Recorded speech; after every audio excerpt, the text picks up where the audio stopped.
in your ability to overcome the death.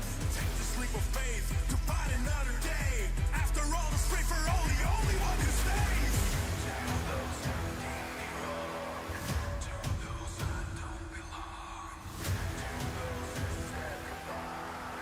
Who said I won't survive. To those who need me wrong. To those I don't belong. I know we will persist.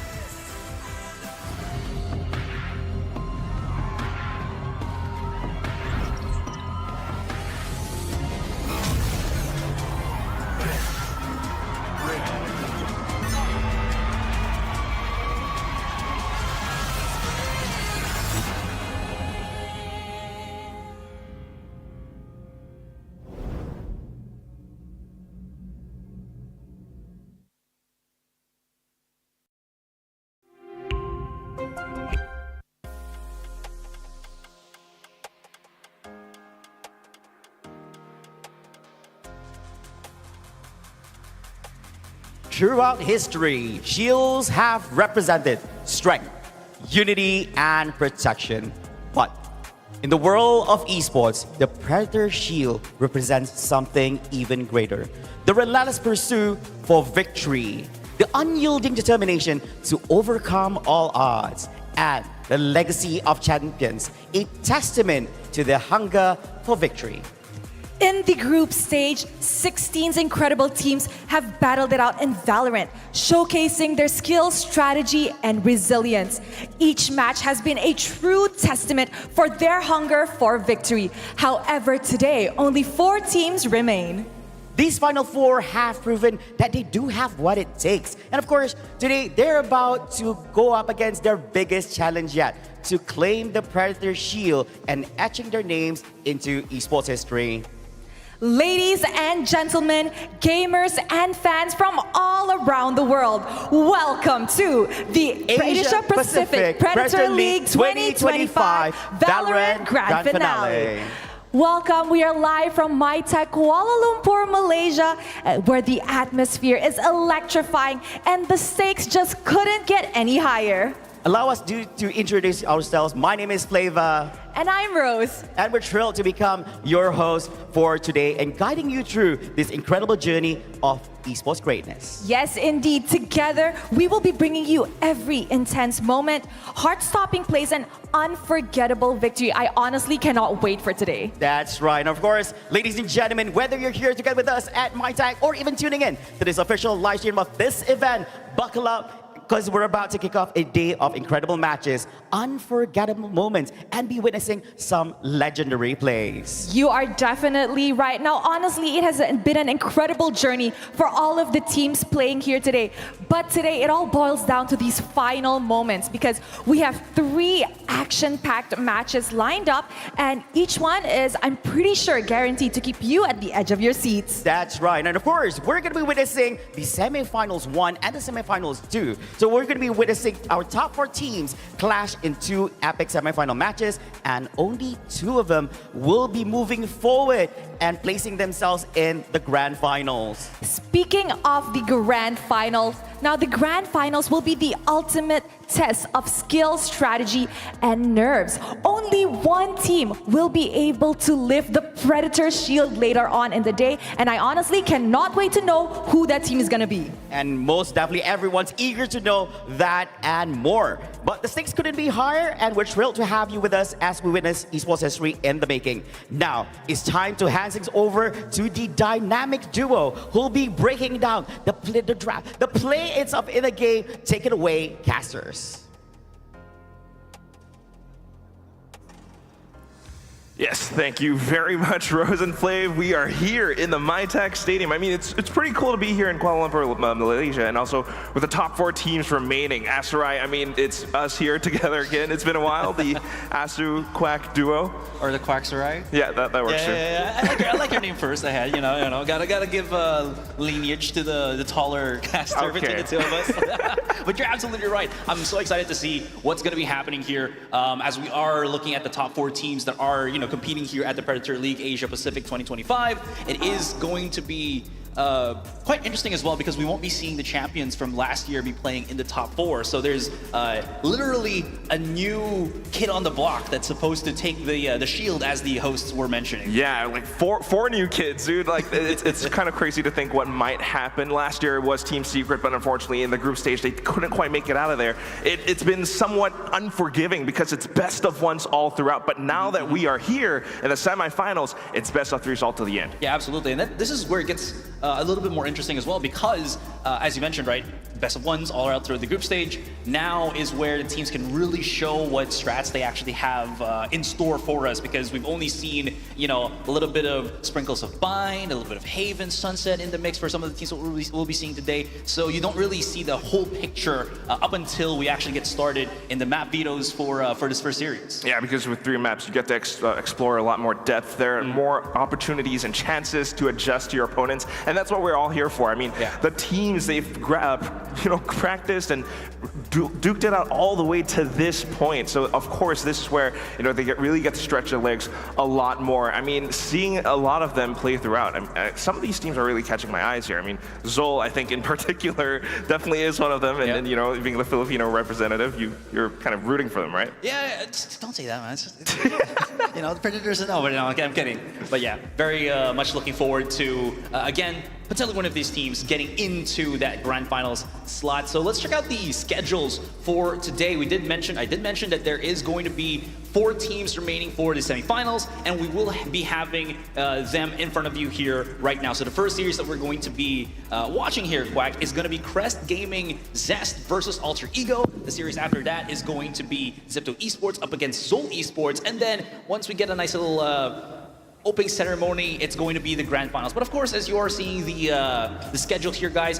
the second series could change depending on how intense the first series undergoes, which could really happen because Alter Ego is going to be facing against Crest Gaming. First time they're going to be seeing each other, and Crest Gaming, I think this is one of their breakout tournaments into the international scene, into the Pacific scene, more specifically. For sure. I mean, Indonesian team always bringing the spice. They're really cracked in that region. But that said, yes, it's a bit of a rolling somewhat schedule, and also the opening ceremony, which is going to be really cool with a lot of packed, hype musical performances from incredible artists all around APAC, and that could start around, I think, 5:30 or 5:40. But that said, yes, talking about top 4 teams, it's been, they've went through the group stage, all best of ones, and after the entire kind of round robin kind of format that they've gone through, these are the top 4 that stand out.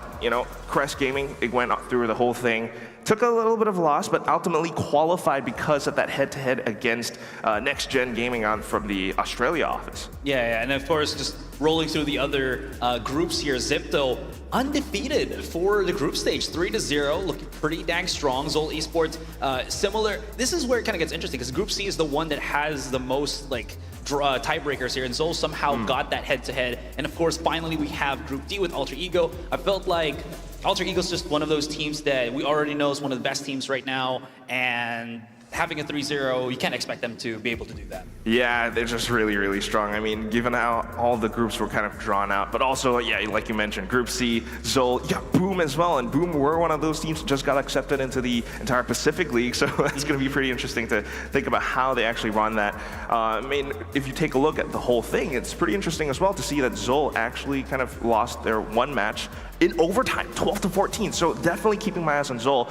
But while you might be the Filipino representative, I'm gonna rep for the MYSG League up in here. Zepto Esports 3-0. That's a pretty damn good score. The fact that they made it that clean against every single opponent that they faced against. I mean, even from the Ace of Singapore office, like DSG, taking them down was not an easy feat, but they managed to do it pretty effectively.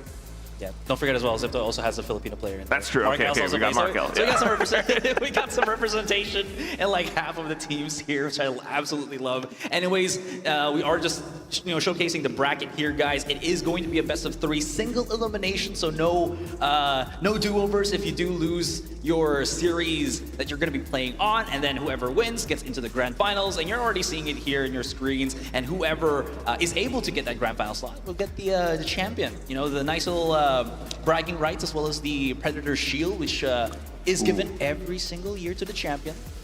You were there last year. What was the shield like? It's pretty cool. It's pretty cool. Come on, give me more than that. I'm a man of few words. Okay, all right.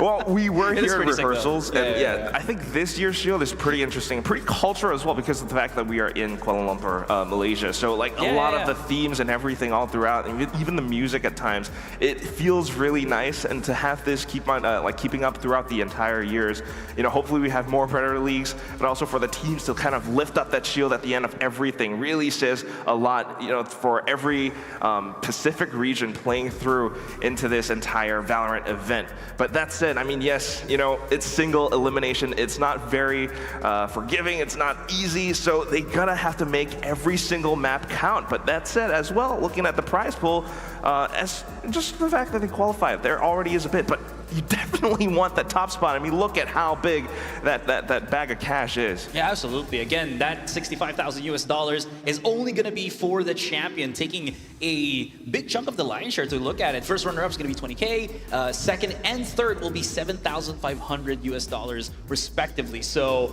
champions really do get the big brunt of the earnings on this one. So again, 45,000. Oh my God. difference.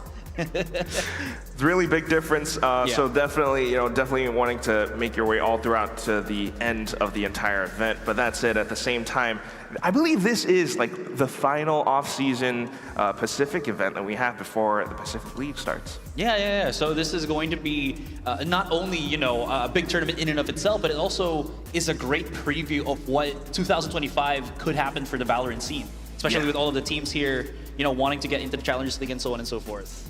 It's going to be very exciting to say the least. I mean, the entire thing, everyone's ramping up to it already. You do have Challengers League starting pretty soon as well, so this is already a great kind of teaser for what could happen for the rest of the year in 2025. But at the same time, apart from the entire prize pool, we also do have a very, very lovely Intel MVP award that will be handed out after the entire thing shakes out. Not just the Intel MVP award, there's a bunch of awards right here, man. I mean, you're just looking All-star. at, exactly. There's 6 awards to be given out here, as is, of course, a Predator League, classic where we not only look at the teams, but we also look at the specific players. We have here, of course, the All-Star Best Sentinel, the Best Controller, Best Initiator, Best Flex, Best Duelist. So if you're the best at what you do, it doesn't go unnoticed.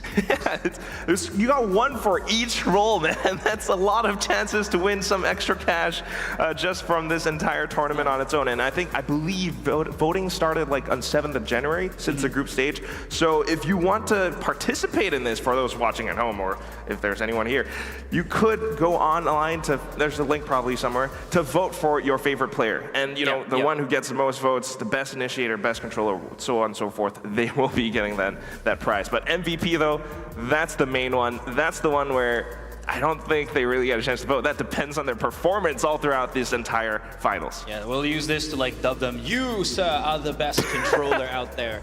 Yeah, you're gonna knight them on the stage. Yeah, as a caster, we can probably do that.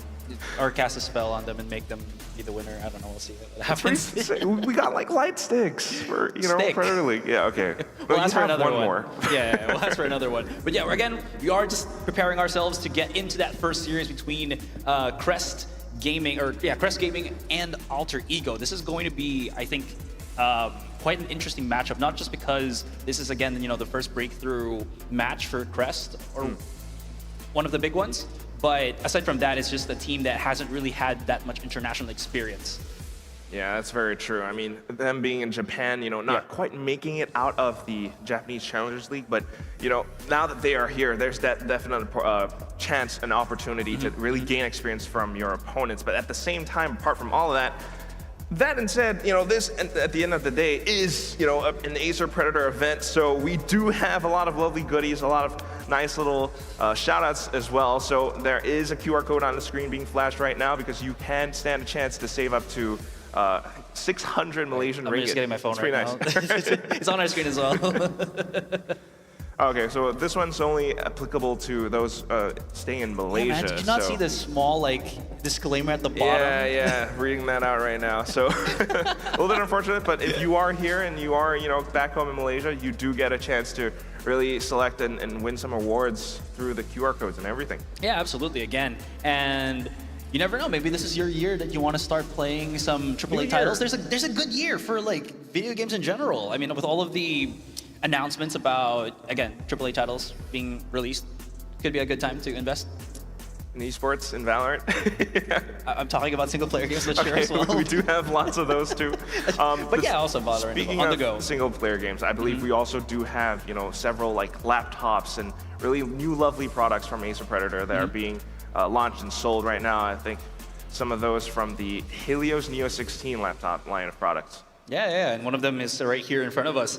So. Right. And again, of course, it lies within, powered by Intel. Processor is the Intel Core i9, processor of the 14900HX. Again, the Predator Helios Neo 16. That was a mouthful. Just a bunch of... You just know that you're getting so much value. The bigger the number, I mean, that's when I did build my computer like a couple of years ago. Basically, the bigger the number, the better the product is. I mean, honestly, I mean, that's for Intel Core processors, right? So you definitely need those, especially when you're playing games like Valorant, which require quite a bit of processing power. So you need that. You need those frames, and that's what these laptops really can provide, especially if you're gaming on the go, which I do kind of need when I am traveling around. That's true. So another laptop that is available as well is the Predator Triton Neo 16. Not the Helios, the Triton this time. Ah, Triton. It's a lot bigger as well, so if you want something that, I think you just want a workhorse laptop as well, right? Aside from gaming and everything, and you want that screen real estate is what people call about it, right? When you want to have, like, let's say another browser and then maybe a game or just the game in like a bigger screen, this is what you want. Yeah. Which really allows you to, I mean, you get to enjoy the game, immerse yourself in the game a lot more. I mean, this is something that really blends that top tier performance with a lot more versatility as well. Just the fact that it's a laptop, but at the same time, you bring that performance through. So it's very useful for people who are looking to get into like content creation, streaming, possibly, but also just a lot of like gaming, and that's what we're all here for. Yeah, you can even combine all of that together, right? So it's a good mix, especially with you. I'm pretty sure you want to also. Hey. We'll get ours later. All right, we they promise. No, I'm kidding. All right, so we are about to almost begin with our series here. Again, a best of 3 right in front of us, and first up on the line is going to be Crest Gaming. Here, Quack. Yeah, Crest Gaming Zest, all the way from Japan. I think it's pretty interesting how they've actually made it through. They did, face quite the bit of adversity throughout their group stage. Some of the games, they couldn't quite convert the bonus rounds or some of the pistols, but they kind of, despite starting slow, always make it there to the end. They are a very tactical team, very precise in how they play, and it's very interesting how they kind of come in with some of their compositions at times. Sakurai, particularly, goes in with the Yoru at times. Yeah, and this is going to be where it gets a lot more intriguing, right? It's you're talking about how innovative this team can be, but at some points they might also lag behind, because we have seen, some their duelist Ken try to at least break out of his primary jet. He's also tried a Neon in like the past couple of months, but it hasn't worked out so well, so they had to look elsewhere for that improvisation, I guess. And against a team like Alter Ego, it's going to be quite. I don't know, it feels like it's going to be an awkward matchup that they have to figure out how to deal with, because Alter Ego plays at such a different pace that this might be troublesome for Crest Gaming. Yeah, and that's what these best of 3s are all about. That's why we're here. That's what I want to see, because it's going to take a bit of time for them to adjust. They have adjusted throughout the best of 1s, and if they can make it through best of 1s, it should inspire quite a bit of confidence. But then that said, I mean, Alter Ego is a very, very ferocious team, arguably one of the best in Indonesia, and they also have arguably the best players in all of Indonesia as well. I mean, you spoke about Ken, who was the duelist for Crest Gaming, but we do have Ray 4C in Alter Ego. Yeah, and this is where, again, you kind of have to draw different comparisons between the two duelists, right? Where in Ray 4C, even though, if you look at his stats, he's like, why does he keep dying? But that's the style. You gotta watch his gameplay. Exactly. That's the thing, right? High first deaths, but he also has some insane first blood kills as well, because of just the intensity of how he works. And again, you just see the machinations of how Alter Ego plays, and then you kind of understand how very threatening this team can be if you're not prepared for them. Yeah, a lot of these players are incredibly experienced as well, but Ray 4C is definitely one of those who has the biggest names out there. I mean, the movement on this guy. I mean, man is incredibly acrobatic. It's just the way that he plays the raise, which he's very well known for, blast packing in with the judge. But now that Neon is kind of coming back in a little bit, she has been a little bit nerfed, but you know, he's still kind of pulling off those performances like what we saw on Sunset in the group stage when they played back then. So it's very interesting to see how this entire team will shake up, because the rest of the roster is really stacked mechanically as well. I mean, Chud is one of those sentinels who's very kind of cunning, very ratty playstyle, but also really intelligent as well. Yeah, again, there's so many options for Alter Ego to really get their rounds worth, right? It's not just, you're not just only going to be looking at Ray 4C. Yeah. So we'll have to see as we are, preparing ourselves. Yeah, and the players will be getting on stage really soon, so let's get ready for this.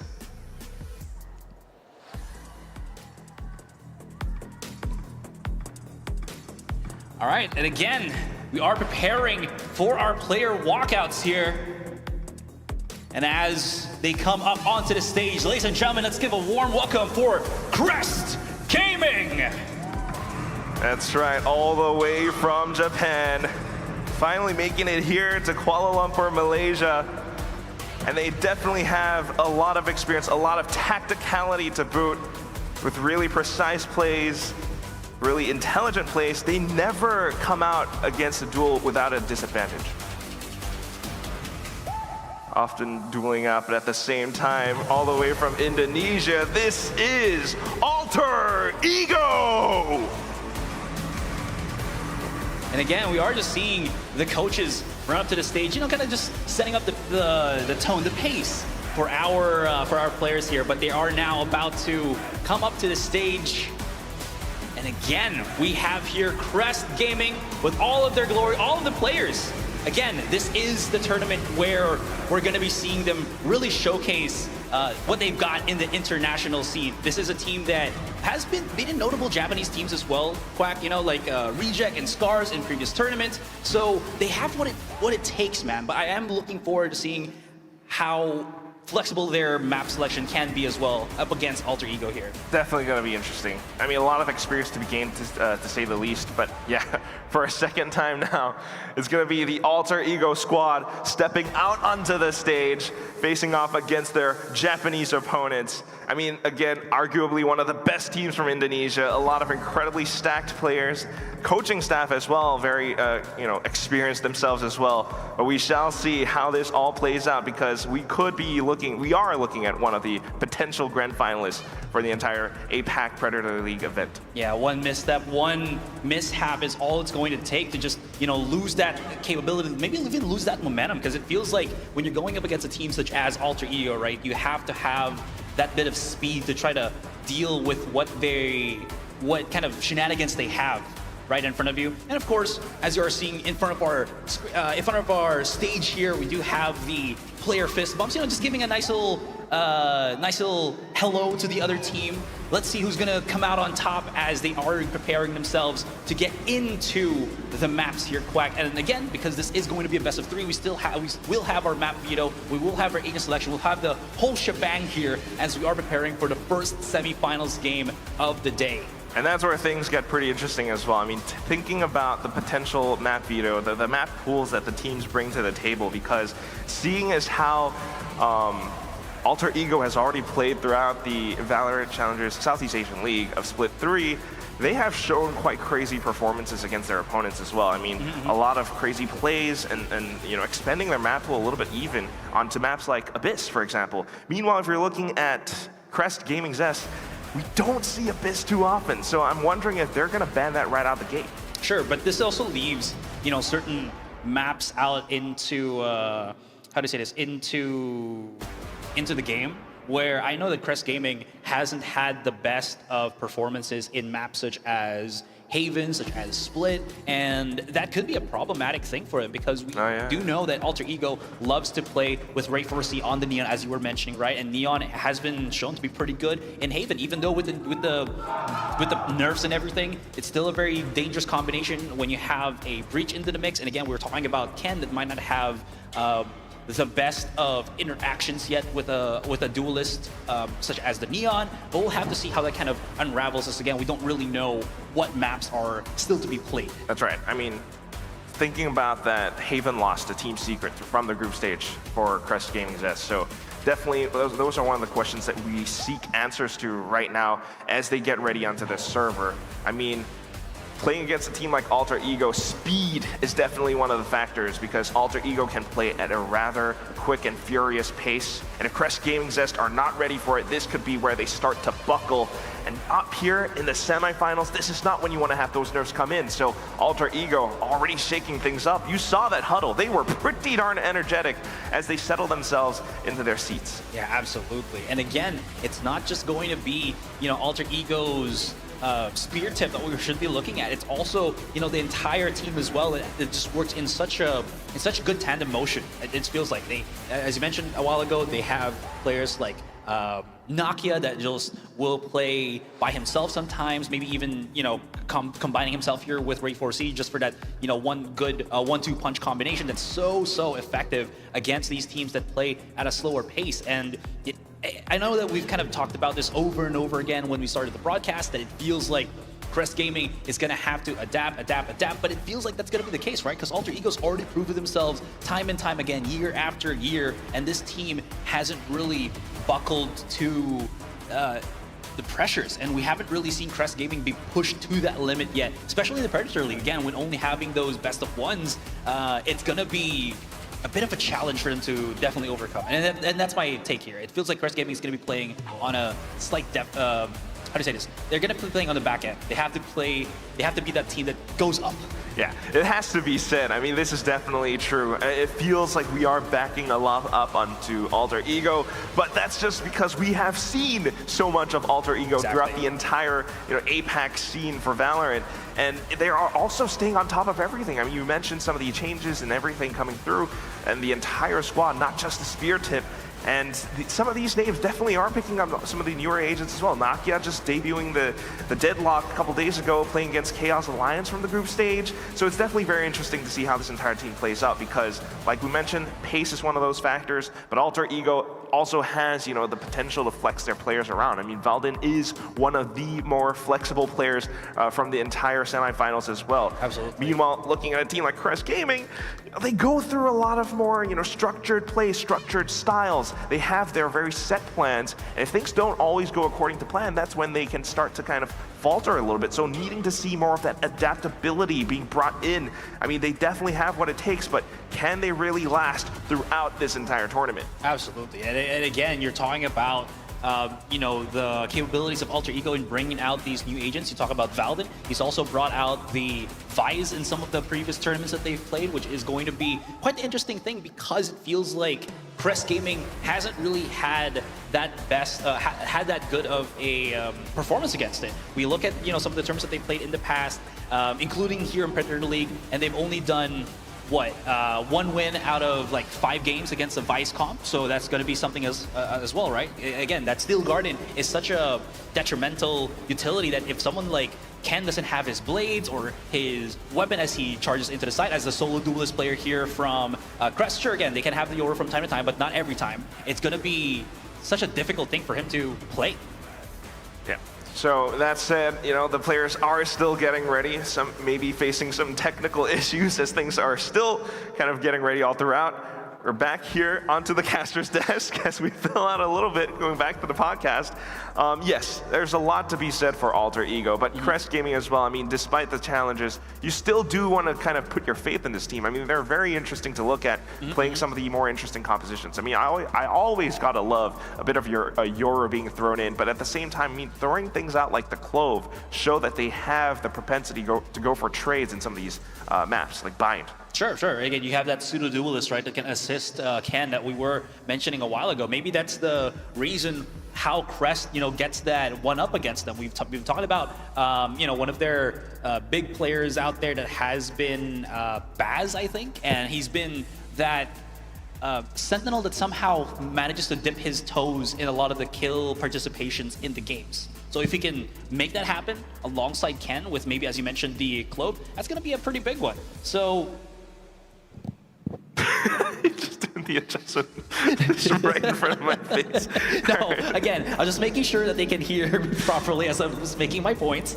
But as I did mention again, it does feel like at least Crest Gaming is figuring out the answers to the difficulties, right? And that's what I love about these Japanese teams is that they will play with each other for a very, very long time, months on end, maybe even years on end. And the issues that they had at the start start to kind of vanish, diminish over time. And this is what I think Crest Gaming is trying to do as they are, getting into the bigger things of the Predator League.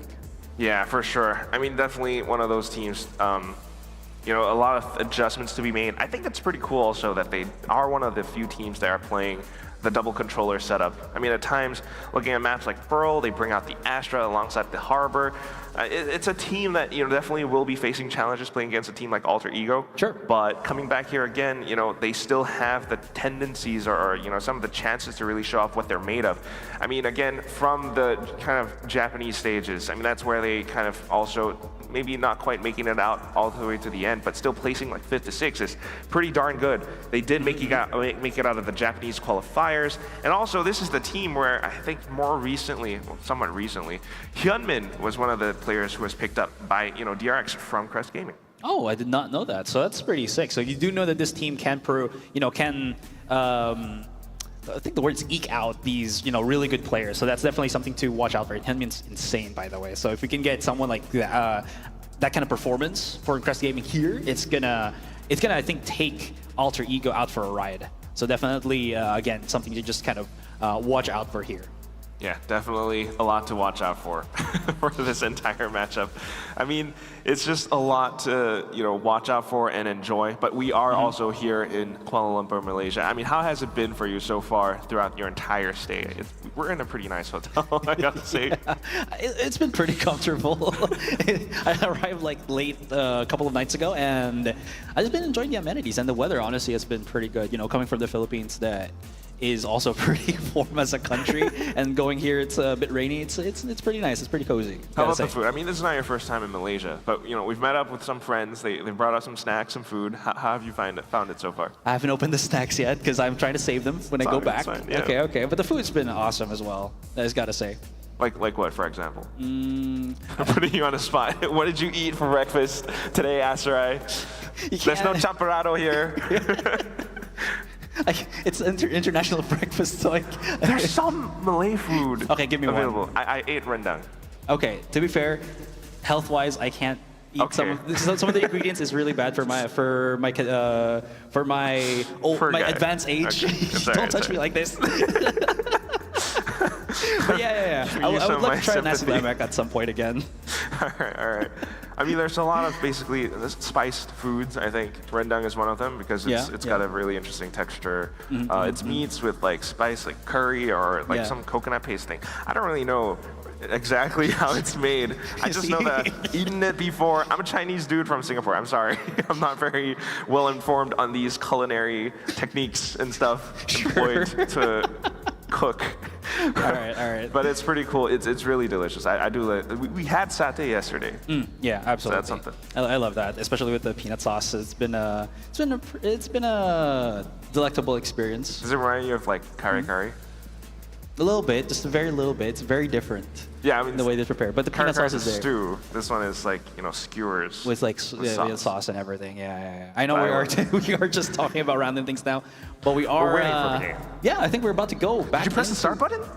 Okay. There we go. Thank you. Thank you, Asarai. I got you. So, again, we haven't gone through the map vetoes yet, so we don't know what's the battlefield for map number 1 and so on and so forth. So we can only really guess or put like, a prediction on what could be there. But since this is going to be a best of 3, we are banning how many maps again? Like 4? You're counting the number of maps, man. Yes. Yeah, the overall map. So, no, the reason why I'm pointing this out as well, right, is because it's also important to just how comfortable is or how well adjusted Crest Gaming is on, the maps that they're not the best at, and if they're willing to get that out into play. Because Alter Ego, you know they're a team that will just try to rip it out of them if possible. But Crest Gaming and Alter Ego kind of just saying we don't really want to play the starter maps, and there it is, man. The Haven against Crest Gaming, one of their weaker maps that we've seen throughout throughout their performance in the past, 2024. Yeah, I believe that's one I'm seeing as well. Sunset being banned because that's one of the stronger maps from Alter Ego's side. So going straight into it, seeing that loss that Crest Gaming took, Alter Ego goes straight into Haven, but at the same time wanting to challenge Alter Ego with one of Crest Gaming's best maps, Pearl, bring out that double controller, Astra and Harbor. So we're definitely keeping our eyes on those, but if it does come to the decider, this is where things get into a little bit of a toss-up because Crest Gaming then pulls out that Yoru Clove composition, while Alter Ego still, this is where Raze really gets to stretch her legs. This is where Ray 4C gets to do a lot of the entry. Yeah, absolutely. And again, if they can at least make it through that, because we're talking about, we've been talking about for so long, the momentum of how these best of 3 goes, right? You feel that map 1, it's not your best, and you play against Alter Ego. If they somehow, make like a 13-5, are you feeling a lot more confident playing into Pearl? Can you reset yourself on that second map and hopefully get into Bind? That's going to be one of the biggest questions here that I think, again, Crest Gaming has to try to deal with. But I think so far, so good for the map veto here. It's not the worst case scenario. They're not brought out into the 2 of their weaker maps, which one of them being I'd say Split, as you saw, it was banned out there.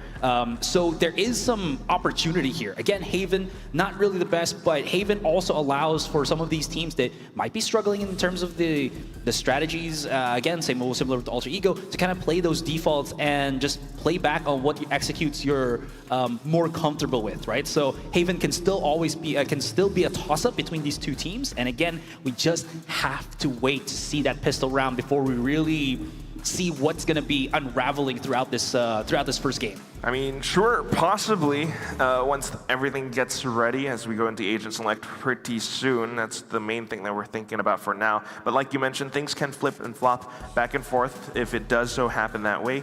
But I will say, I mean, looking at it right now, the map veto looks more like it, at least in my perspective, favors more towards Alter Ego. Again, Haven is one of their maps. Pearl, I don't think they falter on that too much either. But at the same time, if we do go into Bind, that's where things really get to be pretty dicey for Crest Gaming side. I want to also go back real quick to the Haven one as well, because I'm looking at the match history for both of these teams, and Crest Gaming has been the one that's kind of adjusted their comp for double controller the most, right? Exactly. They play that comp. So what are they bringing in here specifically? Is it still the same lineup that they went against with Team Secret? Looks like it's going to be the same thing. Double controller here with Baz and Cappy. And then for Alter Ego, it's same old. They played this like 10 times in a row already when they played on Haven. But again, does the Viper really put a dent in the plans of Alter Ego here? That's the biggest question. I mean, looking at the teams, another team that does play this double controller composition, it's Gen G, and they play it so well, very systematic to a default, and it works very incredibly well. So you gotta hope that maybe Crest Gaming can pull out some of those performances depending on the system that they do have. Meanwhile, for Alter Ego, it's always that speed. You've got Ray 4C, he's on the Neon. So the very possible ways of kind of breaking down the entire map that way. It's a 3-site map, of course, and this is where that speed really comes in handy because you're then able to throw off some of the rotation timings that your opponents are trying to read.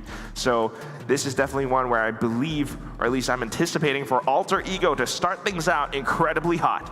Ooh, that is a very, very bold statement. But you know what? Again, it's gonna also, I think, rely on how well like you mentioned, right, the Viper utility gets used, because it's a one and done, right? You set up the Viper wall, the Viper smoke, and then let's just see how it's going to deter the offense here of Alter Ego. Of course, these players, they're not alone. They got their coaches with them. We have Asterisk and Narufi, just going to give them as much guidance as possible throughout the rest of this series, and hopefully, again, just give them that much needed assistance. Like the overview from the coach is going to be invaluable here in this series.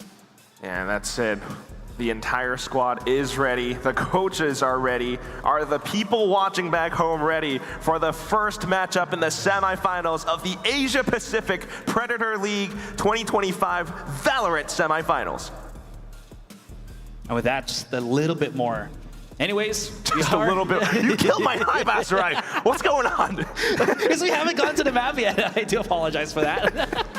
All right, let's get into it. Haven is going to be our first map here.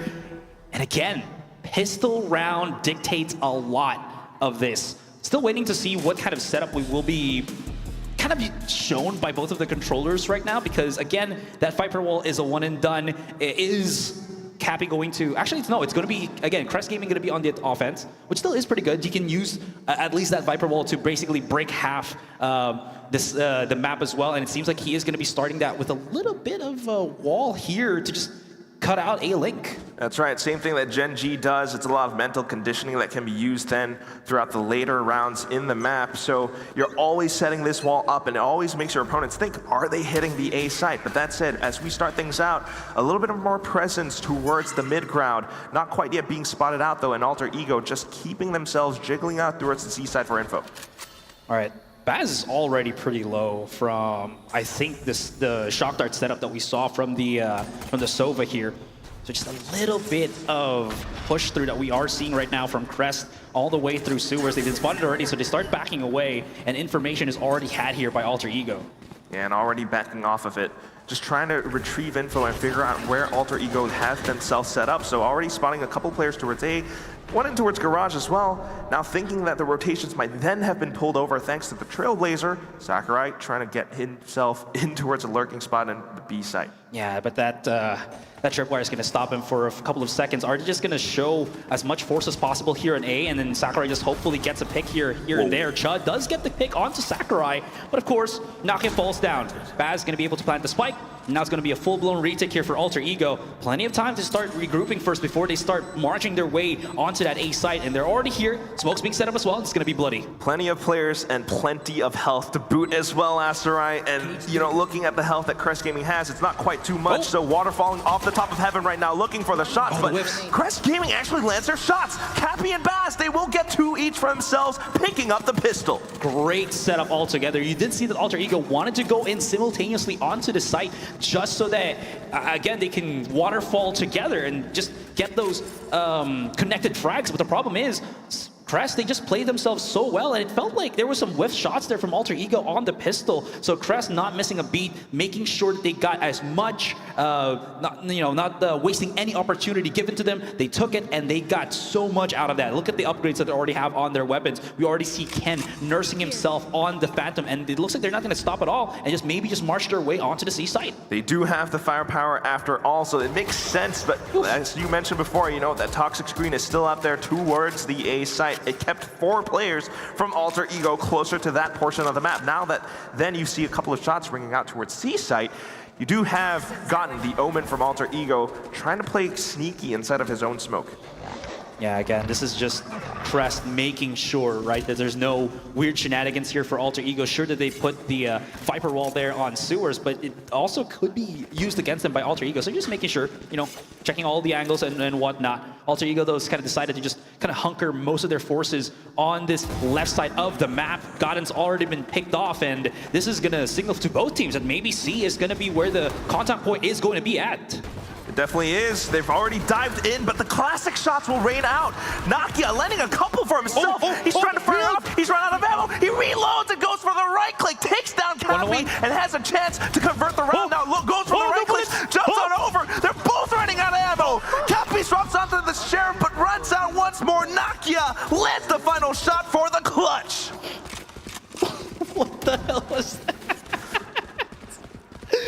What an intense round. I love the play style here. And this is some of the, I guess, like, mortal sins of some teams, that their second round always goes to C site, and then, you know, the defending team that doesn't have any weapons, just the pistols, are able to compress themselves on crossfire angles and start shooting people, and it just works so well. Somehow Nakia, that just kept reloading in those fights, survives and gets the 2 important kills. How did he clutch. survive that? Oh my god. Exactly that. Oh boy, that is a big no-no for Crest here. That's gonna shatter their economy, give Alter Ego the big boost, and then we're gonna be seeing what kind of happens As again, just a little bit of a breather here from that insane second round. Yeah, I think there's some kind of a tech issue once more. So back to the podcast mode, Aster. Got to put your blazer back on. But that said, yes, it was quite an insane round. But it does show you that Alter Ego has the firepower. Despite it being just a classic, he was able to fire back against Crest Gaming despite their guns that they had. You know, it was a Sheriff, it was a Bulldog, but they still didn't take him down. Yeah, absolutely. And again, I think it was also from a well-timed fault line that we saw as well from Alter Ego here. Just kind of helped out, you know, get those classics into play. And this is where I'd say having the double controller on the attacking side turns into a detriment, is that you're putting a lot of smokes. You don't really have that many sentinels, but at the same time, because of that, you don't really have initiators to really help out Ken. You saw that he dashed onto the site, right? But he was checking so many angles because he didn't really have that prior information just to kind of, you know, is someone at the back of the C site, is someone at the front, and that's what you see, you know, players like Nokia just tuck himself in the corner. He's not exposed by a recon dart or something like that. It's just the flash, right? And then he's still going to be fine. He just gets the kill, and then again, it's just going to be the crossfire and whatever happens. So with all that being said, again, that C play was very much left to be desired for Crest Gaming. I mean, it's one of the early rounds. I do agree with your point. You know, you definitely want to see Sakurai, Sakurai sounds like Aster, excuse me. Sakurai, the Sky player, the initiator player for Crest Gaming, to support Ken in a lot more of these executes. But it was, you know, a second round. I think they were kind of just banking on the fact that they had the firepower to bulldoze through into the site. They already kind of like pulled rotations over with utility on the other parts of the map. But it wasn't quite enough. Alter Ego, sometimes, you know, weapons be damned, you just kind of whiff your shots, and players like Nokia are then able to frag out with a classic. So to correct ourselves a little bit, it was a technical pause, but we are back into the game on round 3, where Alter Ego has a flourishing economy. Oh yeah, absolutely. Now what's going to be the adjustment here for Crest? They've already tried, you know, both of these sites already. There's going to be a huge hammer onto this B site, but Valorant's holding on pretty good. That's going to be the 1-for-1 trade, and this burst of speed from Crest allows them to get this B site now. Are they going to get unscathed, or will they be able to plant the spike here? No, they're transitioning to the C site right here, Quack, but look at the stopping power of Chut. Never mind, got it. Cappy as well, getting the picks with the Sheriff, and somehow Crest Gaming finds the 1-up against Alter Ego. Are you serious? That's what works. They jumped right in. You fight pace for pace, speed for speed, and it was straight into the B side.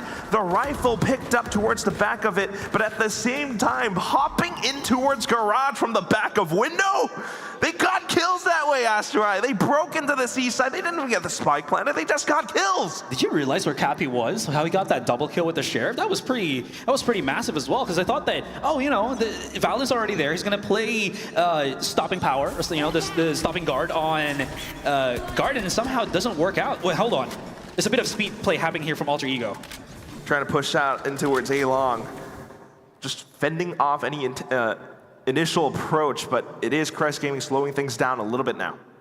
Okay, just a bit of quiet before the storm. This is forcing Ray 4C to kind of just dart back and forth to A side to C side. Sure, that is going to make it a bit easier for him since he is the Neon, but he is using a lot of his meter just to make that happen. He's already spotted the contact, and there's the dash in, and Chud just takes out Ken, who dashed right in front of this crosser. That's not going to be too good. That's going to be the 4 versus 5 on the retake, but the weapons should be still good for Crest. Still, though, it is the Hunter Spirit to deny the spike plant. Nokia will take down Sakurai in the midst of all that chaos, while the rest of Crest Gaming continue to try to reposition themselves on the site. No plans They gotta wait out for those smokes. Not a lot is being blocked off right now, and Alter Ego are looking to break into sight. Look at Ray 4C sliding in with a Bucky, gotten with the final Phantom kill to then get the spike defuse. It's Alter Ego CGZ 2-2.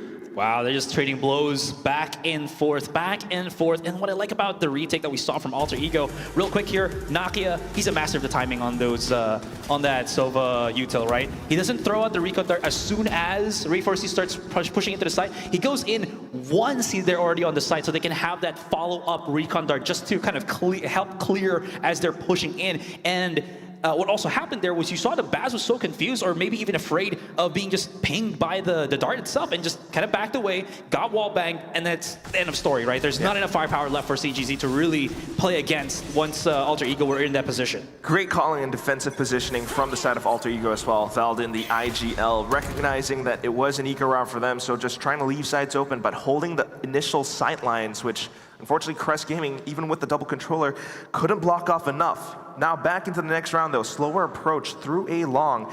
It's a 4-man march up in towards the site, only being blocked off by the initial tripwire. That's just one tripwire as well, so you can, there it is. Yep, He's quick little dash it. from Ken. They break it already, and Chud is just hoping that maybe he gets a shot through the smoke. Not gonna happen at this time, and they now have the Viper's Pit used in this scenario, in this round. So this is gonna be maybe a more difficult, ultimate to pass through by Alter Ego. That's it though, Gotten is really close to his Seekers, so if inside of this smoke he finds a judge kill, might be able to swing things out. No, excuse me, it's actually Sakurai in with the Seekers. That's it, Brave Force East looking to break things up. Already straight in out from heaven. Chud gets one, Nakia in for a kill as well. Gotten and Velden will then continue on with their onslaught. Brofeld not quite being able to withstand it. Alter Ego picks up the initial round as well. You saw how smooth that retake was from Alter Ego, right? We saw the judge player for Crest here get pinged by the Sova drone, backs away to the front of the site, and then somehow Ray C just magically figures out the timing on it, hits him with the relay bolt, dashes in, gets the kill, and then everyone from Alter Ego just kind of follows his lead, and then it's just smooth sailing from there. There wasn't any kind of sweat garnered from that Viper Spit as well. It just felt like they ran through it and they were just fine. Yeah, it almost looks that way, but it still is just Alter Ego being able to break through everything that's Crest Gaming's Zest throws at them. But back into the next round, I do believe the economy is starting to run a little bit dry now. Fault line at the ready, just in case if there is a push out from C. But for now, Crest Gaming, slow march back in towards the A site. Yeah, again, it hasn't been the best takes for them. They're able to at least plant the spike, but I think that's also in the plan of Alter Ego that they just want to keep playing this retake game, especially with the double initiators and CGZ just playing a little bit farther away. He had a double stack on sewers here, but they've already pushed up into the site. This could actually work in their favor, but it depends on if Nakia and Valden don't get spotted out here on sewers. There should be some sort of idea that maybe they're there. Great shot from Kendo, that starts things off, but it's a 1-to-1.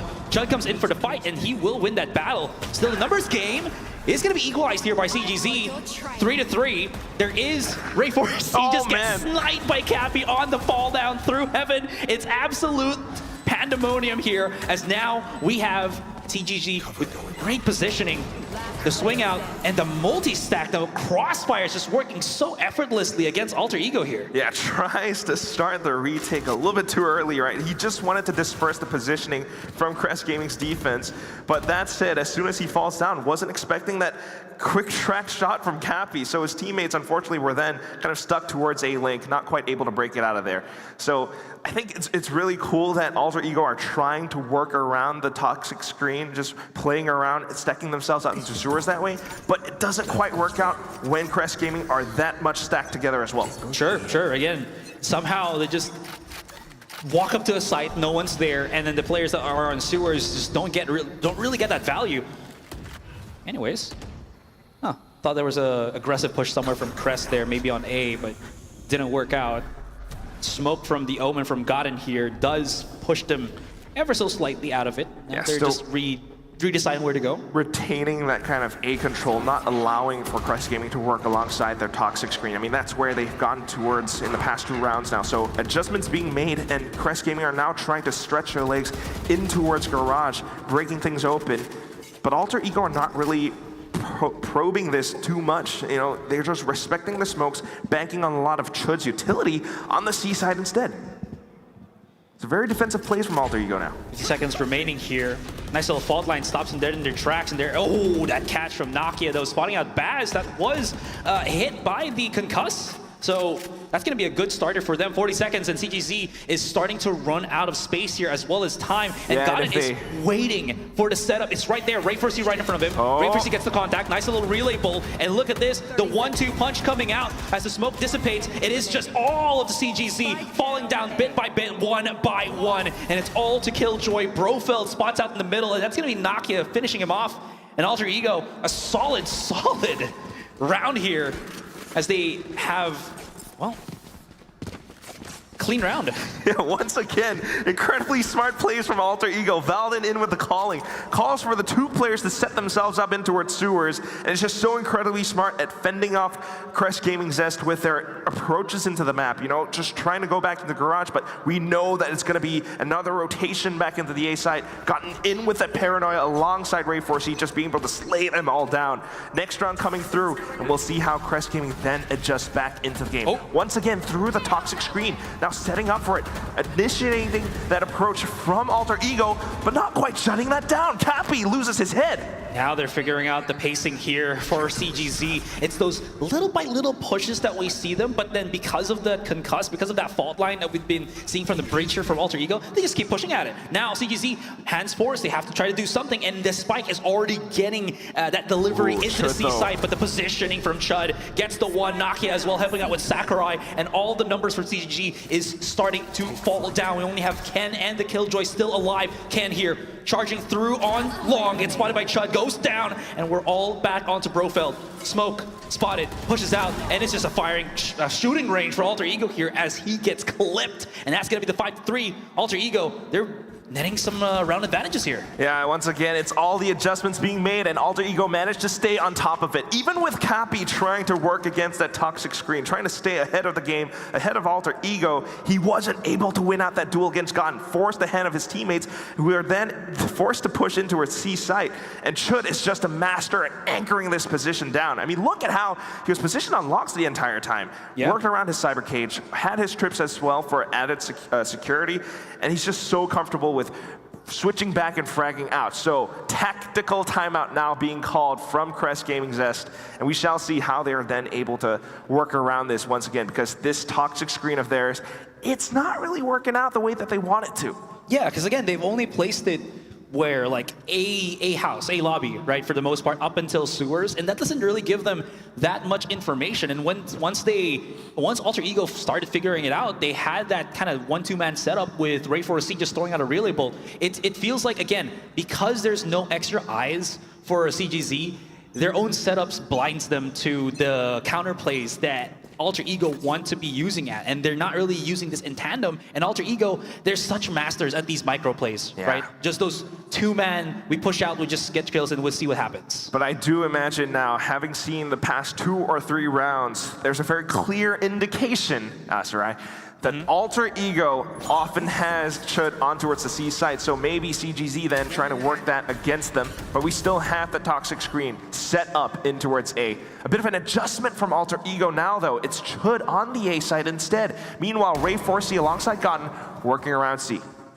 Okay, all right, they're gonna commit to the entirety of just garage here with about 4 or 5 players, and just maybe, you know, compress the firepower into this tight little gallery against the setup that we see right now from Alter Ego. Again, they don't know what's on the other side. It is gonna be quite a bit of a risk, but they are just showing their force on that garage to clear up some space here on B, and maybe just be able to nudge their way here for a cleaner take. Yeah, looking to pinch down some of these players in their more common positions.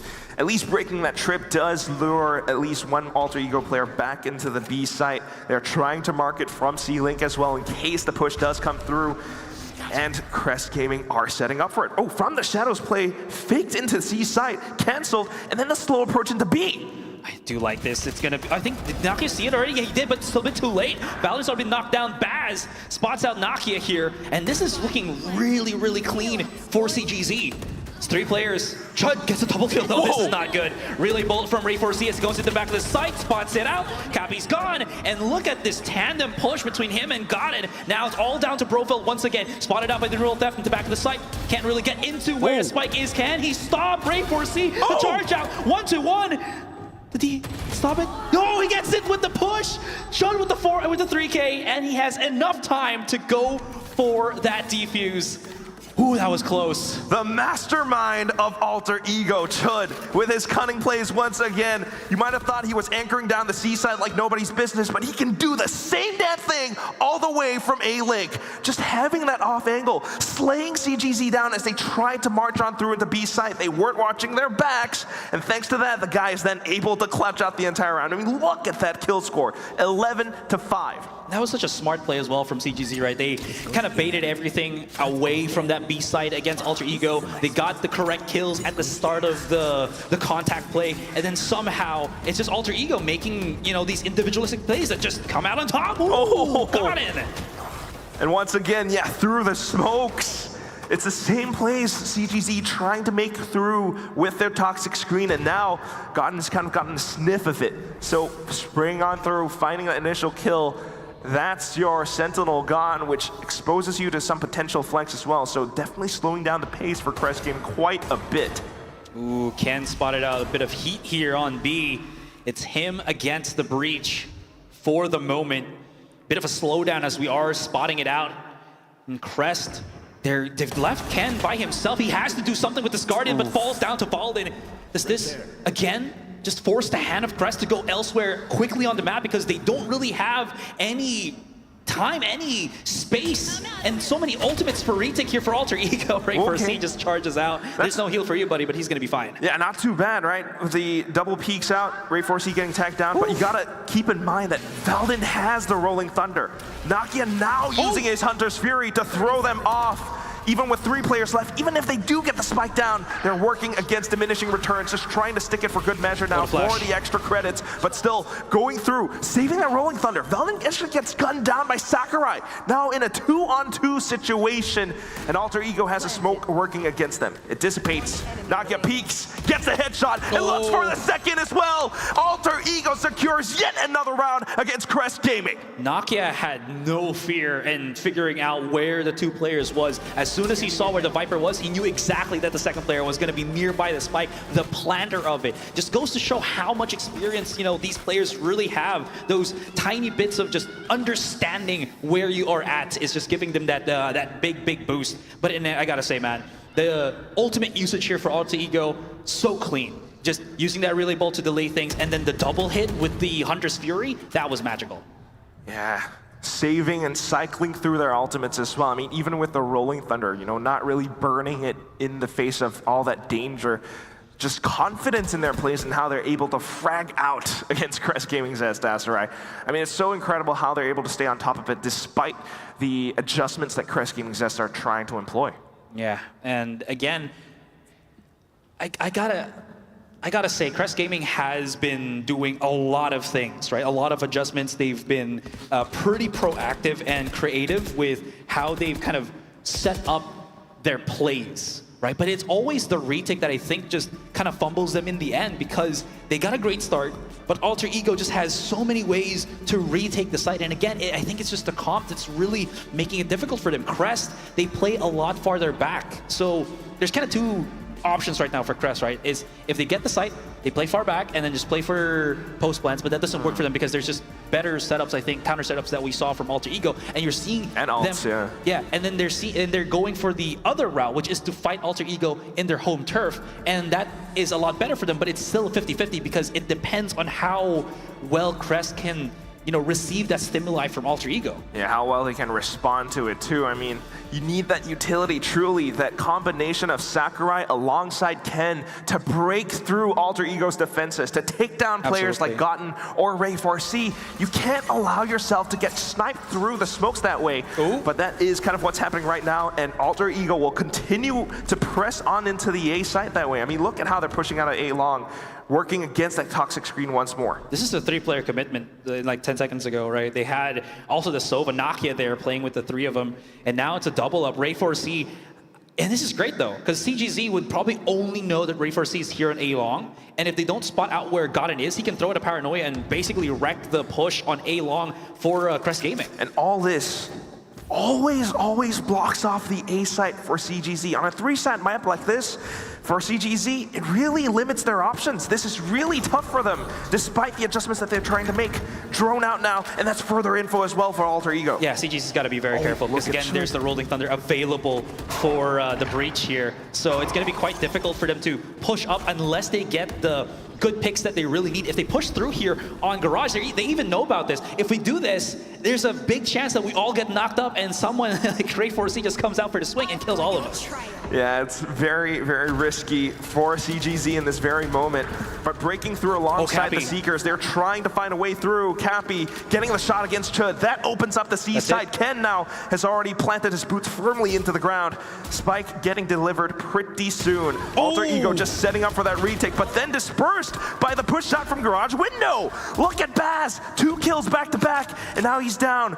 In for the trades, in for the guns, and Alter Ego are running out of numbers. Fast lane through, and Ray4C tries to limit some of the angles, but not quite able to make it out alive. Sakurai takes a round for CGZ. That was such a rough round. I mean, in a word, it's a very difficult round for CGZ to maneuver, but they just breezed right past it. Great starting kill from Cappy, and Baz, this is why he's one of the players that always top frags for CGZ. Just an incredibly high IQ player. He positions himself in a spot where he can just, you know, if I get a couple more kills, even though I'm far away from B, I can always from the shadows to help out my team. And then this off-angle spot is getting me so much value. That player from Garage that got took out, Baz was there to get that refrag quite quickly. And this is CGZ starting to get their headspace in the right space. And that's what we need from the Japanese squad. 7-5 would be a pretty good scoreline going into the second half. But Ray4C pulls out the operator in the final round of the first half. All of a sudden it rings out and a player is gone. Oh, he was, never mind, he just did not spot Ray4C there. He's already backed away into the entryway onto that A site. Just making sure maybe, you know, that A site is going to be clear. Just being that, that forward vanguard here for CGZ, especially now that they've lost their only initiator. It's going to be quite difficult for them to really get something started if he doesn't clear more of these angles on that A site. Yeah, even if it is cleared now, though, you can tell that Alter Ego are leaving this intentionally open. Yes, you might have the Viper's Pit up, but Valdin has his own utility set up as well. Rolling Thunder at the ready, and he's looking to let it rip. Ray4C as well from the top of heaven. The KJ lockdown comes in just in time, so it buys further seconds away from that clock on the spike. Yeah, but here's the thing. Chud's also looking at the big flank here. Whoa! Did Bash just actually TP onto Heaven and get the kill on Ray4C? Big brain plays, but Nakia does get that refrag quite quickly. Recon dart's been thrown out by Nakia. Spots out Ken, who does get hit by the concuss. That's not going to look too good as Alter Ego. They're just dropping everybody from CGZ here. It's all down to Brofeld, stuck onto Sewer as he will drown to the bullets of Alter Ego. They take it, they retake, and they will have time to go for this defuse on the last round here in the first half. Drowned, suffocated, and not a single solution found. Lovely little bit of movement from Baz, you know, the decision to TP into the top of heaven just to take down, I believe that was Ray4C, but then towards the end of it all, still not quite able to work against the Rolling Thunder, right? I mean, just perfectly countering that Viper's Pit, not quite able to stand their ground after that ultimate rings out. So great little retake from Alter Ego as we head into the second half. The momentum definitely on their side. 8-4 is the score. And now this is where at least the comp for CGZ can start getting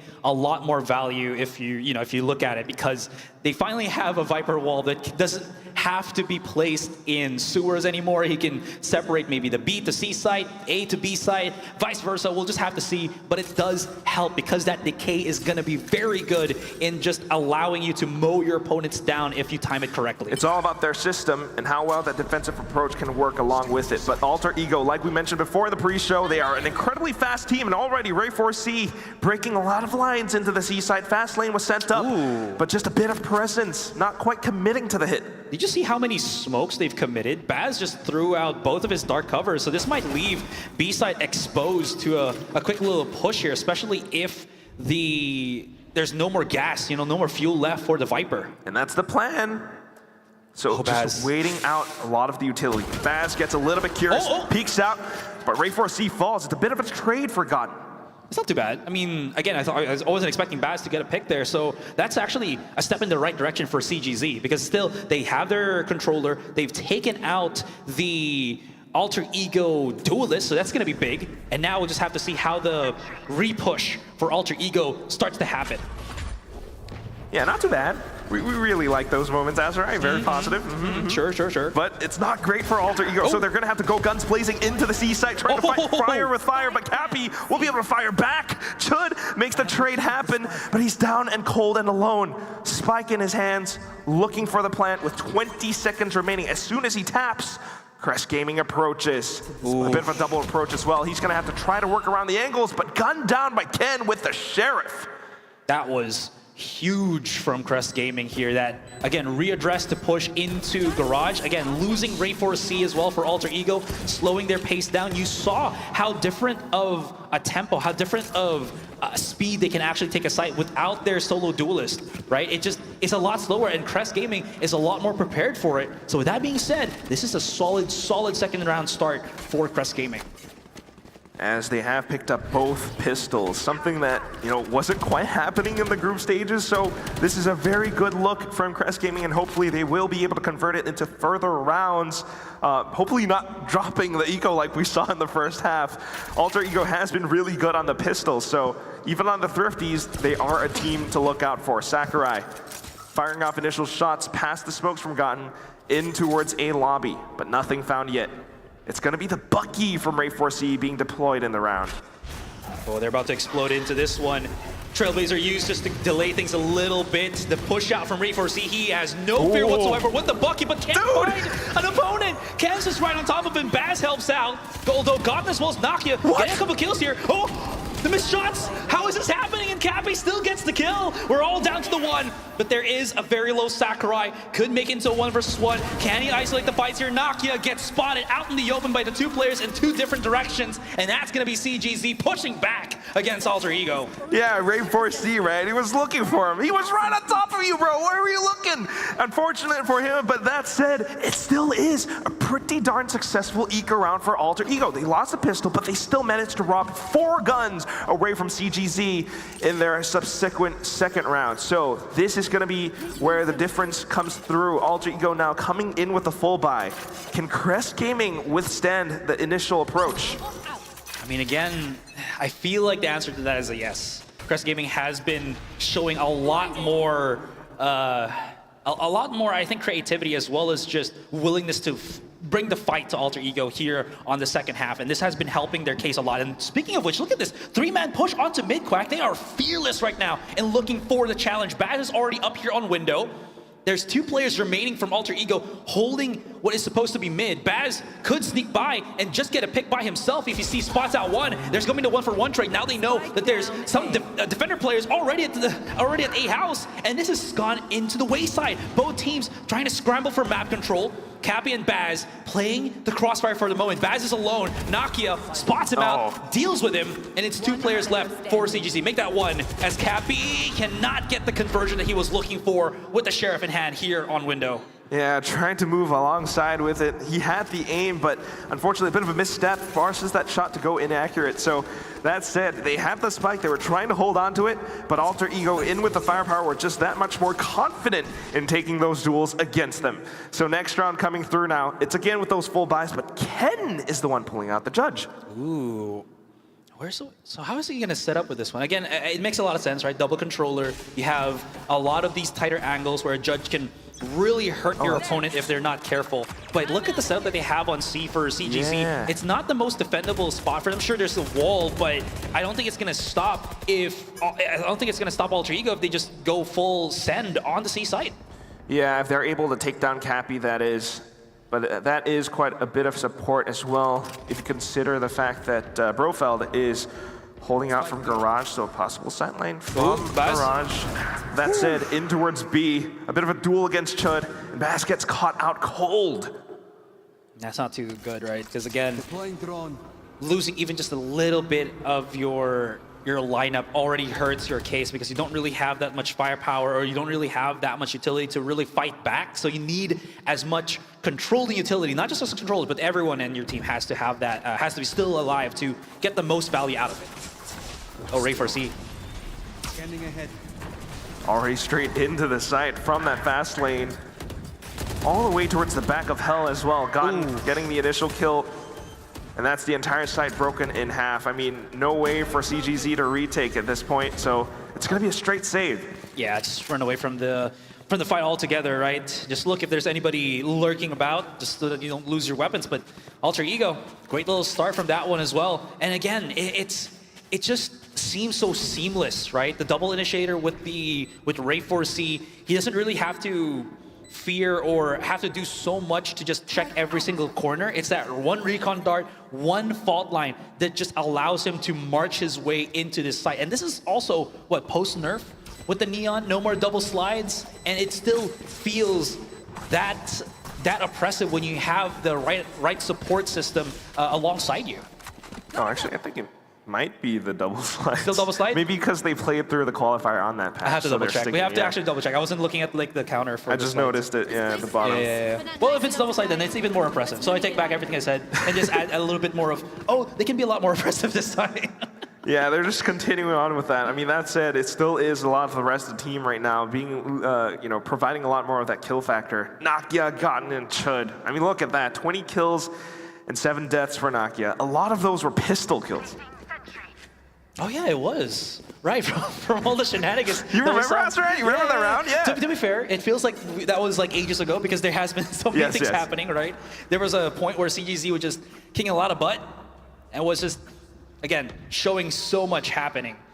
Anyways, again, we are just getting a bit of a breather here once more and just giving these players just a bit more time to fix out what's been troubling them, right, you know? Technically. What's been troubling you, Asrai? You okay? Yeah, I'm pretty good. I'm troubled by how, even though I'm wearing shoes with like a little bit of like height boost, you're still the taller person. Come on.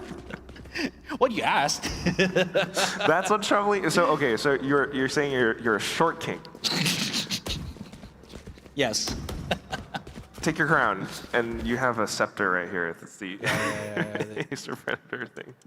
Yeah, if you guys were able to get the what is this called again? Glow stick? Light stick? Light stick? Yeah. Maybe our production can help me name this. I actually don't know what device this is. Glow sticks are the thing that technical operators break to like leave on the ground to say I've been here. Or if you're like deep in the ocean or something, it's what you throw down to see what you're diving into. Yeah. See how deep the ocean is. Yeah. Oh hey, look, an anglerfish. Oh, I thought you were. I thought you saw something on the screen. Not literally. Come on. It's a tech pause. But yeah. That's a good metaphor too for what's been happening here as well, right? Is that it's been Okay, some of these reactions. But then the rest of the team with that sharp teeth comes back in. Nice little segue. Nice analogy from Master, right? Yes, sir. So the round starts, and once again, it is Alter Ego looking for that match point straight into mid, while CGC pushes out a little. Okay, Alter Ego, they've taken a bit of just a slower pace, right? They're just setting it up, maybe just checking if someone's going to be holding Garage for the moment. Alarmbot's been defeated already as the slow walk up for Alter Ego, the creep up onto the C site might be inevitable here. CGZ, they only have the 2 crossfires, but this is well exposed. You can already see that Ray 4C is just using his speed, but Brofield holding his angle, gets the 2K, and this is not looking too hot for the push out though, but Valorant and Chud make quick work of the defenders. Baz spots out the rotating Nakia, and as the dust settles here, Quack, there is going to be that numbers advantage for CGZ. Can they pick up the weapons? It's gonna be the case. It's not the case, actually. Oh no, Valden, he can't really do anything. He's blinded by the paranoia, blinded by the lights, and there's going to be the retake, the refrag by Ken as well. And that's going to be CGZ with an answer against Alter Ego. C is ours. So quick, and you are absolutely right, Astray. He's been blinded by lights. It is the weekend, but it also is a round for CGZ. I mean, they pushed out of A, getting all of that juicy info, and then being able to collapse back into the C site. Chud, I think, recognizing the numbers disadvantage, he was trying to push out to get ahead of things, but unfortunately got gunned down in that initial duel. So you need to see a lot more from the rest of the team as well. I mean, the entirety of Alter Ego, they have been good on the playmaking thus far, but if Ray 4C dies really early on, things can fall apart pretty quickly as well. So coming into the next rounds now, maybe another bit of a tech pause, as I see that the timer is paused. Yeah. Still, ironing out a lot of these possible issues, right? But back into the game, just thinking about it, CGZ have been able to hold their ground for the past couple rounds now.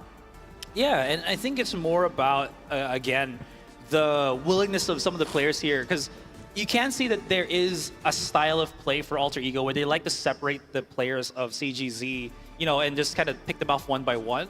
CGZ is just a lot more willing to just take the supposed L and just face the fight, right? And these are still some incredible aimers that we have right here. Brofeld he's on 8 kills, sure, he's not the best, but he's got the impact frags when he needs to, right? Not just that one round that we saw from the previous, it's been some of these other rounds as well. And I think CGZ is just kind of playing to the rhythm that Alter Ego is playing at, but they're making sure that Alter Ego is not going to get the most value out of it or not going to get a clean take out of it. They're always going to try to lose the 1 or the 2 players, and CGZ is banking on that. Of course, it's not a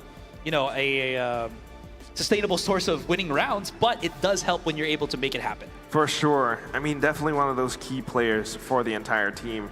You need the glue that keeps everything together, and sometimes that's Brofeld. Sometimes it's Baz and Cappy to find and capitalize on a lot of these kills as well, and we need to see a lot more of those if Crest Gaming Zest are able to come back into the game. It is a 10-7 score right now, Asarai, so there is a slight chance before Alter Ego reaches that match point. And that's what we're all looking out for. Again, the team has been fast. It was a pretty decisive C hit in the previous round. Yeah. But sometimes it's a bit of a hit or miss. Exactly. But again, it's not the worst thing to be in the position right now for Crest Gaming. They still have, as you mentioned, 3-round deficit, but it's not that far, right? You get those 2 rounds in, it's 10-9, and then you're also near that finish line of 13 rounds for this first map. The only thing that I'm maybe just a little bit curious of is we haven't really seen potentially CGZ,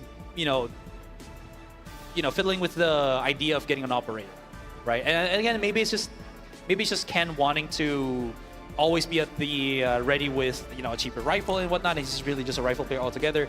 But I think something that might have evened it out for Crest here is just having that operator, just so that you can threaten with a 1-shot 1-kill. Yeah, especially on a map like Haven as well. On the defensive side, you're able to block off a lot of sight lines, a lot of info lines as well, command a lot of presence on the map, and that's what Gen G does, especially when Texture is on that op. This is that Gen G comp, but maybe Ken, can't quite pull out that performance just yet. He is close to, buying up an op if he is able to win out this current round, though. So we shall see, but it is, we have upgraded from a tech pause to a tactical pause now, as Alter Ego, really reassesses their options because they are close to that map point advantage, and they are very much so looking forward to it. Just, catching a glimpse of it from before on the UI back there, we did see that a lot of these players are very close to their ultimates right now. I think Valden is 1 away from the Rolling Thunder, so this is one of those very crucial rounds where they could be using their utility to look for that pickup for his ult and then initiate into his site. Nakia has his Hunter's Fury as well, so there's a lot of potential here for Alter Ego to convert. And we can check at least the other ones, right, that we're able to see as we are just checking out our players, making sure that they have everything running smoothly. Oh, dude, I checked it out way ahead of this. Okay. Yeah, it's Crest Gaming pretty close to some of their ultimates as well. I mean, some defensive ones, to say the least. Cappy with the Viper Spit. I didn't just see this on the screen when it came up. I saw this way early. All right, I'm sure, that buddy. good asser. Yeah, it's like in your head, you're just mathing things all at the same time, right? Oh, he got 3 kills. Mathing. He got 3 kills. That means that in 1 more kill, he's going to have his ultimate. Yeah, I know the economy as well. Just doing all the math. Oh, math. What? The round's starting, Astra. What? All right, it's not starting in a second, all right? Give me some chance to breathe through what you just said. All right, hold on. Ray Forsey, he's bringing the thunder, he's bringing the heat. Hunter's Fury around the corner, cannot find Sakurai though, and it's kind of backfiring here to CGZ, or against CGZ, as they've committed so many of their ultimates, so many of their resources here on A long, and it's kind of just went to the wayside. Now, Alter Ego, they've lost 2 of their players. No more Ray Forsey for the push. Didn't really get the kill that he wanted as soon as, but hold on. It's a slower pace. Alter Ego loves to go for these 1v1 battles because they love the duels. And if they can re-encapsulate the situation here, maybe it's going to look a little bit better for them. Yeah, Valden just picked one up, and it's a very crucial one. CGZ weren't binding the bait, so they were kind of keeping themselves on their initial positions for the time being. But as soon as the smoke dissipates now, they will be alerted that Alter Ego have already successfully infiltrated the site. The spike goes down, and it's a 2-on-3 retake. And again, this is still with the Valden having his Rolling Thunder available to him. Nice little smoke that we see from Cappy there. Isolation upon isolation, 2 versus 2. But again, Alter Ego, they know what's up. They can just play as far back as they want because, yeah, again, Valden is just setting up his ultimate here. Once they stab it, there's going to be the start. Here's the running and everything. The chance, and Brofeld, where did that come from? The stray transfer with the 2K is going to be nasty, and enough time to get themselves that 8th round. He got ahead of the Rolling Thunder, Asterai. That's the one thing that made all the difference. As soon as it plays out, they are kind of already anticipating the ultimate. He got ahead of it. He stepped out of the cone of vision for it. And at the same time, just playing around the sound of things, Alter Ego weren't quite anticipating that positioning coming out from him. So all of them getting taken down, and we're back to another timeout. This is probably an issue right now for Alter Ego. They're overheating from the looks of things. Kind of overcommitting to their plays and whatnot. I don't know, but again, that was an iffy take on that A-Long. There was that cloudburst that saved Sakurai for a little bit. That was thrown out by Ken just to give him a little bit of space. Hunter's Fury being thrown from the side of Alter Ego, and somehow Sakurai still gets that good position at the back of the site, back of A-Long, gets the kill onto Ray 4C, and somehow through all of those resources used, nothing was taken. Sure, again, Alter Ego wanted to go for those fights, but Crest Gaming just had, I think, the better pacing altogether. And I mentioned this, Brofeld has been that missing link, right, for Crest Gaming here from how do we convert mid-rounds into late rounds, into round wins? And it's been Brofeld that's been kind of bridging the gap. Definitely. I mean, capitalizing on those 2 kills at the end of it all. Sakurai picking up the initial one as well. As we're seeing Crest Gaming starting to wake up in the server. That Viper Spit is online now. And as we mentioned before, with these ultimates cycling, there's a very good chance that Crest Gaming can find a way back into the map. Alter Ego, though, still pressing the issue, going fast. Relay Bolt already sent out just to clear out more space in towards A-Long, and Crest Gaming are pushing out mid. Chud, though, capitalizes on it. He catches on to 2 of them. They are punished as Chud falls as well onto a bit of a trade. They're a little bit late to the party, with Alter Ego already stepping into the A site.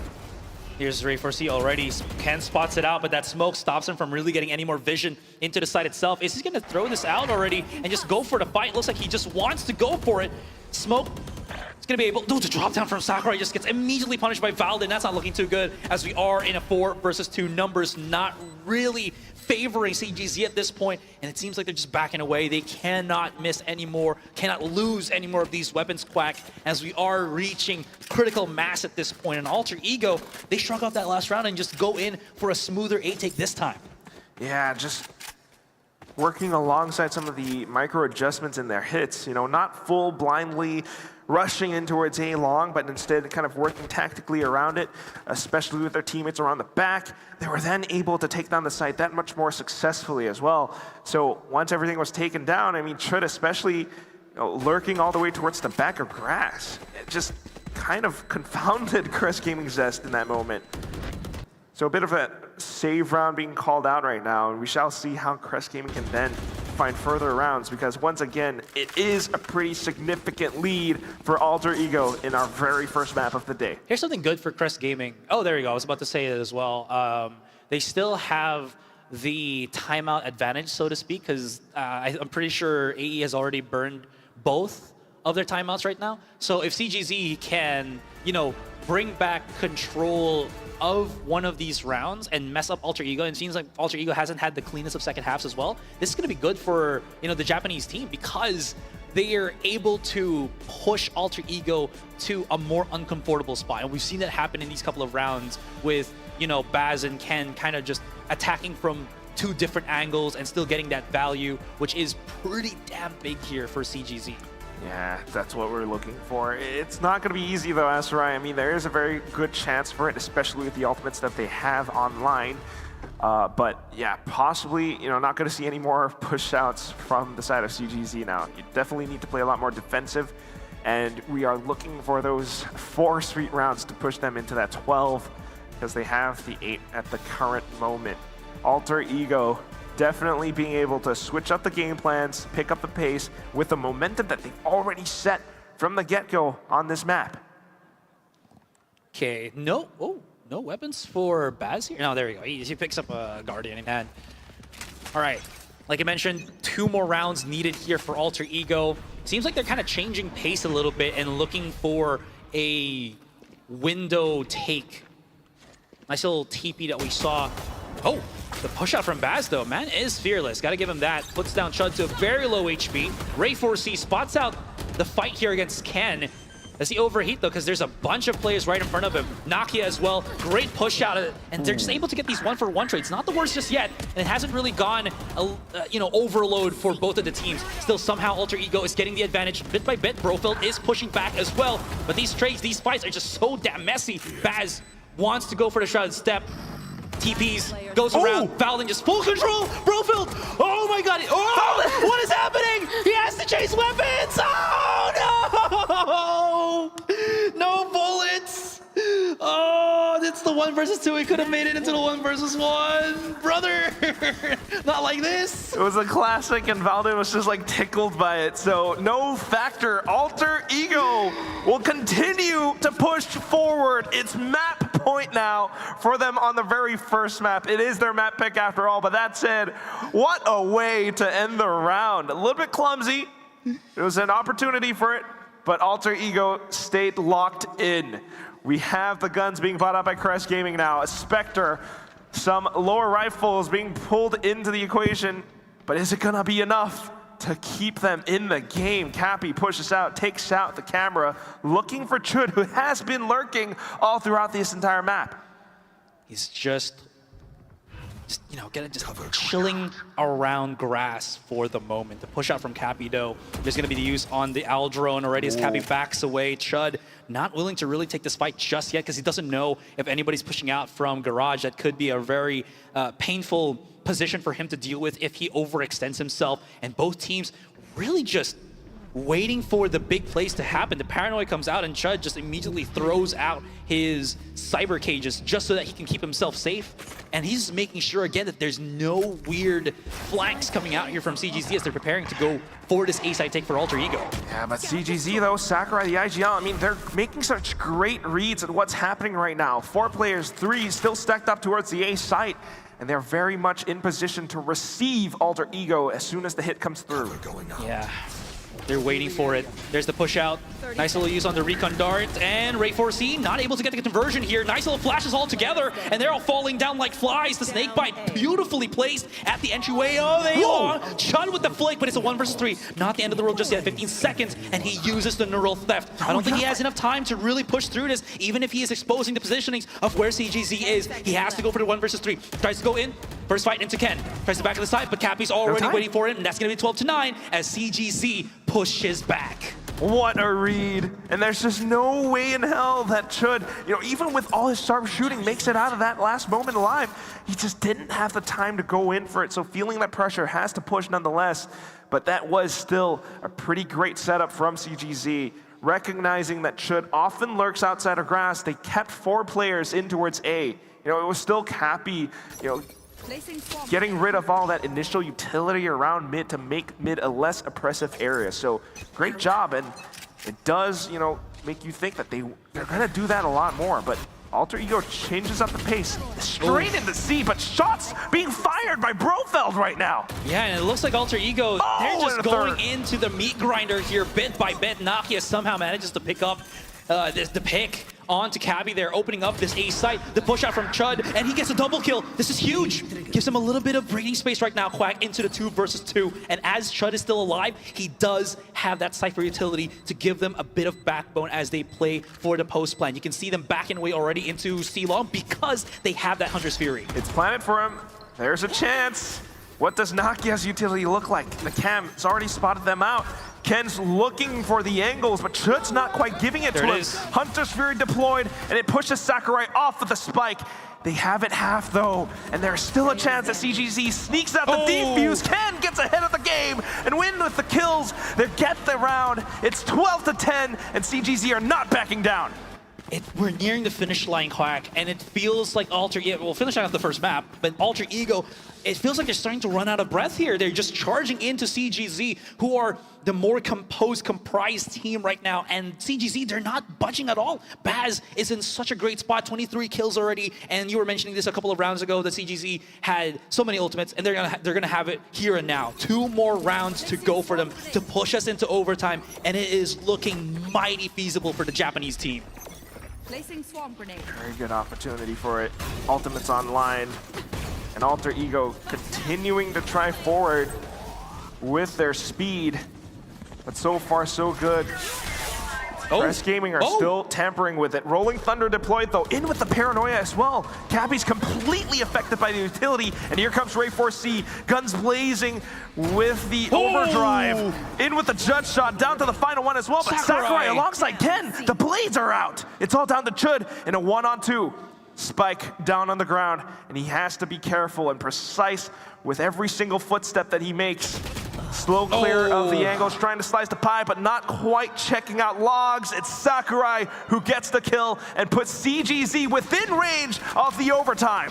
Wow, CGZ are, they're unbudgeable. This is the immovable object right now. They've somehow managed to become this team in the span of just one map, Quack, and they are pushing back against Alter Ego. We said it so many times already, and they're doing it once again. It started with Brofield, Sakurai chimed in, and it's not just Baz anymore, it's the entire team that is working overtime to push them into overtime. Just one more round, but this is where it gets tricky. This is the round where, obviously, if you make a mistake, it's all over, right? Alter Ego still has that round advantage, and they only need to push one more. It was incorrect. It seems like Alter Ego still had that second timeout in their pockets, and this is huge for Alter Ego. Yeah, calling it at this very final moment could give them what they need to find that final adjustment, the final piece of the puzzle to end the map 13-11. Their own map pick. But at the same time, it's a tactical pause. It's one where your opponents get to, discuss as well. So there is a bit of risk factor involved as well as we take a look at the UI. CGZ, now slowly starting to take over in terms of the kills. Baz and Nakia leading head to head, but they also have the ultimates, Asura, and that's what we're keeping our eyes on. Yeah, that's going to be pretty big. That lockdown is going to be huge. If Brofield can just keep alive, which he has been doing pretty effectively while also not really losing control of the map, that's going to be huge. I will say, though, it feels like Baz, Gotten's already been picked off. I was about to say, Ray 4C's been just overcommitting with the shotgun plays, and he hasn't really been getting that value that I think Alter Ego is looking for. Yeah, that's often what they do. That's their style, and if it works out great. But if CGZ is able to create a bit of a gap between him and the rest of his team, that's where things start to fall apart. And this time, they've managed to find yet another player, and that's Gotten, a very crucial pickup, because then your smokes are gone on the attacking side. Not too much vision being blocked off. And Crest Gaming, they are very much aware of this, allowing them to sneak into the site. It's a 5-on-4 retake. The question now is, what's going to be the post-plan setup for Alter Ego here, especially with, the lockdown going to be available? That's the one. It's putting the spike planted on the God spot. You can't put it on default because, again, the lockdown is just too strong for that angle, so they have to play the other one and play, again, at this A-long position. Because there's no more Hunter's Fury as well from Nakia, this is going to be just so damn difficult. And you go, Ray 4C is committed inside the lockdown, 1-for-1. Not the biggest of values, but at least starts it off with the first kill. We're not yet done as the retake comes out for CGZ. No one has started defusing this spike. If they can just delay it even a couple more seconds, this is looking good for the Indonesian team. No way they do it! They actually just line it up, and at the very last moment of map 1, Alter Ego come out with an answer. Down to the nth hour, and that's when they pull it off. Alter Ego in with the firepower, in with the strats. Ray 4C just sends it, slides on through at the very final moment as Crest Gaming tries to push out from that lockdown. And then the rest of the team, once again, the sharpshooting from Chud alongside the rest of the firing squad, they were then able to spray down in the general direction of the spike. So unfortunate defeat from Crest Gaming. They tried to make that comeback come through. They were very close to it, but Alter Ego still managed to stand tall. Oh my gosh, that was a very, very, very sweaty end to this first match. We're still on the first game as well. Right, anyways, let's just look at some quick little highlights from this Haven map. Oh boy, I did not expect this to be the outcome. How close it really was pushed in. Great start that we saw from CGZ. Sure, they did lose the second round after the pistol, which really costed them economy as well as I think just tempo overall, especially with this kerfuffle that we saw with Nokia somehow surviving with the pistol and still getting the 2 important frags to get the kill, and then CGZ just does it again. Gotta love I think the difference of style that we've seen right now from CGZ. Again, we were kind of expecting a slower game style of gameplay from them, but they've been upping the ante to like 11 in some of these rounds. Just kind of, you know, reckless abandon, pushing to the side, see what happens, and it's been working, Quack, for CGZ. Yeah, so despite all that we said and everything that we've been, you know, hyping up for Alter Ego, there is still a very good chance that CGZ might be able to turn things around, considering the fact that the next map that we're headed towards is CGZ's map pick, one that they're more comfortable on given their successes from the group stage with Pearl. Yeah, exactly. And I'm so, again, you know, pleasantly surprised about what we were talking about as well, the you know, the weirdness of Haven for CGZ, but take one of these for Brofeld. But I gotta say, it still is showing that, you know, CGZ is still evolving as a team here in the Predator League, and we can expect potentially even better things for them as we are, you know, again, preparing for that second map. And wow, the 13 to 11 is just blew my mind with how it ended. I thought legit we were gonna go to an overtime.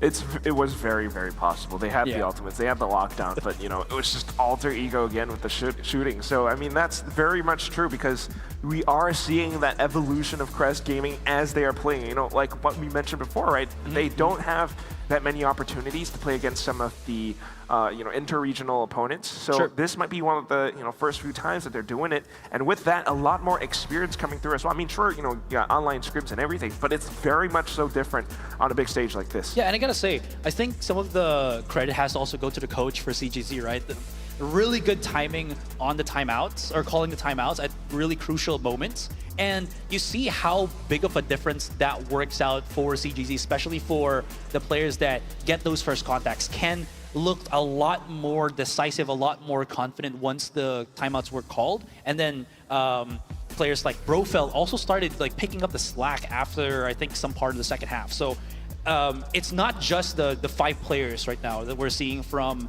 CGZ really put that effort into them, you know, pushing Alter Ego to the limits. It's also the entirety of it with their coach as well. Yeah, it's really amazing stuff. I mean, with all these timeouts being called, there's a lot to say. I mean, Alter Ego with their own timeouts as well, the very last one at the end there. So, I mean, we had some, you know, crazy rounds with the pistols and everything that still happened, but also I'll never forget just this moment. a lot of amazing moments from a lot of the different players. I mean, Chud, I think, was one of those standout ones for me, but at the same time, Nakia is definitely one of the bigger ones because he just had so many kills on the pistols. Yeah, absolutely. And again, he's such a, we're pretty sure we've said this already, and it's been said in the past, he's such an incredibly high IQ player, right? That he's just able to create the openings that's needed for his team, not only from his individualistic plays, you know, being able to just stack up kills upon kills, because he was what, like 25 as the series ended? Yeah, I think so, right? 20. Yeah, and then he somehow manages to get great value off of his Hunter's Fury. The Recon Dart is always placed at the perfect time. So this just makes him into such a complete player for Alter Ego. Without him, I feel like Alter Ego might have just, you know, dove the dirt, and CGZ would have probably gotten the first map. That's true, because, you know, while it was, you know, a lot of Nakia and stuff, if Nakia wasn't there, then it would just kind of be like Ray 4C diving in and, you know, face planting on the ground. We saw a lot of that happening. It has to be said, yes, it is classic Ray 4C. But, you know, he does have some of his moments as well. Down to the very end, somehow that judge just magically came back alive again. So it's all of these moments just kind of aligning for Alter Ego that, you know, it does look and feel as though Alter Ego is still that just one very tiny step ahead of Crest Gaming. But that said, again, a lot of the evolution's still happening as the game goes on. We do want to say, you know, don't go away because we have no breaks. We have no breaks, that's right.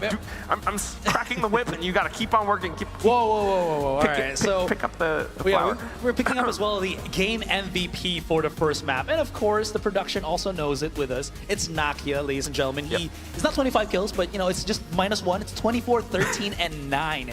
Dude was on it. Look at the ACS as well, 291. I would have seen the kill participation. Actually, check it right now.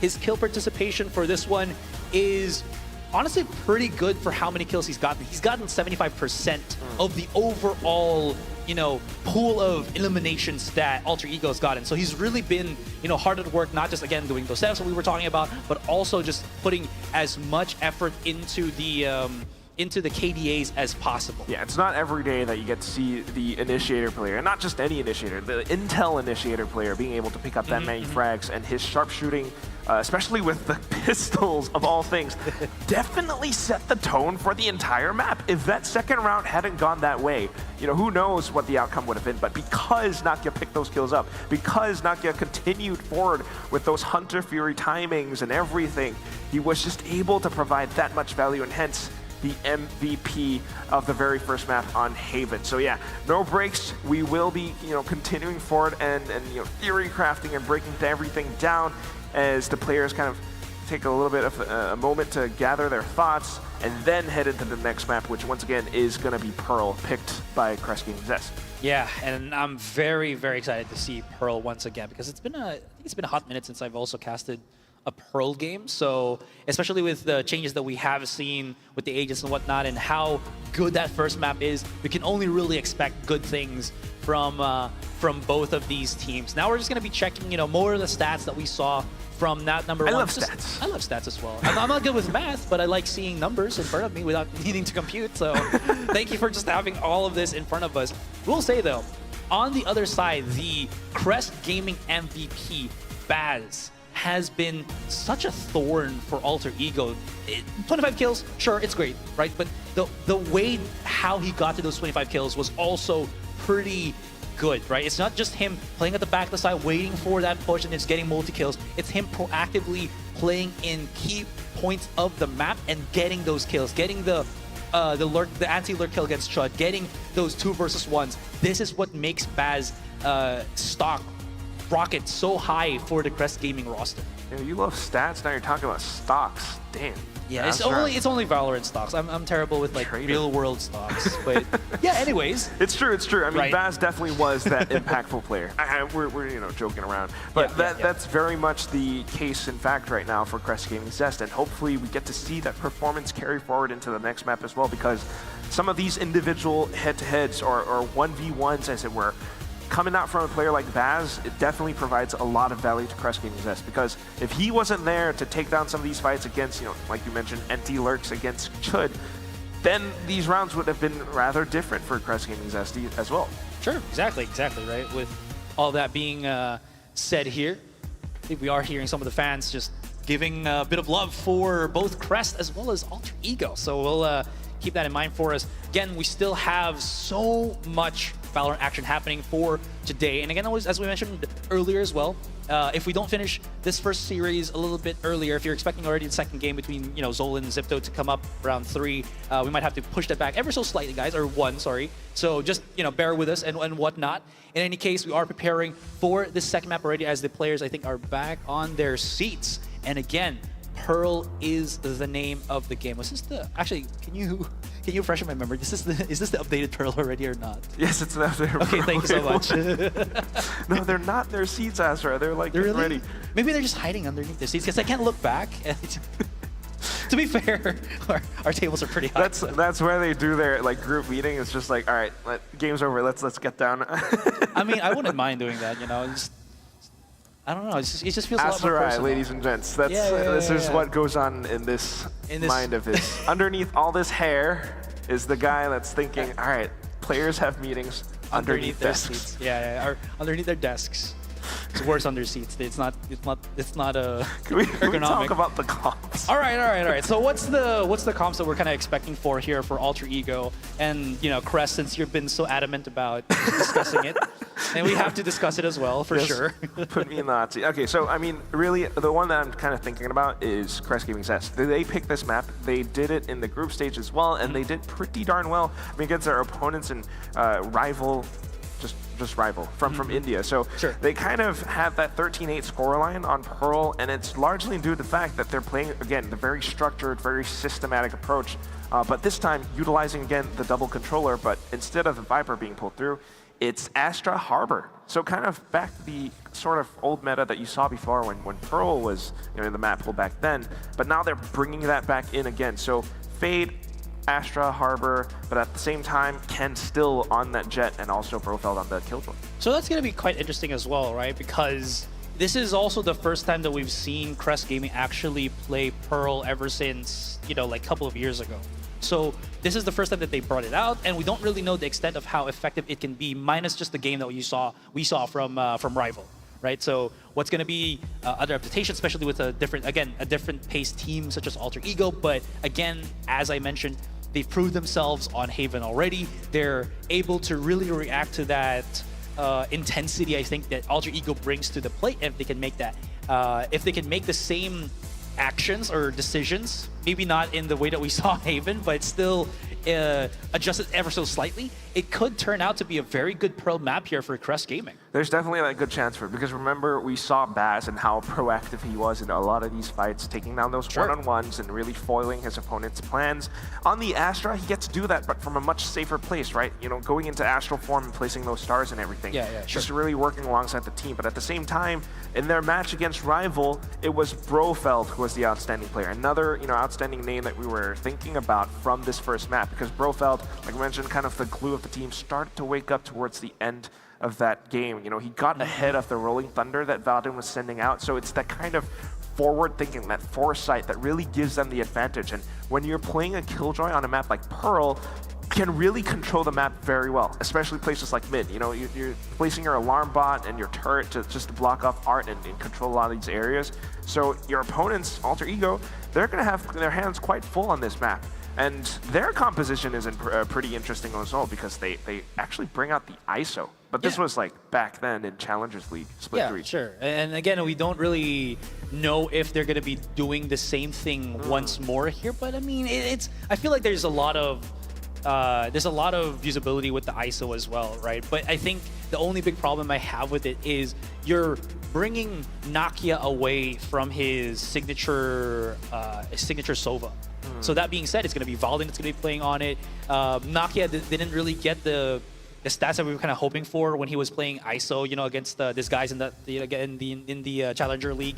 So that being said, it might still need a bit of polishing, but to be fair, that also was quite some time ago. So they might have actually polished it, in between from there to Predator League. So could be a more refined composition. If not, maybe we're just going to be looking at something different as well. Maybe this is the single duelist, and then Nakia still will have that initiator, and then Valden will maybe double initiator alongside him. We'll have to see. There's so many options, and that's why Alter Ego is such a difficult team to play against, because we know how very much wide some of the agent pools these players have, especially like Nakia and Valden. So if very they can flex, yes. Exactly. They're very flex players. So if they can make this happen, or if they can have so many options for Alter Ego, Crest Gaming has to kind of play guessing game on what their opponents will bring to the Pearl map. I will also say though, I mean, even in spite of all the flex that could, come out, even if he does play on the ISO is, kind of that duelist initiator hybrid, just because you have, the undercut, the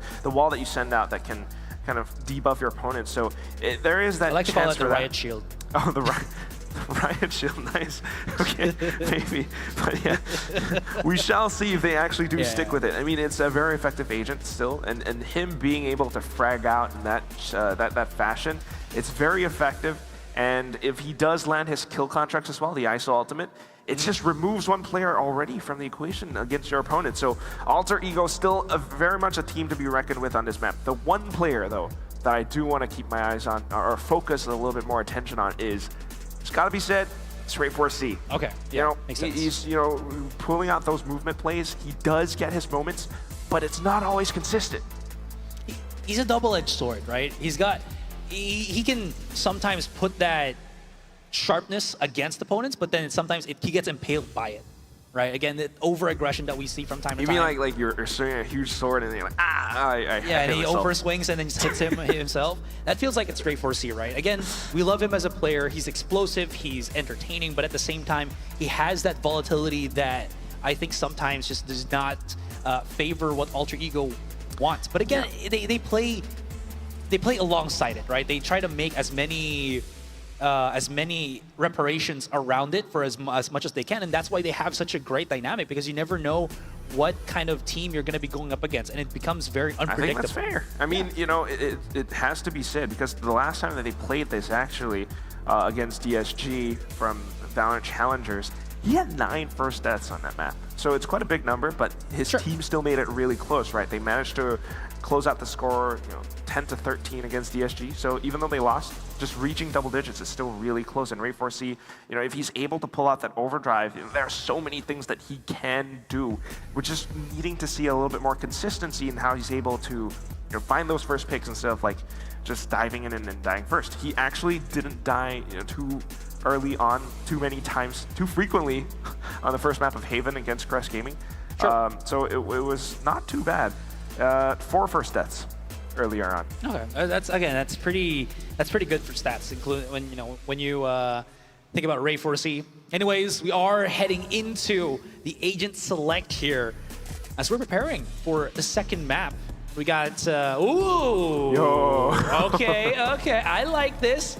We were talking about how Nakia, we want him on the initiator, but more importantly, he's on the initiator. No, I'm kidding. It's Valden with the Phoenix. Is this the, I actually cannot remember if you're playing on the patch that Phoenix has been changed up with his curveball as well as his hot hands, but that is going to be quite interesting because this is very, very, I think Pearl is a map that was built for Phoenix because of just how well you're able to really get so much value off of that curveball because of the angles that, B-Long and A main project for you.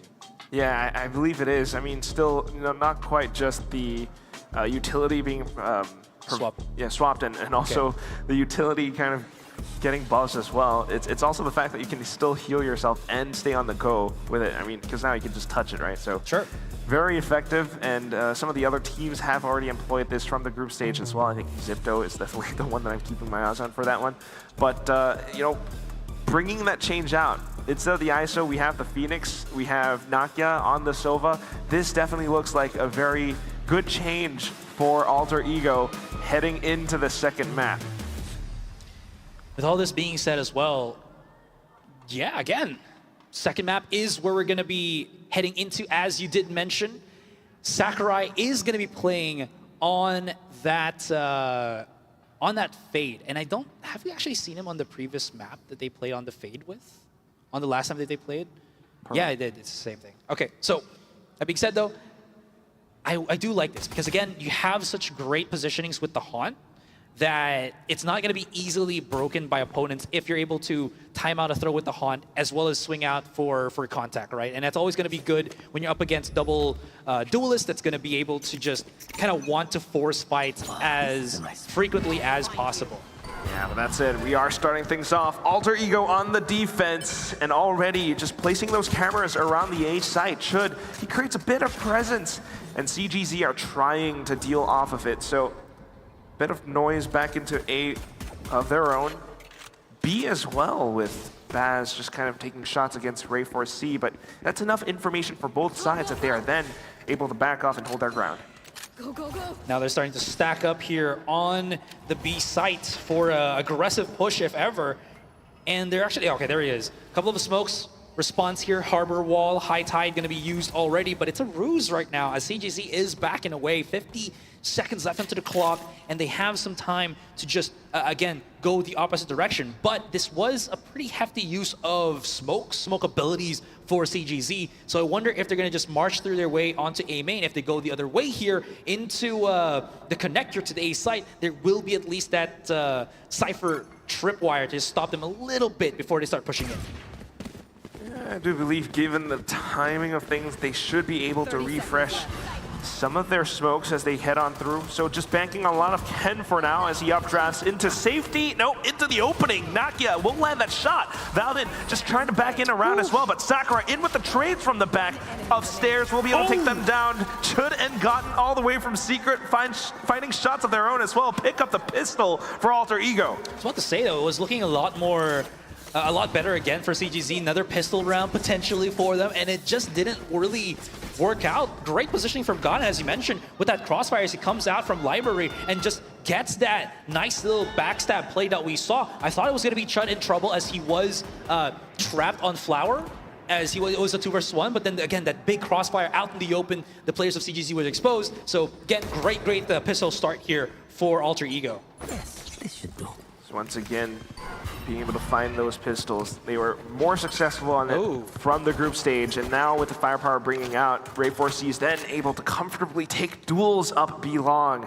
CGZ not quite able to suss out a lot of the initial positionings now, so a little bit more committed in towards creating presence on the A site. This is slow pace, right? They're just making sure that there's no shenanigans that's going to happen against CGZ here. It's going to be one of those rounds altogether.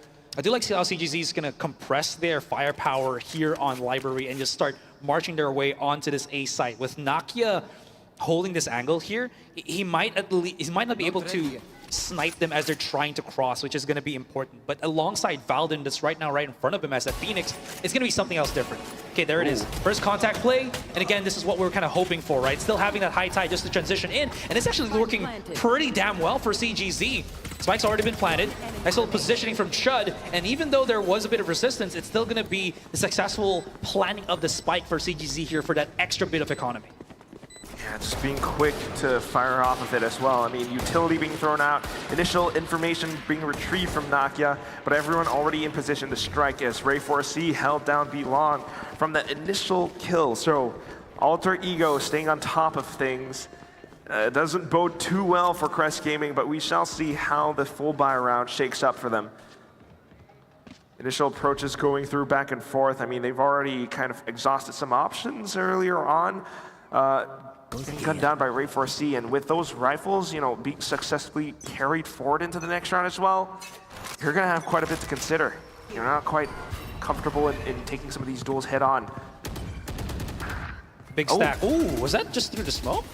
Yeah, it was. Okay. As soon as it blooms. Yeah, it's pretty good. I think they wanted to just double stack and hope that maybe CGZ wanted to just burst out of the high tide, right? Just to maybe get the site immediately, and Ray4C just gets caught in the crossfire. Any case, pretty good. It's a 4 versus 5 as the round continues. Valdin pushes out with, oh, that's a nice little wall back there alongside Godin out in the open. Can't really deal with the numbers, but this is still a pretty good round altogether. I would say for Alter Ego, but then Baz just goes in, lights the whole A main up, leaving Chud in a 3 versus 1. Great positioning, controller still alive, gravity well is potentially in place. Chud has his work cut out for him as he does not have the weapons at the back of the site to really fight the longer angles. He's just not able to fight back. I mean, it's a risky play to go in to take those fights head on inside of A main, but that said, I mean, even with the angles being held, it's just that much easier for Bass alongside his teammates. I mean, that's the key phrase, alongside his teammates. He's able to find that pinch out away from A main, taking down multiple players, pushing into the site. So successful conversion round for the side of Crest Gaming Zest. But then Alter Ego buys back up as well. So rifles in hand now. They push out of A main, in fact. Okay. There's the budget smoke from the Astra just to get them that cross into A long. Quick little use into the cascade just to slowly bring themselves in here to A long position. It's a bit, okay. Double smoke already from the Astra of Alter Ego, and there's the push. Nightfall's been used as well, and it's a slow... Yeah, just to gather a little bit more space, right? But then Ray4C pushes out, taking the initiative against Crest Gaming. So A lot of positions being stuck in right now, even though they're trying to push out a connector. Baz, he's able to find those kills, but Chad still in position, anchoring down from the back of Halls. A second kill coming through, 5 HP, but he's still wreaking havoc. Valden coming back in to provide that support, and it's 3-1 in favor of Alter Ego. I gotta say, that felt a little bit awkward for CGZ there. You just saw that they charged right out. The weird little updraft that we saw from Ken, and he just got fly swatted by Ray 4C. You kind of see it, a while ago in that play, and then they somehow just slowly, bit by bit, charged out. That's why I was a bit confused, because they already had every setup used, right?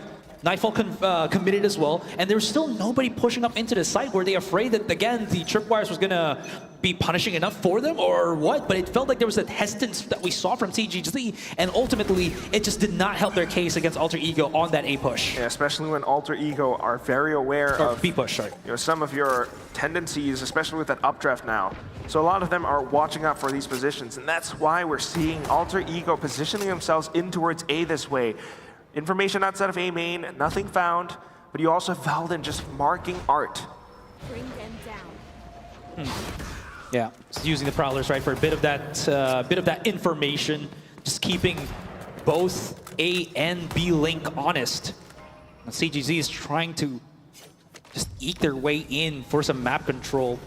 Chud just making sure that nobody's going to be pushing through his angle. Maybe, maybe here through water, through sewer, they can at least get that contact. But you can see that Alter Ego's pretty much aware of this potential play push that they're about to do. Already backing off from stairs, Valden, in towards Secret. So it is pistols after all for CGC. So because they're taking so much time, Alter Ego then kind of get a read on things as well.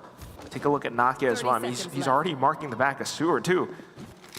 So as soon as CGZ pushes through, the Haunt being sent out, further information gained, but double peeks out. It takes down Gotten. Valden goes down as well. Nakia, he's the only one alive inside of sight. A little bit late on it. Oh, Ray 4C. Getting the spams through. Ray 4C gets another kill too. Nakia in for the double, and the spike gets planted in time. Ray 4C with a movement, sliding back and forth. The third kill coming out, and it's yet another round for Alter Ego. Ray 4C with the parkour moves just so that he can bamboozle the aim there of his opponent, and Chud just gets the final kill. I will say CGZ has been pretty good at those first contacts, but it's that follow-up. It feels like, there's two parts to the map, or two parts to the site, one in the front, one in the back. They can get that front part very quickly, very easily, even get some net positive kills, but then as they transition into the back of the site, that's when they start struggling. Maybe it's because Alter Ego, the rest of the team starts coming into the site, they start fighting back, and CGZ just don't really know how to deal with it, or CGZ just does not have that conversion that they want, so they don't get that 100%, just the 50, and they can't push all the way. I'm liking the way that CGZ is playing, but it needs that little bit more of adjustment. Yeah, we shall see if they are able to figure that out. But for now, the A main push out from Alter Ego. Ray 4C sprays them down, collecting onto a third body as well. All that's left is Profeld. And at this point, he's got to save, but he's pinned down. He's stuck. They haven't found him yet. So he stays hidden with a Traitor Discipline. The spray transfer. Two kills. Looking for the third. He picks it up. So it's very doable. If he can get that pick onto Nakia, he's going to have his ultimate, but could not really figure out that the opponent was just, hiding in a corner there. Did want to go at least potentially to the B side, but it's not going to work out for him. And we're going to be calling a timeout here for CGZ. This is not the same back and forth that we saw from that first map. It's 4-round deficit with Alter Ego with a commanding lead here in the first half. Yeah, I mean, so far, so good, and Alter Ego just continues to force the issue on a lot of these rounds, right? Repeatedly pushing out, repeatedly taking these fights against Crest Gaming. Even the trades aren't quite going Crest Gaming's way. They had some game plans, with the IGL calling for it to fight against Alter Ego, but like you mentioned, right, not collecting on that secondary 50%. And we shall see if the timeout does give them that value. It should, right? I was mentioning this a while ago that Crest is a team that really needs those crucial timeouts from their coach, able to just kind of realign the team and keep them on that one focus. They just need that one more push, right, to get these site takes on a whole different level. And I feel like this timeout is not too early and not too late as well, because you saw how Crest Gaming still had so many good ideas. It's just, again, Alter Ego is just a beast on that retake. So we'll see how this transitions now that even after the timeout, it's not a buy around here for Crest. They only really have the hero Vandal in the hands of one of their players. This goes here. But everyone has ultimates, and I think that's what the timeout is for. Just looking to possibly lure some out from Alter Ego. Them on the defense, I mean, they are just so darn good at repeatedly forcing Crest Gaming to show their hand right now. Baz already spotted and tucked in behind this one little corner. Managing to get out with the star recall. I thought he was going to get caught because he got bumped into the wall. We good. Yeah, all right, we fine. Bit of, again, just kind of noise, right? Just wait for that little bit of contact. But if they push through here on the A side, look at how much sprinkling of utility is available for Alter Ego. Just a little bit. Everything's already marked all throughout the site, right? You got the cages, now they come up in time. And that's when the spams go on. But look at Ken! Gunned down by Nakia, though. So a bit of a trade back-to-back. But then the line outs from Nakia, the recon tells all. And he's looking to slay them even further. Recon pushes them back out towards stairs, where lying in wait is gotten. The sprays connect. And that's the third. Alter Ego not slowing down at all on this second map. That was so well controlled. It felt like they were the, there's a tsunami coming that's going to be CGZ, and then Alter Ego just Tai Chi it. Yeah, just water bend it all the way through the other side, right? And it's so smooth as well, because you mentioned how so much utility we saw from Chud right there. There was this weird interaction as well where we saw, who was this? Cappy just completely spotted through the wall, and he wasn't doing anything, just not panicking at all. I think he was just committed to just making sure that maybe they plan it, and because they didn't, loss of resources, loss of map control here for CGZ. Not really the best, but now CGZ, fresh round, fresh start. They got better weapons this time. What's gonna be the play?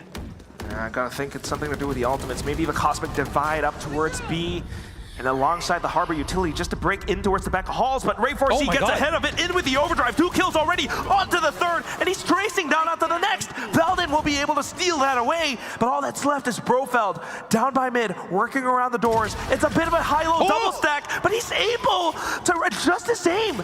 Microflicks back to back, and he's still alive. Brofeld, more like Brofending them off against himself. Three versus one. All right, maybe he can find Baldin. Unfortunately, too many angles to try to deal with. 7-1, and Alter Ego is on a warpath here. Quack, just be quiet. Bro, fending them off. I mean, dude, I just want everyone in the seats, in the crowd, to just kind of let that sink for a second. No. That was Asteroid. English is my second language, okay? So gotta say, all right, moving on. Brofeld's still able to make these incredible plays. Unfortunately, he doesn't really have the right situation to really put himself over that line, right? We've seen that again on Haven. It's not really just showing itself here. And every single play that we saw from Crest Gaming deployed here on this Pearl map, Alter Ego's been receiving it, pretty damn well with return of investment tenfold from how much effort they put in. It's just too difficult for CGZ as of this moment. Yeah, they just have so much in the bank that they can keep throwing things against CGZ. But now that overdrive is gone, in with the Prowler, they are looking to get a little bit more space into this B site. So initial Prowler clears out. You got the Nebula now down towards B. It's a little bit of presence, and it does pull some players away. And hopefully then Brofeld can sneak through Art and find some kind of a pickup. And that's what they're looking for as the entire team kind of transitions back over onto the other half of the map.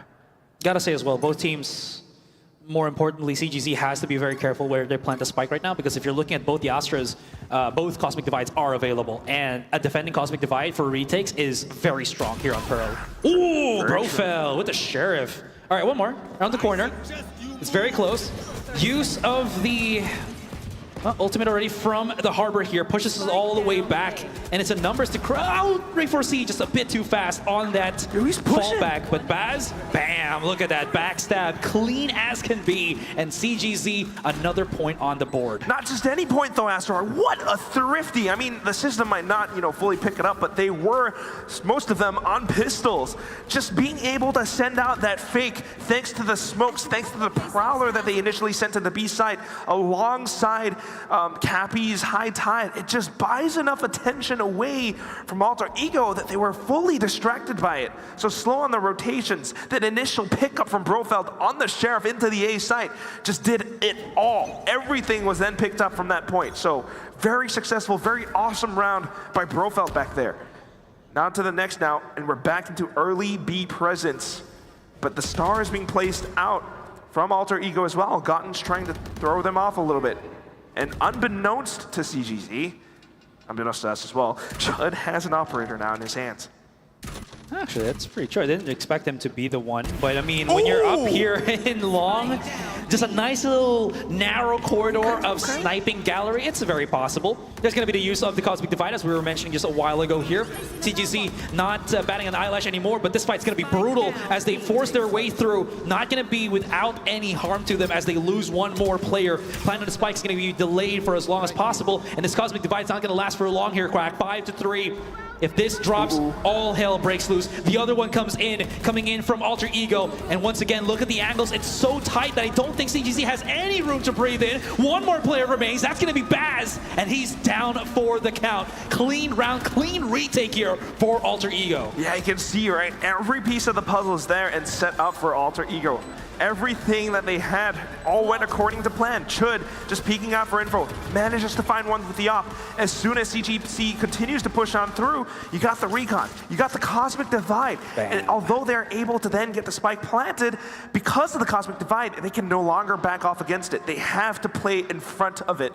And at such, 3v5, you're working against the firepower of Alter Ego right now, who are standing at the 8-2 scoreline. The judge now being pulled out by, back to the op by Gotten. And there's just so much at stake. But CGZ, they're running out of options here, Asterai. Oh, indeed they are. So that in mind, CGZ, I think they're just going to go for a full contact at this point. They do have the lockdown already. Just wait a couple of seconds, right, and start playing that firefight once they start backing away. But you can't see, well, Alter Ego, they left a bit of a surprise. This is a 4-stack already on the side, a 5-stack even. As that lockdown just goes down, there's still angles for, again, Alter Ego to pop the shots. Everything's just being spammed through. Now in with the Nightfall as well. It just kind of holds off Alter Ego for a second. Nakia will fall, while the rest of the team just kind of stays around the back of Flower, the back of stairs. Alter Ego just biding their time. The spike not yet planted. 4 on 4, and it's still pretty dicey for Crest Gaming. Yeah, that cove gives him a little bit of breathing space. Ray 4C doing the same thing. Chud comes out and gets the pick. That's what they're looking for. Ken gets the refrag here, and it's still going not too bad for CGZ, but then once you see how everybody's falling apart and it's only Ken remaining, you know that it's not going to be for long. They do get the plant on the spike, but again, the retake for Alter Ego is just too clean, too well coordinated for CGZ to handle at this point. Just Alter Ego are so good at creating this pressure that Crest Gaming Zest are feeling. All the Japanese fans are feeling this as well, watching this, because as soon as they get the spike down, everything, even if they set foot on the site, Alter Ego are right around the corner. Alter Ego are spamming. And as you're, feeling all those spams coming through, bullets whizzing past your head, you're always worried about getting hit. And that's why, the post plants, their positioning, it doesn't quite favor them.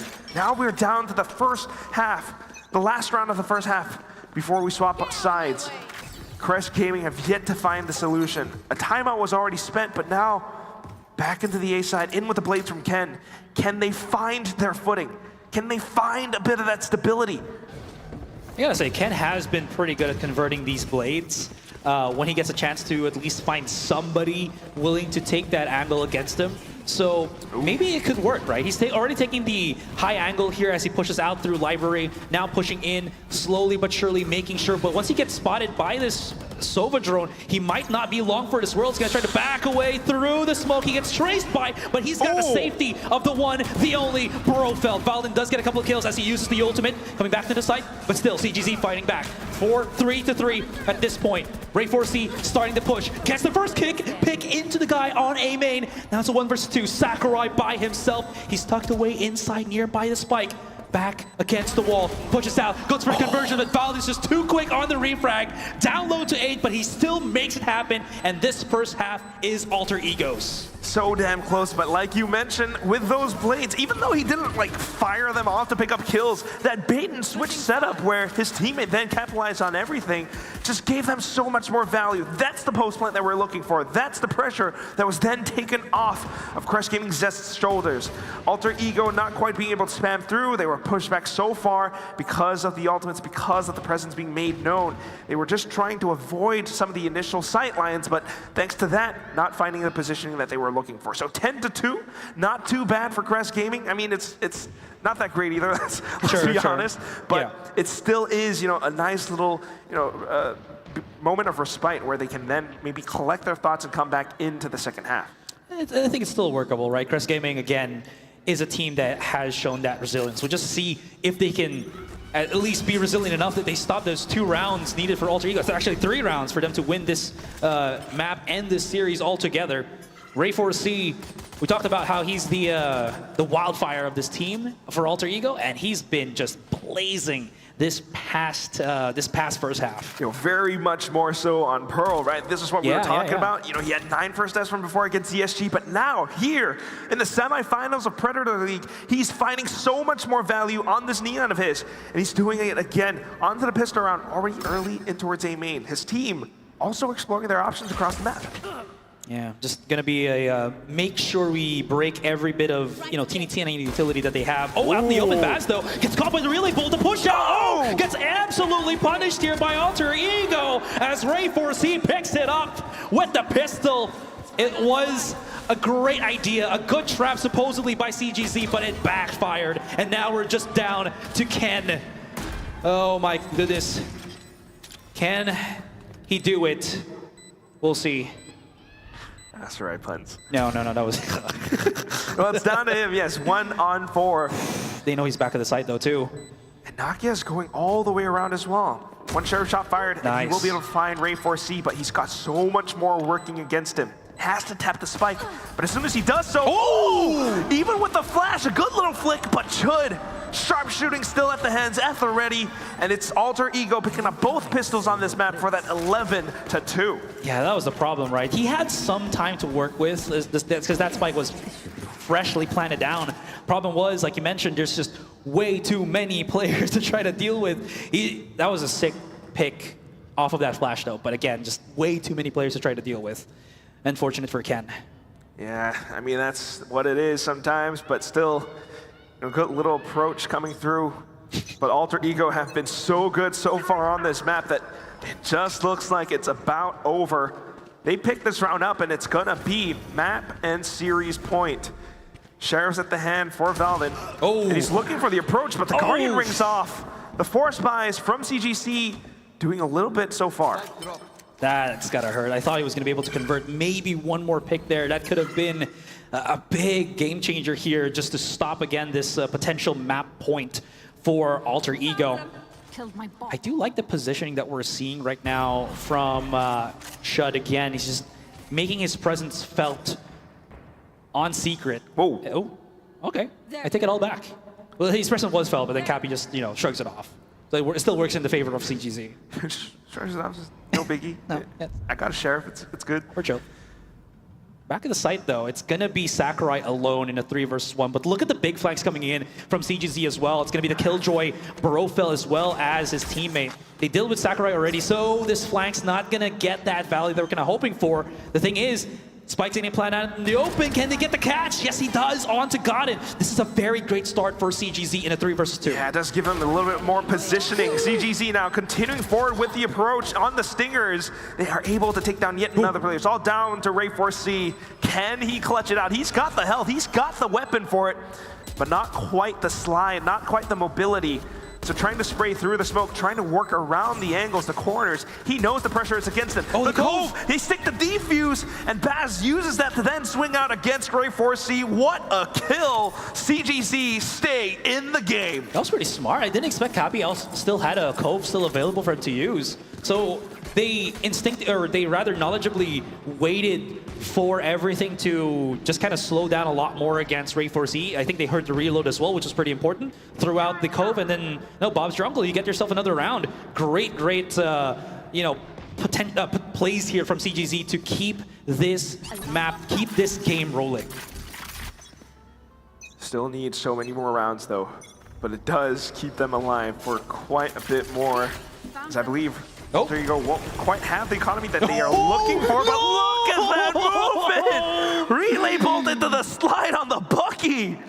Oh, that's gonna be hurting. He was expecting already Ray 4C to do that. He had time to maybe go for the punish, maybe go for the kill, maybe just stop that.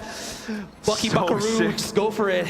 Oh boy. Continuing forward now, it's the Owl Drone in with the pistol train, straight down, chugging it into the A site. Baz able to receive for now, but then the Sheriffs, they fire back in for the trades. Pound for pound, Alter Ego find themselves with a bit of a numbers advantage. CGZ not quite having the positioning. One inside of A main, and one coming all the way from the back of Defender spawn.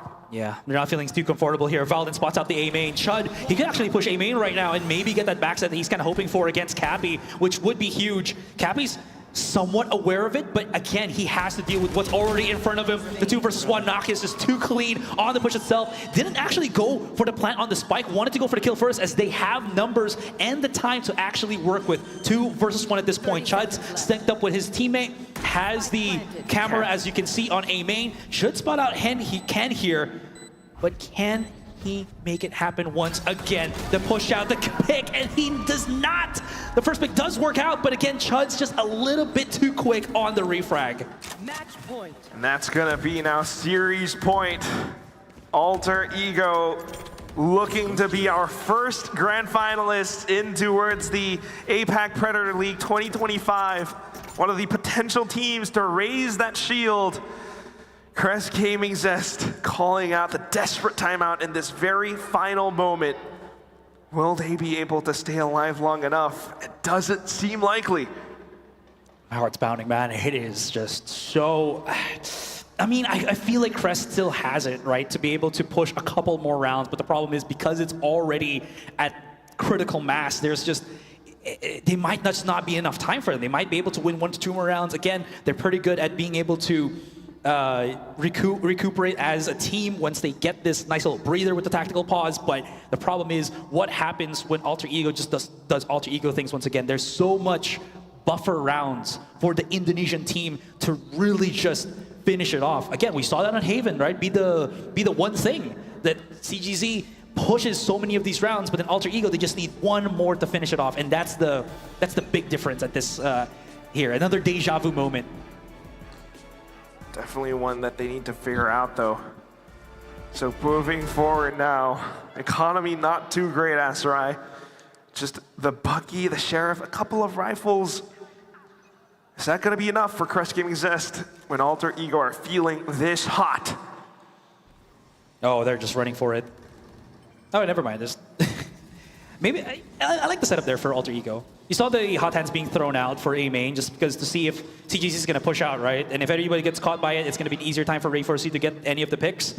Any case, seems like CGZ, they just want to play for the back of the site. There's going to be the use on the ultimate from the Phoenix already, the commitment, and they really want to just go for this, right? And oh, okay, this flash might get some value. Around the corner. No, they haven't spotted Baz already yet. And they actually gotten 2 picks. This is good for CGC. No spike planning yet, and the numbers actually favoring them ever so slightly. And not just that, the spike all the way down in No Man's Land too. Oh my gosh, I don't know how Nakia is going to be able to retrieve that. He's got a little bit of space past stairs now. Peeks out, but there it is, the high-low stack. And it's a trade. Baz staying on top of it. All down to Chud to try to close this out for Alter Ego. He's got the cam, and he might be able to work around it. He's got the time too. But the one thing he doesn't have, the one thing that he crucially needs is positioning. Tries to crouch and sneak forward. Puts up the cages. to try to throw them off his scent. No Managing way. to pick it up now. 20 seconds left. He goes in for the tap. He's going B. He's going and he's looking for the quick and full rotation all the way across the map. He's got time. He's got time. Just right around the edge of it, though, CGZ can hear his footsteps, so in with the timing. It's a very slight window of opportunity. Ken might be able to find the shot.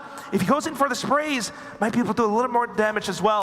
And there it is, the headshot. Chud not being able to find any joy in this moment. CGZ find one more round to keep themselves alive. Yeah, CGZ realized he's not going to be fighting for A side anymore. He's going to transition into that B side. Ken was already faster on the rotate, so even if Chud was starting to plant that spike, right, he wouldn't have time to really go for a firefight when Ken was going to be just immediately peeking him out as soon as he plops that spike down. So really just good understanding of the situation, and more importantly than anything else, that start of the round was just such a good understanding of the firepower that Alter Ego has. So playing at the back of the site, very good. Yeah, but now quick plays again from Ray4C. No, He's not looking this for time. it Not back this with time. the Bucky. Brofeld just stays far away, creating enough distance between him and his opponent. Whew, that's a big one too.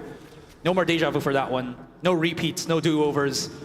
Now, this is Alter Ego on the weaker buy, so they're just looking for meaningful, heavy contact with the pistols if they can. They're starting to push out as much as possible with the firewall here from the Phoenix, and it does not work out. Ken is going to be able to at least hold his position at the back of the site, and he's just going to be able, with the rest of his team, fight back. 12-5, and CGZ is building up a bit of steam here. Yeah, what a setup. I mean, you had the Nano Swarm just to, you know, bait out that initial approach. We have seen that play out from Ray4C already, so just being able to adjust around it, and also to hold down from the back of Halls. Ken being able to fire out those shots, managing to pick up yet another round for CGZ. And with that, then the upgrade to an operator. He's got the blades at the ready as well, and alongside some more ultimates from his teammates too. Okay, this is the first time I think we're seeing Ken on op, right?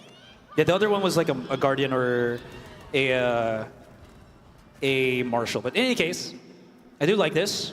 Again, this was what I was kind of expecting to see maybe on Haven, right? But here comes the push out from Ray4C, spots out that bit of contact, and the judge becomes the jury and executioner as that first contact into A, looking mighty fine for Alter Ego. They're falling down like flies, and this is not looking too hot. Cappy's already been dusted, and it's all down to Brofeld. Man is fighting for his life, for his team, 4 versus 1, and they know exactly where he is. Spike's gonna get planted, numbers not to his advantage, and Brofeld has gotta dig deep. Slowly coming in, he has the ultimate, but again, how much space does this actually give him? That's the big question. Can this push them all the way back? The thing is, you can see the radius on that ultimate. It's only on A main. Big flags coming in. Look at the detain. Brofeld's gonna be looking for something, but he's not gonna know that it's not on the site, and he just loses to it. And ladies and gentlemen, Alter Ego is gonna go to the grand finals. The first grand finalist already making it through after a bit of a tight run on Haven, but a much more successful and smoother one on Pearl. Give it up for Alter Ego as they close this out 2-0 against Crest Gaming Zest. And that was a brutal, brutal finish to this series overall, Quack. What just a show of force again, right? And it all starts with how different a performance output we've seen from Ray4C. Such a differentiation, right, from what we've seen on Haven, here on Pearl. So I just gotta say, it was such an incredible showing from both teams. In any case, we're just gonna be passing it on to our hosts to just, break down what happened in this series. You guys take it away. After an intense series, Crest Gaming Zest's journey in the Predator League ends here. They will be ending their journey at top 4. And before anything else, we would like to invite Crest Gaming Zest up on stage beside us.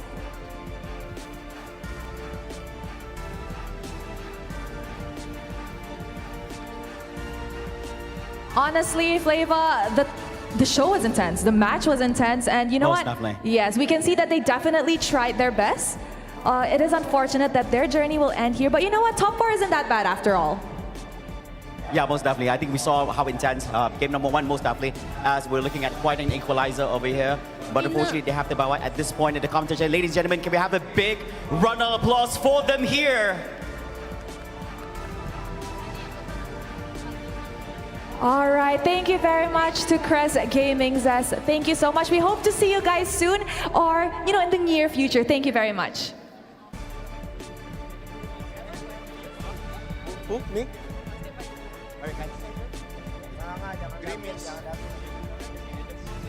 And of course, since this is the semi-final match, the team that will be heading on to the grand finals later on in the day, the first grand finalist for today, give it up for Alter Ego!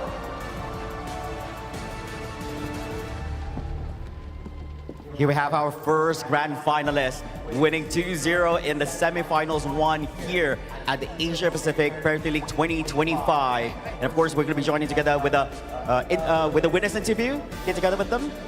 Hello? Hi guys, how are you guys feeling? Aku cakap. Yeah. Boleh, bisa. Bisa Apa? aja, yeah. How are you feeling? Apa perasaan kamu? Senang, happy. Senang, happy. Yes. Rasa nervous tau. Were you nervous just now? No, nervous. You're not nervous? Yeah, no nervous. Okay. How was it just now? Are you excited for the grand finals? Yeah, not really. Not really? Not really. Got excited? Expected. Excited. Oh, excited, yes. Yeah, Just excited. A little bit. Just a little bit. Yeah. Okay, you know what? I think he's still trying to be calm because there's a bigger game later in the grand finals. Yeah, that's true. And of course, we have to ask yourself. Now, it was a 2-0 victory, Yeah. but we have to admit, game number one, that was a very, very close one. So could you share with us a little bit about what happened in that game number one, since it's a very, very close up against your opponents? I think we make a small mistake that can make us hard to close the game. We should close the game like 13-8, but we make a small mistake, then they got momentum. Yeah, but how was the communications between one another? I do realize that it's very intense. Us looking at the match itself, it must be hard being in that position where the scores are very tight against one another. So how was communication? Who was the one who ensured everyone to stay calm and play as usual? Everyone is just chilling. Like, we know we're gonna win, that's why we just chilling. I just say to my friend, just calm down and don't be hurry to close the game. And of course, we have to add that since you guys are going to be going into the grand finals itself, right? Congratulations. Anything you want to say to all your supporters who are currently together with us here at Midtech, and for those who are tuning in to the live stream itself, anything you want to say to them? Thank you for keep supporting Alter Ego until now. I hope I can bring the trophy to my country, Indonesia. Especially Alter Ego. There you have it. That's nice, and I'm pretty sure everybody is really proud of you guys, especially to those who are supporting Alter Ego. You know what? I won't keep you guys any longer because you guys have to prepare for your next match, which is the grand finals. Once again, congratulations, boys. Thank you. I will see you guys later. Whew, intense match. First match, we have another semi-finals to go. So without further ado, let us head back to the casters to watch the game highlight and to analyze what happened in this match.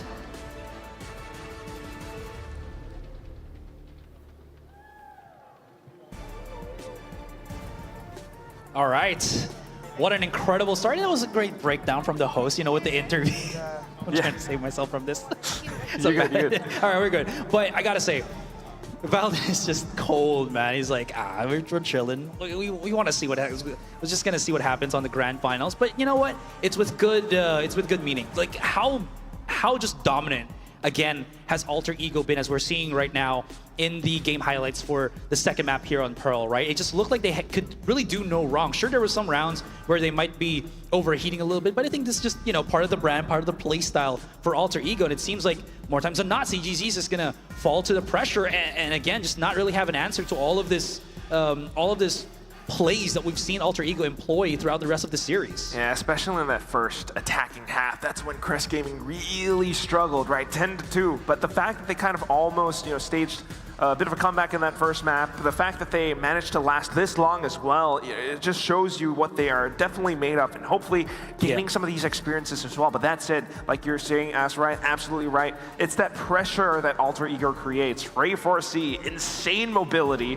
and of course, the rest of his team as well. Nakia alongside Valden just provided that much more value on the second map as well. You saw the effectiveness of that Phoenix with some of the set plays that they had to create a bit more space inside of maps like A main, and just pushing even further through that way. Yeah, and again, it just goes to show that there might just, it's so hard to just deal with Alter Ego because they have so many things that they can make happen for them. That being said, though, MVP, let's see who it is. It feels like there's so many options. Who do we really have? It's going to be Ray 4C for, I believe this is both of the maps. So that being said, man was on a mission to really showcase what the Neon truly can with his brand of intensity, right? With how he plays. Sure, yeah. I mean, you saw that Bucky. You saw like Brofeld. The first time he got hit by it, he was like, "Okay, how do I track this?"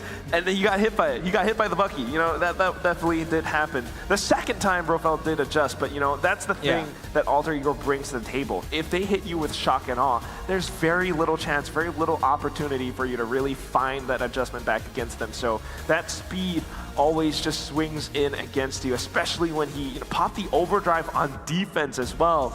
So there's a lot that this guy can do. You know, he's known for it. He's always fun and entertaining to watch, but when he starts fragging, it's really tough to slow him down. And the rest of his team as well, just providing that much more, you know, value and impact alongside those plays too.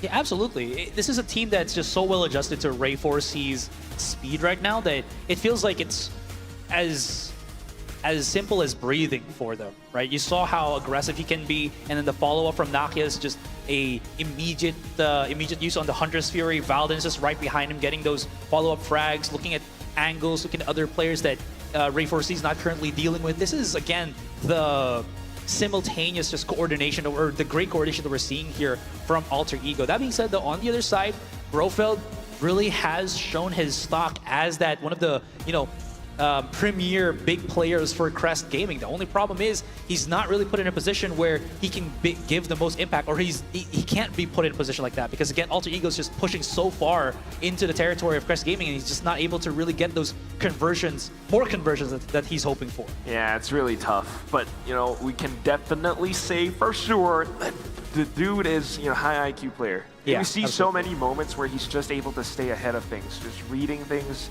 whether it's the, you know, Rolling Thunder being saved up from Valden on the map of Haven, or in the second one as well, you know, trying to lure his opponents out, or you know, at least trying to do as much as possible with his lockdown in a 1-on-4 situation. But as soon as he peeks out, you know, it still is the entire Alter Ego squad staring down his barrel, and that's just the way that this Indonesian team functions. There are so many of them. They all have great chemistry together, sure, and they know how to work off of each other that way. Yeah, absolutely. And again, it just puts them in a position where they're here as our top four for a reason, right? And this is Crest Gaming for it. Fortunately, it's not gonna push them to the grand finals, but a top 4 finish is still a top 4 finish here in the Predator League, and a great overall series was had. Yes. So I'm pretty happy after the series has ended. Just making it here, you know, the fact that it's top 4, Crest Gaming already secures like a little bit of cash. Yeah, the lion's share of pretty sweet. Yeah, a good chunk of the prize pool as well. So it's a pretty good day. Yeah, it's a good day. It's a good day, that's right. The big chunk though, that's the one that we got to keep our eyes on, right? Alter Ego looking for that 60, was it 65,000? Yeah. For the top first place prize. You know, at the same time, you just want to keep your eyes on this team because they are definitely a fierce contender for Valorant Challengers League starting soon, pretty soon. So there's so much to think about, so much to look out for that I'm already starting to wonder, you know, who's our next grand finalist? Who are they going to be? Because it's going to be Alter Ego playing against them, and that could tell you a lot as well. Yeah, absolutely. And well, they're going to have to not think about Alter Ego first, because I think like both of the teams that we're going to be seeing later has to make sure, because it's going to be a bit of a bloody battle, let's say. It's going to be Zipto Esports versus Zol Esports. And both these teams have had so much international experience already. They've already proven themselves as teams that can go to the absolute limits. So rather than what we had was a quick series here, right, between Alter Ego and Crest Gaming, we could be looking at a very duked out or a very prolonged battle between these two titans of teams. Definitely. I think these are, you know, two of the strongest teams that we have here as well. Just the fact that, first of all, Zipto Esports, there's a bit of Malaysian representation here coming up on the stage pretty soon, but also Filipino representation. So we got to see a lot more coming up. But for now, we're going to toss it to a quick little break. And then after that, back for the second semifinals match. So don't go away. We will be back, guys. And oh, actually, we got a little bit more time. It's a little bit more time. Again, Zol Esports versus Zipto Esports in a bit, guys. Don't go anywhere. We'll be right back.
gentlemen, welcome to the Grand Finals! The match is about to reach its thrilling climax. The final showdown features two opponents who have been close friends and gaming buddies since childhood. But only one can claim the ultimate glory. Zero! Who will emerge victorious in the end?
EH958, runway 14 right. Gentlemen, EH958, having floppy seated for landing. Thank you for choosing Fly FM.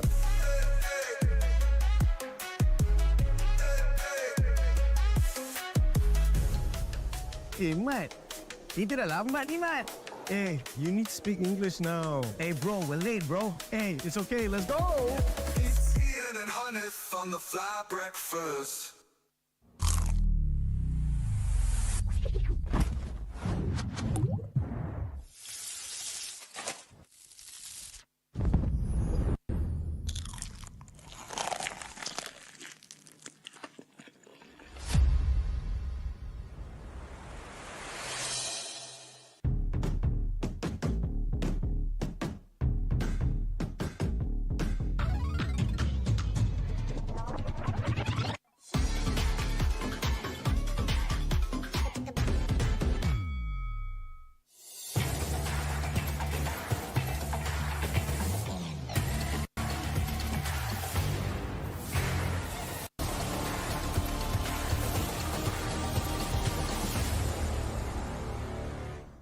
Real chips, real fun! Real tastes good with that real. Real tastes good. Real chips, real fun!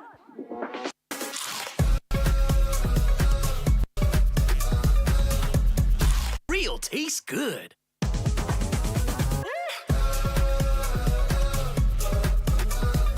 Real tastes good with that real. Real tastes good.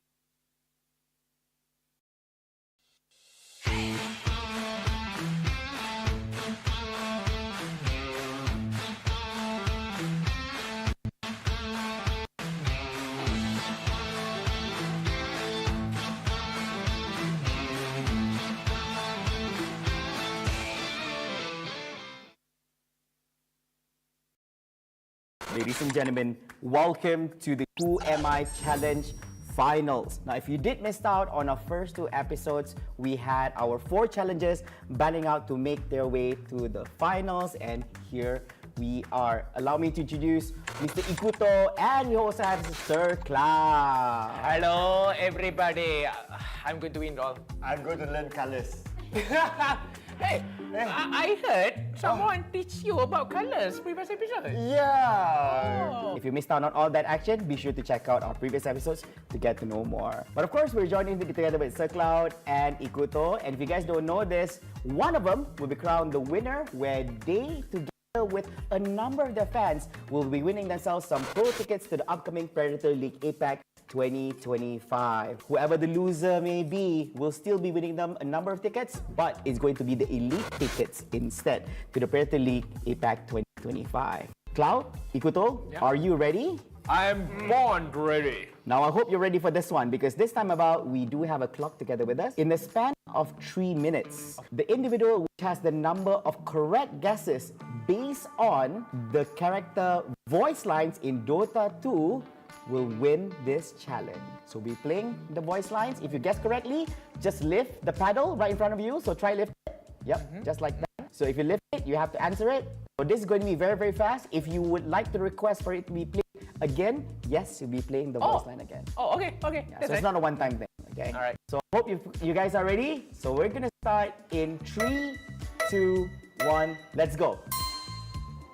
The dark moon comes. Luna. Luna is correct! Ikuto gets a point for that one. Second one. I'm going to win on. Ooh, Ikuto's a bit faster on this one. So Ikuto? Doom. Yes, it is Doom! You're going to get 0, brother. You're going to get 0, brother. Number 3. Let's fly. Okay, Cloud. Cloud. No repeat. No repeat. No repeat. The repeat's only if you both together agree to a repeat. No repeat. What is it? What is it? No Cloud? repeat. No repeat. That rider. Yes, you're right! Okay, next one. A knight in dragon's Ah, Ikuto. Dragon Knight. Dragon Knight is correct! Next, number 5. I am war. Okay. This guy. Hey, no, why are you giving clues? Just answer. It's Mars. Yes, it's Mars. Yes. Correct. Okay, next one. We have very limited. Centaur. Cloud, you answer. Centaur. Centaur what? Centaur War Runner. Yes, correct. Next one. Storm clouds are gathering. Okay, Ikuto. Storm Spirit. Okay, Storm Spirit is correct. Next. How much time we have? Almost. Wind of change is blowing. Cloud. Wind Ranger. Yes, correct. Next. I am sand.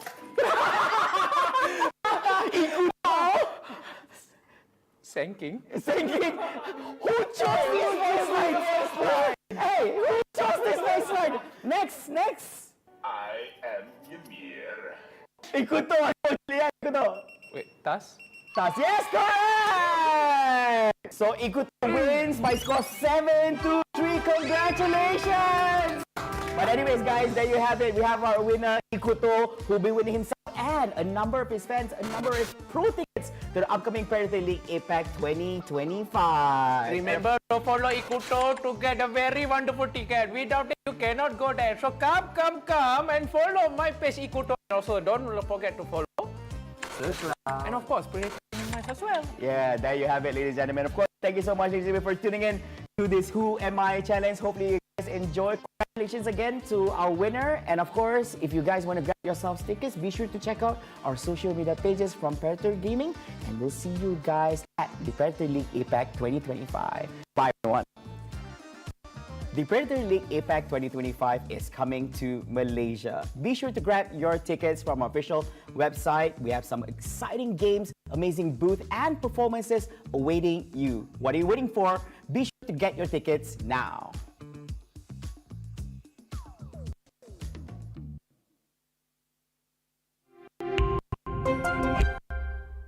Hello there, everyone. Welcome to the Who Am I Challenge. Starting off with this segment, we're going to be joined together with Adam Spatanka and Ikuto.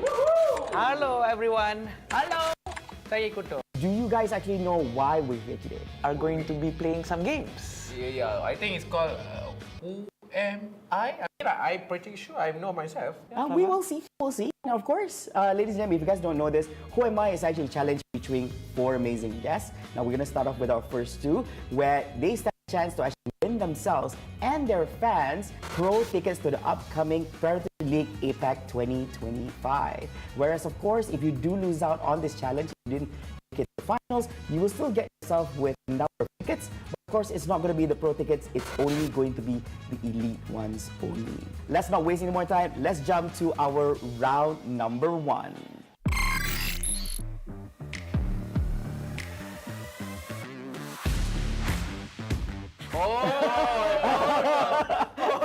Okay. How do I explain this? Now look into my eyes. Okay, rock, paper, scissors. Don't start first. You need to rock, paper, scissors.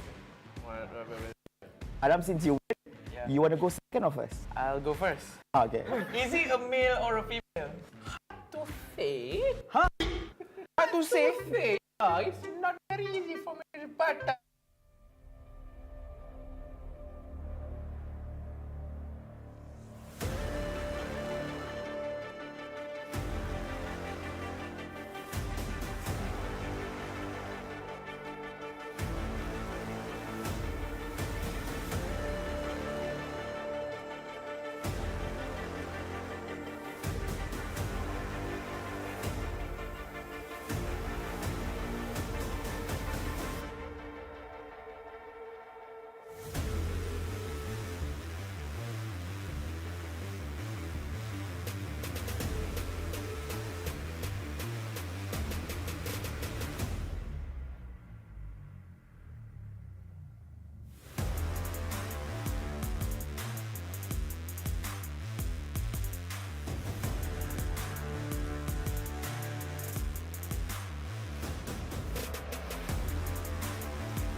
To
and gentlemen, welcome to the Grand Finals.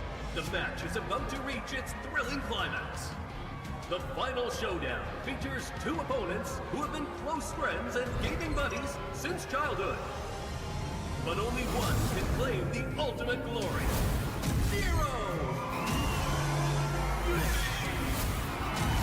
Who will emerge victorious in the end?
EH958, runway 14 right. Gentlemen, EH958, cabin crew, proceed to the landing.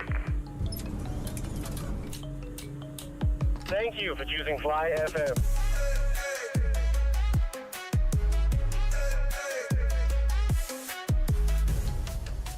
Mat. Kita dah lambat ni, Mat. You need to speak English now.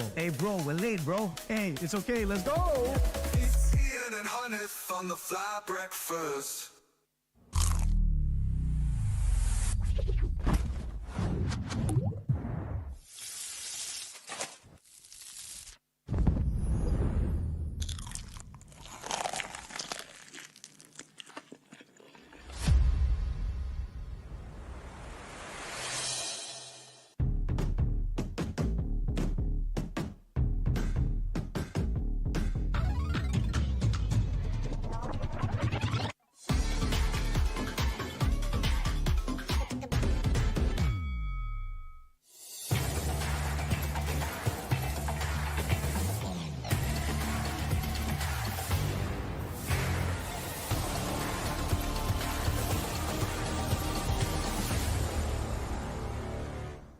Real chips, real fun.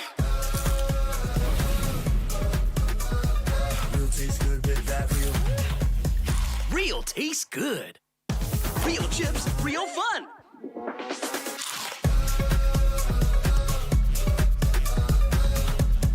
Real tastes good.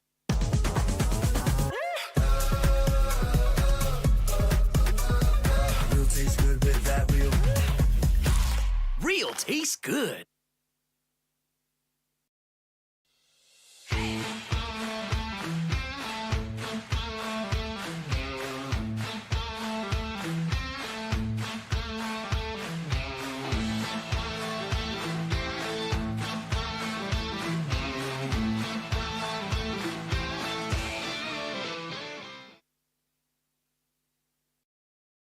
Ladies and gentlemen, welcome to the Who Am I Challenge Finals. Now, if you did miss out on our first two episodes, we had our 4 challenges battling out to make their way to the finals, and here we are. Allow me to introduce Mr. Ikuto, and we also have Sir Cloud. Hello, everybody. I'm going to win all. I'm going to learn colors. Hey, I heard someone teach you about colors previous episode. Yeah. If you missed out on all that action, be sure to check out our previous episodes to get to know more. But of course, we're joining together with Sir Cloud and Ikuto. And if you guys don't know this, one of them will be crowned the winner, where they, together with a number of their fans, will be winning themselves some pro tickets to the upcoming Predator League APAC 2025. Whoever the loser may be will still be winning them a number of tickets, but it's going to be the elite tickets instead to the Predator League APAC 2025. Cloud, Ikuto, are you ready? I'm born ready. Now I hope you're ready for this one because this time about we do have a clock together with us. In the span of 3 minutes, the individual which has the number of correct guesses based on the character voice lines in Dota 2 will win this challenge. So we're playing the voice lines. If you guess correctly, just lift the paddle right in front of you. So try lift it. Yep, just like that. So if you lift it, you have to answer it. So this is going to be very, very fast. If you would like to request for it to be played again, yes, you'll be playing the voice line again. Oh, okay. Yeah, so it's not a one-time thing, okay? All right. So I hope you guys are ready. So we're gonna start in 3, 2, 1, let's go. The dark moon comes. Luna. Luna is correct! So Ikuto gets a point for that one. Second one. I'm going to win on. And the seven hells. Ooh, Ikuto's a bit faster on this one. So Ikuto? Doom. Yes, it is Doom! You're going to get 0, brother. You're going to get 0, brother. Number 3. Well, let's fly. Okay, Cloud. Cloud. No repeat. No repeat. No repeat. The repeat's only if you both together agree to a repeat. No repeat. What is it? What is it? No Cloud? repeat. No repeat. That rider. Yes, you're right! Okay, next one. A knight in dragon's armor. Ikuto.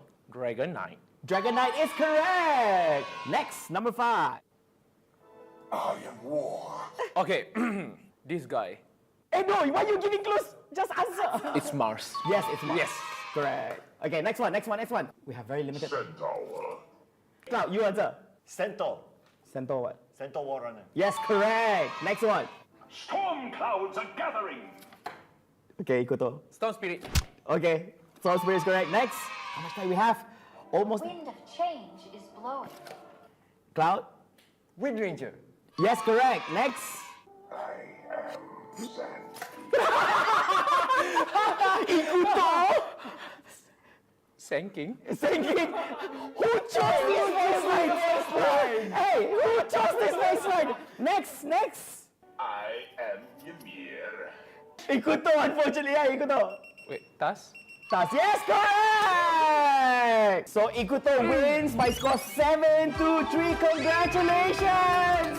But anyways, guys, there you have it. We have our winner, Ikuto, who'll be winning himself and a number of his fans, a number of his pro tickets to the upcoming Predator League APAC 2025. Remember to follow Ikuto to get a very wonderful ticket. Without it, you cannot go there. So come and follow my page Ikuto. And also, don't forget to follow.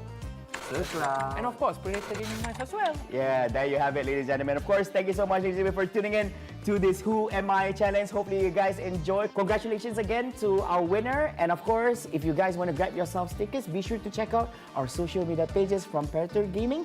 And we'll see you guys at the Predator League APAC 2025. Bye, everyone. The Predator League APAC 2025 is coming to Malaysia. Be sure to grab your tickets from our official website. We have some exciting games, amazing booth, and performances awaiting you. What are you waiting for? Be sure to get your tickets now.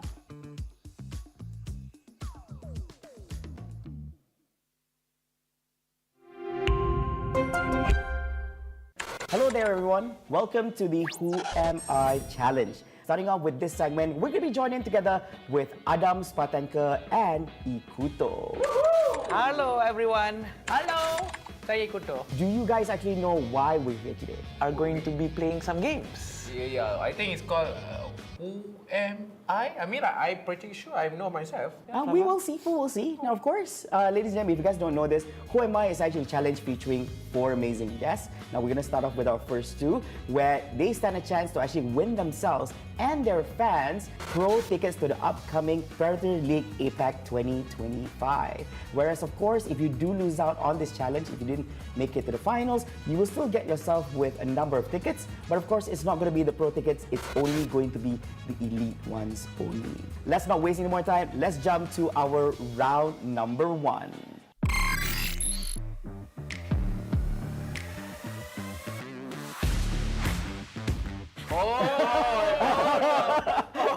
Okay, how do I explain this? Now look into my eyes. Okay, rock, paper, scissors. Don't start first. You need to rock, paper, scissors. Shoot. Adam, since you win, You want to go second or first? I'll go first. Okay. Is it a male or a female? Hard to say. Huh?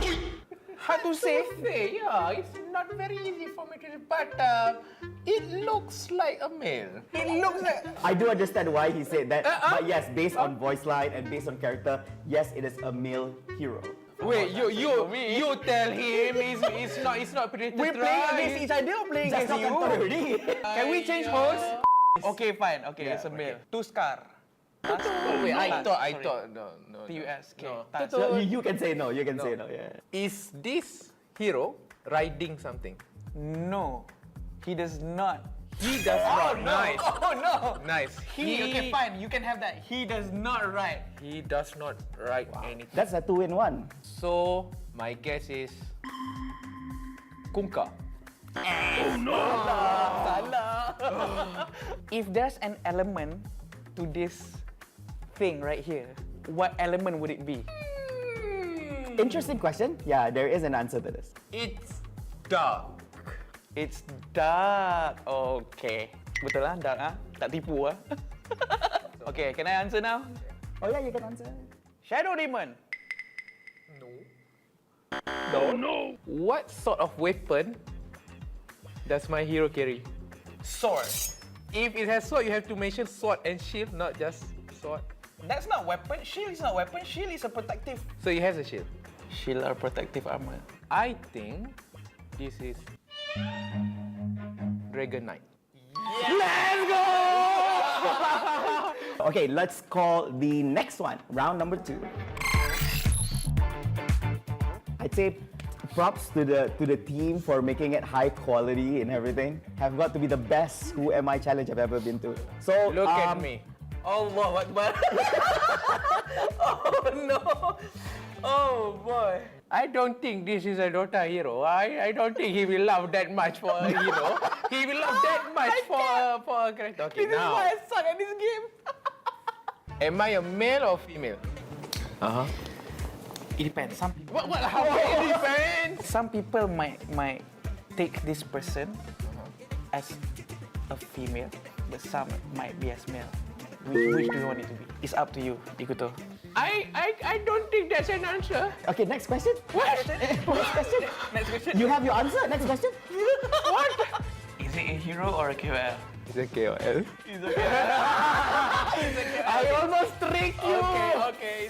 How tall is this guy? You see the thing about Yeah. the thing about these things, okay, it's very specific. From Liquipedia, it's 180 lah. Okay, can you stop? You're gonna start to give it away. Tak boleh lah macam tu. If I tell you the height, you immediately know. Okay. Because they're so, we are all so different, and you know everyone is. This guy Okay. dah kahwin belum? Is this guy married or not? He is. What game does this person loves to play? This fella play a lot of games. I know there's only one person who plays a lot of games. We all play a lot of games, honestly. We all do. My next question is, among all the Predator tribes in Nitro, is this guy the oldest? From the look of it, I don't think so. This person doesn't seem like the oldest in the group. No, I'm not married. Is that a guess though? Wait, no. Okay. Could be right. Okay. To guess quickly. Okay, I'm shooting it. Okay. It's our not handsome host, Flava. Yes. Hey! Oh, so you agree with it's not that handsome lah? No, it is. No, it's just the answer lah. I disagree with the description, however. Alright, so we have our winner. Congratulations to Ikuto. You are our winner here, winning 2-0 against Adam Spartanka, which means that you have won here in this segment and you'll be making it to the finals with a chance to win yourself and your fans with a number of pro tickets to the upcoming Predator League APAC 2025. The Predator League APAC 2025 is coming to Malaysia. Be sure to grab your tickets from our official website. We have some exciting games, amazing booth and performances awaiting you. What are you waiting for? Be sure to get your tickets now.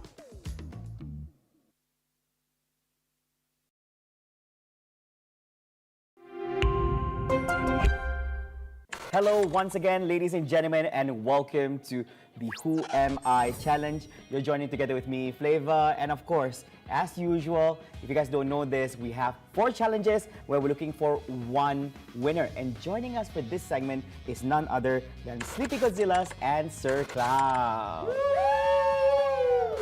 A friendly bunch, but of course, it's not about friendship here. They are about to become enemies, as only one of them will go to the finals with a chance for the winner to actually win yourself and a number of your fans with pro tickets to the upcoming Predator League APAC 2025. The first to actually get 2 points from this challenge wins the challenge and goes to the finals, whereas the person that does not win this challenge will not go back home empty-handed. You will still get tickets, but it's not the pro tickets, it's only the elite tickets. So, are you guys ready? I'm ready! Ladies first? She won. It's not because of ladies first. You could have said that from the start, but no, you wait until you lose and then you say ladies first, right? But Asha, since you win, right, you get to choose. You want to go first or you want to go second? I want to go second. Oh. This gives the Cloud time and to win this game. Wow. Now let us begin our round number 1.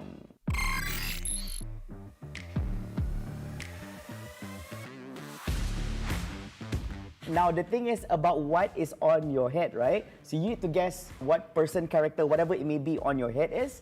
So it revolves around the Predator League event itself. So you can see each other, just face each other so you know what is on the other person's forehead. I want to see the God reflection or not. Hey, don't look into his specs. So we're gonna start with you, Cloud. What gender is it? It's a male. Oh, straightforward. Asha, your turn. Apa basic power dia? Basic power dia? Pukul? Oh, okay. Warna dia apa? Alah, tak bolehlah main colour. Valid question? I think I'll allow it. Yeah, colour. Thank you.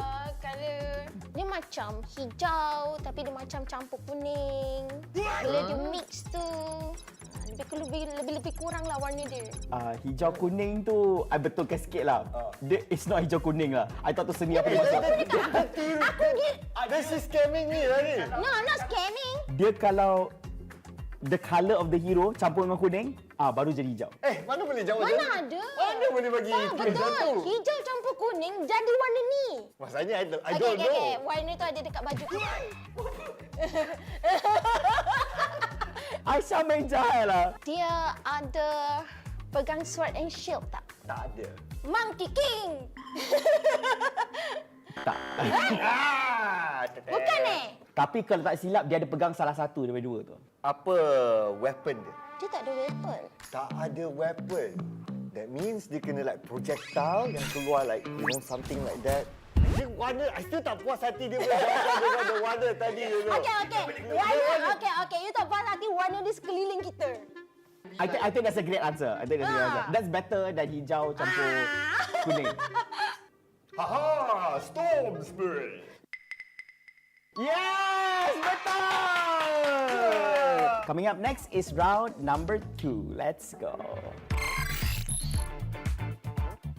Okay, so look at each other, look at the image on top of each other's head. Dia lelaki ke perempuan? Perempuan. Pakai tudung tak? Sabarlah, satu je lah. One question je. Sorry, I'm excited. Okay. Okay, Cloud, your question. Dia rambut lebat tak? Lebat. Madam Spa Tank.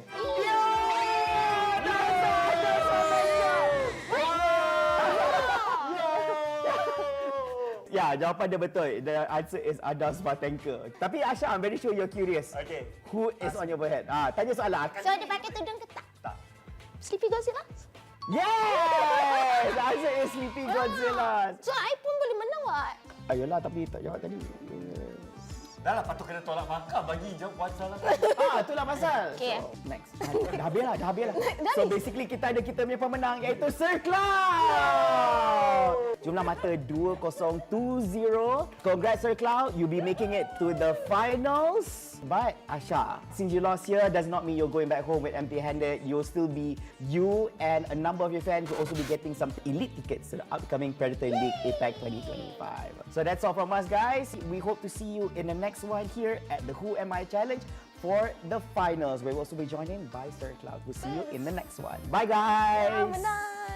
The Predator League APAC 2025 is coming to Malaysia. Be sure to grab your tickets from our official website. We have some exciting games, amazing booth, and performances awaiting you. What are you waiting for?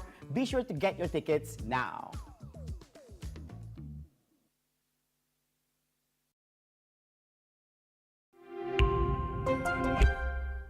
Welcome to Where My Challenge Finals with me, Choo-Choo, and we have our winners for the semi-finals before none other than Flava versus Master Ramen.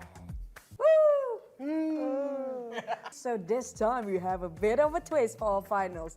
We want to, test their skills and their creativity, how artistic these two can actually be. So you guys have to draw the character before you guessed it. And before you even guess, you have to lift up your sign and show us your drawing so we can get to see your very beautiful painting. Then only you answer, okay? So basically, I will give you guys 5 clues. For each of the clues, you guys get to ask one question while drawing. Oh, so whoever answer first lah.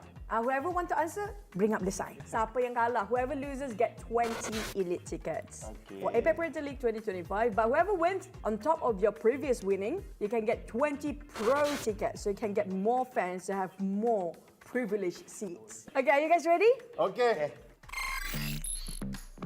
So the first one, the character is a female and has sleek eyes. Sleek eyes? Yes. Cuba buat sleek eyes macam mana? Can you show us?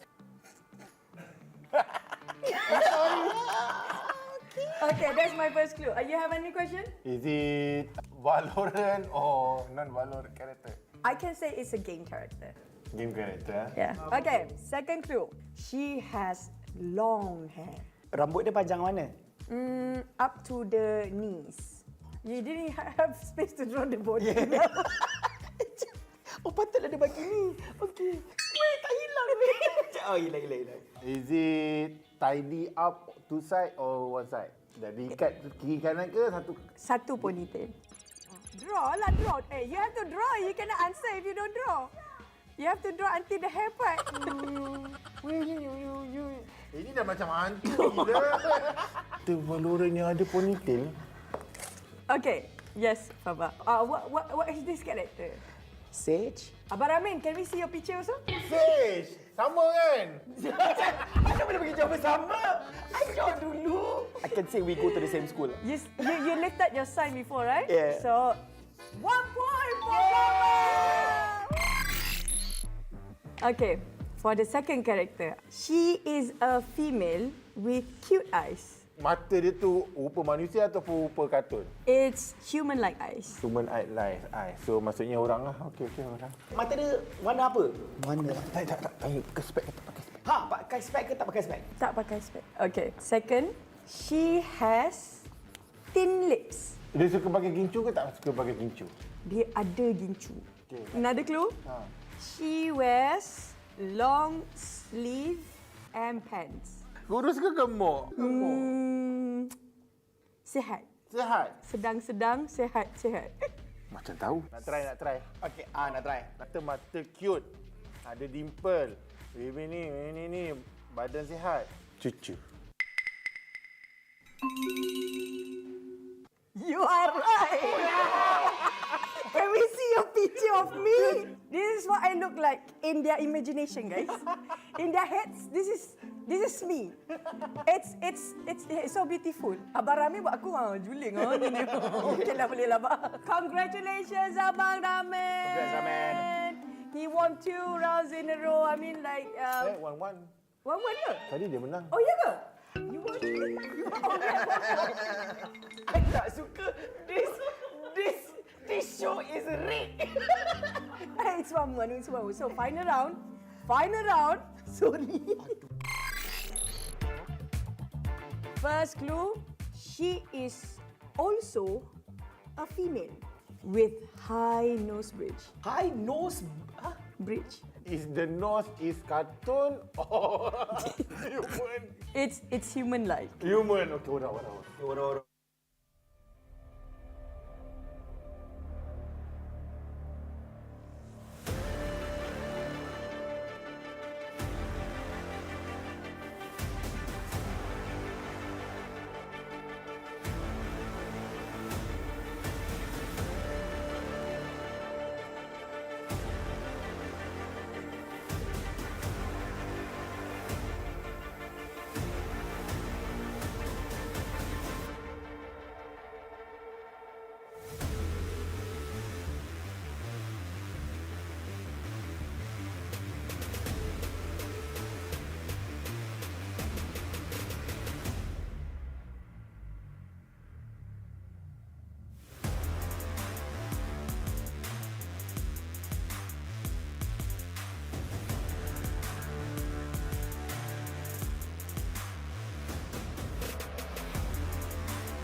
And we are back into this with the Asia Pacific Predator League 2025 semifinals. Hamquack, this of course is Asarai, and we have, I think, one of the bigger matches in the semifinals right now, facing off between Zipto Esports as well as Zol Esports. Yeah, true. Teams that come from Singapore and Philippines respectively, so we're kind of, you know, a little bit.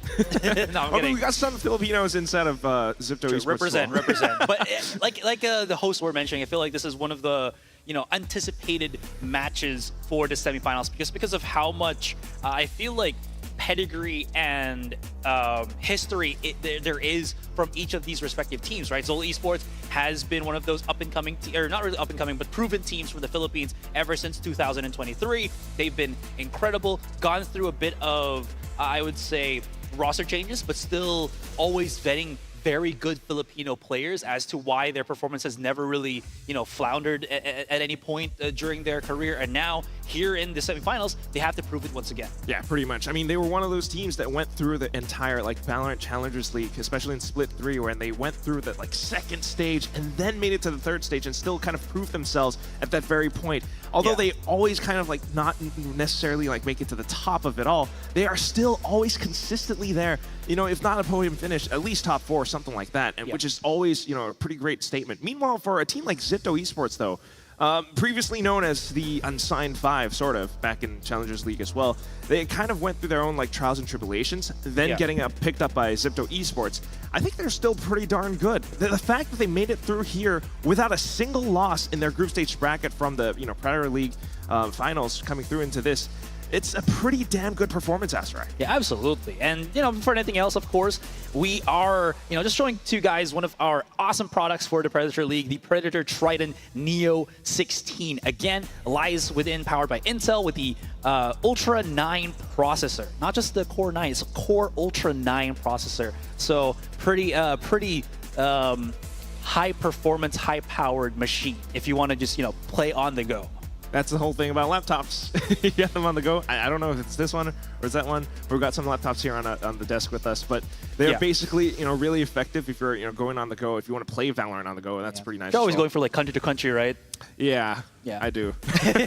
you might need another one. But speaking of another one, maybe the form factor is just a bit too much for you. Maybe you could go for the other one, which is the Predator Helios Neo 16, also powered by the Intel Core i9 processor, the 14900HX. So another awesome product if you're looking for something a little bit more sleek, Yeah, nicer color. I prefer the darker black colors. Yeah, they got a lot of options. Nice. You can choose whichever one you wanna pick up for yourself, right?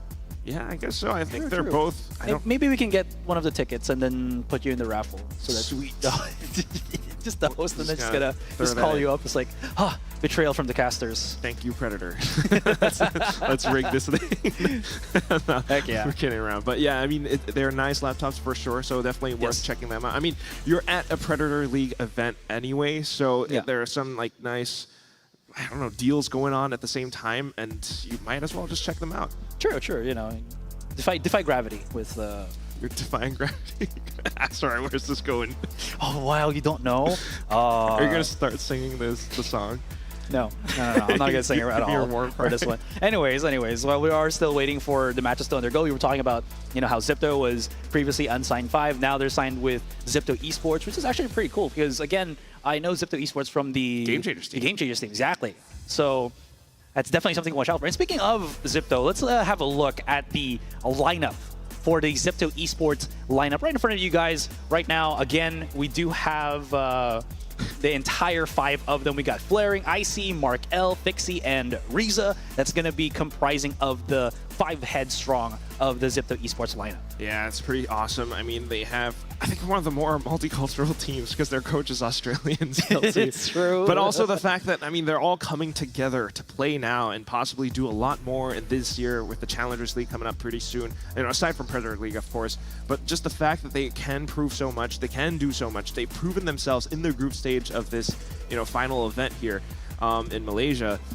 There's so much potential with this entire roster because you're looking at players like Flaring, who is, a very effective controller, but at the same time, they run the double duelist at times. They've been really effective on Pearl when they're running basically the comp that we just saw. You have the Jet as well as the Phoenix, and Icy is definitely someone you want to keep your eyes on. Sure, and again, with all of that being said, they're gonna have to go against one of the stronger Filipino teams out there, the one that got through to the playoffs. It's gonna be Zol Esports, Kevzi, Kakarot, Zind, Emon, and Hot Sauce will be right in front of your eyes competing for us, you know, trying to bring out the Filipino flag here once again, because you know last year it was Team Secret. Maybe this time it's going to be Zol Esports. We have to know whoever wins this series again is going to be going head-to-head later in the grand finals up against Alter Ego. So everything is definitely it's pretty stacked, honestly, in terms of competition. So again, that's what the Predator League does bring for our esteemed competitors here.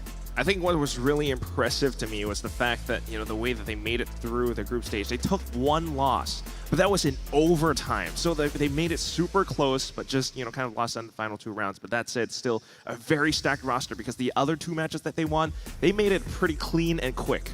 Yeah, absolutely. And now we're just going to be, you know, kind of presenting our players physically here on the stage for our audience to, you know, give some love to and give them that warm, grand entrance. And of course, while we are preparing for this, right, so much is on the line. At least from the Zol side, I've also just kind of seen how difficult it has been for them. Anyways, one of the Zipto coaches coming out. Yeah, Skelty, I mean, leading the entire roster. There's so much value coming through from that as well. But at the same time, JCL from Zol Esports. Yeah, again, this is a coach that has so much to offer his team. Incredible guidance as well, able to give that good headway for the players. And I think one of the biggest things that I like about him is just how solid he is with just directing them, right? But there it is. I mean, coming out onto the stage, your Malaysia, Singapore representatives, it is Zipto Esports! Again, an undefeated roster ever since they came up here in Predator League. The only really big hiccup that they've had was maybe that one game that they had against Todak when they were still unsigned 5, but still incredibly great performance. And of course, their opponents from the Philippines. A bit of swagger right there, of course. Here they are, Zol Esports!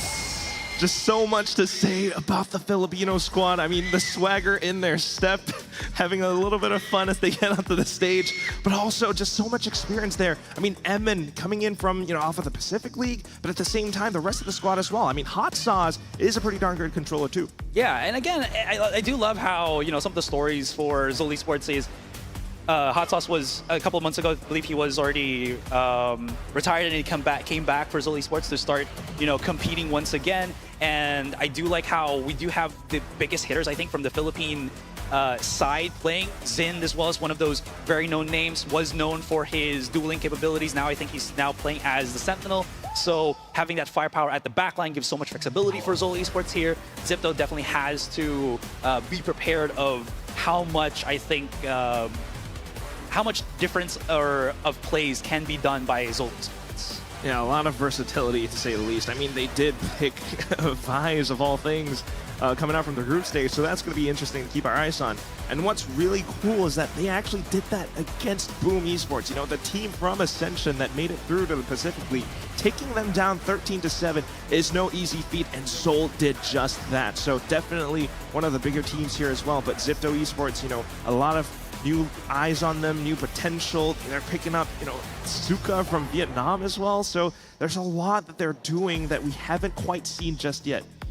Absolutely. And again, there's, because of, you know, having been picked up by a new org right now, always gives a lot of the players that that need to prove themselves even more. So now that they're in the playoffs here, again, grand finals looming around the horizon, around the corner there, they're definitely a lot more motivated to really show what they've got. And again, like I mentioned, multicultural team somehow able to make all of that work is such a great storyline here for the Zipto Esports side. Yeah, right. I mean, again, just the fact that you go from that unsigned 5 to Zipto Esports. Now you have an org backing you up, and you want to prove yourself. That storyline is right there. Just the fact that they are here as well on a stage. You want to establish yourself. You want your name to be shown up in the lights, and that's what it's all about right here in the Predator League Finals. Yeah, absolutely. And something I don't think we've mentioned too much here. You mentioned about the duelists and everything, like we could be seeing double duelists for Zipto Esports here. I think it's just how much similar in the sense how aggressive both of these teams can really be. So if you're looking for, a Valorant series where both of the teams are just looking for firefights over and over and over again, plus, some great executions, this is the series to definitely watch out for. Because again, Zol Esports, coming from multiple backgrounds, multiple teams from the Philippines, they have kind of merged all of that into the Zol lineup, and then you have Zipto Esports that we know can play such an aggressive pace as well, seeing from how they performed in the MYSG bracket. It's going to be, I think, a very fast-paced, yet very action-packed series altogether. Which is why I'm really curious about that potential matchup, that potential head-to-head between IC as well as Kakarot. Right? Both duelists, but IC has the tendency to kind of swap over to other agents sometimes. He did play a Clove at some point in the group stage, and he dropped a huge whopping 26 kills on that one. So I don't know how that's going to fare off against Kakarot. So looking at the map veto right now, okay, we're playing it a bit safe, not having the Abyss or the Ascent as well. And it feels like we're just going to do a repeat of... Are we just going to do the repeat of the last series? Oh no, somewhat. Sunset is there. It's not going to be Bind, but it's Sunset. It's still pretty close. Haven and Pearl will be coming out here. Feels like Haven, one of the strongest Zol maps, I would say. Again, they do love to go for, I feel like, the Neon plays more times than not, so definitely watching out for that one as well. And Zipto picks up the Pearl, which I don't really have too much information about. No, I mean, so again, because the fact that Zipto is somewhat new, right, on Side 5 and then into Zipto, we don't have a lot of data on their entire map pool. They haven't even shown a lot of, some of the classic maps like Ascent, but the one thing that they did play a lot of was Pearl coming into this Predator semifinals. They played it twice in the group stage, and they kind of washed everything down over, especially against one of the other bigger MYSG teams, which was Disguised, DSG. They took that in a 5-7 comeback, so that's already a really darn good performance. I was somewhat surprised that Zol didn't kind of outright ban Pearl against Zipto Esports. So I'm curious to see what kind of prep work Zol is bringing into this matchup right here. But if not, it's safe to say we're starting things out on Bind. Both teams are pretty much familiar on that one. But we shall see how Zipto really starts things off as well, because they have to prove themselves. Yeah, that's a pretty good question. I mean, once we get into that second map, I'll probably just talk about how it feels like Zol has played a good amount of Pearl as well. It's not as unfamiliar to them as I think some of the teams have kind of, haven't played in a while, because it's just been in the Philippines for such a long time. In any case, it's not going to be that. It's going to be Haven for the moment. Zol Esports, there it is. We're talking about the Neon as well. Emon's going to be assisting Kakarot there, as he is going to be playing as this Breach. I really do like compositions on Haven that have the double initiator, just because, again, you have a lot more clearing potential and information with the, again, Breach Sova combo. It's going to be the same here with Zipto Esports, just kind of adjusting the duelist and the Sentinel role to their flavor, but I am looking forward to seeing, again, super aggressive, lots of information gathering kind of play here. Lots of initiation plays. Yeah, what's more interesting to me is the fact that, normally it would be flaring on the controller role. So IC doing a little bit of that role swap alongside his teammate back there, definitely something to keep our eyes on as well, because maybe then flaring, playing on the back lines, just able to provide that much more support for his team. Meanwhile, as the Omen, IC, as long as his utility is placed out effectively enough, he can go in for those duels. And that's where, there might be a bit of damage coming in towards Zol Esports' way. But for now, I mean, again, just the coaches staring off against each other, at least on our screens. But other than that, both teams raring to go. Yeah, and we have seen how important those timeouts really are, in this tournament of ours, especially for that first playoffs that we just casted. It just helps out your team ever so much more, especially in a IRL setting, right? Yeah, IRL setting definitely brings a whole new vibe to it. Playing on the stage, it's a different feeling. You have fans watching you. You have, some nerves in your feelings, fingertips maybe, but at the same time, just wanting to shake all of that off because you are already here in through the grand semifinals, and you want to make it all the way through to the grand finals where you'll then face off against Alter Ego, right? So there's so much to do, so much to prove. You have that momentum going for you. This is where it begins. And here we are, map number 1 for the second playoffs. We'll see who will be going up against Alter Ego. Best of 3, ladies and gentlemen, and pistol round is underway.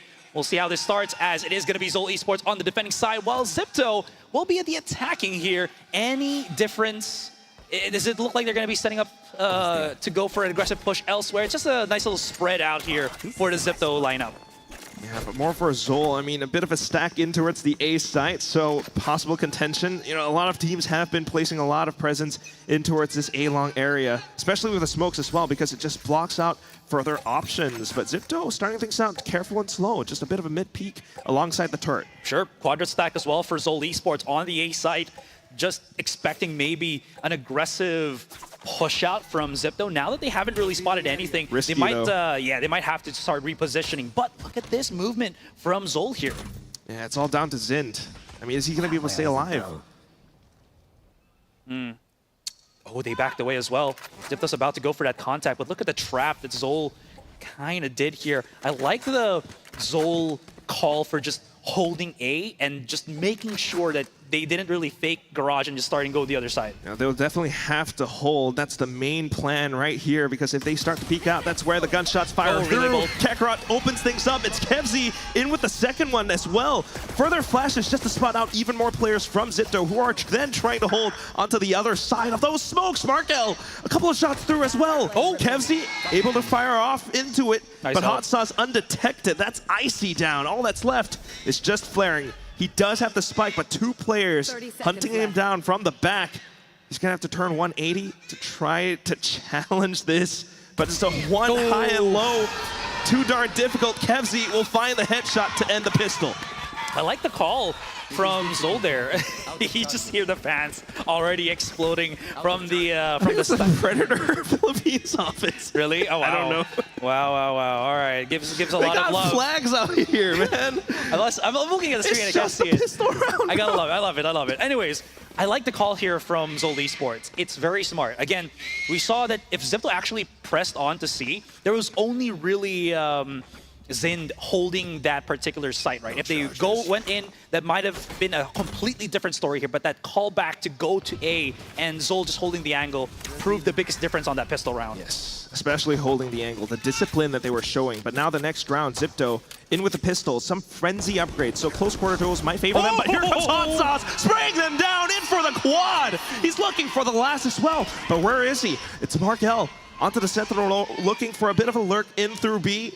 There are some trips in his way, but because his teammates are all down, Zol now feeling that much more comfortable. They are pushing out. So the question is Zol going to give Hot Sauce the ace here? Because now Mark L is kind of trapped with these tripwires. Now that they hear it, is it going to be protect the precedent, bring Hot Sauce to that 5K, at least for this round, right? Might as well. Chasing for it. He wants it, and he gets it with the ace. Hot Sauce doesn't only lift the weights, he also lifts the kills. He's popping off on stage. He's got the sauce. He's hot. He's here for the ace. It's only the second round, but this is already a great start for Zol Esports. The teamwork there is lovely.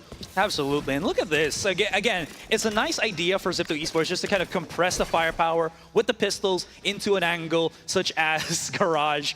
But when you have Hot Sauce already prepared for it, now that he hears all that commotion, right, he's just going to peek it out. If it gets a little bit too heated, he can just, from the shadow, or rather, try to step away with the paranoia and just be safe. And this is just a really good way of just, winning that bonus round, an eco round, rather. Yeah, a bit of a set play from Zol now as well, feeling that confidence. The paranoia was sent through just to get more space and presence outside of C-Long.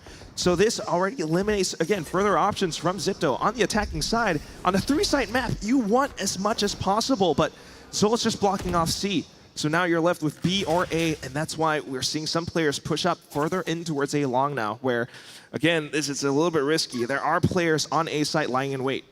Zipto is playing a very, I think, conservative third round at this point, right? They're just trying to see if Zol Esports will try to go for those aggressive neon pushes, maybe on C-Long. Nothing has happened, so they've used up, half a minute just to make sure. Now that they're setting up for this A site, these shock darts are going to be very important to try to break those tripwires. And it is somewhat broken for now. The flashes continuing to ring through, but Zin still somehow able to find the sheriff shot. IC will make it a trade, and thus giving Zipto the site. Looking for the spike plant now, flaring, just making it a little bit safer. Aftershock sent out as well, and Zol have to hold back. The drop down! The stop on the plant, and Hot Sauce has gotten the 2K, 3 even! And Hot Sauce is doing it once again into Graffiti. He paints the picture that A site is his. Onto the Ghost as well. What a way to finish. Just continuing to pop off again. This brings a new meaning to Laban Pinas. Dude. Brother, it's Laban Pinas. Okay, fine. My accent's coming through. I'm sorry, I'm not Filipino, but yeah. No, you're honorary Filipino right now. The timing on that, though, just sensing to drop off of heaven that way. 10 kills and 0 deaths right now. And you expect that it was already a free round or a free side take already for Zipto, right? They should be able to have planted it and out of nowhere, just that drop down, like you mentioned. So brutal. Now, this is a weaker buy for the Zipto lineup as they're now going in for the push. Vixie's gone in. The paranoia. Hot Sauce around the corner. Zin is able to assist. That's going to be at least Hot Sauce having to hold the back of the site, which is he is holding perfectly, absolutely well here for Zol Esports. Now, 2 players of Zipto still remain. Markel and Icy trapped around the corner. Here comes Kakarot for the backstab, and they cannot do anything about it. These bursts of round just going so quickly. We're already 4-0, and it just feels like there's nothing that Zipto can do at this point. You might even see a timeout coming up pretty soon. It could be needed. Economy's not going to be too good on their side, so with that, some pistols coming through for the potential next rounds. But right now, just kind of trying to rush on through into the site. I mean, it was an eco round after all, but Hot Sauce just did such a damn good job. I mean, the site smoke coming up in time, just being able to anchor from the back of site, buying enough time for his team to rotate over as well. And again, it just feels like these pushes that we've seen from Zipto keep getting swatted away by Zol. Now, B-side is going to be another try, and they're going to be pushing it. Just straight up into the site, trying to make it a rush, but look at how Zol are holding from A and C link. They have those angles marked down. Zin still providing that anchor support. A third player getting gunned down, and all that's left is Markel trying to gun his way through in towards A, but with the spike down and Zin up from behind, there is no joy found. 5-0 for Zol Esports. It feels like Zipto right now are reaching a bit too hard into the sites, right? They've had, 3 rounds where they've tried 3 different sites. It's A, B, and C, and it hasn't worked out. So now we're talking about how sometime sooner or later, when it seems like it's going to be sooner, there's going to be the call for that timeout. What's going to be the big adjustment right now for Zipto? Because it seems like, we talked about this before the first map happened, that both teams very aggressive. But it seems like the aggression and Zol being the one just, receiving contact and being able to receive that contact well is just putting a wrench in the plan of Zipto Esports as they push into the site. Yeah, I mean, that's kind of the picture that we're seeing right now. But at the same time, you got to think about the entire formula for it. Because Zol, clearly, they've got the experience from everything that they've put into, the last year's challengers, last year or even this year coming into its Predator. They're doing so much, and they have the experience to show that this is their map. This is how they defend it. They know exactly what moves you could try to pull off against them. That's why, if you're Zipto Esports, you need that much more information before you're about to send things through into the sites. Just clearly rushing in is not going to work against a seasoned and experienced team like Zol. Yeah, Riza and Flaring have to work overtime here just to give as much clear information, right, for their duelists to really do that big work. And Op as well for Kakarot now. Yeah, absolutely. Where's this placed, actually? Oh, somewhere on the sewer there. A little bit of contact, and that operator is going to get a lot of value. Look at just how close CQC. Kakarot's just holding the angle. And this is a really nice angle as well. If someone pushes out from that side, it's a straight back shot. And then if it's someone on hugging the left side, you just flick down. Very, very good position to be at. Oh, okay. They know he's there, so he's backing away, but Kevsy's holding A long. If he can hold A long for as much as possible. Oh, B. Yeah, Kakarot should be fine. At the same time, it's going to be Mark L trying to lurk or at least create a bit more presence towards the other parts of the map. So meanwhile, Zipto just continuing to hold their ground. It is, again, another eco though, so not too much lost, but if they can find anything, even just one kill, it's pretty nice. But for now, recognizing that the op potentially on A could have rotated somewhere else, they're trying to keep themselves careful and honest. Ooh. Info gained with that from the Shadows TP play. Yeah. Okay, Relay Bolt is used, but double stun as well as the Paranoia used in kind. Pick little TPs from Zipto Esports, but they are losing, you know, bodies little by little. Kevsy's holding the angle here, and they're trying to deal with him, and they will be able to do so 1-for-1 in terms of the trades. No plant on the spike just yet, 20 seconds, and they have to start at least figuring how they're going to be able to do that. But unfortunately, Zol Esports still had primary control of that A site. There was no breathing room for Zipto, and that just gets shut down quite quickly. Yeah, against the pistols though, so nothing, not too bad, not too much lost. But it just shows how much that Zol really has rehearsed for this. I mean, the entire team play for this. They might have lost a couple of players in the initial duels, but once it all comes down to it, Zin is already right there to trade things off towards the end. So, still really effective. Hot Sauce still on 0 deaths, Asterai. Yeah, Fixie on 0 kills as well as Riza. So Yo. The opposite. Yeah, exactly. And again, it's something to point out as well because it's already been, what, 6 rounds, and not having any kills with your duelist is going to be such a hurtful thing for you to happen. Speaking of which, though, Kakarot, fearless, man, just pushes out. That's going to be the 1-for-1 trade, though. But presence will be felt on that A site, so it's going to be an adjustment once more here for Zipto to readdress and potentially attack again the A. Yeah, Kakarot thought about double dipping. I think that's why he got punished towards the end, but then in towards the site, right? You got Emin still being able to hold down Sewers, but Mark L somehow losing life before making a trade at the very least. So it's Zipto in with the site. They get the spike down, but they gotta watch their backs and they gotta watch the front as well. So if anything, Flaring just trying to buy more time. The Rolling Thunder sent out just to push the rest of Zol further back in towards the A. But then Emin strikes from behind. It's all down to Flaring. He tries to stay alive, but to no avail. Emin takes him down, and Zol continues with their win streak.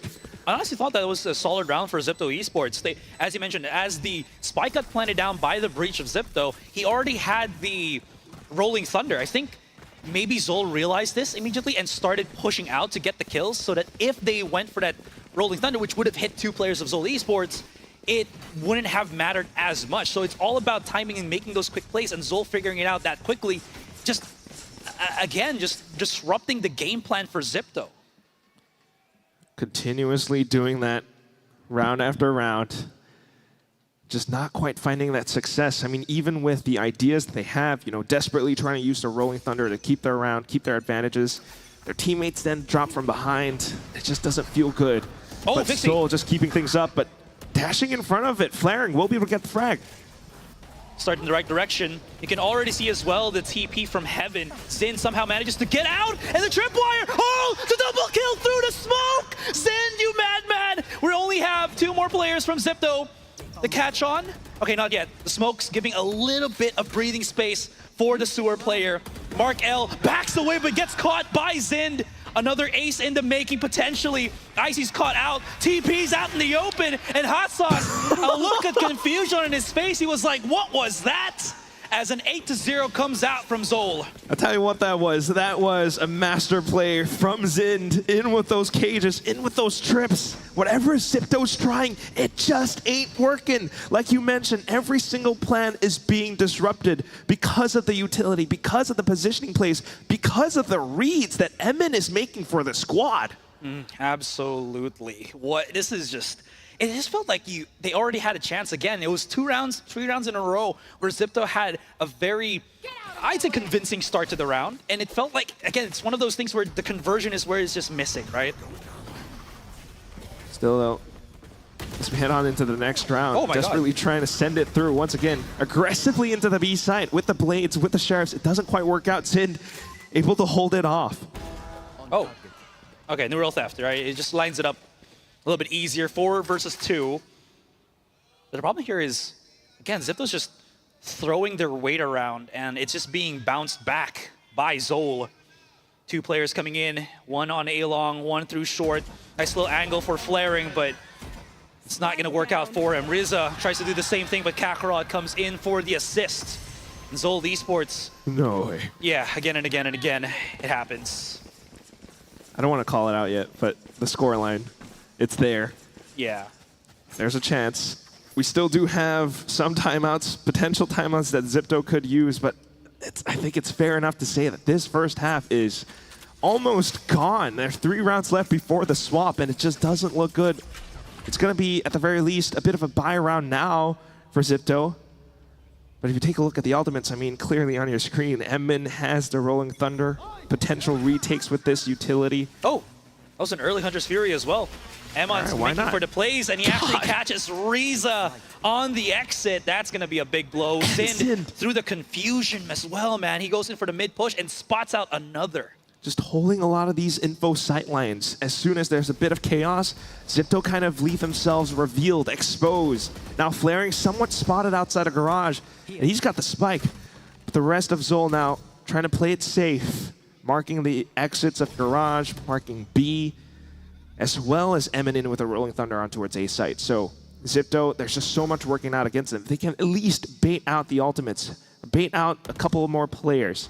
There's maybe a slight window, but they just dash right into B. I don't know if this is going to work out. They get hit by the flash. Yeah, Zin's just holding the back of the side, and the TPs from Icy. He's just been doing these from the these shredded steps, man, but the steps be tripping up, and that's going to be the 10-0 as Zol Esports go in for the double digits. This is not what I was expecting at this stage of the Predator League, man. Zol is running away with this one, and Zipto's called for the timeout once again. Yeah, it's not a good feeling when your team's not performing, you know, especially when you're on stage at this point in the semifinals. Yeah. So something's clearly not working out, hence the timeouts, but otherwise, it's so good for Zol right now. Hot Sauce is having the time of his life on that stage. Yeah. But yeah, trying to figure things out, because just sending it in sights doesn't quite work, especially against a Zol that is this experienced. Absolutely. And again, we're trying to figure out, or at least see what the tactics are for Zipto here, and it's pretty straightforward. They just try to go for that contact and see how well it'll mesh against the defenses of Zol. The big problem here for Zipto is that Zol feels, it just looks like Zol has every single answer for like individual players, right? We have like Zin that's alone by the site. He gets 1 to 2 kills before he gets any assists from the rest of Zol, but even then, Zipto's already in trouble. Hot Sauce has been just, again, pretty damn heated in this entire first map, and he's been getting all of these sick kills. Look at the separation, or the not the separation, the combination of kills between the two of them. That's what 32 kills between Zin and Hot Sauce in 10 rounds. That's pretty nuts. We'll see if that can continue to stack up and climb. But for now, Zipto desperately looking to strike back. After the timeout, a bit of a buy now. Maybe a bit more potential in towards a C split. There are those trips, though, and Hot Sauce is at the ready. Kakarot in with the operator as well, pops the overdrive and tries to keep them at bay. The Hunter's Fury, though, will try to catch him, at least out in position. Fixie finds the first frag. Rolling Thunder sent out as well by Emmin, and it just completely foils everything for Zipto. Yeah, that was first, just the front half of the site just completely devoured by the Rolling Thunder. Now it's down once more to the solo player. Riza out in the open, gets gunned down, and that's going to be Zol Esports again. This is... this is rough. Yeah, 11-0. It is the first death for Hot Sauce, though, so not quite the flawless streak now. I mean, it's 11-0. Yeah, I don't know. You can give him a bit of a slack. I'm just trying to say what I can, but yeah. Yeah, no, absolutely. For Zipto, it's just not looking good, but Zol are just performing so darn well right now. I was not expecting that op shot to come back in from Garage. Yeah, and again, Kakarot might have only gotten the first kill, but you also have to remember that he was getting so much attention from Zipto that it allowed Ammon and the rest to just, get that value. In any case, C-site, pretty, thought it was going to be clean taken, but Zin finds Fixie at the back of the site itself. With that, I mean, just being able to hold off a little bit more, but reading the map now, it's going to be Zipto trying to hold their ground while the rest of Zol set up a bit of a flank. Are they aware of this? That's the question. You go in for a bit of a slide. It's the initiation plays that throw off flaring. Hot Sauce will be able to strike from the back.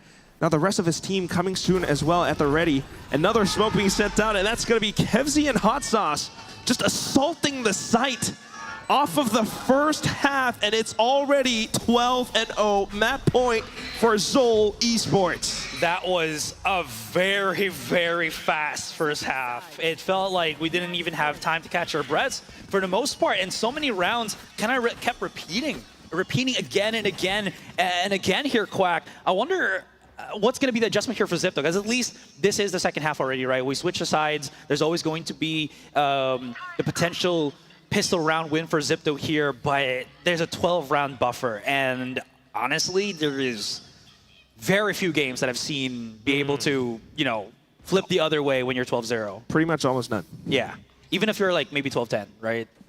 I will say though, Zol is one of those teams that could also kind of slip up during the second half, but I'm saying it. All right. But with this high of a lead, I don't know if it's going to still be possible by Zipto. We'll see.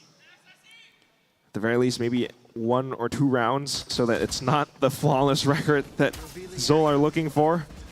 But still, it could very much so happen given the utility that's being dumped in. Markel trying to hold it off with a frenzy, gets gunned down, flaring in with some trades, but Hot Sauce fires back. Ooh. That's a 3rd kill now, and the only one left to fight back against this is none other than Malaysia's Rizza. The big problem right now is he's already used the recon dart initially, so he has to manually check every corner right now in this 2 versus 1. And you're already seeing that he's checking garage just so that maybe, right? The big problem for him now is this 2 versus 1, and he's still clearing corners where Zol Esports has already gone for the 2 versus 1 Recon's gonna come back. long then. Exactly. So 4 seconds in, but now he knows he's in a really rough spot. That one-way smoke is just going to ruin his time here. If that shock dart can get Hot Sauce, that's going to be big, but it doesn't. So the 2 versus 1, the peek out, and he just falls for the 4K, and first map is going to be Zol's. That just happened. Yeah. We just started, and the first map just ended. 13-0, that is what is up. Zol Esports, Hot Sauce, bringing the pain, bringing the spice. And it's just happened that quick. I have no words. Like, I had no words, you know, for how the first map happened in the first series, but this is even better. And Hot Sauce is just feeling that confidence inside of him. Anyways, let's just check the highlights real quick, because what a game, what a doozy this game has been. And it's only map 1. Only the first map of the series. It was Zol's pick after all, so definitely showing what they have prepared for this, but a little bit more unfortunate for Zipto. Every strat, every plan that they tried to send was just completely blocked, roadblocked by players like Hot Sauce, players like Zind, especially in this first half. I mean, look at that. Just how do you get the read to drop off of heaven that way to find that 4K? Absolutely, right? It's just complete confidence right now with it for himself as a player and for his team. And the more that he does this, the more that Zipto kind of were kind of put in a ditch, right? Where they just couldn't really get themselves out from tripping up. And unfortunately, it's one of those games that mentally you just try to get 1 round in, and if you can get that, maybe you can get some momentum back for your team, you know, to just follow up. But it didn't really happen. In this situation, it's just Zol every single time. And it's really rough to be in a spot like that for Zipto. So right now, best thing for them to work out is to just reset and hope that that second game is going to be a lot more different than this one. Even with the timeouts, right? They were looking for those adjustments, but they couldn't quite come through to fruition just because of how good Zol were. I mean, really, yeah. To no fault of Zipto's, they were trying. They had their strats, some set plays that were rehearsed. Even with the combination of utilities, Zol were just kind of weaving and dodging everything. Yeah, absolutely. I wonder what the stats are going to look like for Hot Sauce. Like, oh my God. We're going to see it later. For sure, he's going to have to be the MVP, right? It's either him or Zin, but I feel like it's going to have to be Hot Sauce. Too many good plays that we saw, and by himself as well too, right? Not too much help from the team. And when he gets that contact, he just like gets 2 or 3 kills, backs away, and you already know that it's going to be a very rough round for Zipto, if not a round loss already. So that being said, you're absolutely right. I'm excited to see if who's going to be the MVP of this one. But with such a such a fast game. Are we going to see something similar happen on Pearl as well, where I feel like that map can also run loose if you have like... I have to imagine no chance, no way it's gonna be another fast game. Maybe a fast game for Zipto, maybe. Not just because, you know, I'm repping like Malaysia, Singapore, but just the fact that Zipto, they have shown crazy performances on that map in the group stage of this Predator League final. So I hope it's going to be a much better performance, because if not, I mean, what kind of a team is Zol? How are they able to perform this well in a semifinals on the stage? Absolutely. And again, this is a pretty big one as well for Alter Ego. Lots of information take garnered right now against the Zol lineup. And our game MVP, well, you know what? Man was also on a mission. He was able to anchor, Zin was able to anchor most of the sites that he was defending against Zipto. And he was honestly pretty clean as well throughout the rest of that first map. 19 kills to his name, a 416 ACS. We're seeing him. It's not as, you know, as crazy as the other player, as Hot Sauce, but again, his stability is what makes it so easy for some of the other players of Zol to really shine. And Zin, he's got the MVP for this first map because of that. Yeah, so many of the Zol players. Zin is definitely the, you know, key player in this regard, because when you're facing against a team like Zipto, who are so fond of throwing these set plays in your face, Zind is just the guy that has those like nerves of steel where he doesn't get bothered by that much utility thrown at him. He's still able to anchor down the sides, play around his cages and his trips. So that already, in of itself, is just so darn impressive. I mean, okay, wait, I want to see. Okay, Hot Sauce is 23 kills and only 1 death. Yeah. The 1 death, right, that you were complaining about. So almost a perfect record for him. Again, it just felt like such a... It really was a fast game. And there's really not so much that we can talk about aside from just the individualistic performances that we saw from Zol Esports really come into play here. And the other one, you know, on the flip side for Zipto here, I mean, I think they did as well as they could. I think one of the biggest problems as well is Fixie just didn't really get the spotlight for this particular game. He was completely shut by Zol Esports, and it's bad to feel like that for your duelists, right? Because duelists are your entry fraggers, and they're supposed to not have the best kills. They're supposed to just get that contact for your entry onto the site, and Fixie tried to do as many different site takes as he could. The big problem was nothing really just came to play, and Zipto just couldn't really transition from let's push into the site to win the site, or to get the site and then win the site. Because every time they tried it, you know, there was always something going wrong. And, exactly. That's just the whole thing. I really feel like Zol just brings a lot more chemistry into the roster as well. I mean, that's what we're seeing them flow in on the stage, Hot Sauce popping off, and so much of that going right for them. I mean, I think the only reason why Zint got the MVP over Hot Sauce is because of, like, you know, ACS, but the fact that he had like 5 first bloods, so that really says quite a bit. But for Hot Sauce to collect and clean onto everything as well is pretty nice. Let's not forget Kakarot too. I mean, that op coming in, it's just, it feels like it's a bit of that rush down match where, you know, your opponent, Zipto, are like repeatedly trying to rush against you, but you are that experienced and that comfortable enough that you know how to receive them. And as the next round comes in, you're already thinking of ways to stay ahead of the game with plays like, for example, Emin. Suddenly you have the Rolling Thunder and he saves it for the right time.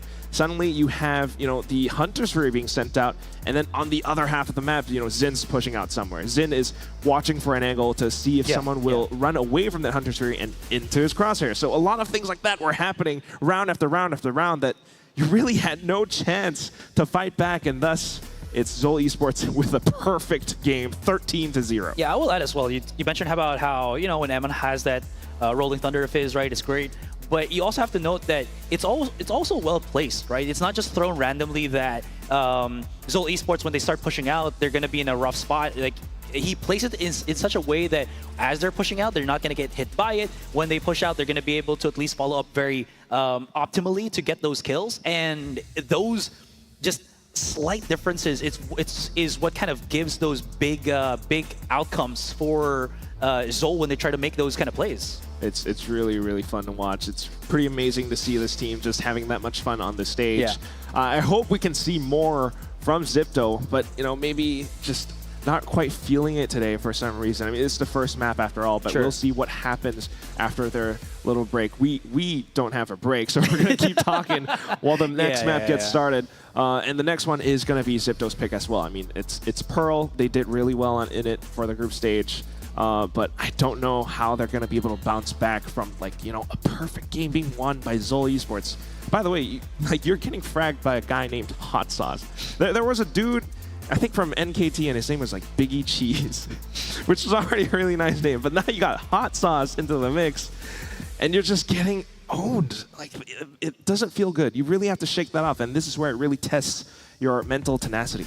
Yeah, for sure, right? For sure. So what's going to be the other options or set play or plan in mind for Zipto right now? Because I'm looking at the stats real quick. You talk about how Zipto has, you know, as the Zipto brand, as the Zipto team, they have 2 wins already under their belt on Pearl here on the Predator League. And looking into it, it's not the single duelist anymore. It's a double duelist that we're going to be seeing, which has been, you know, last series pretty effective for Alter Ego. So are we going to be seeing the same kind of results? Because one of the duelists that they do play is the Phoenix, and I gotta say, Phoenix is getting their resurgence. Incredible duelist to play against. We just saw it. Hyper-aggressive teams, which I feel like is a good answer in theory against Zol Esports. So if Zipto does the same roster, does the same lineup rather with the agents, are they going to be able to get the value that they're kind of hoping for? Yeah, and really give us the performance that we know that they can bring out. I mean, again, they did it in the group stage. It was really effective, if anyone was following that. But, you know, on the stage, it's just a completely different arena, different feeling. Sometimes mentally, you just really have to shake that off. But that's, you know, kind of what we're all thinking about. I think, if anything, I just want to see a little bit more depth. Because what we saw on this Haven map was just a lot of set plays, and none of them worked out. You kind of want to give us a little bit more variety. Some of these rounds, you're going to have to go a little bit slower than the others, or play a little bit more conservatively, defensively, just to wait and lure Zol Esports out of their little hidey holes. I guess you know, it's not run and gun per se. It's probably like dash and clash for Zipto Esports, right? So that's probably what we're kind of seeing here. It's the formula of just taking, again, we've talked about it, taking the site and then seeing what happens. But up against a team like Zol, it's not really going to work out. That was Haven, though.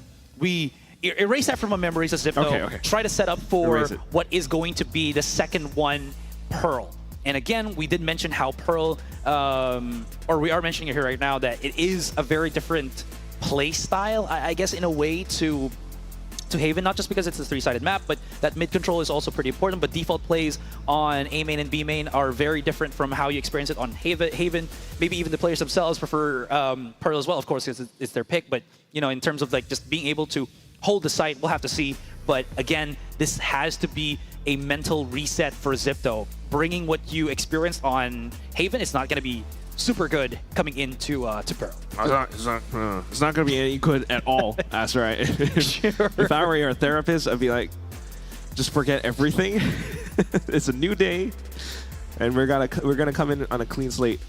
But, you know, speaking of clean slates, I think this one is going to be pretty interesting to think about as well, because while we're looking at the map of Pearl, what has Zol shown before on this map? I mean, they're coming in with like a new roster. The last time they played this was on the older roster back in Split 2 of Challengers Philippines. So, you know, while they did pretty well in that regard as well, now with the new roster, I mean, you can only imagine it's getting even better, right? Yeah, absolutely. And I actually can't remember if Xin still plays a duelist, maybe a double duelist alongside Kakarot. They might change it. Who knows? They might change it. Again, patch, right? I did mention how he has played duelist before with Zol in his previous teams as well, with like Esther Nakage and whatnot. And he was a very terrifying jet, to say at the least. Imagine that with Kakarot playing as a Phoenix, which I know he has played in the past. We could be maybe seeing a mirror match. I don't know. In any case, this is where we actually get our answer, because the Aegis Select is coming up in a couple of seconds. Sweet. So are we going to see the double duelist from either Zipto or Zol, or are we going to see a little bit more of the same? Not so same. Okay. Not sama.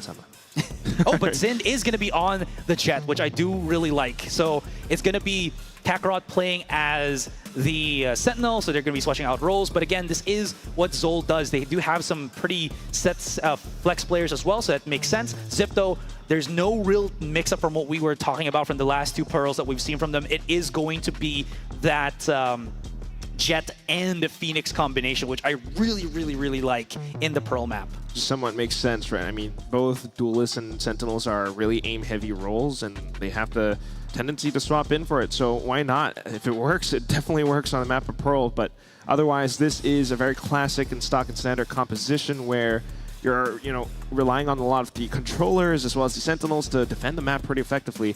But otherwise, at the same time, keeping your eyes on that double Duelist from Zipto. I mean, how well is it going to perform against a team like Zol Esports? Now, as we are getting into the second game, let's see if Zipto Esports can bring themselves back up to par.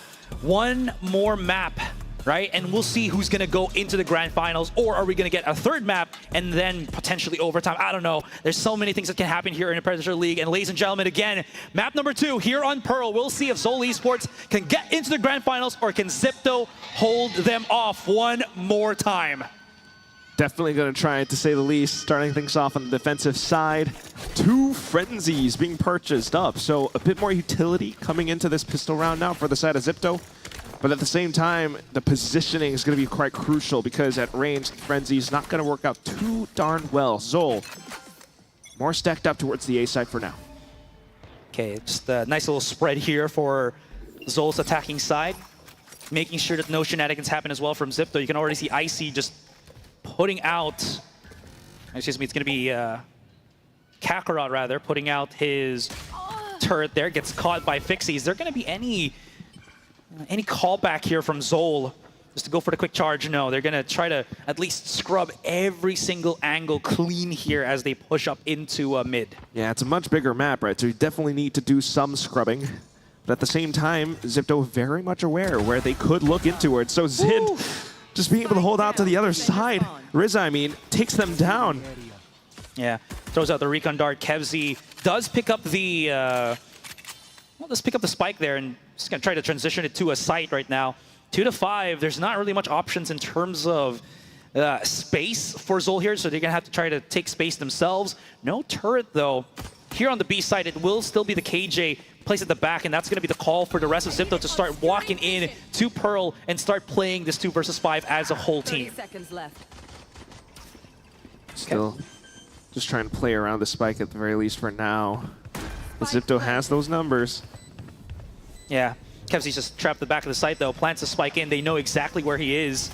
And both players of Zol tagged dangerously low. Now calling it. Rizza just gets the one pick, and now it's all down into the hands of Hot Sauce. Not really that much firepower, no utility whatsoever as well, and that's going to just be a very strong starting round, a starting pistol here for Zipto. Yeah, much bigger map. Zipto starting on the defense. They get to work the map to their advantage. So with the opening pick from Fixie, just holding it out around A main, I mean, just that much more value being found thanks to the positioning of the Zipto players. With that, they're then able to read the map and kind of position themselves around it and such, finding a lot of Zol's options and exhausting them. Tried to push through into sewer, but gunned down by Rizza. If you do rotate into B, there are players from Zipto lying in wait. So clean pistol, definitely a much better start as compared to the previous map. Showing signs of them shaking off those nerves, and we'll just rush back into things. An Outlaw, I think, being purchased up as well. Yeah, very good on the starting side. Fixie though, ooh, one peek is all you need. Wants to go for the challenge and does spot out Hot Sauce. That's going to be a bit of a problem right now for Zol as well. They don't really have a smoker anymore to really set themselves into that B if they do want to. You do see that Zin just pushes himself into a corner here. We'll wait for that smoke to dissipate and maybe look for a little bit of that contact, and he does get it. Such a marksman with the Sheriff in hand. Up against Fixie though. Oh, he knew someone was there, but backs away smartly. Now, as he slowly creeps up into the 1 versus 1, Fixie still has the angle with his Outlaw in hand, and Zind in a patient waiting game. Hold on, this is going to be important though. Does he get the pick? No, he doesn't, but that's going to be the plant onto the A site, and the rotation must be had from the rest of the Zol roster. That is now a potential flank. So Zipto in for the retakes, continuing to have to watch their backs. At the very least, with the firepower, they are feeling much more comfortable in just heading into the A site head on. So 2 players already down. Bit of a curve wall. The blaze wall being sent up to block off A main as well. Keeps Kakarot at bay. Hot hands for added security measures, but Zin now from the back. From the Bulldog, he actually guns them down. Still has time though, Icy, so not too bad. Swaps over onto the Sheriff, still continuing to look for the last player. But Zint tries to play in a little bit more safe. Icy swings, gets the kill, and thus converting the round. But still a costly round for Zipto nonetheless. Yeah, just again, just the sneaky positionings for Zol here. But as you mentioned, it's still a solid round overall for Zipto. Able to save the Outlaw is going to be a pretty big one as well. A couple of tags here and there could be a pretty good time for that particular, or for the Outlaw here on the 3rd round. Like you mentioned, though, this will put Zol in a really nice spot. They planted the spike a couple of times already. Even though they lost 2 rounds in a row, they will have those rifles and full shields in play as of now. And the only real thing that Zipto has, again, is that Outlaw and maybe just the ultimate from the Phoenix to potentially use. Yeah, so for now, just trying to collect a bit more space and get some lucky spams in. Calculated spams, I should say, as it guns down Zin through the paper-thin boxes. Off to the next players, continuing to try to push on through. Emin gunning them down with a Vandal. Those pistols do not stand a chance. And with that, potential spike plant into A as well. There you go. All right, it's going to be the rotation that we're going to be seeing here from the lone player of Zipto. Emin's going to be able to plant the spike right now. Has that 3-1 numbers advantage. As Markel is just slowly creeping up, checking every single position that he can. Spotted out by the alarm bot already. Kakarot, though, couldn't be in a bad spot, but just not too quick on that Sheriff shot, and that's going to be a round here for Zol. There we go. Just another clean round. And once again, I mean, really interesting to see how it shakes out, given how some of the players continue to push further on and on into this A main area, just fighting with their guns. Zipto not quite standing a chance, feeling the aftermath of that previous round where there was just so much damage being done on pistols. So thinking about the economy, we will be able to buy back up from both sides, but Zol definitely feeling a bit more of an advantage now coming in. Sure, right? Now, Zipto Esports playing at least the push-out game on A long. Sending Fixie. Yeah, they're pushing out. You know, they got this. They got the double smoke set up with with the Astra as well. Just trying to see if they can spot out early where Zol is. Right. I do like the idea as well. They also secure the orb so that they will have that Hunter's Fury if needed to deny any plants or post-plant things whatsoever. Right. So that's going to be at least a good starting play for Zipto here. Very proactive. I do like it, and they're just making sure that both A main and B main are covered because they've already committed most of, if not all of the KJ utility on both the links. Yeah, just so much presence made known right now, controlling the map. So Zol trying to be careful around it. This is one of their chances to try to find that momentum, find that lead. Keeping themselves planted on towards both extremities of the map, A main as well as B main. Not a lot of info being gathered by Zipto in the current moment. Yeah, to be fair, this is also a very different pace from what we've seen on Haven here. I think both teams do realize how difficult those long pushes really are. Flaring, is he going to get... Yeah, he's going to get spotted by that recon dart, and Kevsey just immediately bombards him with the bullets. Use on the Hunter's Fury sure will be used, but I mean, dust settles. It didn't really do too much. There's still 5 players of Zol remaining, standing tall, and will be able to plant that spike down. Now, Icy and Riza going to be playing this outnumbers retake game. As I don't know if they're going to save something because they're still wanting to at least get some angles here and there. Riza's already been knocked out, and Icy, he's got to have to leave. He has to save this weapon if he can, because I think next round he's not going to have any money to buy up if he doesn't save this Vandal. And Zol knows this. They're playing the chasing game. They're just willing to go for the chase and take this out of his hands. But Icy's pretty good on figuring out where those angles will be. Yeah, at the very least, doubling back to check in for Kakarot. But that said, still, being able to hold on to the gun is the best that he can do for the round. Zol just playing the game, cutting noise, starving out information. Zipto with their passive approach, just weren't quite sure where that hit was coming. And as soon as it happens, it's a quick explosion into the B site and no response found, as most players just kind of got gunned down. Like you mentioned, Zind up in the air of it, Kevzi with the additional support as well. Gunned down flaring, and he was not quite able to withstand further damage into the site. Yeah. And the big problem here is I think like Zipto is in a position where once they start seeing the fireworks shot out by Zol, right, they're trying to position themselves, but because there's no one else to break utility for them, players with Pock at the back of the site, they're just going to be exposed. Right? They're not going to be able to react. They're not going to be able to focus on shooting plus dealing with utility at the same time. It's just not possible, and they're getting punished for it. Very much so. Now with the bias not quite there for this round, they're playing much more defensively, and that's a lot of space being taken up by Zol. Straight into the side, the spike's already planted, and it's planted for them very effectively if they can hold it from B long. Zipto trying to approach out from Heaven, trying to approach out from B-Link, but I don't know how effective that's going to be for them. They do have the Phoenix ult being used, but it's quickly gunned down by Zind. Hot Sauce now with the support. Zind trying to fire back, flaring in for the classic trade though, so not too bad being able to retrieve a weapon at the very least, but I don't believe they can go in for that spike. They're trying their darndest. They put up some walls to block off vision, but still Zol are firing and tapping through everything, and all of it is connecting as well. Down to the last two, and Rizza just staying onto the spike to try to look for a kill at the very least. But that said, it still is another round where Icy makes it out alive with nothing but a Vandal. Yeah, the thing is, that firewall from the Phoenix, even though it's blocking out vision, two things. It's not blocking bullets from your opponents, obviously, and if your teammates make a mistake of just touching it ever so slightly, they get damaged, they might even show themselves through the wall. It's not the best thing to use to give cover if you're not near enough your opponents to fight for it, right? You kind of want the wall to block your opponents, set up a curveball to face to go for a fight, but in terms of positioning, Zol's so far away that Icy couldn't really do that. It was a desperate play, but it's still just a pistol for them, so not too bad. It's what they could do, so it is what it is, right? Next round now, and that's where Zol starts to come in through. And this is the one that you want to keep your eyes on as well. Again, in with the full buys. They have been keeping this on their side. Hot hands now being spent by IC just to reclaim a bit more space. And with this angle, a potential pickup.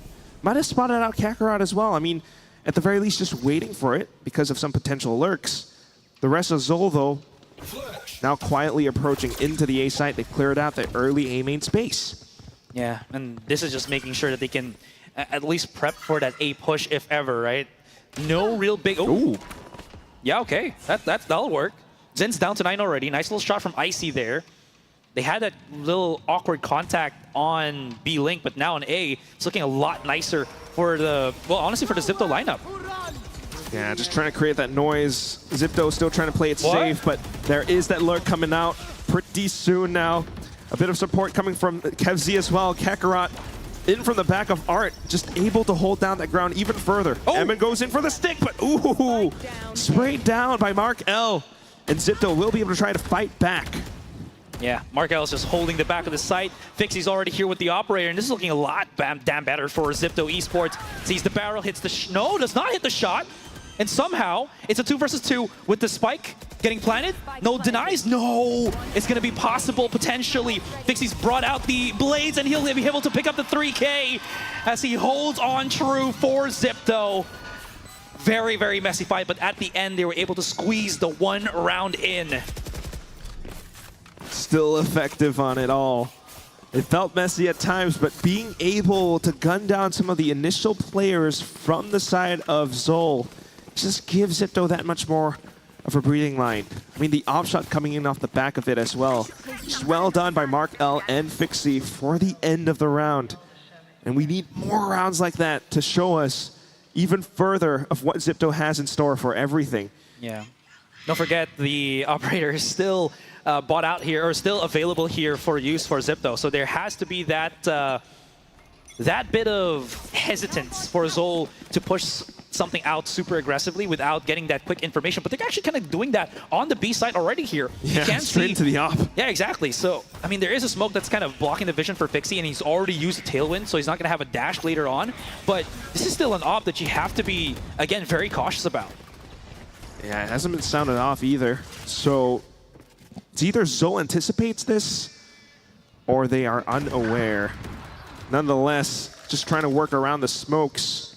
A couple of dissipations, and it still is Icy firing back against them.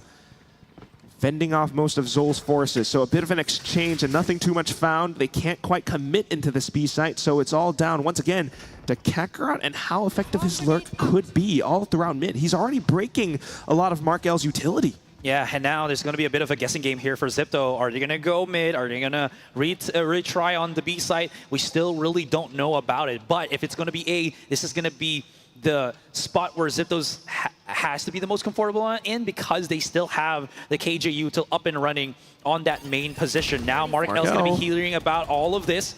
That recon dart's going to be quite important because he's kind of pocketed inside that smoke. They push him in. He gets the first and the second kill. He's converting a lot of these ones, and it's working hella damn good for Zipto. 3-2. Back to the side. Hot sauce. He's got to hold the angles. Icy with the great flash, and he stops the plant just to at least try to help out Hot Sauce here, but it's not going to happen as they line up for the shot, and that's going to be Zipto with the response. For the first time in 20 rounds, you know, if you consider the first map as well, Zol starting to feel the pressure a little bit, so much so that the timeout's coming in. Off for a bit of a flash, off of a bit of utility and noise being made. Icy just makes them shiver a little bit more. Yeah. Got off the spike and tried to play in, but just happened to line up for his opponent. This is the Zipto that, you know, we were looking for potentially on that Haven map, but now it's here on Split, it's here on Pearl, man. So much more control. They're putting Zol in a spot where, same thing that we said from Zipto a while ago, right? It's going to be hard contact for Zol, just playing that game, but there are these little bits of micro plays that we're seeing from Zipto just work out well for them, right? It's those aggressive, risky play inside the smoke. Maybe they're not going to realize it because I've already backed out into the side, but no, it actually works out because they didn't expect it. I get the double kill, and now their push in terms of efficacy goes down 50%. Those kind of plays is what's really putting Zipto here in a pretty good spot. That being said, though, it's still not a big advantage, only one round in, but when you put into consideration everything's been happening this entire series, this is still a pretty big W for Zipto. Yeah. Definitely giving them a little bit more confidence. Reading the map and working out well. Like you mentioned, making plays inside of smokes. And with that confidence off the timeout now, pushing out of A main. In with the drone. I think at the very least they might have spotted out Kakarot, who is still trying to stay alive, but now gets gunned down. A bit of a wallbang through the boxes. It's a 4-on-5 now as Zol tries to quickly go in for that B split, reading the push out from A main. Now the quick little dash from Xin here as he tries to clear basically everything here on the B site. Not spotting out flaring just yet. It's pocketed around the corner, but look at that two-man approach. One in the front, one in the back, and that's gonna take down flaring a notch. 4-4 right here. Lockdown activated immediately by Zipto, playing a safer game. You can see Icy is just kind of waiting around stairs there just to see if someone's going to be pushing to try to break the ultimate. Not going to happen, at least for now. And that's just going to be all of them backing away. Smoke still available. Kevzy now using his drone just to clear out the angles. And here comes the run it back. They're kind of pushed in because of the gravity well, and it's actually working out in their favor. Still, the defuse is up and running. The wall to cover a bit of vision. Zind pushing out. The defuse will actually push through for Zipto, and the coverage works out. Riza finishes off the two remaining players, and that's a solid retake play from Zipto Esports. He got so dicey, but Icy just playing for his teammate like that, throwing his body to the wind, and it just managed to work out. I can't believe that that's how it shakes out. The defuse getting stuck all the way through. Riza getting the last two kills as well was just an added bonus. But thanks to that, I mean, Zol still gets to buy back up from the 3 rounds previously won. So we'll see how that carries forward. But for now, Flaring, Zipto, they're all starting to get online. Flaring has the Cosmic Divide for a potential retake in this round. The download is happening here, Quack, right? They're figuring out the nuances of Zol Esports and kind of turning it over its head. Quick little pop flash there for the push out. Zin finds nothing, just a bit of machinery here and there, a bit of that utility. breaks through. But hold on, Fixie and Icy gonna be right at the connector here on A. Both of the duelists wanted to get that contact, but not really finding it as they back away smartly first. Don't really want to overheat a little bit too much, right? They still have the driver's seat here. Yeah. You don't want to kind of just derail and go to the wayside. I mean, thanks to the utility being broken out towards mid, at the very least, Zipto are aware that this is where Zol are. So as long as we mark these exits out towards B-Link, out towards Art, we should be doing good enough. So a lot of the responsibility falls onto Mark L's shoulders right now, as he feels a lot of that utility coming through. Flaring, able to provide the support from Halls. Initial shots ringing out. He comes back in for yet another peek, and that's Emin gone, but Kevzi makes it a quick trade. Good plays off of each other from Zol Esports, and they are looking to double down into the site. But Mark L holds his own, Fixie up from the top of heaven, and all that's left is going to be Hot Sauce. The flash, oh wow, Icy just fearless. Full confidence into the curveball as he takes down Hot Sauce. There and now.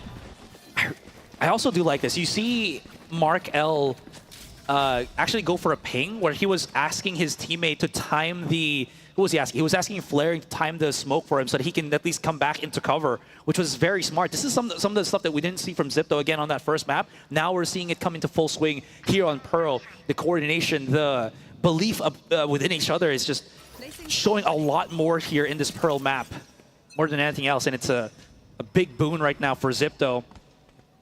Huh, he's on an Outlaw. Interesting. But he had a rifle in hand. Anyways, still should be good though, especially at the long range. Maybe he has 2 weapons, I don't know. They build a lot of bank. Possibly, or you know, just to work against the light shields on the opponent's team. Sure. Possibly. But still, just being able to hold down A main in this fashion works out a treat for them as they continue to swing forward. Great little pop flash from Edmund, though, and Zin strikes from the other side as well. Yeah, they want to go for the firefights, but don't forget, Zol Esports still a very heavy aim duel team. Sometimes if you go a little bit too hot-handed, you're going to get flash yourself and be punished. Spike to get planted here. Flaring tries to go for the off angle, but gets spotted out. So it's going to be the 2 versus 1. Now they know that Mark L is going to be holding on to an Outlaw. They play a lot more close together. I don't know. Play that crossfire. It's going to be, I think, honestly, a very difficult position for Mark L to be in. Yeah, there we go. He's got the Vandal. A lot easier this time. Try to isolate the duels at the very least, but you're not quite sure if Zol has repositioned. So, like you mentioned before, gonna have to scrub these corners clean. But doesn't spot Zin out in time. The corner works out, and that's gonna be the headshot that puts Zol back on the board. Good timing from both of them. They actually 180 each other very quickly. Mark L just not able to get that headshot, unfortunately. But yeah, again, sometimes you just have to rely on your aim, and Zol Esports able to really get that firefight. Actually working their way on A main. I didn't expect that to take as long as it kind of did. And Zipto, the longer that they fought for A main, the more it got worse for them.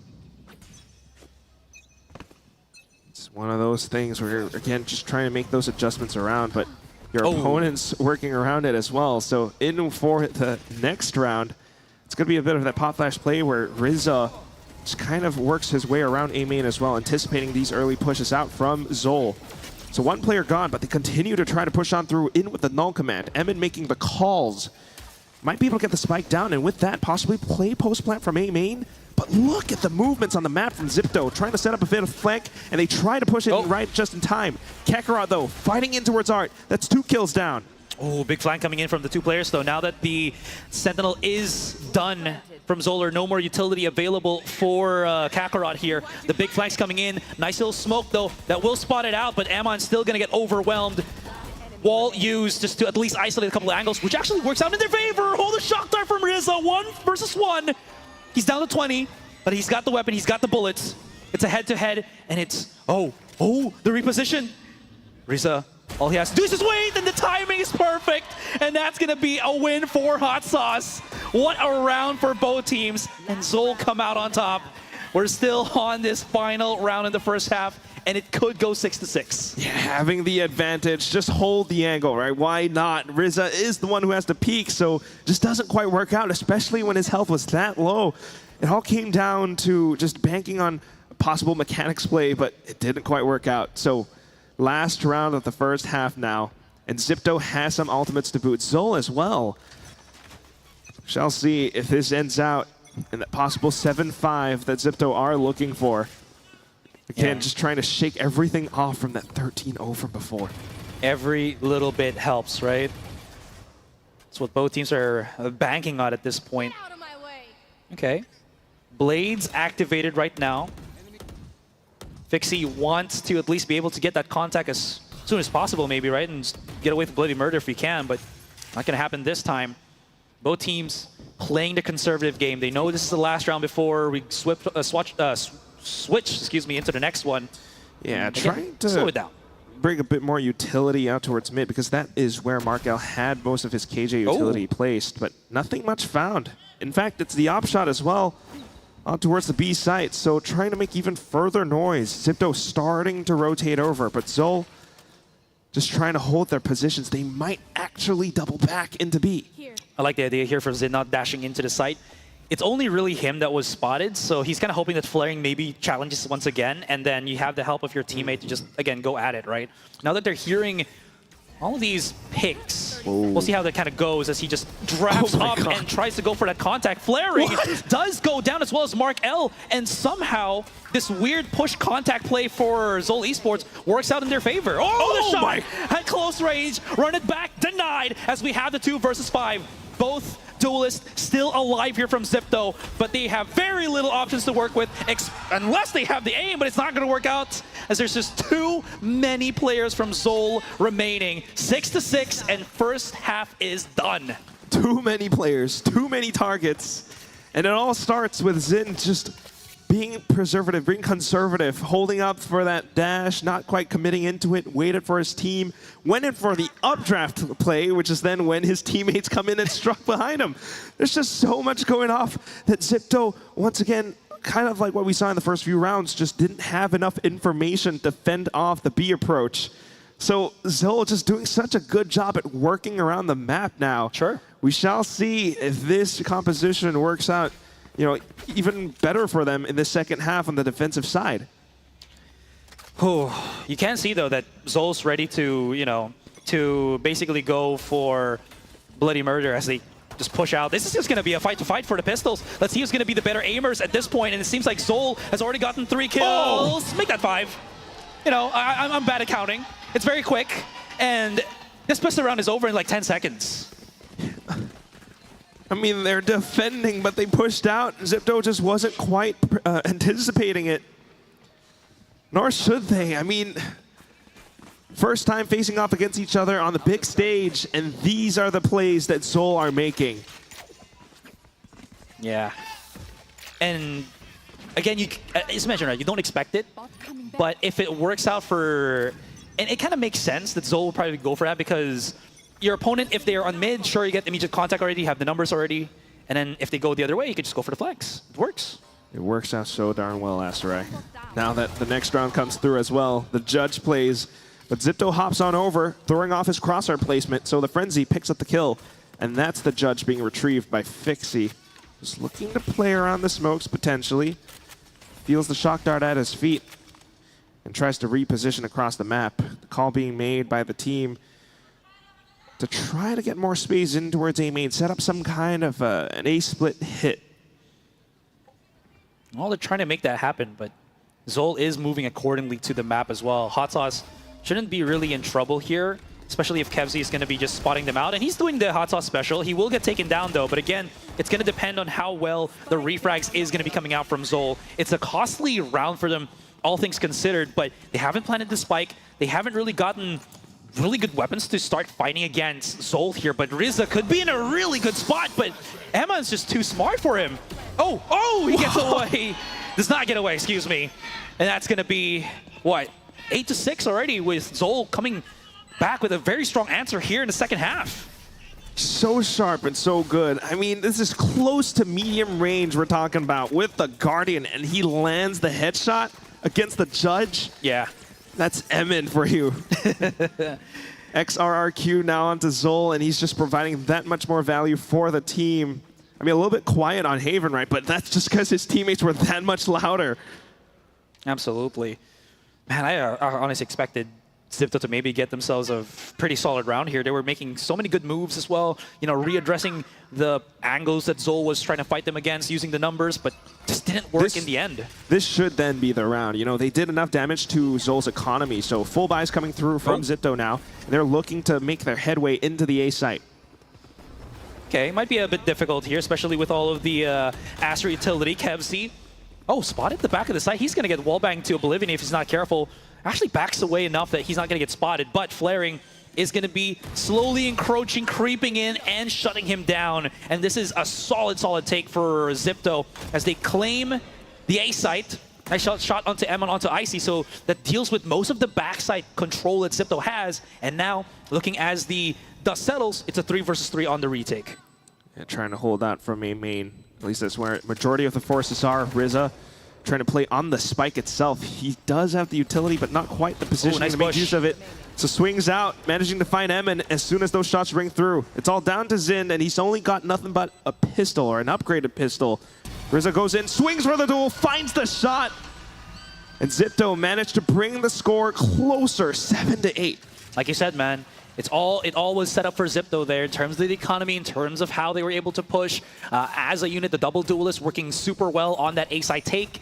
It's a much needed round for the Zipto lineup here. Let's take a quick little look into the replays there. Again, flaring, super smart. He used his utility as well as his teammates to clear as many corners as possible so that he can at least work his way quickly against Kevzi. If they can beat up Kevzi as soon as possible, there's not going to be any retake Sova utility to be used by the other players rotating from Zol. That said and done, we're headed into the next round where Zipto looking to carry forward with the momentum that they're looking to pick up. So it's Alt Orbs now, and a potential Hunter Sphere for the round. Maybe Rizzo looking to use it to clear some angles while the rest of his team executes into the site, but not much info gained for now. Zol still a very careful team, very careful positioning all throughout the map. Yeah, Kevzi's got to be careful as well here. He's about to get triple peeked by a Zipto. He's holding a tight, supposedly safe angle, but if he doesn't fall back as soon as, he's going to get spotted. But he does. Yeah. Has to be very careful. Oh, he's actually committing the recon dart. He's getting blasted here. Oh my God. Is he going to be able to get away? He doesn't have to as he gets the double kill. Icy gets the refrag, but you know, these damn heroics from Zol Esports is making it living hell for Zipto to really just get the numbers advantage. But hold on, Rizzo able to answer back onto A main. Kakarot does spot out Icy, but this is brutalizing for both teams. And as these firefights are simmering down ever so slightly, it's one more player from Zipto alive, but flaring fires out. That's going to be Zol with the answer, 7-9. So quick for it. How often do you expect to play like that? You made that little info play, you got what you needed, you backed off, right? So your opponents are definitely thinking, he's not here anymore. I even have hot hands, you know, just blocking off that little bit of space. But he pushes through it, just threw caution to the wind, whatever his health was, and still managed to find 2 kills. Kevzi, 16 kills and 12 deaths right now. This is like classic Kevzi too. When he had his debut game a couple of years back, this is like a classical plays that we've seen from Kevzi before. In any case though, it's still pretty neck and neck, honestly. One more round from Zipto, and that's 8-9, and it's a back and forth struggle between these two teams. And I gotta say, the double duelist for Zipto is working overtime into making their spear tip be very much felt by the Filipino team. For sure, but the question you gotta ask yourself, Asteroid, is this round gonna be the straw that breaks the camel's back? Because if Zol picks it up, then economy doesn't work out too well for Zipto. So definitely trying to slow things down, trying to show us that depth that we were looking for. Zipto not fully aggressing into sites, not really doing too much outside of mid right now. Just waiting for the entire team to bunch up together to then make a move. Okay, I'm liking this from Zipto. They're simultaneously pushing both links and breaking both of the KJ util there so that, again, they still have some leeway to back away and, well, keep Zol honest, right, on the push. That being said, though, it's actually a slow push-up for Mark L here on B long. Zin's got the operator right now, and that's the play. If Mark L's not careful, this could be a very big value operator for Zind. Actually, no, they're all going in. So they might actually just fall down to him as they slowly creep up one by one. He whiffs the shot, though, and this could be the opening that they're kind of hoping for. Straight into it, tailwinds away. tries to reposition for the angle, but Icy anticipates, gets the shot down. So much value being found on the Phoenix ult. The spike goes down as well just in time, and Zol has to fight for their lives in for this retake. Not quite happening just yet. Not quite the angles that they're looking for from Heaven. Hot Sauce, though, will be able to at least pepper down Rizza. Next player is coming through, and Icy's trying to play around his wall. Not quite spotted. Flaring from the other sides, and that's going to be 3 kills back-to-back for Zipto, picking the score up 8-9.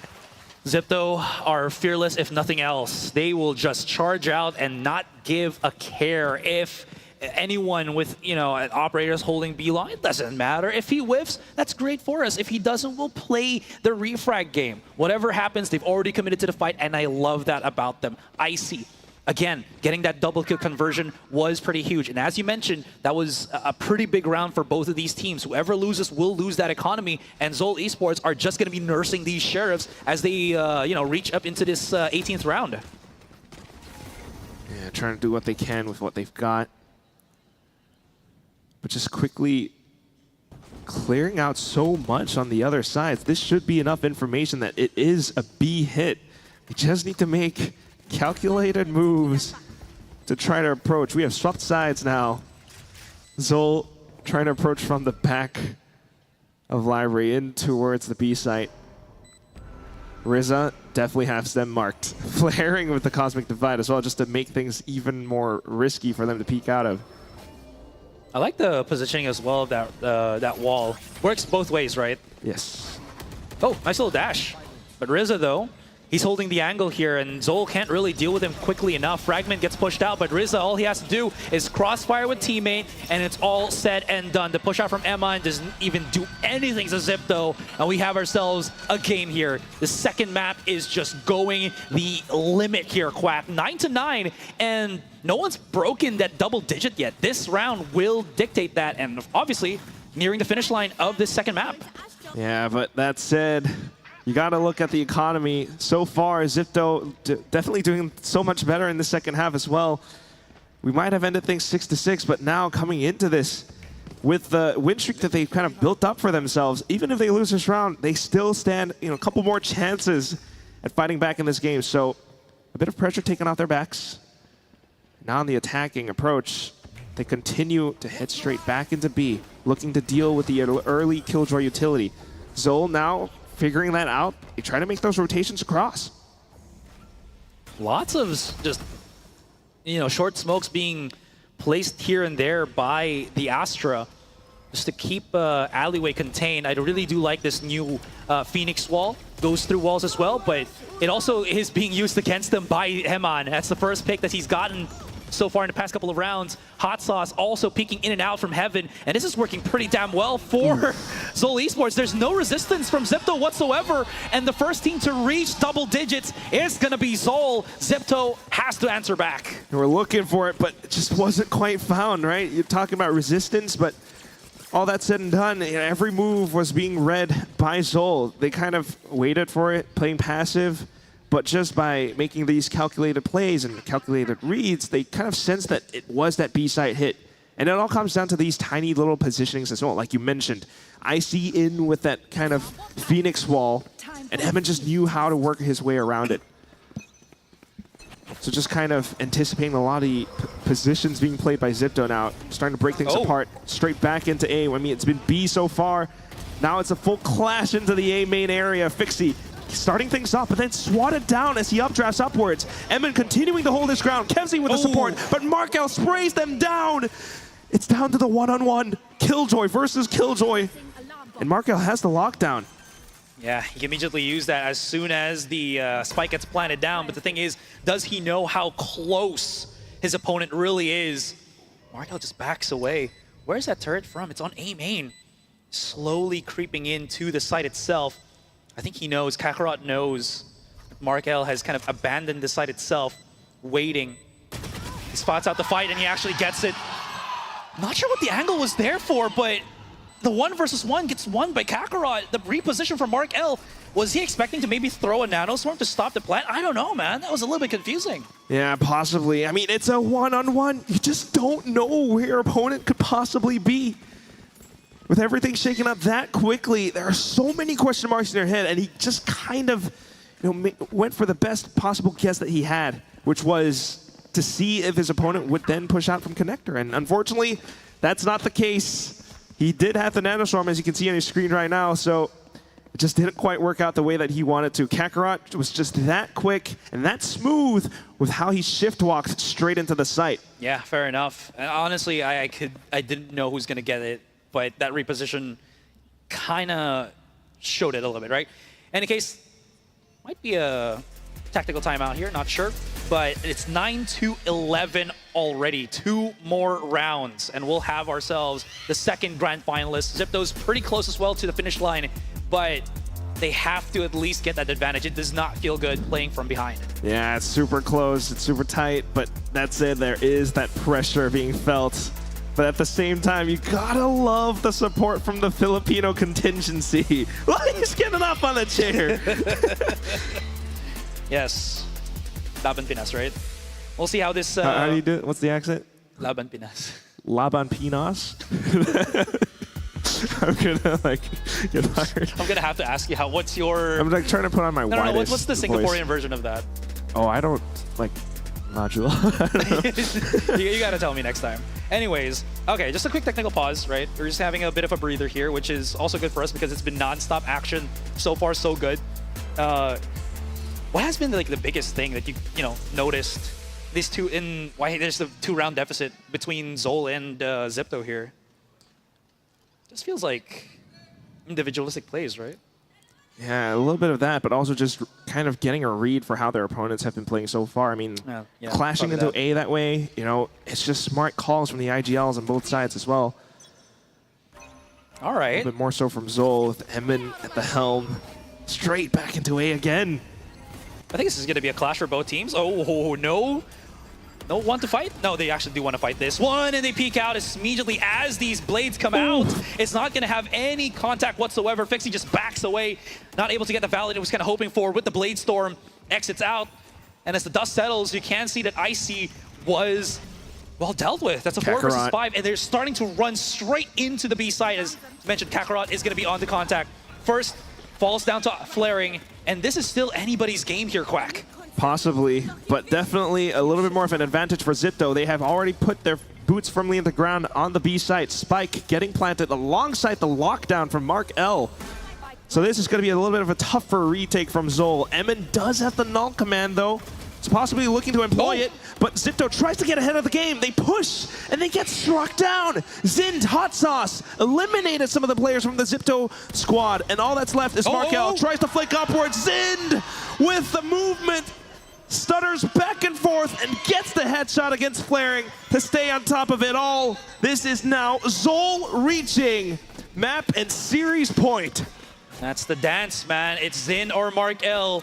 Whoever leads the charge gets the W, and the other one trips up, and it seems like it's going to be Zipto to fall behind on that one.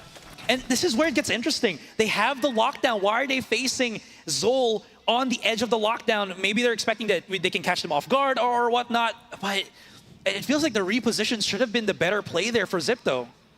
No? Yeah, I think they were trying for it, or either it's a catch them off guard kind of play, or trying to get ahead and prevent Emin from using his null command. Whatever it was, those duels, they wanted to take them. You could see that that's what they were trying to go for, but they didn't have the clear advantage. So peeking straight into their opponents like that, that's often where they kind of start to fall. Yeah. So now... And again, it's a good idea, honestly, but Zol's in that headspace where they know that there's like a 80% chance it can happen. Yes. And you could see that they were already prepared for a push out from Zipto from the get-go. And that's a lot of what we're seeing from Zol right now. Just, again, that experience. They're staying multiple steps ahead of the game, and they are very much prepared to take these fights head on. So even with the timeouts, even with the pauses coming through right now, is it going to be enough? It's 3 rounds for Zipto to push this into overtime, Asarai. Zen's brought out the operator as well. Oof. 1 more kill, and he will have that blade storm. And you're mentioning it already, man. 1 more round to go, and Alter Ego will have the answer of who's going to be facing them in the grand finals here, Quack. Possibly. Zipto still trying to fight for their lives. little bit more of a slower approach as things become a bit more intense. Eman spots out the head, backs away immediately, gets that quick little contact, and smartly does not want to go for the chase. Hot Sauce does feel a bit of that heat as well on double doors, as both teams getting some very crucial information on where the heat parts of the map are, the hot spots of the map Information, that's the key thing, because Xin has pushed out an A main, and that's enough for Zol to figure out where Zipto just might be in towards mid, and they've been spotted out by even further utility as well. Hot Sauce at the ready if they do push back into him. And that just forces even more utility to be spent from the side of Zipto. Going back in for the peek, goes straight into the duel, but Hot Sauce crouches under the fire, and that's gonna be the kill. And he's still holding the angle too. Recon Dart, no information gathered until that one breakage. Hot Sauce goes for the chase, doesn't want to overcommit to this, knowing that they have every single possible advantage. 30 seconds left into the clock, and Zipto has to push in. Kevzin gets the first pick, the second one from Sin, and they are falling down bit by bit. 5 versus 2. Zipto, Rizza coming in close, gets down, flaring. He doesn't have enough time. 20 seconds, and there's still 4 players, problematic players of Zol. They're chasing him down, and there's no chance. The lockdown used in his face, and that's it. Grand Finals, Zol Esports. They're going to be facing Alter Ego later on. Making it all the way through. You gotta say it for me one more time, Master. Right. What? Laban Pinas. There we go. I mean, that was when the shot was on the crowd. But yeah, I mean, just what an incredible performance from the team. Just being able to make those adjustments in time, pulling out the right guns in the right moments, placing themselves inside of A main with that op. Unfortunate for Zipto, they tried their best, but unfortunately, we're struck down at the very end. Yeah, very valiant effort for Zipto there. And it really did feel like a very close game. But again, it just felt like we saw them kind of go back to their defaults. And Zol is already pretty aware of those kind of plays. Again, we're talking about how eager Zipto is looking for those firefights. And it could work. But Zol was very much prepared for it, and especially in that one round that we saw on the B site, right, with the KJ lockdown and everything. But in any case, this is what has already happened. It's gonna be, again, as you see here, they're waving their hands up already in celebration as they're preparing for that grand final. Just saying hi to the fans and everything, as Zol will be facing Alter Ego later on to see who's gonna be the champion here in Pacific League, in the Predator League. For sure. I mean, almost back into another league. But yeah, I mean, whether it's, you know, the Predator League or some other league, it always doesn't feel good when you're facing off against a bit of loss. And if anything, the consolation, you're getting a lot of experience playing against your opponents, and it just really inspires so much more from, you know, a bit of a young squad like Zipto, right? Unsigned 5 again, picking up, you know, the Vietnamese player, but then coming into this one today, you know, I think the expectations were a little bit high based off of their group stage performance, but down into this one, playing against, you know, an opponent like Zol for the first time, it just didn't, you know, quite work out, but they did what they could, and Zol were just that good. So we shall see a little bit more from the team with our hosts breaking things down for us on the stage. An amazing semi-finals match. However, Zipto's journey in the Predator APAC League will now come to an end. So guys, please give them a warm round of applause. They definitely please Valley. Of course, we'd like to welcome Team Zipto here to center stage to join us here to, of course, give their final bow to our all amazing audience and to those who've been supporting here throughout their whole journey here in the APAC Predator League 2025.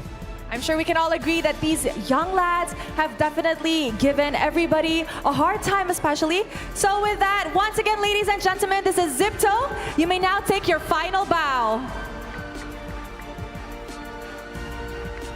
Thank you very much to Team Zipto. They played splendidly here through the competition, making their way through the group stage, but unfortunately, they have to bow out here and will not be making it to the next round. But of course, Rose, what do we have next? Yes, the one and only pride of the Philippines, Zol Esports, the last grand finalists. Hi guys, how are you guys feeling? We're feeling really good, you know? Very you confident. You guys are feeling good? Yeah. Yeah, we can clearly see that. Can you guys be a little bit more in the center? All right, and we'll be joining you on this side. And of course, we'd like to talk a little bit about your games over here. A very convincing on the first map over here. You played an amazing Defenders game in the first part, and of course, you just sealed it with 13-0 victory. Tell us a little bit about that match. I don't know, like everything was just on point, like utils, the comms, you know, everything we were thinking about is just help each other and just enjoy the game as usual.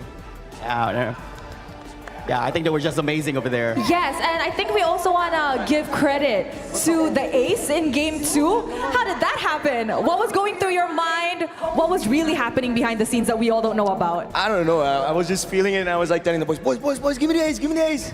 I'm gonna destroy them. So was that like everyone refrained and said, okay, let it be him, let him take the glory and over there, and it did turn out well. Yeah, it did turn out well, and you know, and of course, we also have to talk a little bit about the second map over there. They did give a fight over there from Zipto. Of course, it was a convincing first map, but game number 2, well, it didn't look that convincing. There was a fight over there, so what happened, and how does that differ compared to the first map? I think we just started really slow because we're figuring out their setups. That's why we... You can talk in Tagalog, it's okay. Yeah.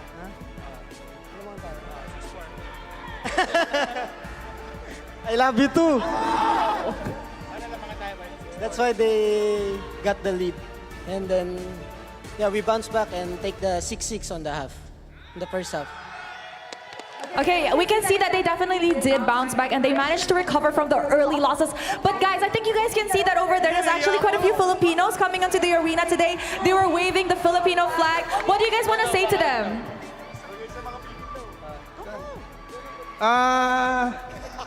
Salamat sa lahat.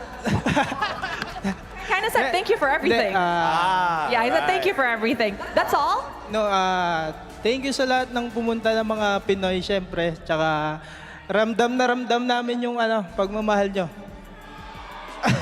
He was figuring out how to do a finger. He's like, thank you to everybody who came down to the arena, to those Filipinos supporting them. And I think these guys are really proud of them, and I'm sure we will see them later in the grand finals. Yeah, most definitely. Of course, ladies and gentlemen, can we have another big round of applause for Zol Esports? Power! Astounding performance. Amazing. And you know what? I honestly cannot wait for the grand finals. However, before we head on to the grand finals, let us show it back to the casters to analyze, dissect, and talk about what happened in this amazing semifinals match.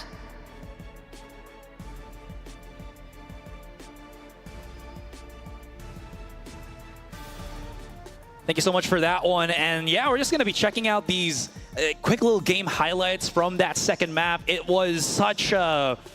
Honestly, it was such a fight for both of those teams. It could have really gone for a map number 3 if we just had 1 or 2 more rounds difference there from Zipto. And I really love the difference of pace, right? All the way from Haven here into Pearl, it was a completely different face from the Singaporean team. Yeah, I definitely saw a little bit more from Zipto for this second map, but unfortunately it still wasn't quite enough. I think it was nice to see, you know, the team kind of, yeah, like you mentioned, changing up the pace a little bit, but also just individual performances from some of these players. I mean, Flaring with the support that he provides, but also Icy alongside Fixie, just being able to do a little bit more in with the op plays or even just the Phoenix utility that comes through every now and then. Sure. But that said, you know, you're just seeing that much more from the side of Zol. I mean, Emin was just making some phenomenal calls with how he was reading the game, but at the same time, they were just doing so much with how they're able to kind of work off of each other. Like you always mention, right? You know, you're seeing these sight hits coming through, but Zol just kind of disrupts it somehow. I also want to point out, we didn't really talk about it, I think, throughout this second map, but it felt like there was some like willingness to fight for A main from both teams, right? And it felt like the team that came out on top for the most part there was Zol. And those were like it just felt like there were rounds where if you just don't really get the firefight in your way, you're just going to lose. Yeah, you remember that one round that we had, what was it, Kevzy just kind of pushing out that way, despite the hot hands at his feet, you know, trying to play alongside for that info, but then reading the situation for it, getting those kills, turning everything around, and at the end of it all, the MVP on top of it was Emin. Yeah, and it was very intense, honestly, right? That we saw, or it was pretty cool that Emon is the one that actually gets the MVP here. I thought it was going to be either Zind or Kakarot, because they were putting a lot of kill stories away because, you know, they're duelists and whatnot. But Emon's been on the clean takes as well. Like, look at that, 14 deaths to his name with 22 kills overall. He's able to get that positive KDA while also at the same time, you know, able to support his team so well with those flash setups that we see as the initiator player for this team. And correct me if I'm wrong, I remember Emon, when he was still with RQ, was playing as the IGL? Or I think he tried to be. Oh no, that was Kelly, yeah, sorry. But I know that Emon wanted to be an IGL if he joined another team. Sure. I'm pretty sure I'm pretty sure I heard that from an interview somewhere.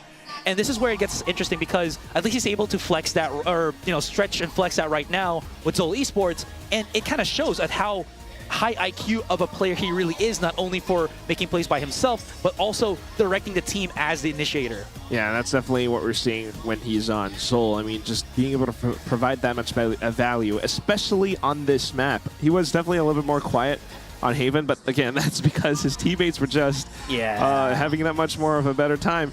But apart from that all, I mean, just the entire team working together in that fashion. You know, you have such a huge map like Pearl, and you just have these moving parts, which Emin is just kind of reading everything. And that's ultimately kind of what happens towards the end of everything as well. I mean, Zipto, they started to, you know, expand quite a bit as well. But what it comes down to is just how, I think Zol, we're starting to get a good read for how some of these plays are starting to shake up. I mean, even these little moments where tiny one-on-ones with, I can't remember who it was, but up against Hot Sauce. You know, they're trying to jiggle out to try to find that duel against him. But Hot Sauce is just that much more confident, that much more comfortable, that he kind of doubles back behind cover, crouches, and goes in for that spray. And that's how he lands on those kills. Or even just controlling the entire map alongside, you know, Kakarot with the lurks and the Killjoy utility, especially towards mid. Yeah, and again, these slight differences, right? It feels like they play somewhat a similar game, but the slight differences really do matter at this point. And honestly, I feel like another big thing here is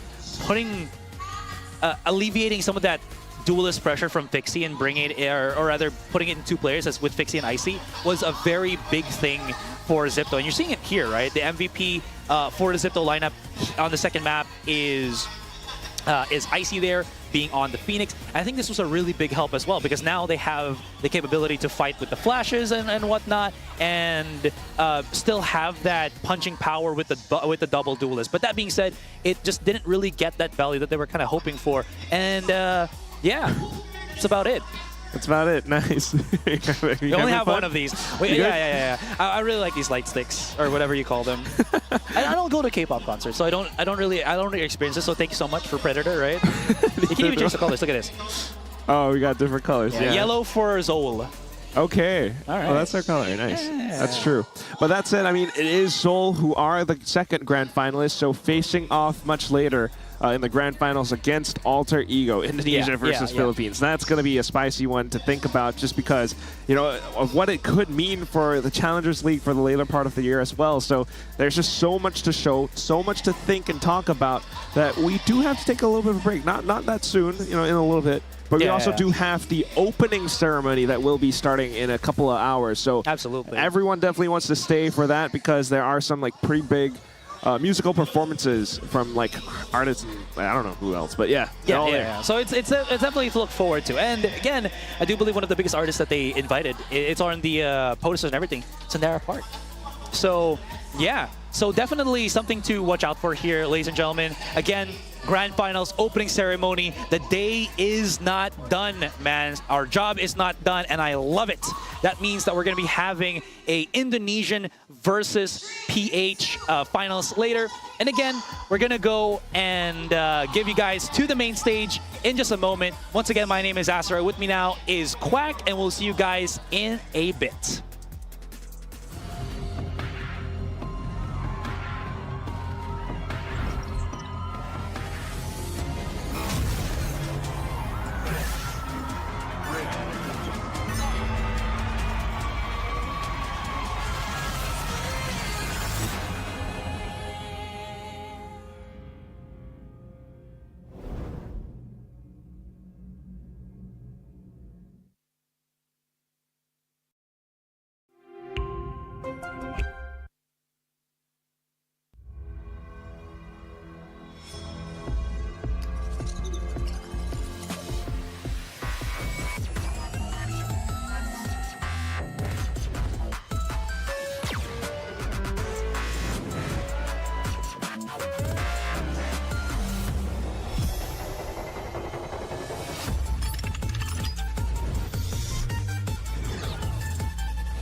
Ladies and gentlemen, welcome to the Grand Finals!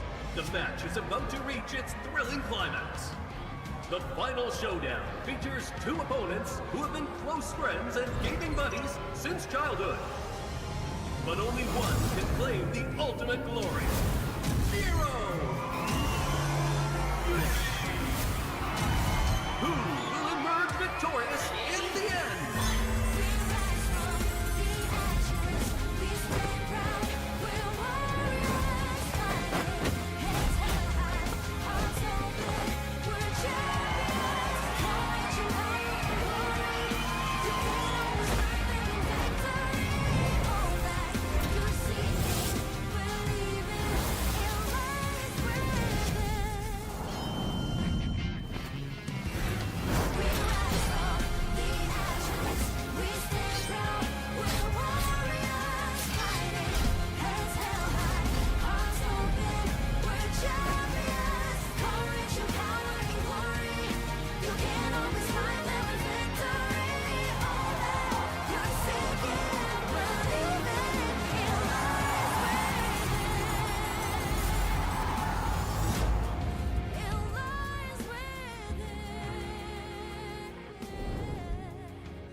EH958, runway 14 right. Gentlemen, EH958. Cabin crew, proceed to the landing.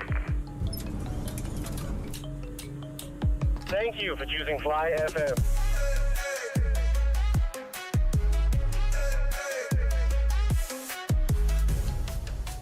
Mat.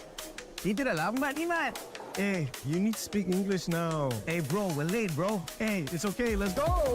It's Ian and Hanif on the fly breakfast.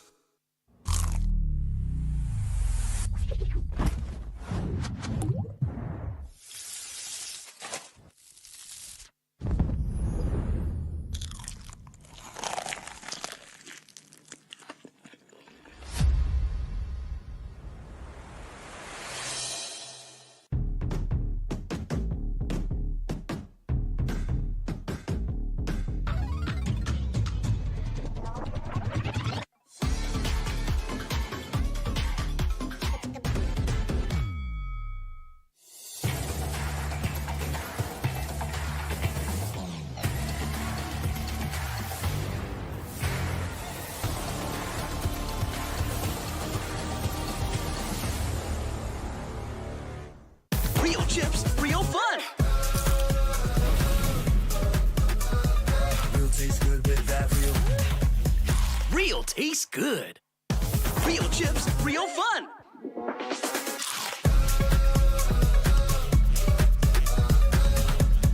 Real tastes good.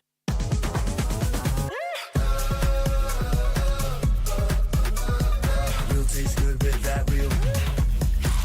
Real tastes good.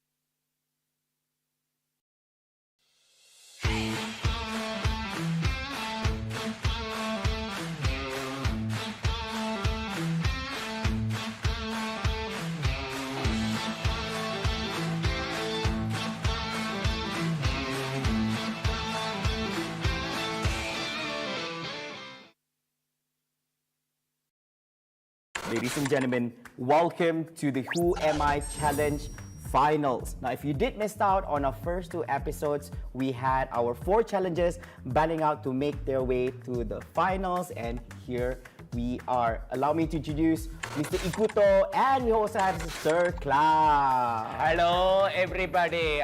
I'm going to win all. I'm going to learn colors.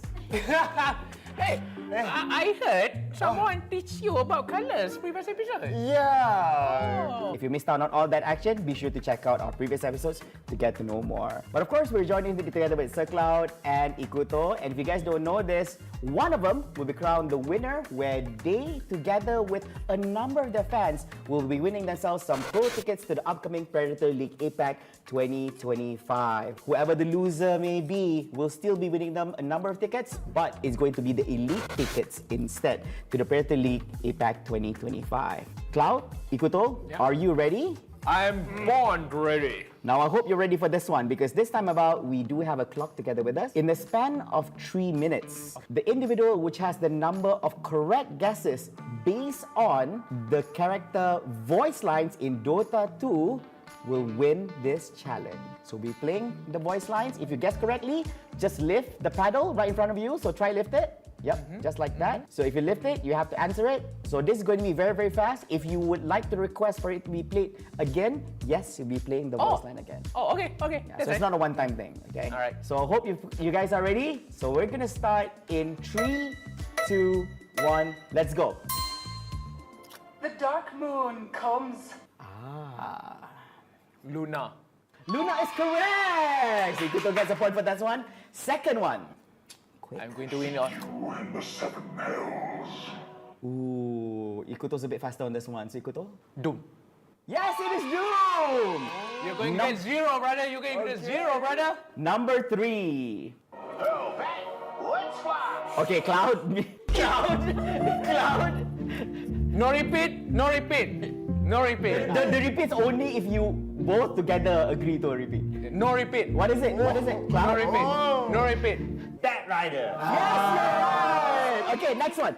A knight in dragon's armor. Ikuto. Dragon Knight. Dragon Knight is correct! Next, number 5. I am war. Okay, this guy.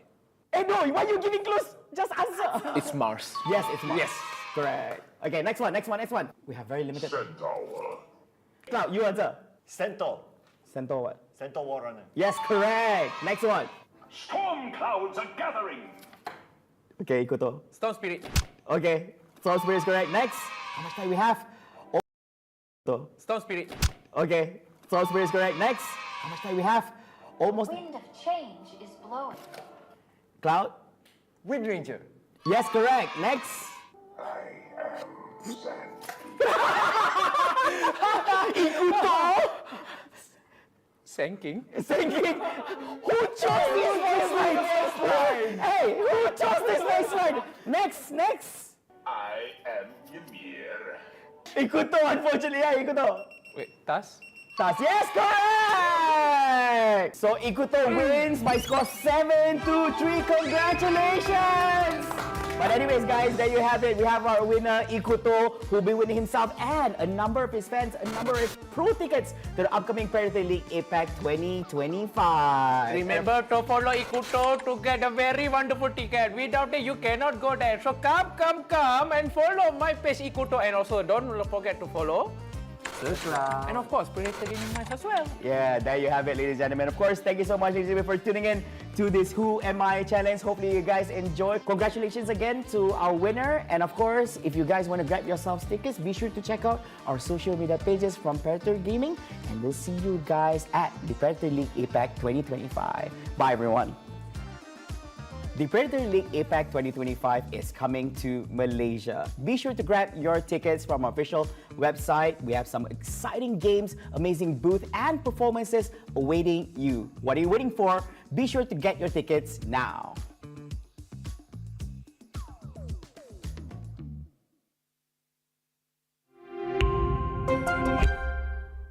Hello there, everyone. Welcome to the Who Am I challenge. Starting off with this segment, we're going to be joining together with Adam Spatanka and Ikuto. Hello, everyone. Hello. Saya Ikuto. Do you guys actually know why we're here today? Are going to be playing some games. Yeah, I think it's called Who Am I? I mean, I'm pretty sure I know myself. We will see. We will see. Now, of course, ladies and gentlemen, if you guys don't know this, Who Am I is actually a challenge featuring 4 amazing guests. Now, we're going to start off with our first 2, where they stand a chance to actually win themselves and their fans pro tickets to the upcoming Predator League APAC 2025. Whereas, of course, if you do lose out on this challenge, if you didn't make it to the finals, you will still get yourself with a number of tickets. But of course, it's not going to be the pro tickets. It's only going to be the elite ones only. Let's not waste any more time. Let's jump to our round number 1.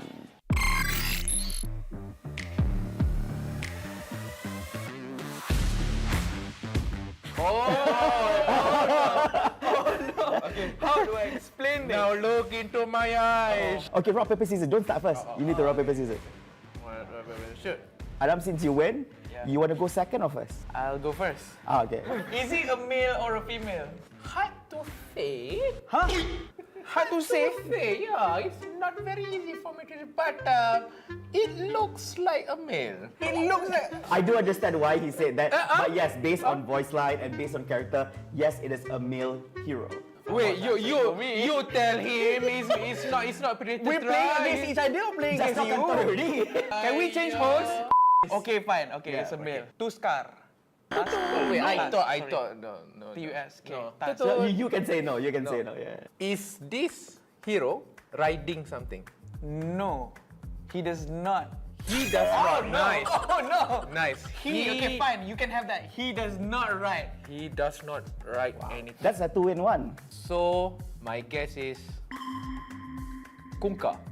Oh no! If there's an element to this thing right here, what element would it be? Interesting question. Yeah, there is an answer to this. It's dark. It's dark. Okay. Betul lah, dark ah. Tak tipu ah. Okay, can I answer now? Oh yeah, you can answer. Shadow Demon. No. What sort of weapon does my hero carry? Sword. If it has sword, you have to mention sword and shield, not just sword. That's not weapon. Shield is not weapon. Shield is a protective. So he has a shield. Shield or protective armor. I think this is Dragon Knight. Let's go! Okay, let's call the next one, round number 2. I'd say props to the team for making it high quality and everything. Have got to be the best Who Am I challenge I've ever been to. So Look at me. Allah Akbar. Oh no. Oh boy. I don't think this is a Dota hero. I don't think he will love that much for a hero. He will love that much for a character. Okay, This is now. why I suck at this game. Am I a male or female?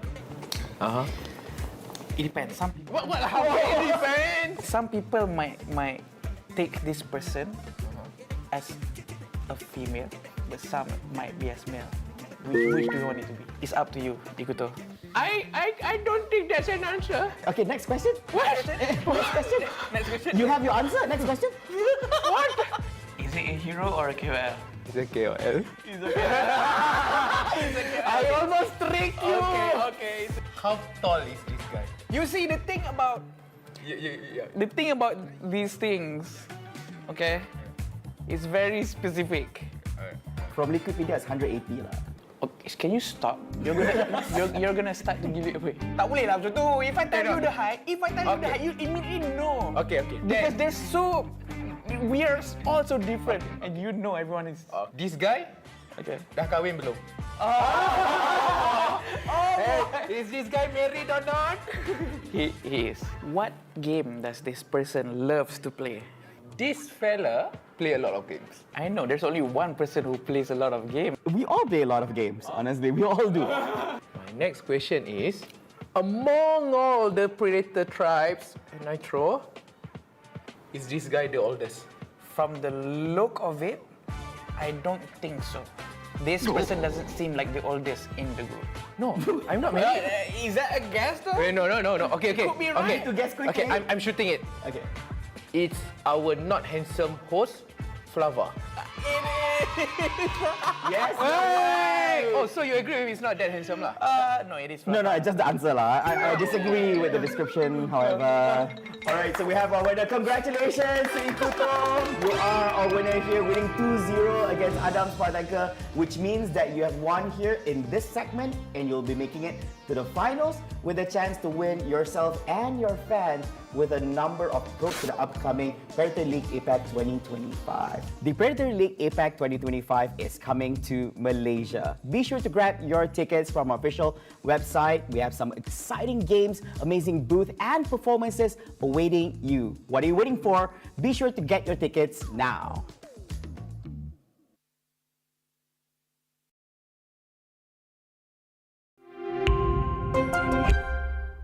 Hello once again, ladies and gentlemen, and welcome to the Who Am I Challenge. You're joining together with me, Flavor, and of course, as usual, if you guys don't know this, we have four challenges where we're looking for one winner. And joining us for this segment is none other than Sleepy Godzillas and Sir Cloud.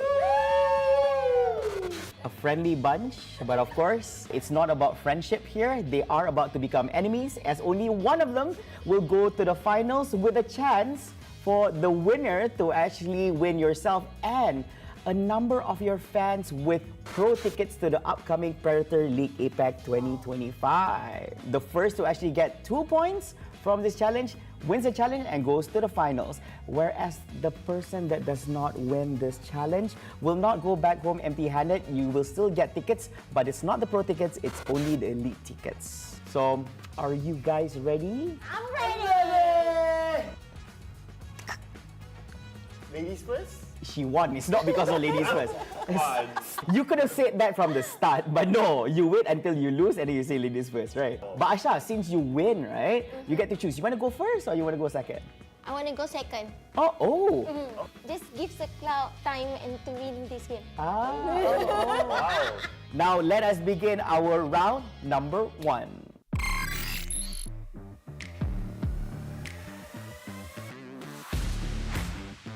Now the thing is about what is on your head, right? So you need to guess what person, character, whatever it may be on your head is. So it revolves around the Predator League event itself. So you can see each other, just face each other so you know what is on the other person's forehead. I want to see the God reflection or not. Hey, don't look into his specs. So we're gonna start with you, Cloud. What gender is it? It's a male. Oh, straightforward. Asha, your turn. Apa basic power dia? Basic power dia? Pukul? Oh, okay. Warna dia apa?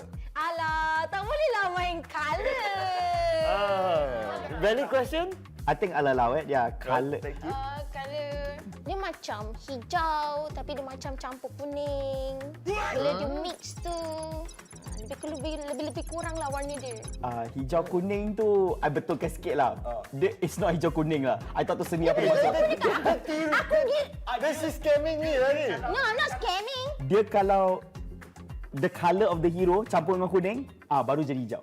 Mana boleh jawab Mana macam ada? Mana boleh bagi clue macam tu? Betul. Hijau campur kuning jadi warna ni. Maksudnya I don't know. Okay. Warna tu ada dekat baju. Aisyah main jahat lah. Dia ada pegang sword and shield tak? Tak ada. Monkey King. Tak. Bukan Tapi kalau tak silap, dia ada pegang salah satu daripada dua tu. Apa weapon dia? Dia tak ada weapon. Tak ada weapon. That means dia kena like projectile yang keluar like something like that. Dia warna, I still tak puas hati dia dengan the warna tadi. Okay. Warna, okay. You tak puas hati warna di sekeliling kita. I think that's a great answer. That's better than hijau campur kuning. Haha, Storm Spirit. Yes, betul! Coming up next is round number 2. Let's go. Okay, so look at each other. Look at the image on top of each other's head. Dia lelaki ke perempuan? Perempuan. Hell, pakai tudung tak? Sabarlah, satu je lah. One question je. Sorry, I'm excited. Okay. Okay, Cloud, your question. Dia rambut lebat tak? Lebat. Adam Spartan.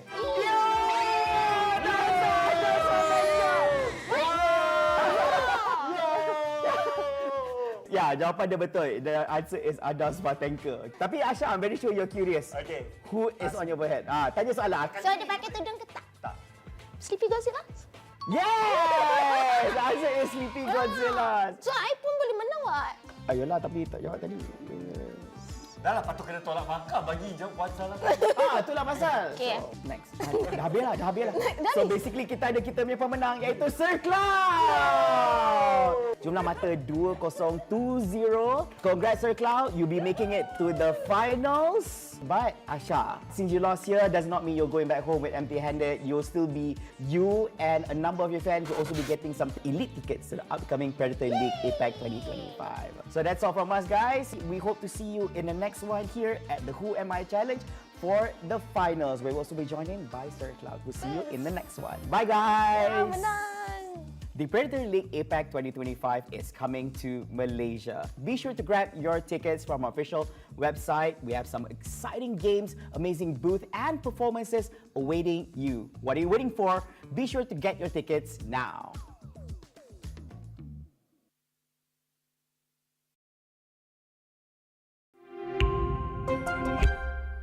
Welcome to Where My Challenge Finals with me, Choo-Choo, and we have our winners for the semi-finals before none other than Flava versus Master Ramen. Woo! So this time we have a bit of a twist for our finals. We want to, test their skills and their creativity, how artistic these two can actually be. So you guys have to draw the character before you guessed it. And before you even guess, you have to lift up your sign and show us your drawing so we can get to see your very beautiful painting. Then only you answer, okay? So basically, I will give you guys 5 clues. For each of the clues, you guys get to ask one question while drawing. Oh, so whoever answer first lah. Whoever want to answer, bring up the sign. Siapa yang kalah, whoever loses get 20 elite tickets for APAC Predator League 2025. But whoever wins, on top of your previous winning, you can get 20 pro tickets. So you can get more fans to have more privileged seats. Okay, are you guys ready? Okay. So the first one, the character is a female and has sleek eyes. Sleek eyes? Yes. Cuba buat sleek eyes macam mana? Can you show us? I'm sorry. Okay, that's my first clue. You have any question? Is it Valorant or non-Valorant character? I can say it's a game character. Game character. Yeah. Okay, second clue. She has long hair. Rambut dia panjang mana? Up to the knees. You didn't have space to draw the body. Oh, patutlah dia bagi ni. Okey. Weh, tak hilang ni. Oh, hilang. Is it tidy up two side or one side? Dah diikat kiri kanan ke satu? Satu ponytail. Draw lah, draw. You have to draw. You cannot answer if you don't draw. You have to draw until the hair part. Ini dah macam hantu gila. Itu Valorant yang ada ponytail. Okay. Yes, Baba. What is this character? Sage. Abang Ramin, can we see your picture also? Sage! Sama kan? Anda boleh bagi jawapan sama. I draw dulu. I can say we go to the same school. You lifted your sign before, right? Yeah. So, 1 point for Baba! Okay, for the second character. She is a female with cute eyes. Mata dia tu rupa manusia ataupun rupa kartun? It's human-like eyes. Human eye. So maksudnya orang lah. Okey, orang. Mata dia warna apa? Warna. Tak. Pakai spek ke tak pakai spek? Ha, pakai spek ke tak pakai spek? Tak pakai spek. Okay, second. She has thin lips. Dia suka pakai gincu ke tak suka pakai gincu? Dia ada gincu. Okay. Another clue. She wears long sleeve and pants. Kurus ke gemuk? Sihat.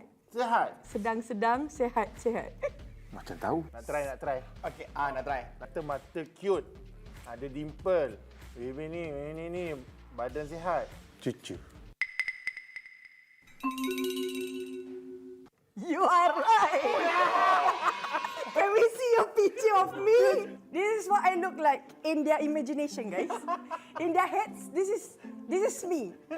It's so beautiful. Abang Rami buat aku juling ni. Okeylah, bolehlah bang. Congratulations Abang Rami. Congrats Ramen. He won 2 rounds in a row. I mean like 1-1. 1-1 ke? Tadi dia menang. Oh ya ke? You won. I tak suka this show is rigged. It's 1-1. So final round. Sorry.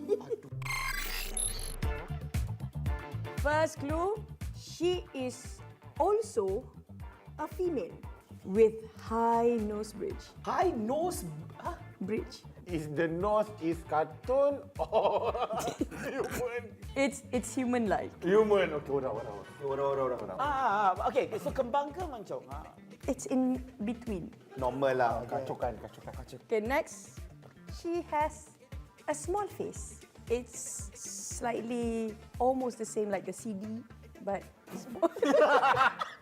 Slightly big. Are you sure? Yes. CD yang lama tu yang Blu-ray. Dia punya muka tu kulit dia cerah ke gelap? Cerah, bright. Cerah. Yeah. Nak try. So fast with the nose and the face. Try je. Okay, you can try. Is it Sleepy Godzilla? No, it's not Sleepy Godzilla. She doesn't look like a claw. Next, she has double eyelid and a thin eyeliner. Okay, important question. Eyelid kat mana? Okay. Since I don't know. Guys, don't judge. This is normal. This is eyelid. We call it the double eyelid. Is the one that we have double eyelid. Most Malaysian have double eyelid. Mata dia juling ke tak juling? Mata dia tak juling lah, bang. Normal lah. That's the question, huh? Next clue. She is famous for her extraordinary hairstyle. Rambut dia rambut lurus ke rambut kerinting? Depending on the event, but usually untuk casual, dia akan nampak lurus. Lurus ah? Bukan kerinting. It doesn't matter lah at this point. Okay, saya dah try. Since dia dah try kan. Who do you think it is? Sandra Park. Sandra Park.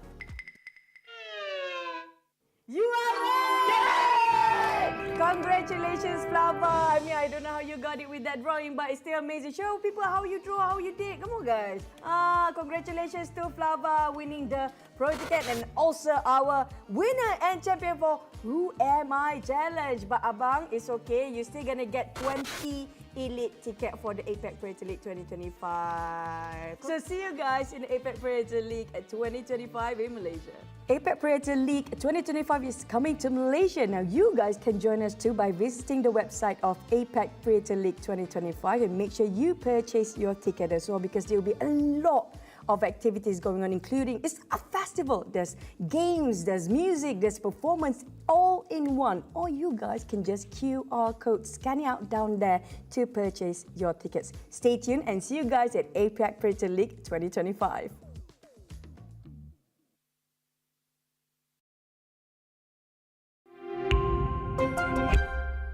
Welcome to Who Am I Challenge. I am Chuchu, and joining me here today for the semi-finals one, we'll be having two special guests and one of the most famous girls in Malaysia, Master Ramen and Dennis. Woohoo!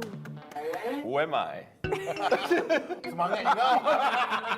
For you guys, if whoever wins this challenge, you can get 10 pro ticket. And whoever loses, the best thing about Predator, even if you lose, you get something and not empty-handed. That's going to be 10 elite ticket for the APAC Predator League 2025. But if you advance to the finals, you get more tickets that you can share with your fans, super fans, your loved ones. So, before we start, what we're gonna do is, you guys gonna have a character on your head. Yeah. You have to guess your own character by asking your opponents maximum 5 questions. So, are you guys ready?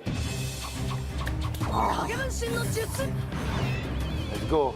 Okay, you guys call the rock, paper, scissors. I know you will put scissors. Okay. Scissors, huh? Okay. Okay. Rock, paper, scissors! Hey bro! Macam dia menang pula. No! You know you lose, right? I know. Okay, Master Ramen, you get to pick and choose whether you want to ask first or you let Dennis ask first. Dennis ask first. So we can have the characters on your headbands now. Are you guys ready? Yes. Let's go.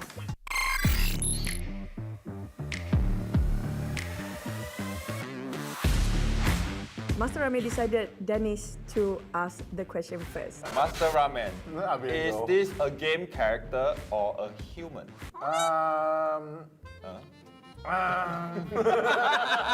He used to be called a game character, but he's a human. I see. Okay, your question. Karakter ni cerah ke gelap? Cerah? Kulit dia cerah ke gelap? Ceras. Karakter ni ada kat mat ini tak? Boleh. But I want to know the color of the clothes. Main color. Hitam. Hitam.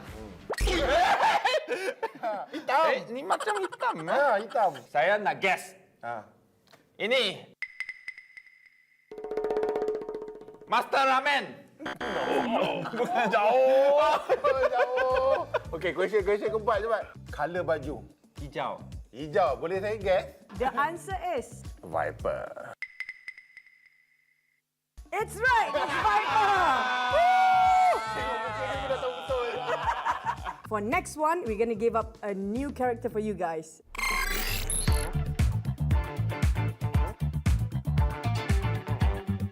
Let's go, round 2. Ding, ding, ding. This character, is he inside this room? It's a good question. Ini question macam bagi jawapan. Member tak tahu nak jawab. Yes or no? Yes. Okay. Game character ataupun bukan game character? Game character. Game character easy lah macam ni. Cina atau Melayu? Okay, this one I need to answer you Cina atau Melayu Mix. Aku pula trigger tengok dua orang. Tak boleh. I want to answer lah. That one answer lah. Master Ramen, you mix meh? Master Ramen? Master Ramen? Answer is... You're right! It's Master Ramen! Oh, dia tahu Master Ramen is mix. Cuma I tak erti Chinese. Cuma he think mix because you think the language. He's real mix though, by the way. I see. So, it's gonna be the final round.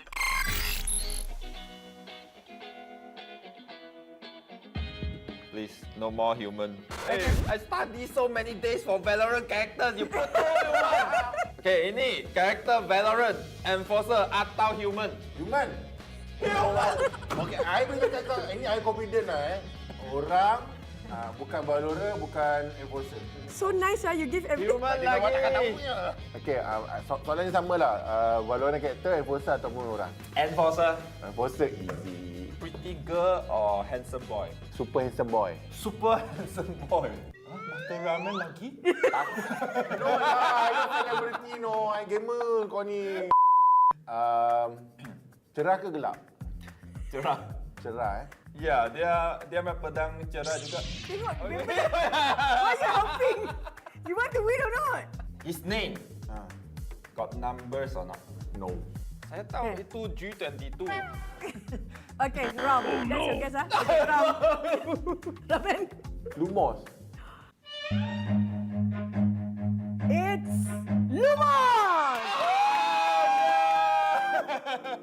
But congratulations for Master Ramen winning 10 Pro tickets that you can join in with your fans or give away to your fans later. But you can get more tickets because you're advancing to the finals. But Dennis, it's okay lah. Losers win something also. Yes. But you a loser today lah. It's okay lah. It's okay. Kesian pendek ni dapat tiket elite je. Apa? Tiket masih tiket. So you can get 10 elite tickets for APAC Predator League 2025. Thank you so much. Congratulations, guys. APAC Predator League 2025 is coming to Malaysia. Now you guys can join us too by visiting the website of APAC Predator League 2025 and make sure you purchase your ticket as well because there will be a lot of activities going on, including it's a festival. There's games, there's music, there's performance, all in one. Or you guys can just QR code, scan it out down there to purchase your tickets. Stay tuned and see you guys at APAC Predator League 2025.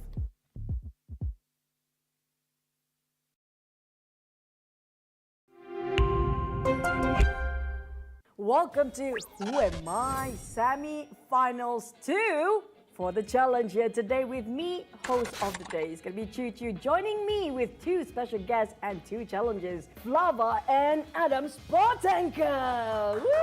Hello, I am Adam Spartanker. And I am Flava. We want to give the motivation, right? Whoever wins this will get 10 Pro tickets to APAC Predator 2025 coming in Malaysia. The APAC Predator League for the Pro tickets is big and you can share with your fans. Yeah, I'm gonna make sure I win this. Before we start off, we're gonna have the game. Basically, you're gonna have a character on your head that you have to guess your character, but you can ask a clue from your opponents. Okay, so are you guys ready? Yeah. Okay, rock, paper, scissors. You take that to me. Okay, you get to choose whether you want to ask or listen first. I want to listen first. So are you guys ready for the characters of the day? Yes. Let's have the characters in.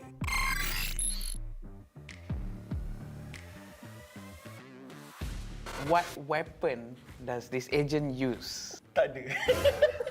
No, like does the arm change? Is it magical core from the strength of the body or what? I wouldn't call it magical lah, but tak ada weapon. No, okay. Wrong question. Sorry. Wrong question. The skills mainly deprived of what? Sound. Okay, that's the first clue. You asked too many Okay. Based on this lah, is this character male or female? What does it identify as? Okay, it's a male. Is my character here, this person right here, an agent or a human being? Human being. Oh, okay. Oh, crap. No wonder you're laughing. It's sound. I'm gonna guess, okay? G22. Yes, you're right.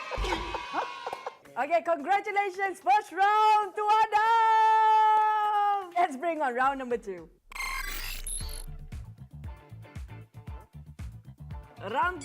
Tang, tang, tang. Is this character fictional, rekaan ataupun bukan rekaan non-fictional? Why are you thinking? The answers only between me and it. Okay, it's a real person. I don't know if she has her IC name is different or his IC name is different. Oh shit! I'm gonna lose. I suck at this game. You didn't want to answer? Okay, I want to try. I got this lah. This is the recent reveal. I dah Abdul. Betul. You said Aida Abdul tadi. Really? I wanted to say wrong. Okay, aku tahu lah aku punya tekak dia sakit. Okay, bye. I gave you away, man. So you guys ready? Yes. Sudden death round. Let's go and get a new character.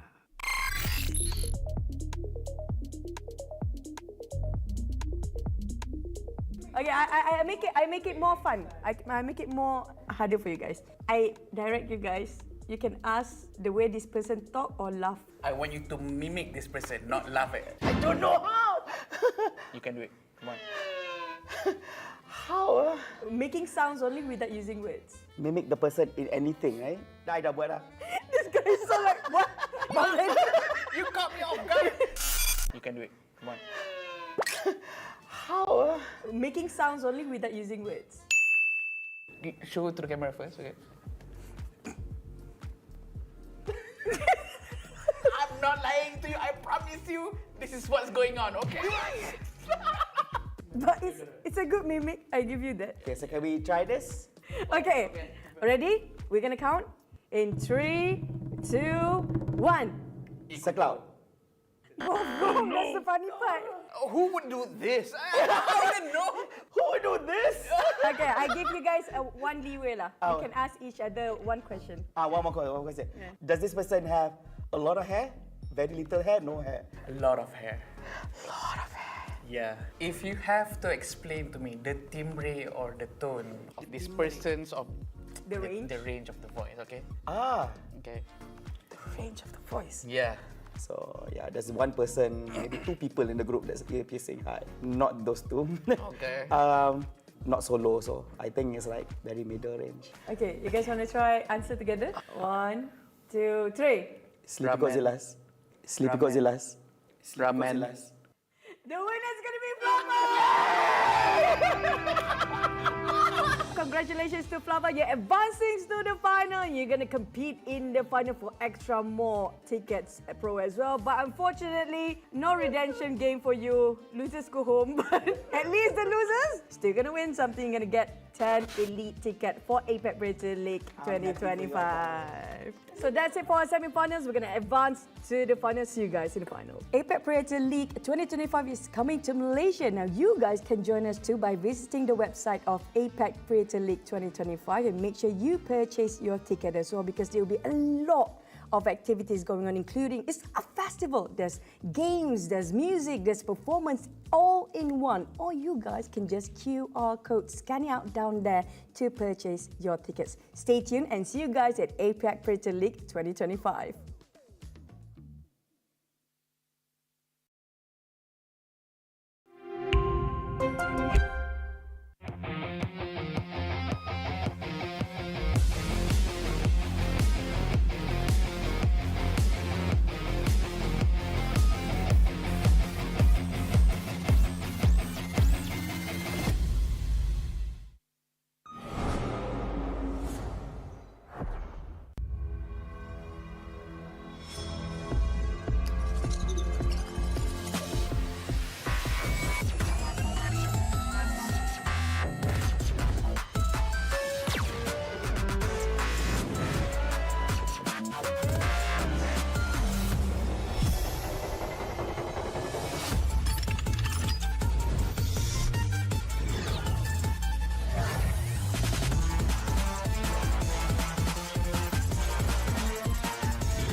Ladies and gentlemen, welcome to the Grand Finals. The match is about to reach its thrilling climax. The final showdown features two opponents who have been close friends and gaming buddies since childhood. But only one can claim the ultimate glory. Zero! Who will emerge victorious in the end?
EH958, runway 14 right. Gentlemen, EH958, cabin crew, proceed to the landing. Thank you for choosing Fly FM.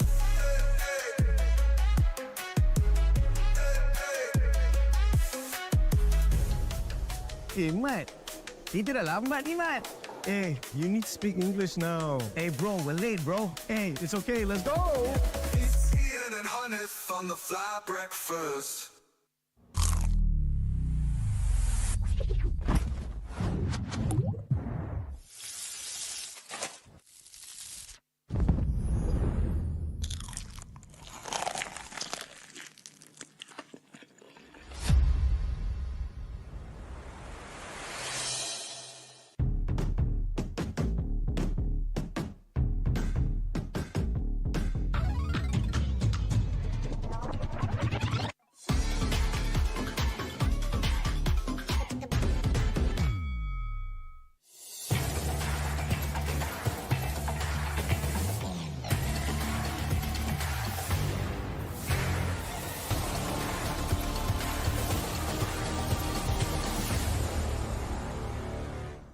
Real chips, real fun.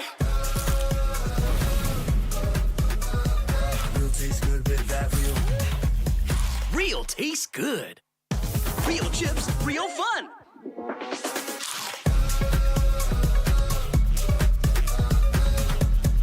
Real tastes good.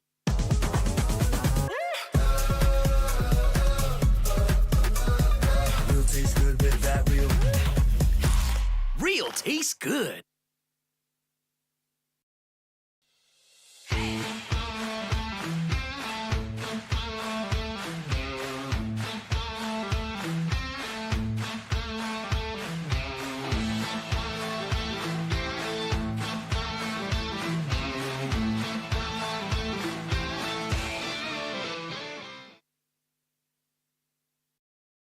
Ladies and gentlemen, welcome to the Who Am I Challenge Finals. Now, if you did miss out on our first two episodes, we had our 4 challenges battling out to make their way to the finals, and here we are. Allow me to introduce Mr. Ikuto, and we also have Sir Cloud. Hello, everybody. I'm going to win all. I'm going to learn colors. Hey, I heard someone teach you about colors previous episode. Yeah. Oh. If you missed out on all that action, be sure to check out our previous episodes to get to know more. But of course, we're joining together with Sir Cloud and Ikuto. And if you guys don't know this, one of them will be crowned the winner, where they, together with a number of their fans, will be winning themselves some pro tickets to the upcoming Predator League APAC 2025. Whoever the loser may be will still be winning them a number of tickets, but it's going to be the elite tickets instead to the Predator League APAC 2025. Cloud, Ikuto, are you ready? I'm born ready. Now I hope you're ready for this one because this time about we do have a clock together with us. In the span of 3 minutes, the individual which has the number of correct guesses based on the character voice lines in Dota 2 will win this challenge. So we're playing the voice lines. If you guess correctly, just lift the paddle right in front of you. So try lift it. Yep, just like that. So if you lift it, you have to answer it. So this is going to be very, very fast. If you would like to request for it to be played again, yes, you'll be playing the voice line again. Oh, okay. Yeah, so it's not a one-time thing, okay? All right. So I hope you guys are ready. So we're gonna start in 3, 2, 1, let's go. The dark moon comes. Luna. Luna is correct! So Ikuto gets a point for that one. Second one. I'm going to win on. Ooh, Ikuto's a bit faster on this one. So Ikuto? Doom. Yes, it is Doom! You're going to get 0, brother. You're going to get 0, brother. Number 3. Let's fly! Okay, Cloud. Cloud. No repeat, no repeat. No repeat. The repeat's only if you both together agree to a repeat. No repeat. What is it? What is it? Cloud? No repeat. Oh. No repeat. That rider. Yes, you're right! Okay, next one. A knight in dragon's armor. Ikuto. Dragon Knight. Dragon Knight is correct! Next, number 5. I am war. Okay, this guy. Hey, no, why are you giving clues? Just answer. It's Mars. Yes, it's Mars. Yes. Correct. Okay, next one. We have very limited. Centaur. Cloud, you answer. Centaur. Centaur what? Centaur War Runner. Yes, correct. Next one. Storm clouds are gathering. Okay, Ikuto. Storm Spirit. Okay, Storm Spirit is correct. Next. How much time we have? Almost. Wind of change is blowing. Cloud. Wind Ranger. Yes, correct. Next. I am sand. Ikuto. Sinking. Who chose this baseline? Hey, who chose this baseline? Next. I am Ymir. Ikuto, unfortunately, Ikuto. Wait, Tas?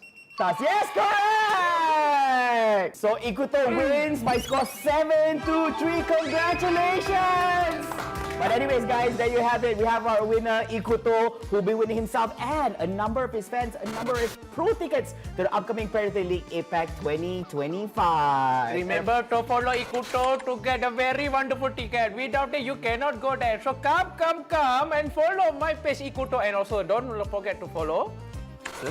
And of course, Predator Gaming as well. Yeah, there you have it, ladies and gentlemen. Of course, thank you so much, ladies and gentlemen, for tuning in to this Who Am I challenge. Hopefully, you guys enjoy. Congratulations again to our winner. And of course, if you guys want to grab yourself stickers, be sure to check out our social media pages from Predator Gaming. And we'll see you guys at the Predator League APAC 2025. Bye, everyone. The Predator League APAC 2025 is coming to Malaysia. Be sure to grab your tickets from our official website. We have some exciting games, amazing booth, and performances awaiting you. What are you waiting for? Be sure to get your tickets now.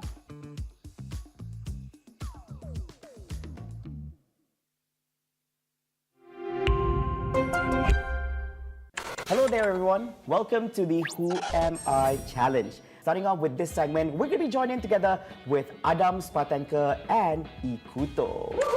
Hello, everyone. Hello.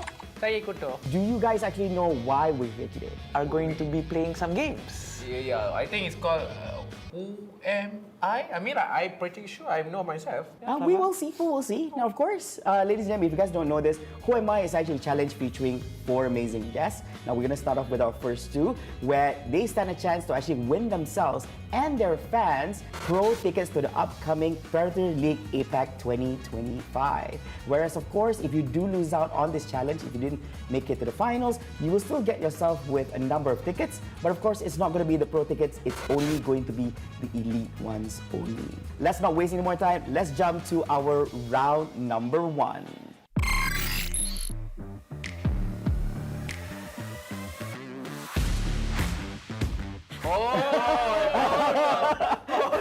Okay. How do I explain this? Now look into my eyes. Okay, rock, paper, scissors. Don't start first. You need to rock, paper, scissors.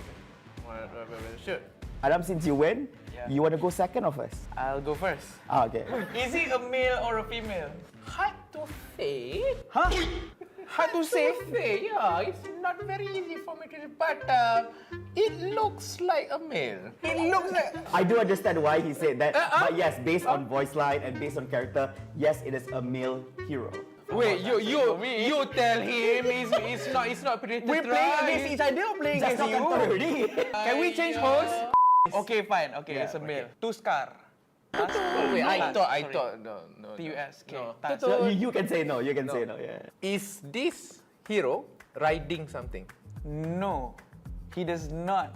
He does not. No. Nice. Oh no. Nice. Okay, fine. You can have that. He does not ride. He does not ride anything. That's a 2-in-1. So my guess is Kunka. Oh no. Salah. If there's an element to this thing right here, what element would it be? Interesting question. Yeah, there is an answer to this. It's dark. It's dark. Okay. Betul lah, dark ah. Tak tipu ah. Okay, can I answer now? Oh yeah, you can answer. Shadow Demon.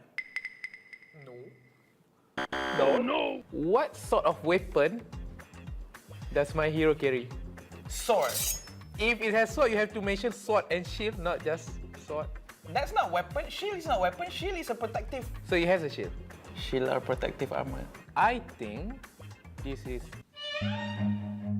Dragon Knight. Let's go! Okay, let's call the next one, round number 2. I'd say props to the team for making it high quality and everything. Have got to be the best Who Am I challenge I've ever been to. So Look at me. Allah Akbar. Oh no. Oh boy. I don't think this is a Dota hero. I don't think he will love that much for a hero. He will love that much for a character. Okay, This is now. why I suck at this game. Am I a male or female? It depends. Some people. How it depends? Some people might take this person as a female, but some might be as male. Which do you want it to be? It's up to you, Ikuto. I don't think that's an answer. Okay, next question. What? Next question. Next question. You have your answer. Next question. What? Is it a hero or a KOL? It's a KOL. It's a KOL. I almost tricked you. Okay. How tall is this guy? You see the thing about Yeah. the thing about these things, okay, it's very specific. From Wikipedia, it's 180 lah. Okay, can you stop? You're gonna start to give it away. Tak boleh lah macam tu. If I tell you the height, you immediately know. Okay. Because they're so, we are all so different, and you know everyone is. This guy Okay. dah kahwin belum? Is this guy married or not? He is. What game does this person loves to play? This fella play a lot of games. I know there's only one person who plays a lot of games. We all play a lot of games, honestly. We all do. My next question is, among all the Predator tribes in Nitro, is this guy the oldest?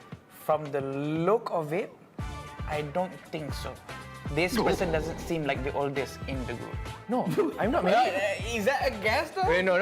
Okay. Could be right. To guess quickly. Okay, I'm shooting it. Okay. It's our not handsome host, Flava.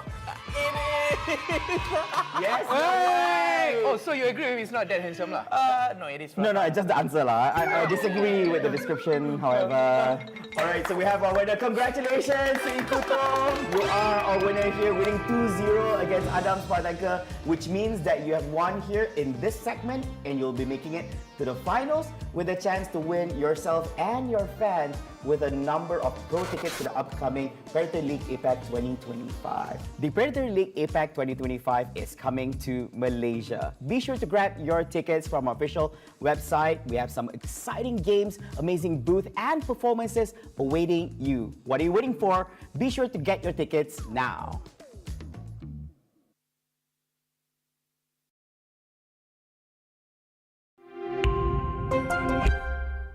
Hello once again, ladies and gentlemen, and welcome to the Who Am I Challenge. You're joining together with me, Flavor, and of course, as usual, if you guys don't know this, we have 4 challenges where we're looking for one winner. And joining us for this segment is none other than Sleepy Godzillas and Sir Cloud.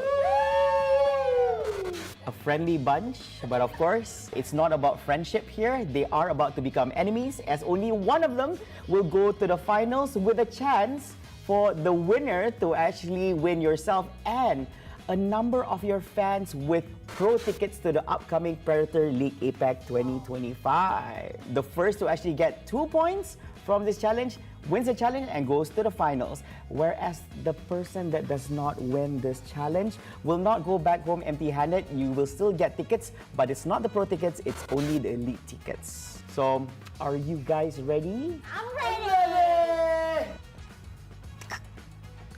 Ladies first? She won. It's not because of ladies first. You could have said that from the start, but no, you wait until you lose and then you say ladies first, right? But Asha, since you win, right, you get to choose. You want to go first or you want to go second? I want to go second. Oh. This gives the Cloud time and to win this game. Wow. Now let us begin our round number 1.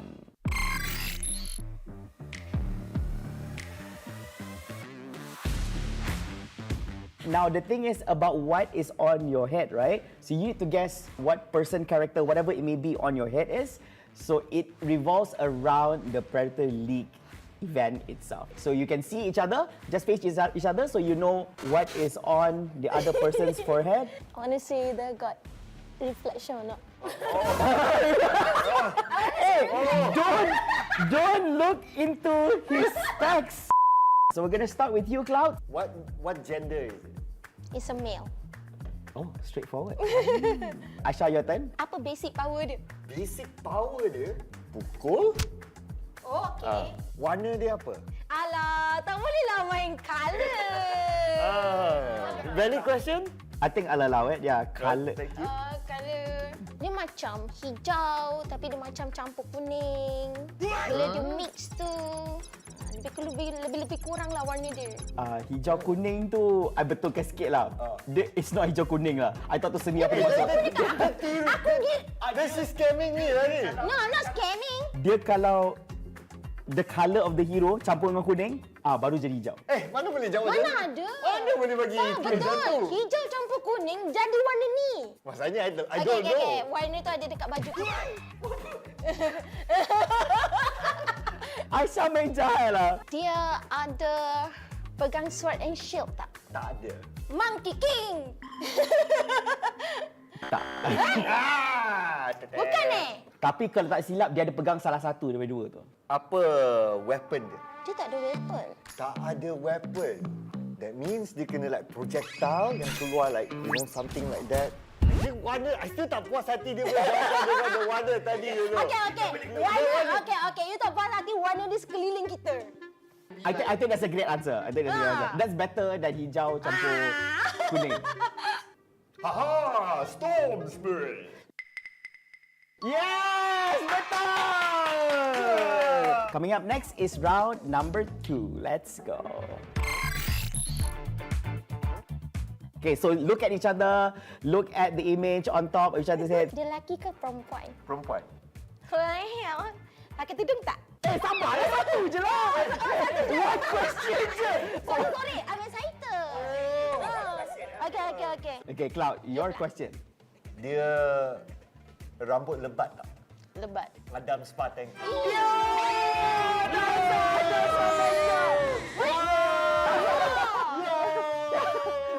Ya, jawapan dia betul. The answer is Adam Spartanker. Tapi Asha, I'm very sure you're curious. Okay. Who is on your forehead? Tanya soalan. So dia pakai tudung ke tak? Tak.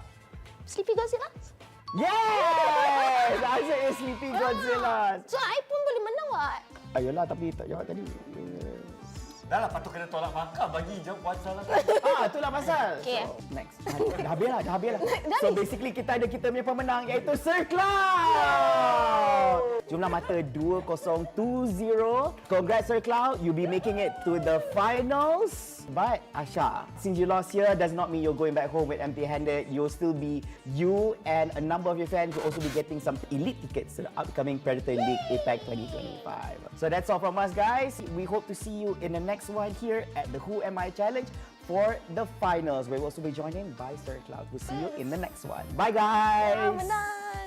The Predator League APAC 2025 is coming to Malaysia. Be sure to grab your tickets from our official website. We have some exciting games, amazing booth and performances awaiting you. What are you waiting for? Be sure to get your tickets now.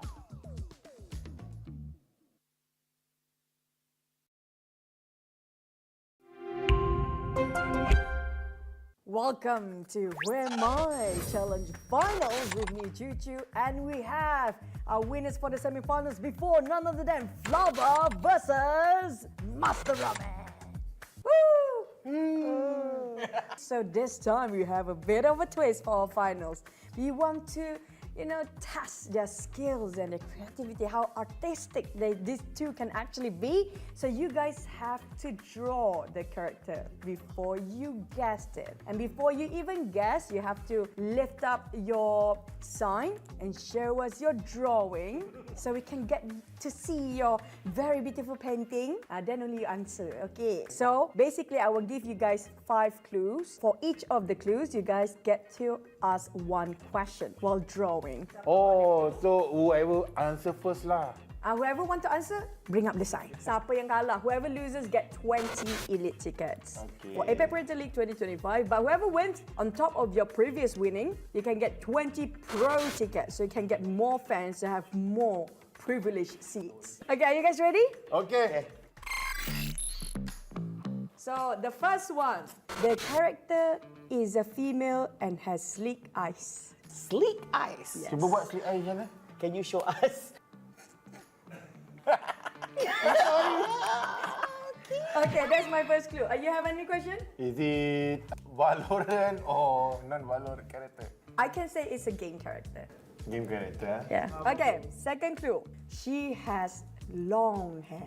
Rambut dia panjang mana? Up to the knees. You didn't have space to draw the body. Oh, patutlah dia bagi ni. Okey. Weh, tak hilang weh. Oh, hilang. Is it tidy up two side or one side? Dah diikat kiri kanan ke satu? Satu ponytail. Draw lah, draw. Hey, you have to draw. You cannot answer if you don't draw. You have to draw until the hair part. Ini dah macam hantu gila. Itu Valorant yang ada ponytail. Okay. Yes, Baba. What is this character? Sage. Abang Ramin, can we see your picture also? Sage! Sama kan? Mana boleh bagi jawapan sama? I draw dulu. I can say we go to the same school. Yes, you lifted your sign before, right? Yeah. So, 1 point for Baba! Okay, for the second character. She is a female with cute eyes. Mata dia tu rupa manusia ataupun rupa kartun? It's human-like eyes. Human eye. So maksudnya orang lah. Okey, orang. Mata dia warna apa? Warna. Tak. Pakai spek ke tak pakai spek? Pakai spek ke tak pakai spek? Tak pakai spek. Okay. Second, she has thin lips. Dia suka pakai gincu ke tak suka pakai gincu? Dia ada gincu. Okay. Another clue. She wears long sleeve and pants. Kurus ke gemuk? Sihat. Sihat? Sedang-sedang, sihat-sihat. Macam tahu. Nak try. Okey, nak try. Mata cute. Ada dimple. Ini badan sihat. Cucu. You are right. Can we see a picture of me? This is what I look like in their imagination, guys. In their heads, this is me. It's so beautiful. Abang Rami buat aku juling ni. Okeylah, bolehlah bang. Congratulations Abang Ramen. Congrats Ramen. He won 2 rounds in a row. I mean like 1-1. 1-1 ke? Tadi dia menang. Oh ya ke? You won. I tak suka this show is rigged. It's 1-1. So final round. Sorry. First clue, she is also a female with high nose bridge. High nose Bridge. Is the nose is cartoon or human? It's human-like. Human. Okay, orang. Okay, so kembang ke mancung? It's in between. Normal lah. Kacukan. Okay, next. She has a small face. It's slightly almost the same like a CD, but small. Slightly big. Are you sure? Yes. CD yang lama tu yang Blu-ray. Dia punya muka tu kulit dia cerah ke gelap? Cerah, bright. Cerah. Yeah. Nak try. So fast with the nose and the face. Try je. Okay, you can try. Is it Sleepy Godzilla? No, it's not Sleepy Godzilla. She doesn't look like a claw. Next, she has double eyelid and a thin eyeliner. Okay, important question. Eyelid kat mana? Okay. Since I don't know. Guys, don't judge. This is normal. This is eyelid. We call it the double eyelid. Is the one that we have double eyelid. Most Malaysian have double eyelid. Mata dia juling ke tak juling? Mata dia tak juling lah, abang. Normal lah. That's the question lah. Next clue. She is famous for her extraordinary hairstyle. Rambut dia rambut lurus ke rambut kerinting? Depending on the event, but usually untuk casual, dia akan nampak lurus. Lurus ah? Bukan kerinting. It doesn't matter lah at this point. Okay, jangan dah try. Since dia dah try kan. Who do you think it is? Sandra Park. Sandra Park.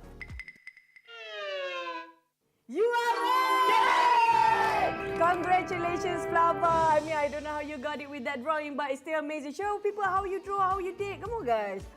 Congratulations to Flava winning the Pro Ticket and also our winner and champion for Who Am I Challenge. But Abang, it's okay. You're still gonna get 20 Elite ticket for the APAC Predator League 2025. So see you guys in the APAC Predator League 2025 in Malaysia. APAC Predator League 2025 is coming to Malaysia. Now you guys can join us too by visiting the website of APAC Predator League 2025 and make sure you purchase your ticket as well because there will be a lot of activities going on, including it's a festival. There's games, there's music, there's performance, all in one. Or you guys can just QR code, scan it out down there to purchase your tickets. Stay tuned and see you guys at APAC Predator League 2025.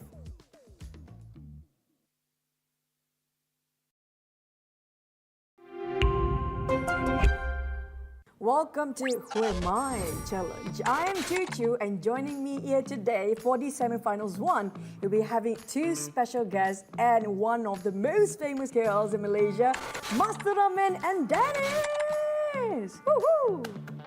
Who am I? Semangat kau. For you guys, if whoever wins this challenge, you can get 10 Pro ticket. And whoever loses, the best thing about Predator, even if you lose, you get something and not empty-handed. That's going to be 10 Elite ticket for the APAC Predator League 2025. But if you advance to the finals, you get more tickets that you can share with your fans, super fans, your loved ones. So, before we start, what we're gonna do is, you guys gonna have a character on your head. Okay. You have to guess your own character by asking your opponents maximum 5 questions. So, are you guys ready? Let's go. Okay, you guys call the rock, paper, scissors. I know you will put scissors. Okay. Scissors ah? Okay. Rock, paper, scissors! Hey bro! Dia macam dia menang pula. No! You know you lose, right? I know. Okay, Master Ramen, you get to pick and choose whether you want to ask first or you let Dennis ask first. Dennis ask first. So we can have the characters on your headbands now. Are you guys ready? Yes. Let's go.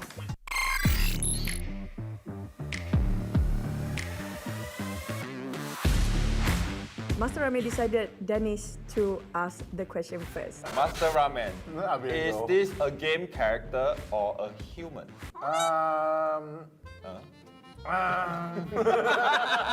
He used to be called a game character, but he's a human. I see. Okay, your question. Karakter ni cerah ke gelap? Cerah? Kulit dia cerah ke gelap? Ceras. Karakter ni ada kat mat ini tak? Boleh. But I want to know the color of the clothes. Main color. Hitam. Hitam. Ni macam hitam. Hitam. Saya nak guess. Ini. Master Ramen. Bukan jauh. Okay, question keempat cepat. Color baju. Hijau. Hijau. Boleh saya guess? The answer is... Viper. It's right! It's Viper! For next one, we're gonna give up a new character for you guys.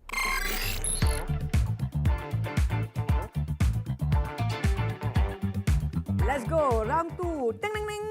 This character, is he inside this room? It's a good question. Ini question macam bagi jawapan. Member tak tahu nak jawab. Yes or no? Yes. Okay. Game character ataupun bukan game character? Game character. Game character easy lah macam ni. Cina atau Melayu? Okay, this one I need to answer you Cina atau Melayu Mix. Aku pula trigger tengok dua orang. Tak boleh. I want to answer lah. That one answer lah.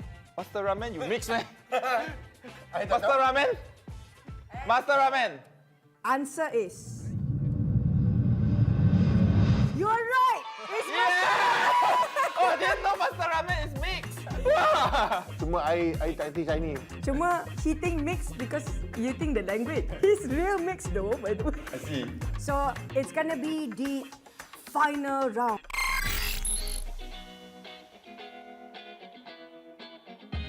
Please, no more human.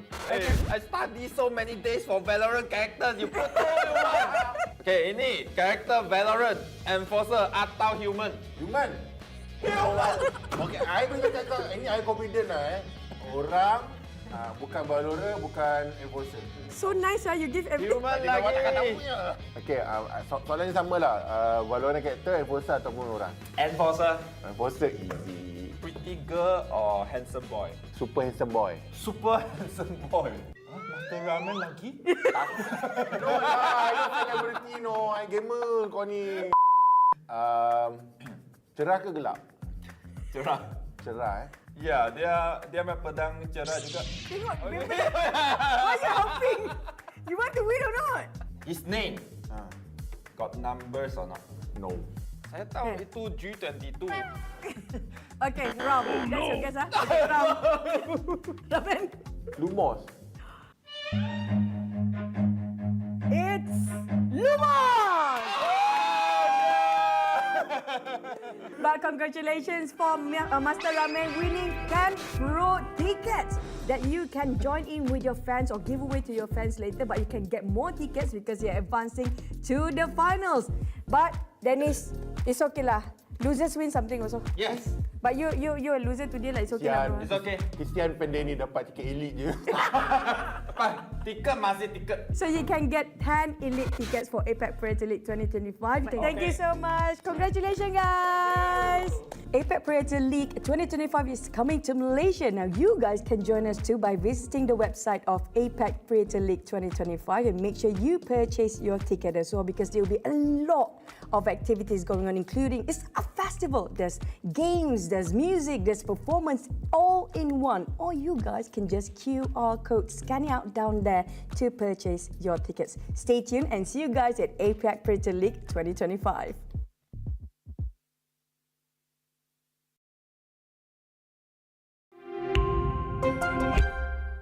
Welcome to Who Am I? Semi-Finals 2 for the challenge here today with me, host of the day. It's going to be Choo Choo joining me with two special guests and two challenges, Flava and Adam Spartanker. Hello, I am Adam Spartanker.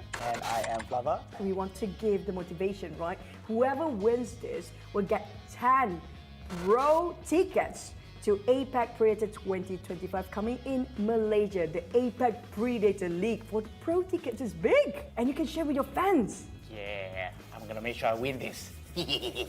Before we start off, we're gonna have the game. Basically, you're gonna have a character on your head that you have to guess your character, but you can ask a clue from your opponents. Okay, so are you guys ready? Yeah. Okay, rock, paper, scissors. You take that to me. Okay, you get to choose whether you want to ask or listen first. I want to listen first. So are you guys ready for the characters of the Yes. day? Yes. Let's have the characters in.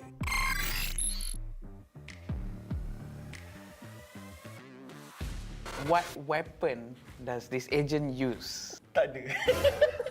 No, like does the arm change? Is it magical core from the strength of the body or what? I wouldn't call it magical lah, but tak ada weapon. No, okay. Wrong question. Sorry. Wrong question. The skills mainly deprived of what? Sound. Okay, that's the first clue. You asked too many now. Okay. Based on this lah, is this character male or female? What does it identify as? Okay, it's a male. Is my character here, this person right here, an agent or a human being? Human being. Oh, okay. Oh, crap. No wonder you're laughing. It's sound. I'm gonna guess, okay? G22. Yes, you're right. Okay, congratulations. First round to Adam. Let's bring on round number 2. Round 2. Tang, tang, tang. Is this character fictional, rekaan ataupun bukan rekaan, non-fictional? Why are you thinking? The answers only between me and it. Okay, it's a real person. I don't know if she has her IC name is different or his IC name is different. Oh shit! I'm gonna lose. I suck at this game. You didn't want to answer? Okay, I want to try. I got this lah. This is the recent reveal. Aida Abdul. Betul. You said Aida Abdul tadi. Really? I wanted to say wrong. Okay, aku tahu lah aku punya tekak ni sakit. Okay, bye. I give you away, man. So you guys ready? Yes. Sudden death round. Let's go and get a new character.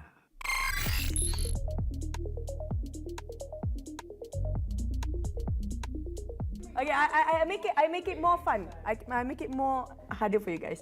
I direct you guys. You can ask the way this person talk or laugh. I want you to mimic this person, not laugh at it. I don't know how. You can do it. Come on. How? Making sounds only without using words. Mimic the person in anything, right? Dah, I dah buat dah. This guy is so like, what?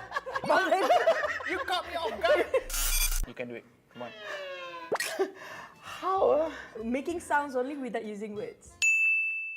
Show it to the camera first, okay? I'm not lying to you. I promise you, this is what's going on, okay? But it's a good mimic. I give you that. Okay, so can we try this? Okay, ready? We're gonna count in 3, 2, 1. Sir Cloud. Boom, that's the funny part. Who would do this? I don't know. Who would do this? Okay, I give you guys one leeway lah. Oh. You can ask each other one question. One more question. Yeah. Does this person have a lot of hair? Very little hair? No hair? A lot of hair. Yeah. If you have to explain to me the timbre or the tone of this person's of The range? the range of the voice, okay? Okay. The range of the voice. Yeah. So yeah, there's one person, maybe 2 people in the group that's ear-piercing high. Not those 2. Okay. Not solo, so I think it's like very middle range. Okay, you guys want to try answer together? 1, 2, 3. Sleepy Godzillas. Sleepy Godzillas. Ramen. The winner's gonna be Flava!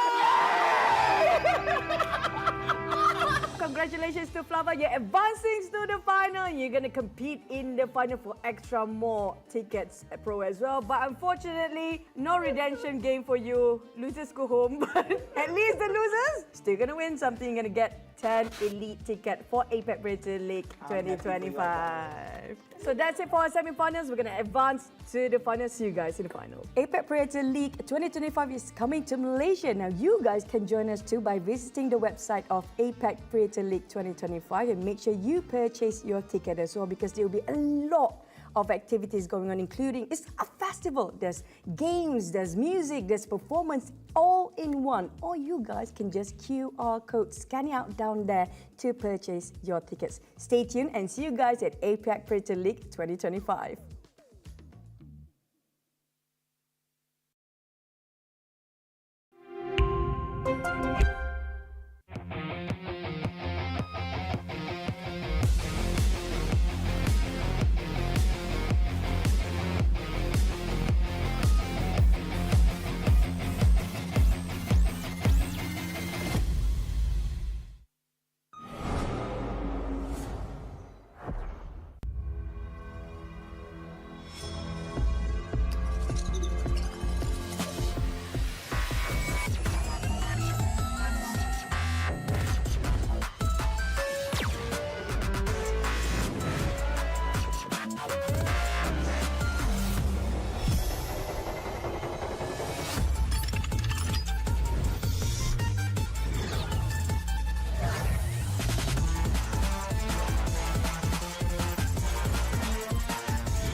gentlemen, welcome to the Grand Finals. The match is about to reach its thrilling climax. The final showdown features two opponents who have been close friends and gaming buddies since childhood. But only one can claim the ultimate glory. Hero! Who will emerge victorious in the end?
EH958, runway 14 right. Gentlemen, EH958. Cabin crew, proceed to the landing.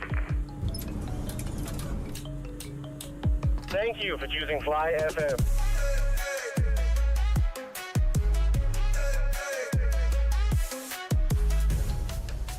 Mat.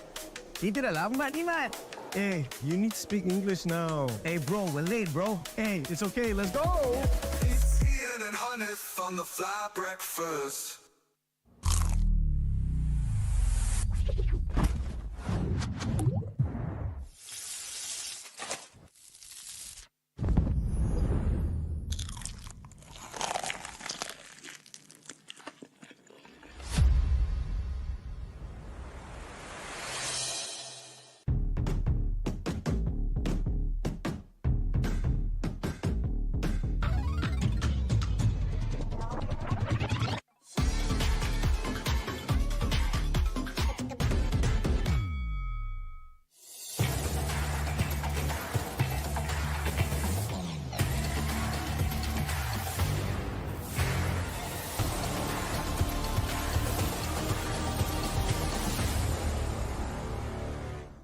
Real chips, real fun.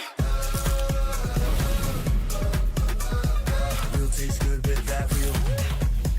Real tastes good. Real chips, real fun.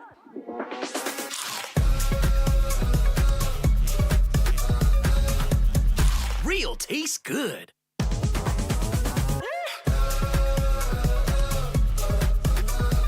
Real tastes good with that real.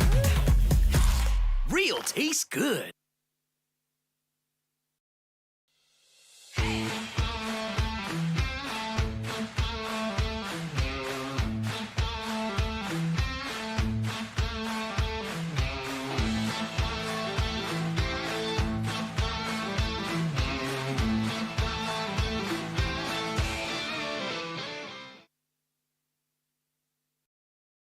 Ladies and gentlemen, welcome to the Who Am I Challenge Finals. Now, if you did miss out on our first two episodes, we had our 4 challenges battling out to make their way to the finals, and here we are. Allow me to introduce Mr. Ikuto, and we also have Sir Cloud. Hello, everybody. I'm going to win all. I'm going to learn colors. Hey, I heard someone teach you about colors previous episode. Yeah. Oh. If you missed out on all that action, be sure to check out our previous episodes to get to know more. But of course, we're joining together with Sir Cloud and Ikuto. And if you guys don't know this, one of them will be crowned the winner, where they, together with a number of their fans, will be winning themselves some pro tickets to the upcoming Predator League APAC 2025. Whoever the loser may be will still be winning them a number of tickets, but it's going to be the elite tickets instead to the Predator League APAC 2025. Cloud, Ikuto, are you ready? I'm born ready. Now I hope you're ready for this one because this time about we do have a clock together with us. In the span of 3 minutes, the individual which has the number of correct guesses based on the character voice lines in Dota 2 will win this challenge. So we're playing the voice lines. If you guess correctly, just lift the paddle right in front of you. So try lift it. Yep, just like that. So if you lift it, you have to answer it. So this is going to be very, very fast. If you would like to request for it to be played again, yes, you'll be playing the voice line again. Oh, okay. Yeah, so it's not a one-time thing, okay? All right. So I hope you guys are ready. So we're gonna start in 3, 2, 1, let's go. The dark moon comes. Luna. Luna is correct! So Ikuto gets a point for that one. Second one. I'm going to win. Ooh, Ikuto's a bit faster on this one. So Ikuto? Doom. Yes, it is Doom! You're going to get 0, brother. You're going to get 0, brother. Number 3. Let's fly! Okay, Cloud. Cloud. No repeat. No repeat. No repeat. The repeat's only if you both together agree to a repeat. No repeat. What is it? What is it? No Cloud? repeat. Oh. No repeat. That Rider. Yes, you're right! Okay, next one. A knight in dragon's armor. Ikuto. Dragon Knight. Dragon Knight is correct! Next, number 5. I am war. Okay, this guy. Hey, no, why are you giving clues? Just answer. It's Mars. Yes, it's Mars. Yes. Correct. Okay, next one. We have very limited time. Centaur. Cloud, you answer. Centaur. Centaur what? Centaur War Runner. Yes, correct. Next one. Storm clouds are gathering.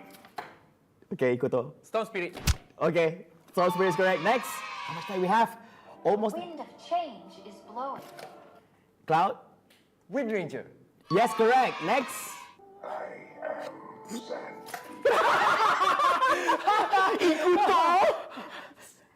Sinking. Thinking, who chose this voice line? Hey, who chose this voice line? Next.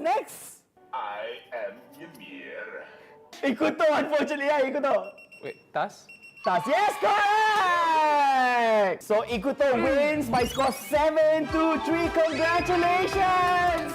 But anyways, guys, there you have it. We have our winner, Ikuto, who'll be winning himself and a number of his fans, a number of his pro tickets to the upcoming Predator League APAC 2025. Remember to follow Ikuto to get a very wonderful ticket. Without it, you cannot go there. So come and follow my page Ikuto. And also, don't forget to follow. And of course, Predator Gaming as well. Yeah, there you have it, ladies and gentlemen. Of course, thank you so much, ladies and gentlemen, for tuning in to this Who Am I challenge. Hopefully, you guys enjoy. Congratulations again to our winner. And of course, if you guys want to grab yourselves tickets, be sure to check out our social media pages from Predator Gaming. And we'll see you guys at the Predator League APAC 2025. Bye, everyone.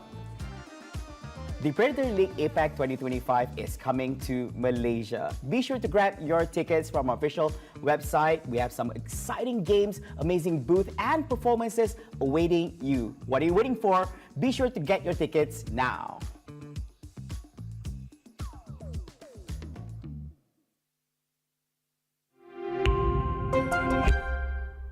Hello there, everyone. Welcome to the Who Am I challenge. Starting off with this segment, we're going to be joining together with Adam Spatanka and Ikuto. Hello, everyone. Hello. Saya Ikuto. Do you guys actually know why we're here today? Are going to be playing some games. Yeah. I think it's called Who Am I? I mean, I'm pretty sure I know myself. We will see. Now, of course, ladies and gentlemen, if you guys don't know this, Who Am I is actually a challenge featuring 4 amazing guests. Now, we're going to start off with our first 2, where they stand a chance to actually win themselves and their fans pro tickets to the upcoming Predator League APAC 2025. Whereas, of course, if you do lose out on this challenge, if you didn't make it to the finals, you will still get yourself with a number of tickets. But of course, it's not going to be the pro tickets. It's only going to be the elite ones only. Let's not waste any more time. Let's jump to our round number 1.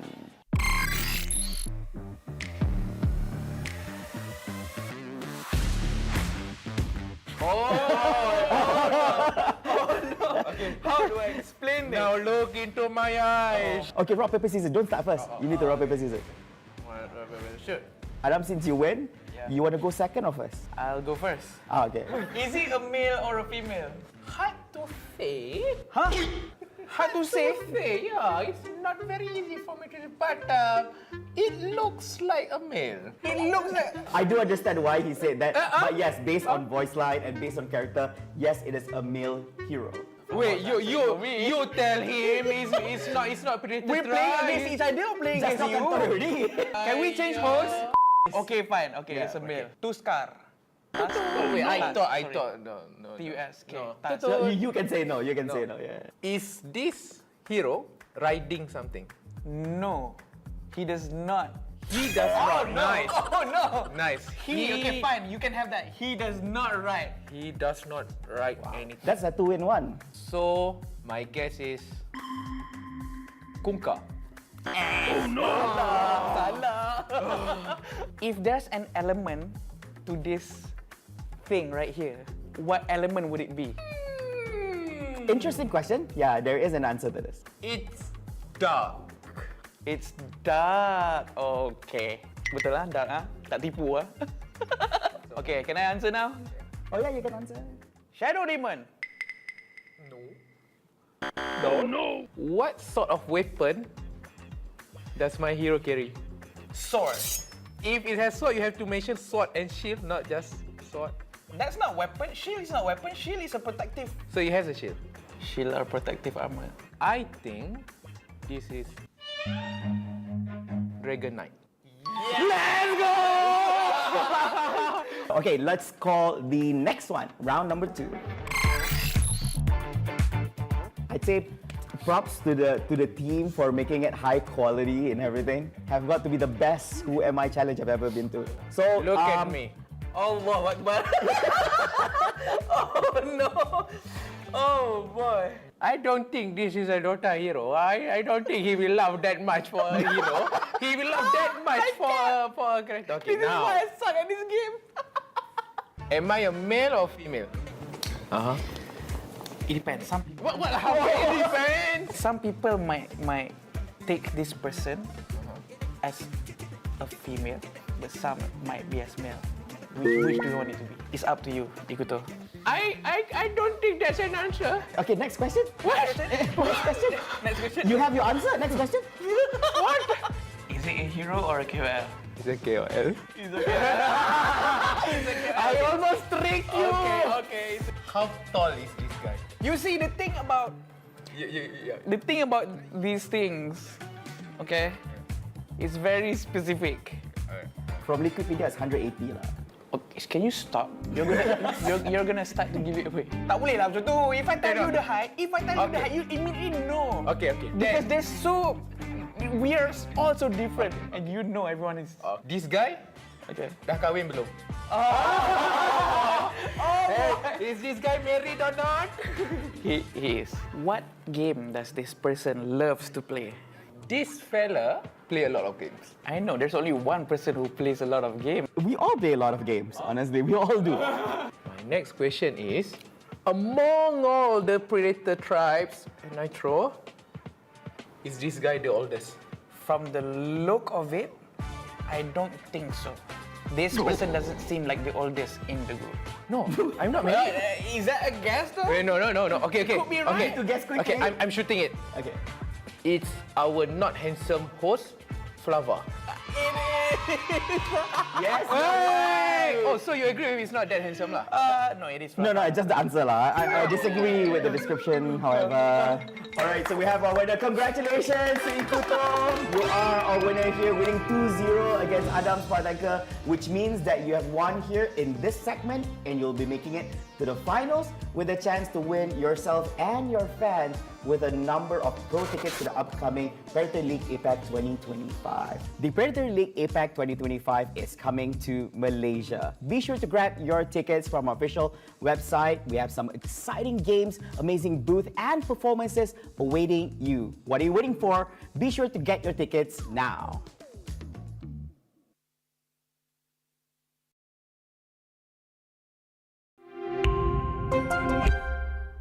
Hello once again, ladies and gentlemen, and welcome to the Who Am I Challenge. You're joining together with me, Flavor, and of course, as usual, if you guys don't know this, we have 4 challenges where we're looking for one winner. And joining us for this segment is none other than Sleepy Godzillas and Sir Cloud. A friendly bunch, but of course, it's not about friendship here. They are about to become enemies. That's good. As only one of them will go to the finals with a 2, chance 3, for the winner to 4. actually win yourself and a number of your fans with pro tickets to the upcoming Predator League APAC 2025. The first to actually get 2 points from this challenge wins the challenge and goes to the finals, whereas the person that does not win this challenge will not go back home empty-handed. You will still get tickets, but it's not the pro tickets, it's only the elite tickets. So, are you guys ready? I'm ready! Ladies first? She won. It's not because of ladies first. You could have said that from the start, but no, you wait until you lose and then you say ladies first, right? But Asha, since you win, right, you get to choose. You want to go first or you want to go second? I want to go second. Oh. This gives the Cloud time and to win this game. Wow. Now let us begin our round number 1.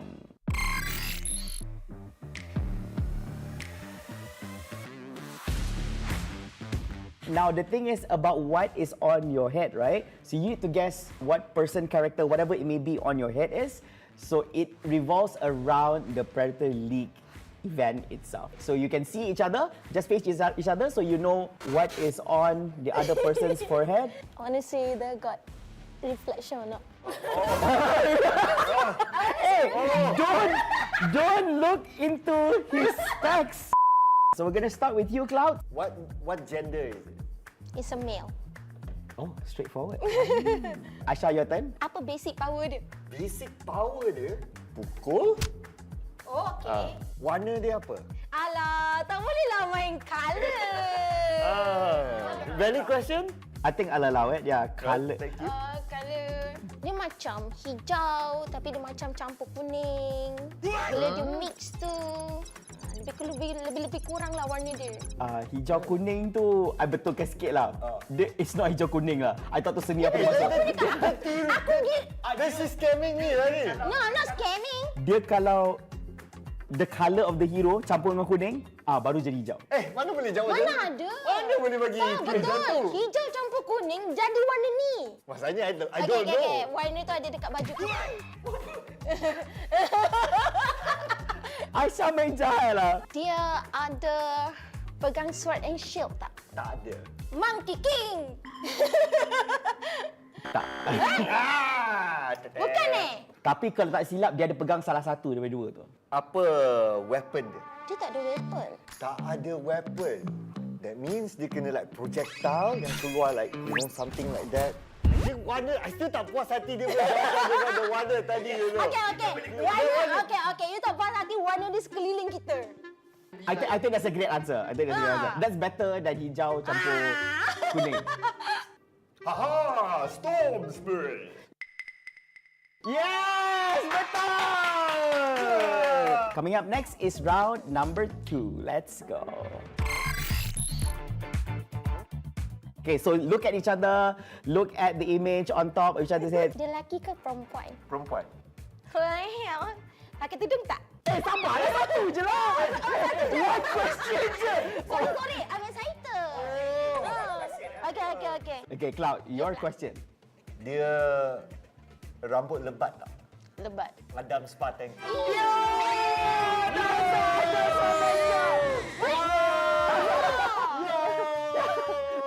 Ya, jawapan dia betul. The answer is Adam Spartanker. Tapi Asha, I'm very sure you're curious. Okay. Who is on your forehead? Tanya soalan. So, dia pakai tudung ke tak? Tak. Sleepy Godzilla? Yes! The answer is Sleepy Godzilla. So, I pun boleh menang, what? Ayolah, tapi tak jawab tadi. Dah lah patut kena tolak bakar bagi jawab salah. Itulah pasal. Okay. So, next. Dah habis lah. So basically kita ada kita punya pemenang iaitu Sir Cloud. Jumlah mata 2020. Congrats Sir Cloud, you'll be making it to the finals. But Asha, since you lost here does not mean you're going back home with empty-handed. You'll still be you and a number of your fans will also be getting some elite tickets to the upcoming Predator League APAC 2025. So that's all from us, guys. We hope to see you in the next one here at the Who Am I Challenge for the finals. We'll also be joined in by Sir Cloud. We'll see you in the next one. Bye, guys. The Predator League APAC 2025 is coming to Malaysia. Be sure to grab your tickets from our official website. We have some exciting games, amazing booth and performances awaiting you. What are you waiting for? Be sure to get your tickets now.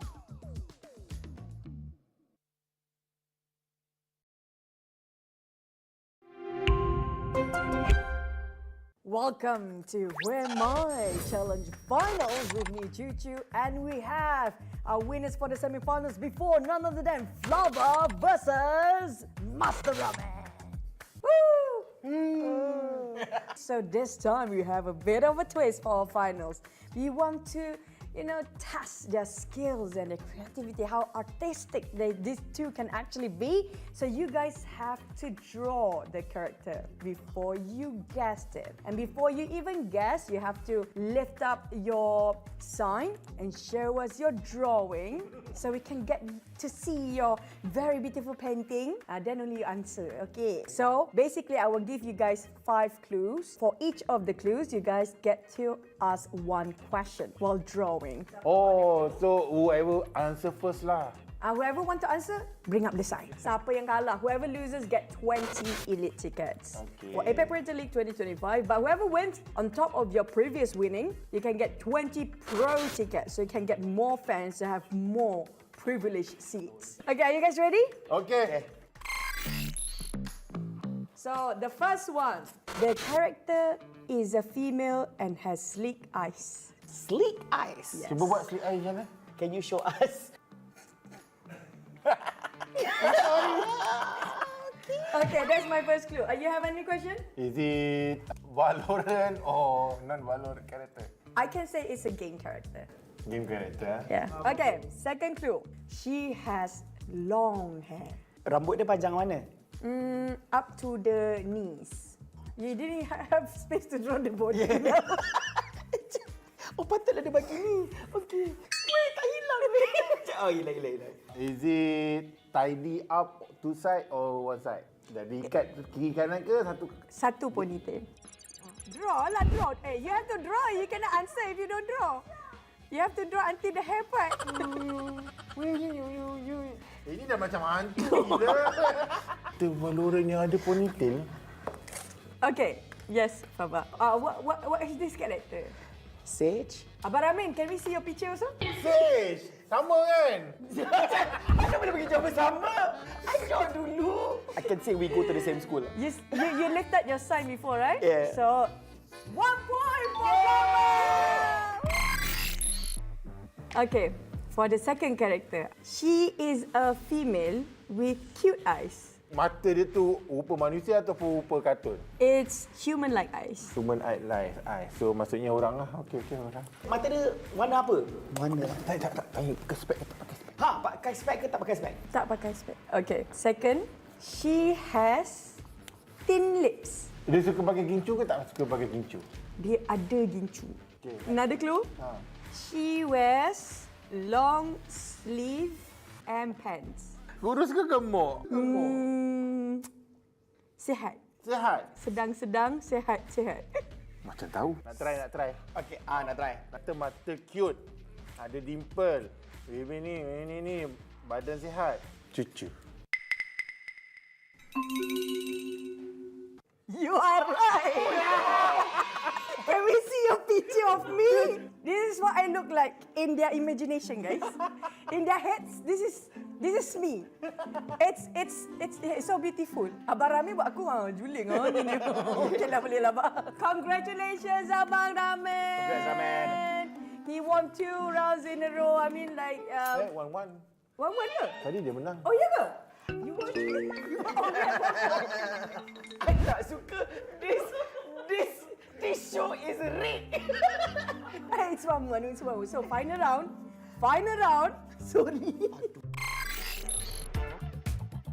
First clue, she is also a female with high nose bridge. High nose Bridge. Is the nose is cartoon or human? It's human-like. Human. Okay, orang. Okay, so kembang ke mancung? It's in between. Normal lah. Kacukan.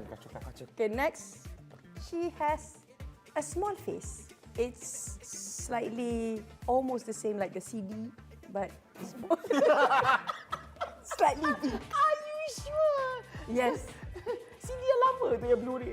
Dia punya muka tu kulit dia cerah ke gelap? Cerah, bright. Cerah. Yeah. Nak try. So fast with the nose and the face. Try je. Okay, you can try. Is it Sleepy Godzilla? No, it's not Sleepy Godzilla. She doesn't look like a claw. Next, she has double eyelid and a thin eyeliner. Okay, important question. Eyelid kat mana? Okay. Since I don't know. Guys, don't judge. This is normal. This is eyelid. We call it the double eyelid. Is the one that we have double eyelid. Most Malaysian have double eyelid. Mata dia juling ke tak juling? Mata dia tak juling lah, bang. Normal lah. That's the question, huh? Next clue. She is famous for her extraordinary hairstyle. Rambut dia rambut lurus ke rambut kerinting? Depending on the event, but usually untuk casual, dia akan nampak lurus. Lurus ah? Bukan Doesn't matter lah at this point.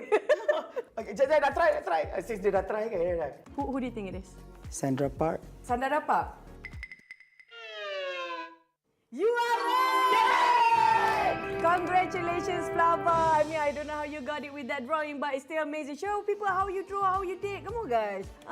Congratulations to Flava winning the Pro ticket and also our winner and champion for Who Am I Challenge. But Abang, it's okay. You're still gonna get 20 elite ticket for the APAC Predator League 2025. So see you guys in the APAC Predator League 2025 in Malaysia. APAC Predator League 2025 is coming to Malaysia. Now you guys can join us too by visiting the website of APAC Predator League 2025 and make sure you purchase your ticket as well because there will be a lot of activities going on, including it's a festival. There's games, there's music, there's performance, all in one. Or you guys can just QR code, scan it out down there to purchase your tickets. Stay tuned and see you guys at APAC Predator League 2025.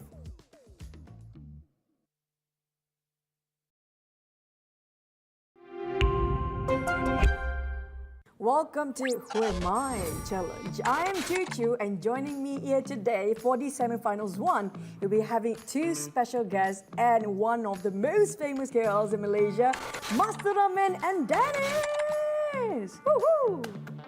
Who am I? Semangat kau. For you guys, if whoever wins this challenge, you can get 10 Pro ticket. And whoever loses, the best thing about Predator, even if you lose, you get something and not empty-handed. That's going to be 10 elite ticket for the APAC Predator League 2025. But if you advance to the finals, you get more tickets that you can share with your fans, super fans, your loved ones. So, before we start, what we're going to do is, you guys going to have a character on your head. Okay. You have to guess your own character by asking your opponents maximum 5 questions. So, are you guys ready? Let's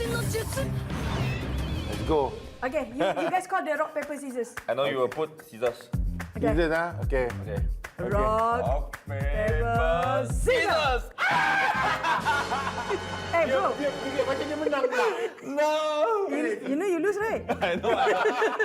Okay, Master Ramen, you get to pick and choose whether you want to ask first or you let Dennis ask first. Dennis ask first. So we can have the characters on your headbands now. Are you guys ready? Yes. Okay, let's go.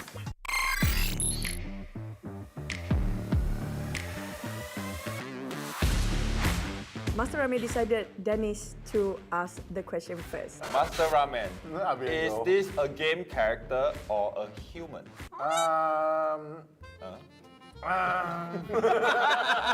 He used to be called a game character, but he's a human. I see. Okay, your question. Karakter ni cerah ke gelap? Cerah? Kulit dia cerah ke gelap? Ceras. Karakter ni ada kat map ini tak? Boleh. But I want to know the color of the clothes. Main color. Hitam. Hitam. Hitam. Ni macam hitam.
Ladies and gentlemen, what an amazing cultural performance presented to us, and we can definitely see the cultures of Malaysia being shown here today.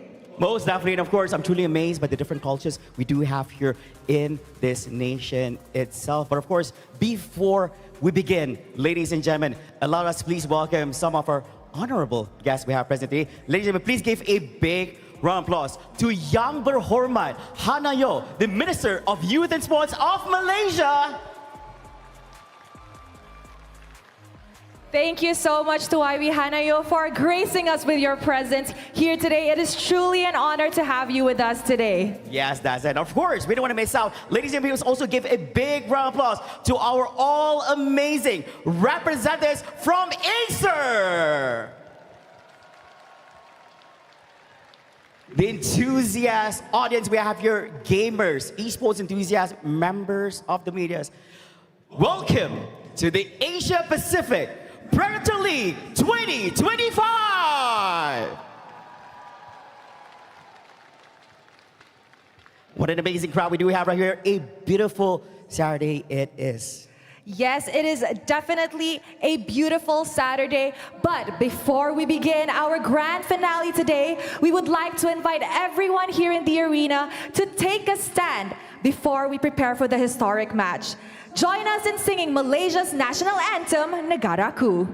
Tuan-tuan dan puan-puan, dipersilakan berdiri untuk nyanyian lagu Negara Malaysia, Negaraku.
Thank you very much, everybody. You may now take your seats. And now that our hearts are filled with pride and I'm pretty sure anticipation, it's now time to kickstart our APAC Predator League 2025 Grand Finals. But before that, let us take a moment to actually watch a video that we have prepared for everybody here today.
Ladies and gentlemen, it has been an incredible journey so far, especially for our players, and that highlights truly captured the spirit and the intensity of the matches. And of course, I do believe everyone do agree and echo on you with that. But of course, ladies and gentlemen, it does give us great pleasure and honor to invite YB Hana Yo, the Minister of Youth and Sports of Malaysia, to come up on stage to deliver her speech and officiate the Asia Pacific Predator League 2025.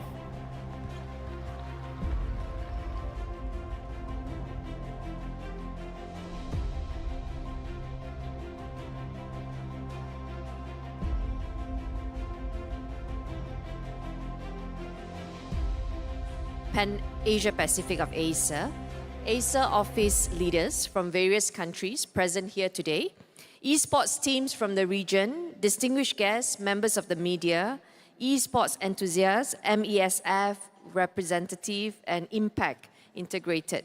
Good afternoon and Salam Malaysia Madani. I'm pleased to be here at the opening ceremony of the Asia Pacific Predator League 2025 Grand Finals. I am especially pleased that ASA has chosen Malaysia as the host for this event. The competition sees the participation of 168 competitors from 14 countries in this region. And I understand that ASA has invested a significant amount of money just for the setup today. Thank you so much for choosing Malaysia. Please allow me to quickly update you about what the government has been doing here to support the esports ecosystem in Malaysia. The Ministry of Youth and Sports is committed to the development of esports. Budget this year saw an allocation of 20 million ringgit for the development of esports, which also takes into consideration the establishment of a dedicated esports stadium in Malaysia. In 2023, the Ministry gazetted esports as a registered sport by amending the Sports Development Act 1997. This amendment saw the list of registered sports increase from 51 to 103 sports, and esports one of them. With this amendment, esports now can take advantage of the initiatives introduced by the Ministry, includes sports matching grant, which has an allocation of 30 million ringgit that is aimed at encouraging the organizing of high-performance sporting events. Esports athletes can also take advantage of the 1,000 ringgit tax exemption for sports first introduced in 2024 and applicable for 2025 as well. This 1,000 ringgit tax exemption covers not just the purchase of sports equipment, but covers sports training as well. To encourage inclusivity in esports, the Ministry of Youth and Sports recently collaborated with the Malaysia Esports Federation to organize My Ladies Esports Championship 2024, which had the objective of encouraging greater participation of women in esports.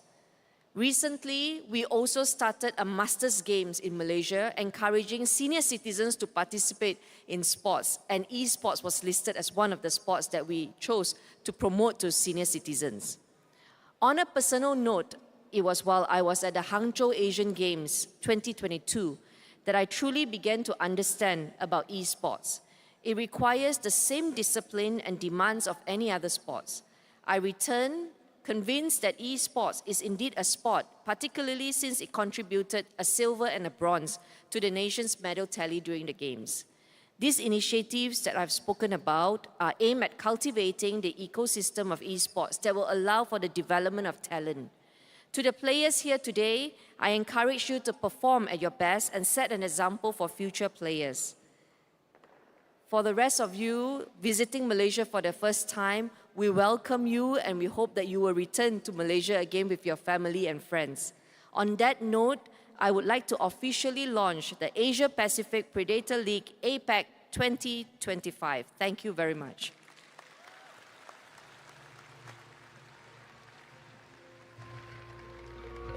Terima kasih dan juga thank you to YB Hana Yo, the Minister of Youth and Sports of Malaysia, for delivering her speech and also officiating this grand event.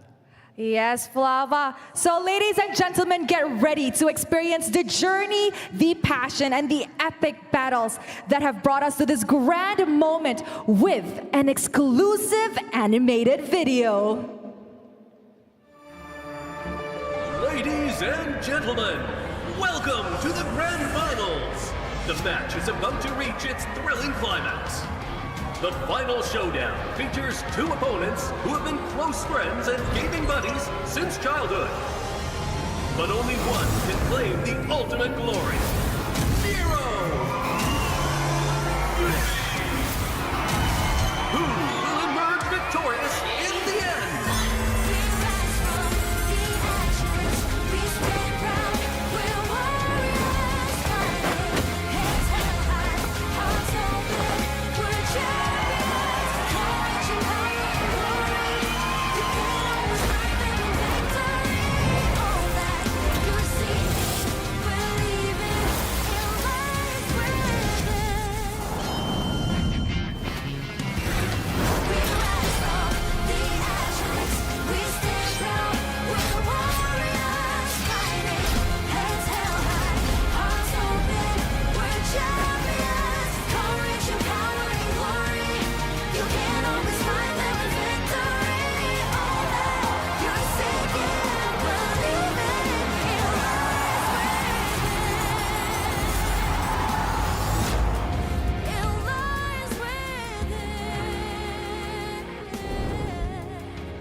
Now that was an amazing video, and you know what? I think that's the perfect video to start our grand finals with. I do agree you on that. But of course, do you know what's better than the video? What is the grand finals? Oh, come on, Rose. We have something even better than that. Ladies and gentlemen, we are also joining together with Nero and Yuffie here up on stage. So please welcome on stage Nero by Preston Les and Yuffie by Yingzi.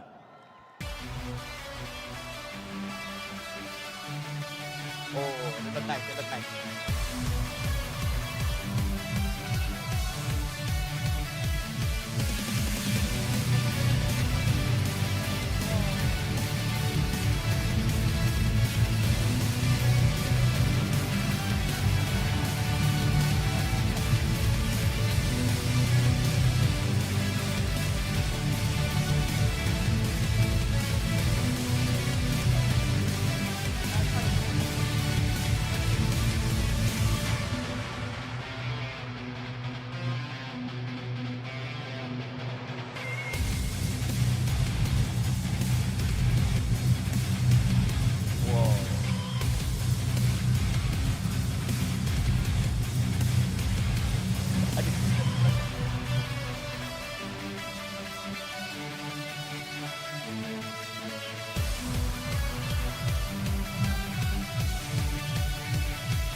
Ladies and gentlemen, it is now time for the Predator Shield to be placed on its rightful podium.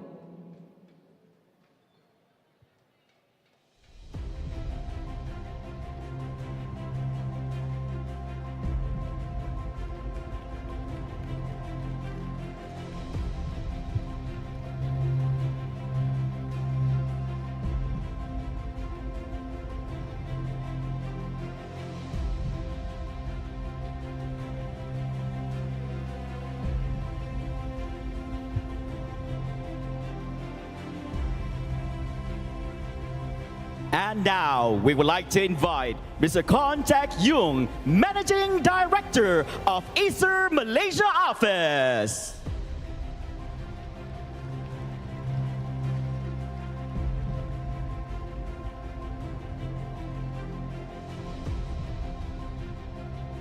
Coming in next, please welcome Mr. Andrew Ho, President of Pan Asia Pacific Operations.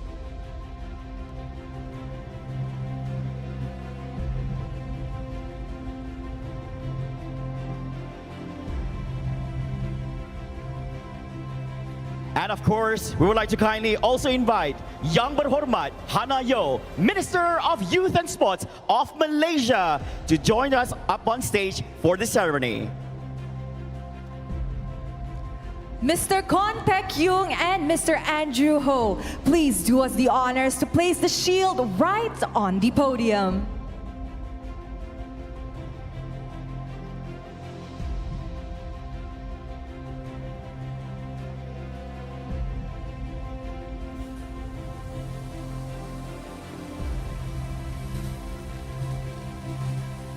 There you have it, ladies and gentlemen. Please give a big round of applause.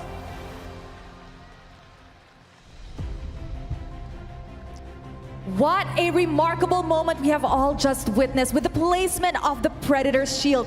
And now it's time to capture this historic occasion with a group photo. That's right. And we'd like to kindly invite all of our Acer office representatives to join us up on stage for this special photo session. And of course, we would like to kindly invite our beloved Nero and Yuffie, being cosplayed here, represent Les and Yingza will be part of this memorable moment too. To everybody making this event possible, we are truly honored to have you all here with us, making this event even more special. Ladies and gentlemen, let's take a moment to capture this snapshot of success and unity. And of course, we're giving a little bit away for our official videos to take their place to capture this momentous moment for the photos and videos. All right, bros, it does seem that our members of media are on the ready. Now, of course, our honorable VIPs together with Nero Fee on the count of 3. Big smiles, everyone. 1, 2, 3.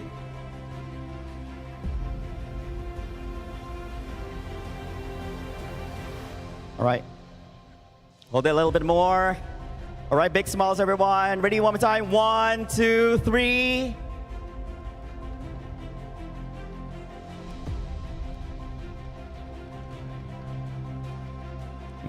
One, two, three. All right. Thank you very much. Ladies and gentlemen, please give another big round of applause to our honorable VIPs up here on stage.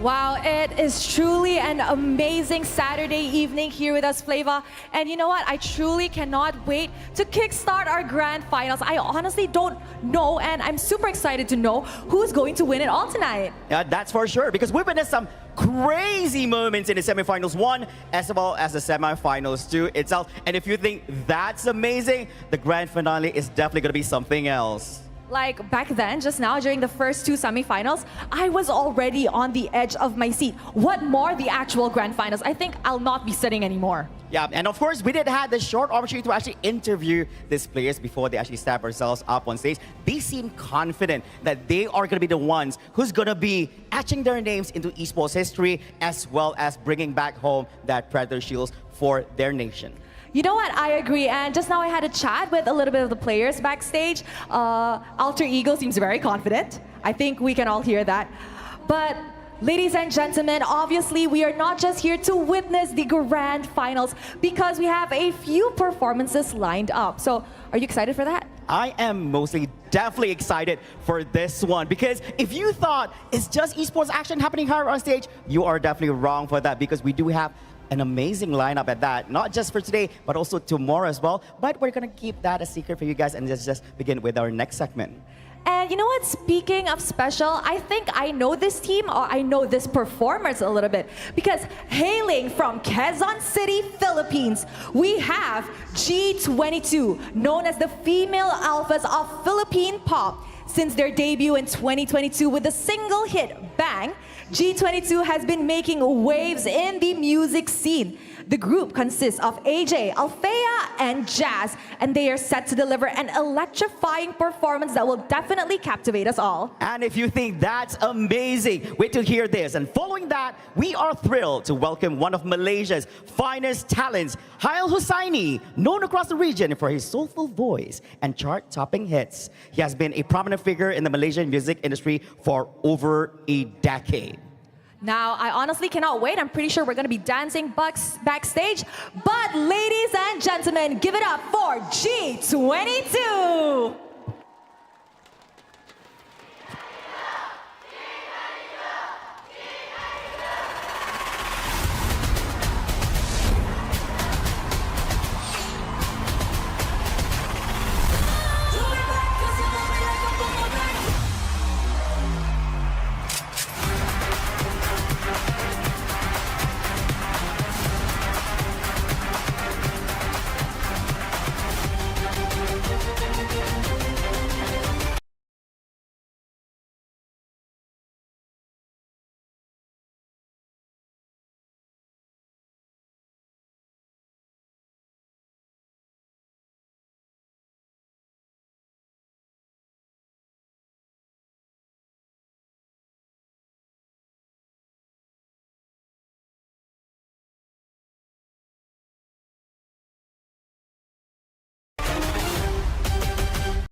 Heroes never start off strong. You know how people say it's dark ahead. We rise from the ashes. We stand proud. We're warriors fighting heads alight, hearts open. We're champions. Courage and power and glory. You can always find them in victory. All that you're seeking, believing, it lies within. Your best journeys never start off smoothly. The biggest victors don't win right away. It's not about how you can bask in sunlight of the night. The storm is raging. We're bending, not breaking. We rise from the ashes. We stand proud. We're warriors fighting heads alight, hearts open. We're champions. Courage and power and glory. You can always find them in victory.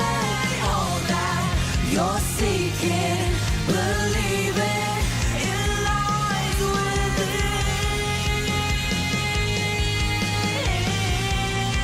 It lies within. Yeah. It lies within.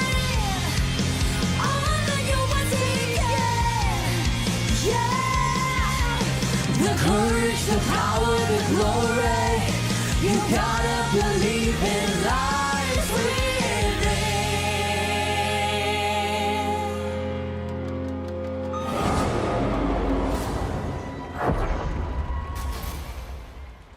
Ready, aim, shoot. Once again, we are G22. Apa kabar? I am Jazz. Hello guys, I am Althea. What's up? I'm AJ. Woo! If you guys are curious about us, we are a P-pop group from the Philippines and we are just so proud that we are waving our flag right now. And of course, thank you so much, Predator, that we are able to sing your theme song, It Lies Within. So much honor and we are so honored, yeah. And yeah, thank you so much, Predator, for all the opportunities, for bringing us here in Malaysia and different parts of the world. That's true. Terima kasih to everyone here. And congratulations to the progress that the players have thus far. And of course, good luck! Yes. And for today, we're gonna be setting this stage on fire. Woo! Are you guys ready for our next song? This is called Boomerang.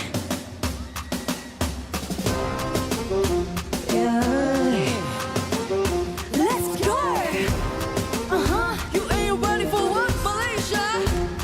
Don't you complain like I got you paged when you got one foot out the door. I'm not entertained by all of your games. You're just a pawn on my board.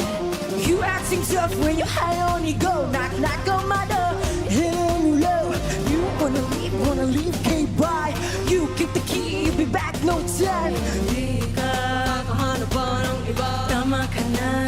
Kung papahama ka. Di ka makakaloko pa ng iba. Showing back the speed up, I know you're gonna come and I'm back. Keep on coming back again, he love me like a boomerang. But I'll never You don't want it. Hey, I said we're done. Know that you'll be back again. Even when I try, you'll be back. Love me like a boomerang. Look back, hands tight, boomerang. He my boomerang.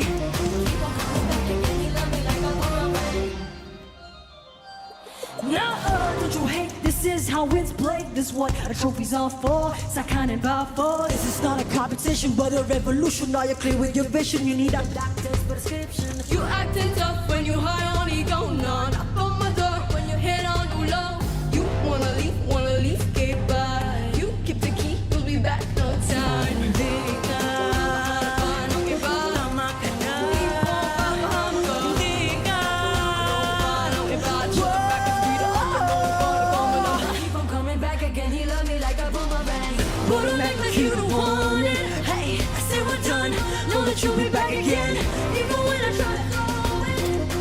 You'll be back, cause you love me like a boomerang.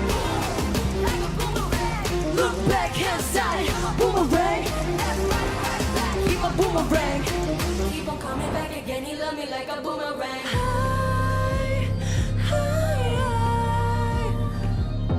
Bounce back, back, back, bounce back.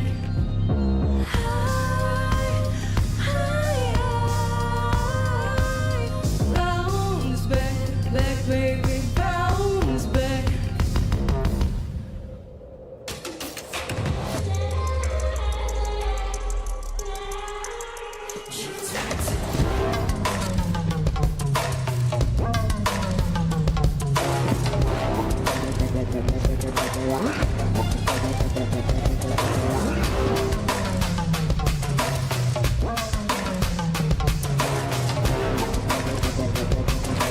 Keep on coming back again, he love me like a boomerang. But don't act like you don't want it. Hey, say what's up, but I know that you'll be back again. Even when I try to throw it, boomerang. Like a boomerang. Look back inside, boomerang. Right, right back, like a boomerang. Keep on coming back again, you love me like a boomerang.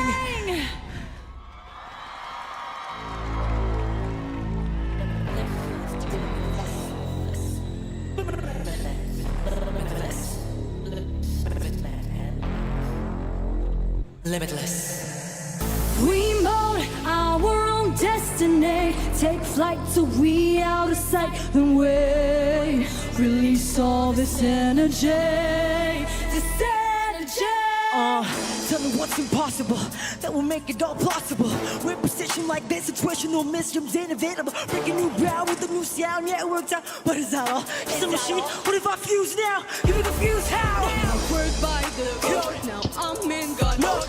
I energy will light the darkest road. And if I drive, I know I will be fine. There's no doubt in my mind, combined with intelligence divine. We mold our own destiny. Take flight till we out of sight. Then we release all this energy. This energy. I know there's more inside of me. This heart and mind and technology will break the chains of frailty. Hey. I am limitless. Yeah, yeah, yeah.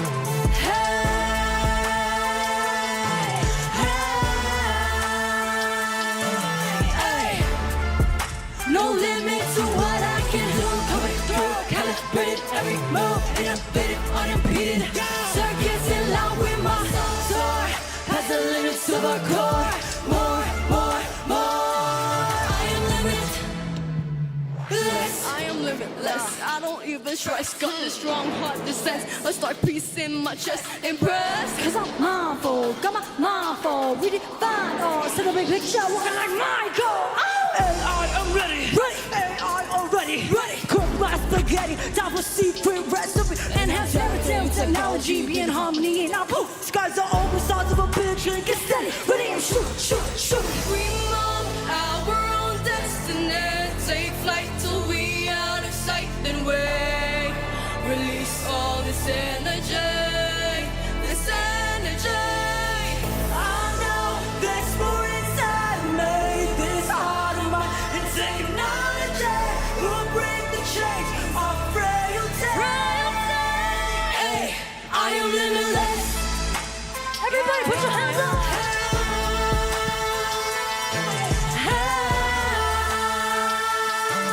Hey, no limits to what I can do. Coming through, calibrated every move, innovative, unimpeded. Circuits in line with my soul. Past the limits of our core. More, more, more. I am limitless. I am no lesser being. I know me from the core, but out there's so much more. So open up the door. There's no containing this wisdom of revelation. We'll surpass our own dimensions.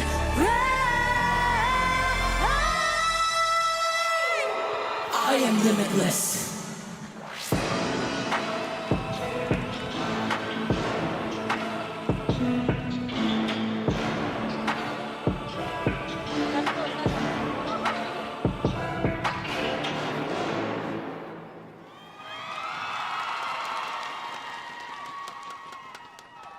Wow, what an electrifying performance. Thank you very much to G22. Whew, that was intense. It's feeling hot around here. You guys enjoying the show? Wow, look at that, look at that. Yes, now, just now, I did mention that G22 is from the Philippines. Yes, you Same did. goes to Team Zol, which is in the grand finals. Now, Flava has always been disturbing me backstage. Like, Rose, can you teach me some Tagalog phrases? Can you teach me some Tagalog phrases? Yes, I did. So, what do you want to know? What do you want to say? How do I say thank you? But not just a mere thank you, like a good one. Thank you very much. Thank you very much. So, a way to say thank you very much in Tagalog is maraming salamat. Sorry. Slow. Maraming salamat. Maraming salamat, G22. Yes! That's perfect. Because just now they said terima kasih, so now you're saying maraming salamat. I think that's very nice. All right. I think I learned something new today that will be great. All right. I think we'll probably use more a little bit on this. But of course, ladies and gentlemen, that's not just our only performance here for the day. And hopefully you guys are having a chill time over here because coming up next on stage, hopefully you guys are ready because we're going to be welcoming, please welcome, Hail Husaini!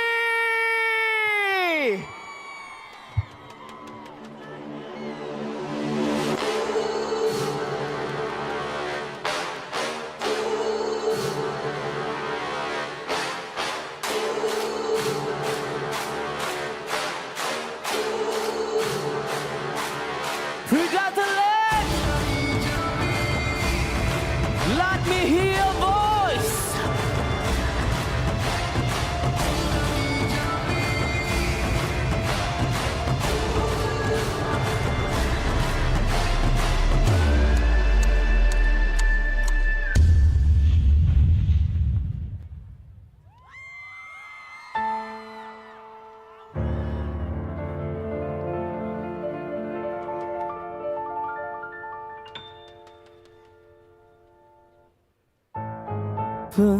Pemula pandang pertama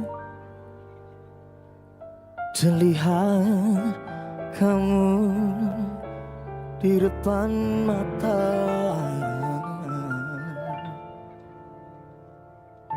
terasa tebar di dada, menahan rasa. Bila kau ada, sing with me. Kau buatku terpaku, sepertinya diriku yang mau diri kamu. Dan bila kau hadir bagai satu misteri, ternyata diriku bagai sudah dijampi. Dan bila kau ramparkan hatiku kembali, ternyata hanya kau harus aku cintai.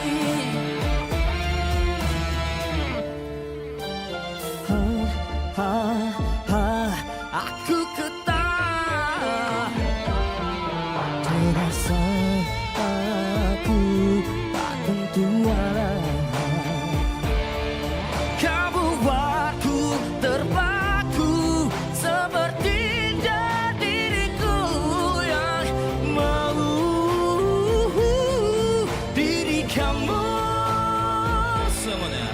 Dan bila kau hadir bagai satu misteri,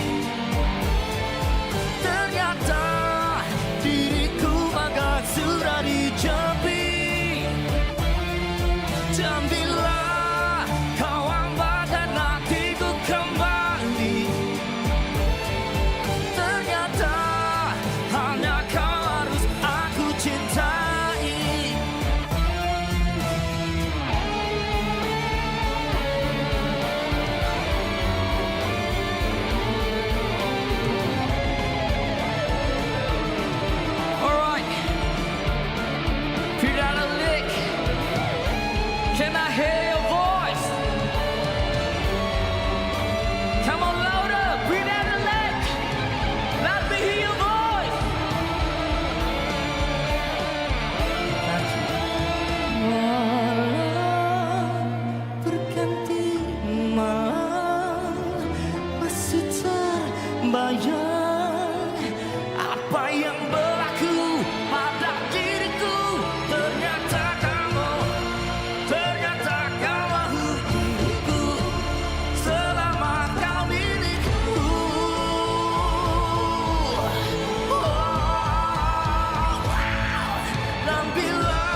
go.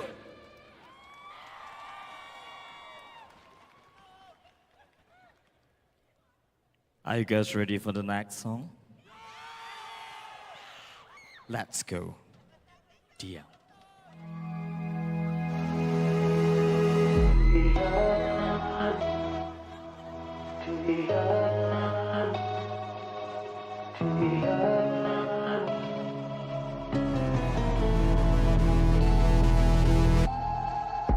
Beraninya kau coba cari aku, seperti tiada apa yang berlaku padaku. Pada dirimu kau pernah tak tahu malu. Beraninya kau coba yakiniku, sesenang itu maafkanmu. Maafkan semua salahmu, kau memang mau kata malu. Sudah cukup ku bertahan, sungguh malahnya diriku percaya padamu, kau harus kekal.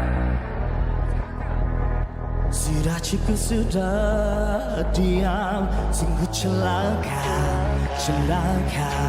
Celakanya diri ini kenali manusia seperti kamu. Everybody, come on. Beraninya kau tikam belakangku, sesudah itu salahkanku. Salahku, bukan salahmu, kau benar-benar tak tahu malu.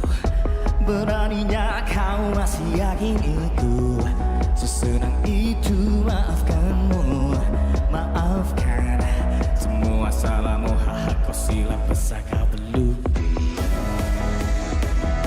Sudah cukup ku bertahan, sungguh malahnya diriku percaya padamu, kau harus kekal. Sudah cukup, sudah diam, sungguh celakanya diri ini kenalimu, kau harus kekal diam. Sudah cukup ku sungguh malahnya diriku percaya padamu, kau harus kekal diam. Sudah cukup, sudah diam, sungguh celakanya diri ini kenali manusia seperti kamu.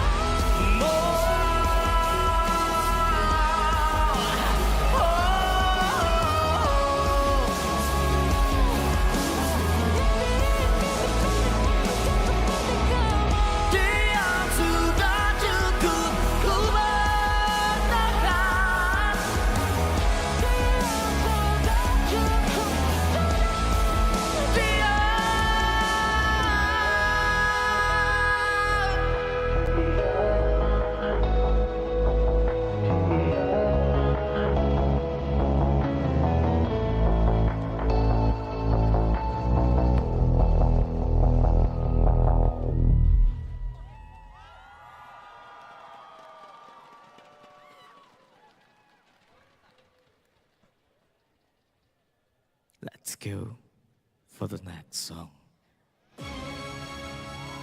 I want you guys to put your hands up. Come on, everybody. Siang malam tidur aku tak enak, makin lama makin rindu padanya. Oh rindu manja. Boleh jumpa berharapan tunda bila masa nak jumpa. Oh rindu gila. If you guys know this part, let's sing. Is this? Good job. Ayo sayang kita bersua, ayo kita kelentuk ala-la-la-le. Ha ha, let's go now. Ayo sayang kita bersua, ayo kita kelentuk ala-la-la-le. bukan mahu gangguan kau bekerja, tapi teringin juga kau merasa rindu, rindu, gila. Kata tak mau tapi hatiku mau. Kau patut tahu apa yang aku mau. Dekat sama kamu. One last time, let's go. Is this Rabu, Kamis, Jumat, Sabtu, Ahad. Sing. Ayo sayang kita bersua. Ayo kita ikutan betul. Alalali. Good job. Ayo sayang kita bersua. Ayo kita ikutan betul. Alalali.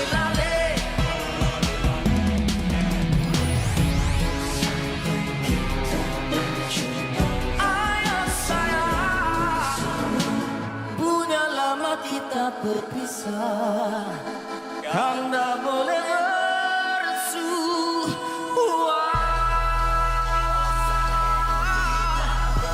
Come on guys, I wanna see your hands. Let's go. All right. 1, 2, 3, let's go.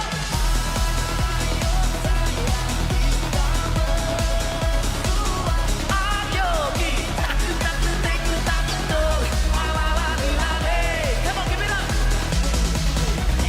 Ayo sayang kita bersua.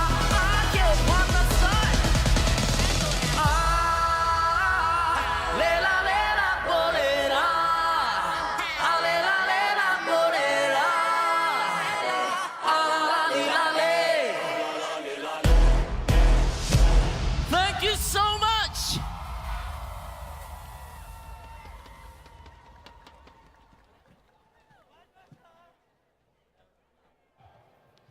Ladies and gentlemen, give it up one more time for Hel Hussaini! Did you guys have fun? Yeah, I could see the lights, I could see you all dancing. But you guys want to know something? Flava told me that he sounds like Kyle Hussaini. I thought we were never going to talk about that. But yes, I did. Yes, I did. Anything wrong with that? Do you really sound like him though? I think I do. Wait, what do you think? What do you think? I don't think so. That's why you're hosting beside me and not singing. Oh man, I think I sound better a little bit in the showers for this, but Okay, let's leave it's that good to there. dream. It's good to dream, anyways. Let's leave that there. Yeah, but of course we've done with our performance here up on stage. We witnessed some amazing performances, starting off with G22 just a while ago, where they performed the official music video here for the APAC Predator League. It lies within, and of course I was not expecting this. Highly excited bringing in Jumpy as his opening song. Wow, that's just amazing. I agree now. We were both grooving and all back there. But are we ready to start the grand finals? We are definitely ready.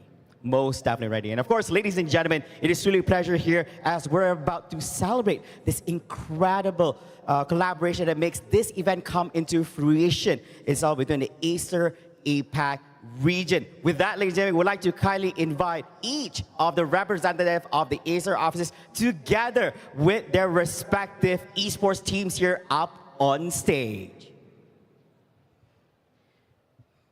And of course, ladies and gentlemen, it gives me great pleasure and honor to welcome Mr. Gabby Chang, Managing Director of Acer Australia office.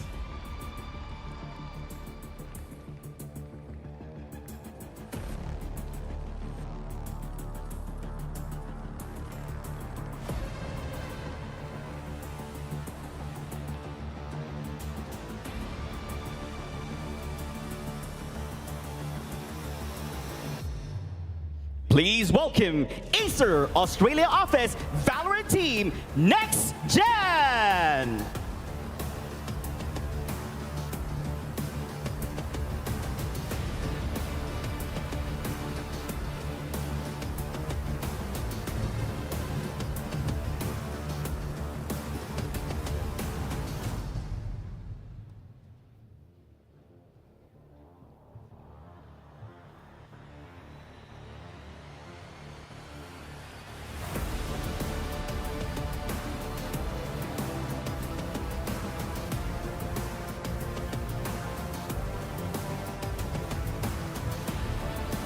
Ladies and gentlemen, join me in welcoming Mr. Jack Lan, Managing Director of Acer China Office.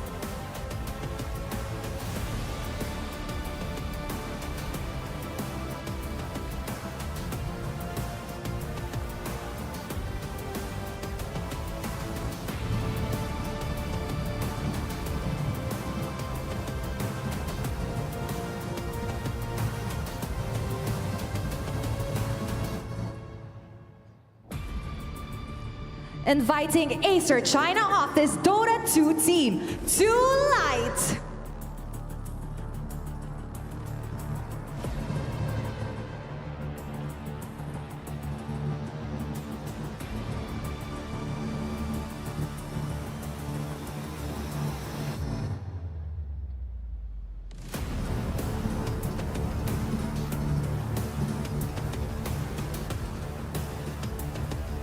And of course, Acer China Office Valorant team, all gamers young.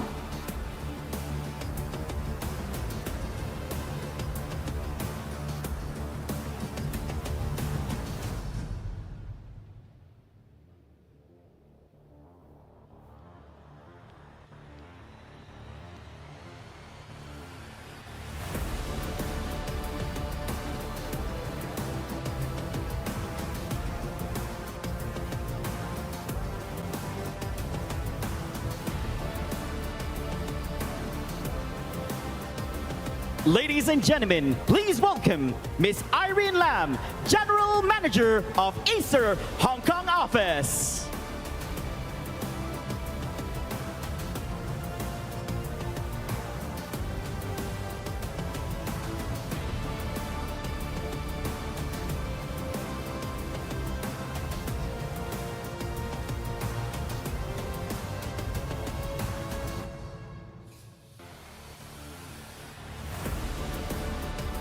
Introducing Acer Hong Kong Office Valorant Team, Chaos Alliance.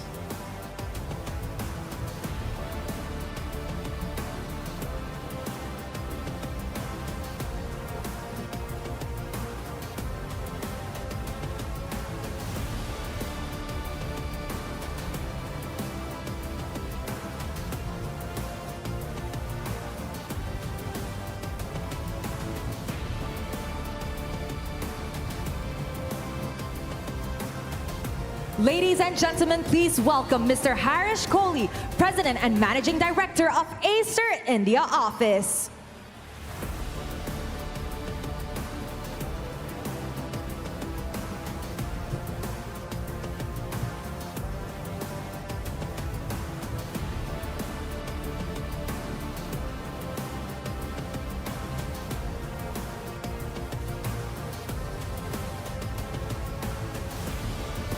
Inviting Acer India Office Dota 2 team, Team Whoops.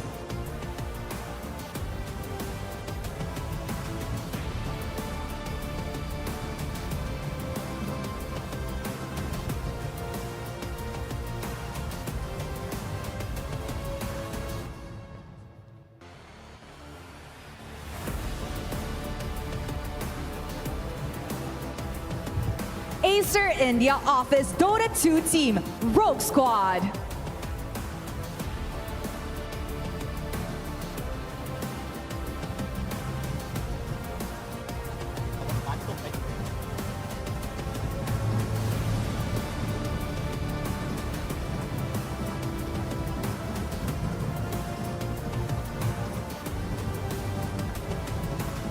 Acer India Office Valorant team, Orang Utan.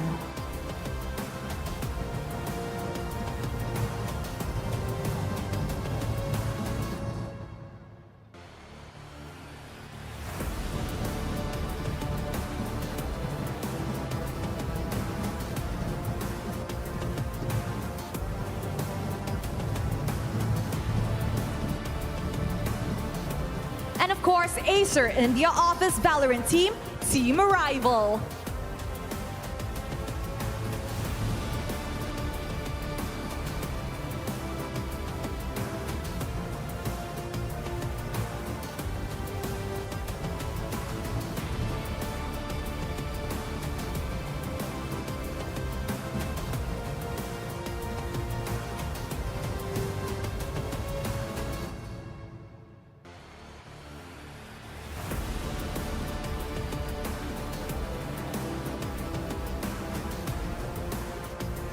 Coming up on stage, please welcome Miss Lenny Ng, Managing Director of Acer Indonesia Office.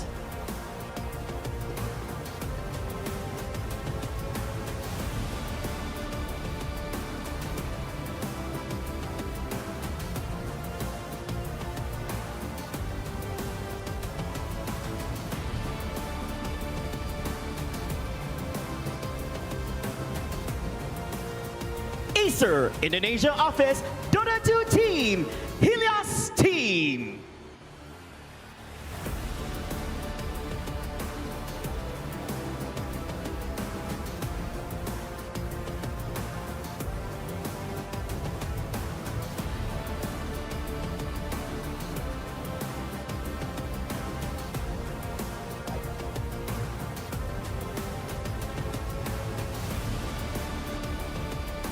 Acer Indonesia Office Valorant Team, Alter Ego.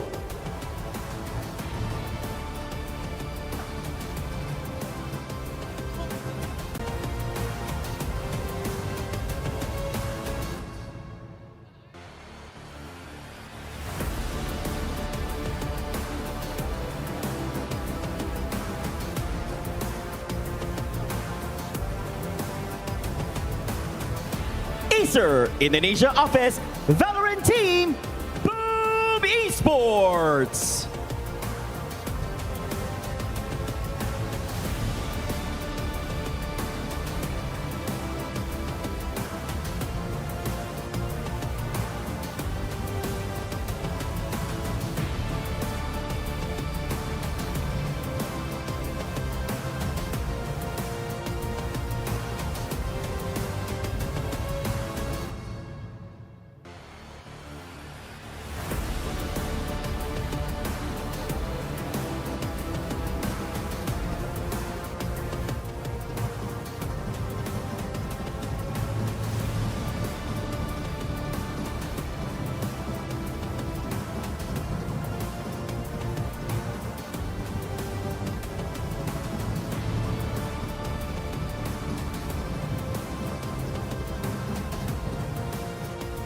Acer Japan Office Dota 2 Team, Reject May.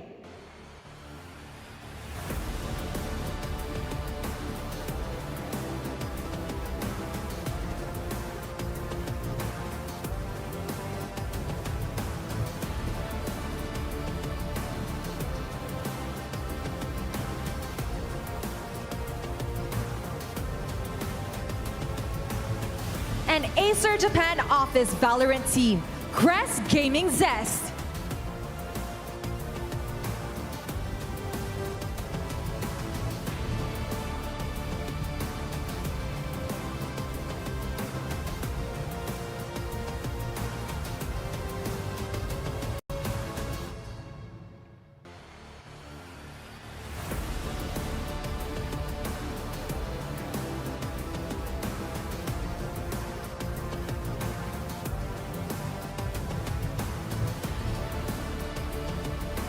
Ladies and gentlemen, please welcome Mr. Kon Tak Yung, Managing Director of Acer Malaysia Office.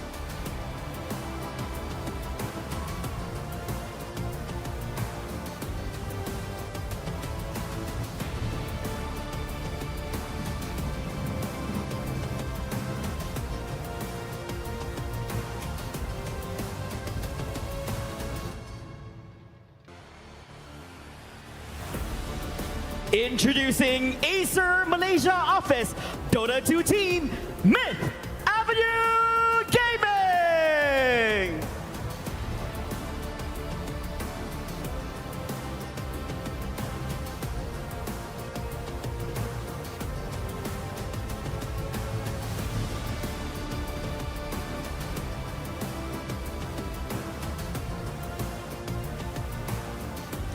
Acer Malaysia Office Dota 2 Team, Century Symphony Esports.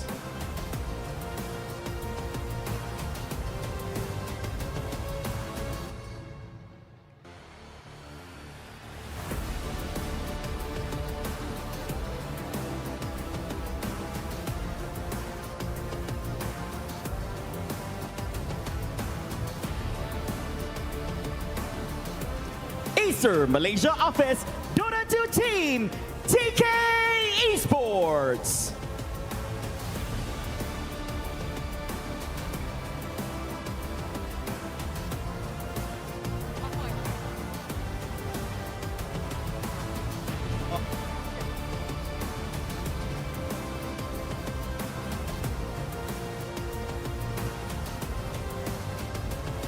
And Acer Malaysia office, Valorant team, Veto.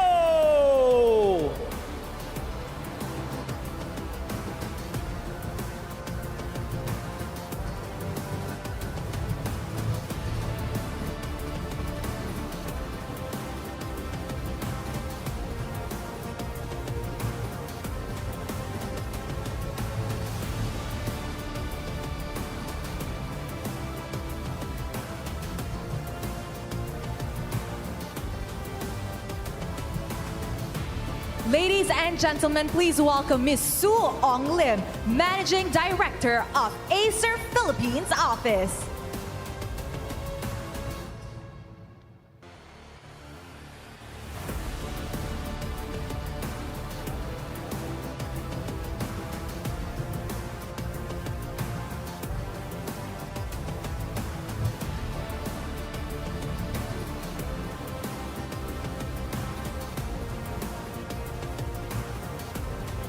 Inviting Acer Philippines Office Dota 2 team, Ivory.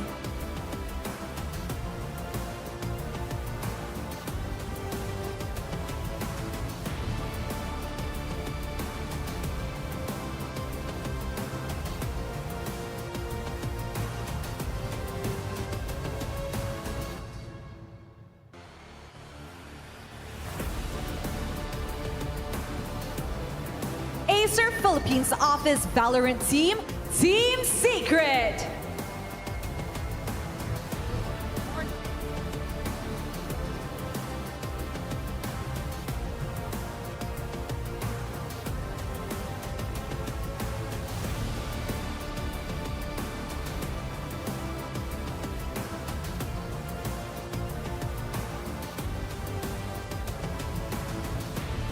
Acer Philippines Office Valorant team, Zol Esports.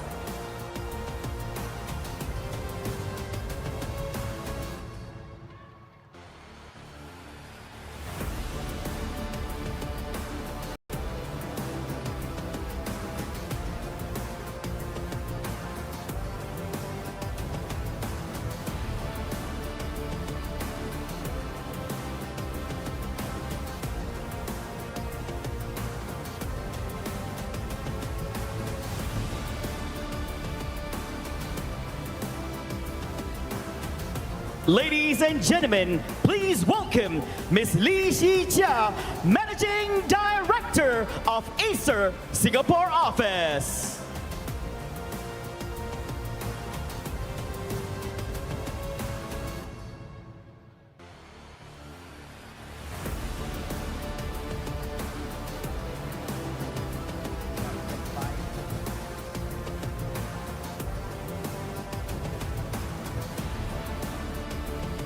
Acer Singapore Office Valorant Team, Disguise!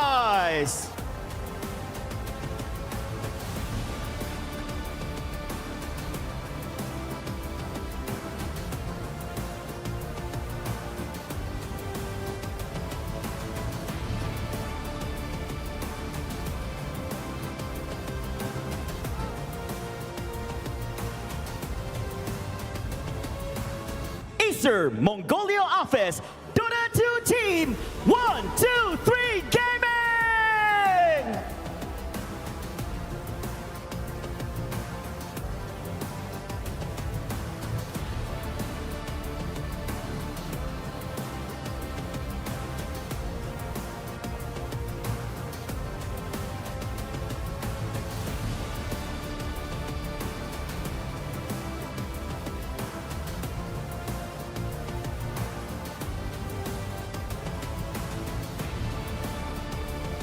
Ladies and gentlemen, please welcome Mr. Wei Nian, Head of Acer Korea of Acer South Korea Office.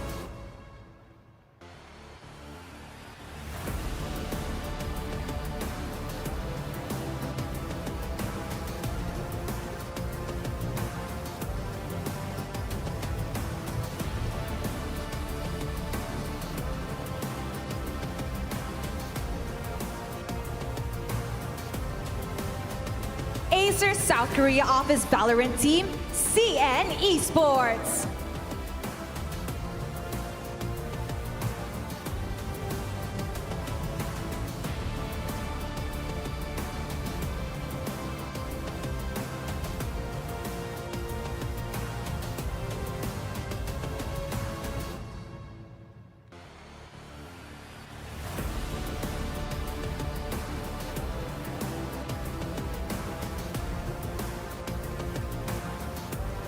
Ladies and gentlemen, please welcome Miss Lily Lin, Senior Manager of Acer Taiwan Office.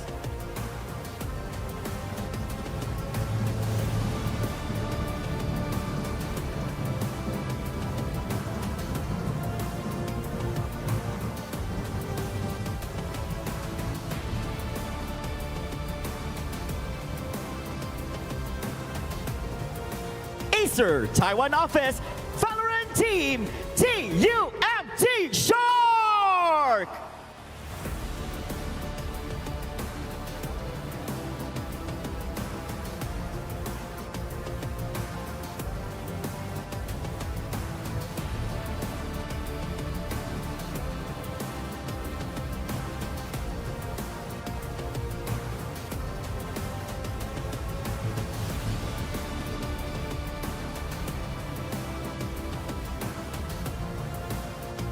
And now let us welcome Mr. Jeff Lee, Managing Director of Acer Thailand Office.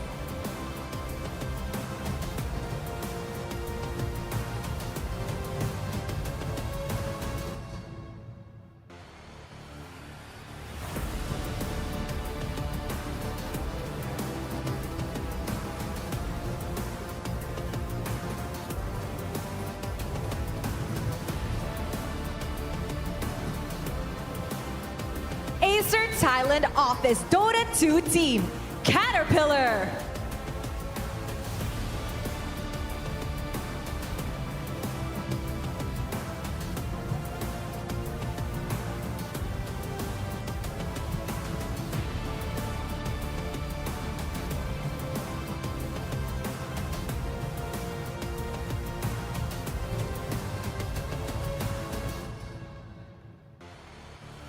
Acer Thailand Office Valorant Team, Team NKT Academy.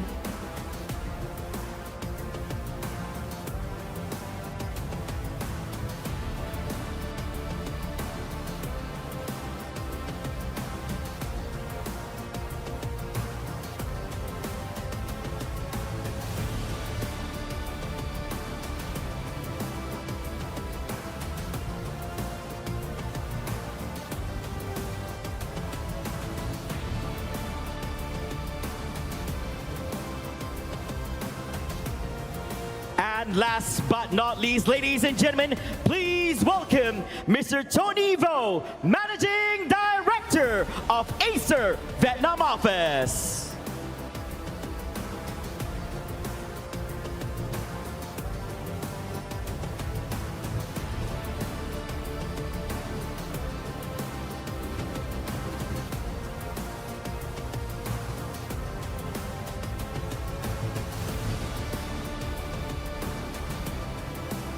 Acer Vietnam Office Valorant Team, Team Flash!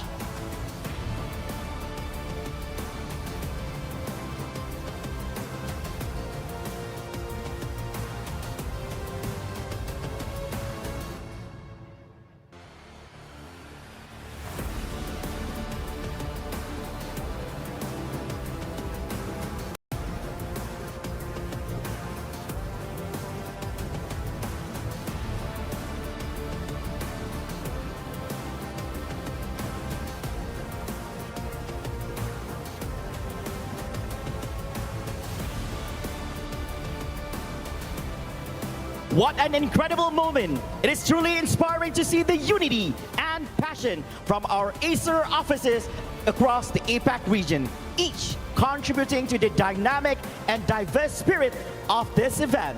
Yes, Flava, you are right. The dedication from these teams and their commitment to esports excellence is what makes the APAC Predator League a standout event in the gaming world. And with that, we would like to kindly invite each and every one of the Acer office leaders to come forward and gather around the podium for a photo session.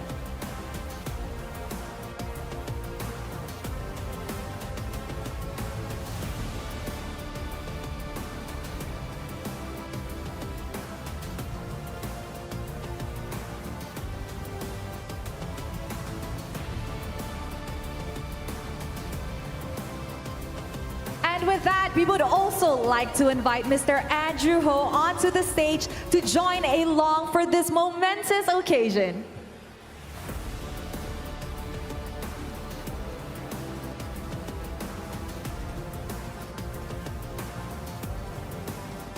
We would kindly like to invite respected members of the media to join us here in front of the main stage to capture this historic moment.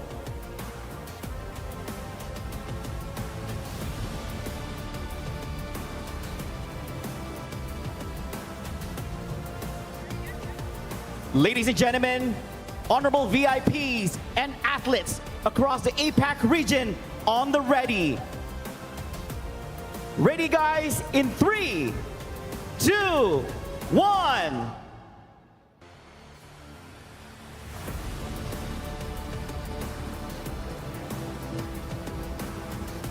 Look straight to the camera, big smiles, confidence.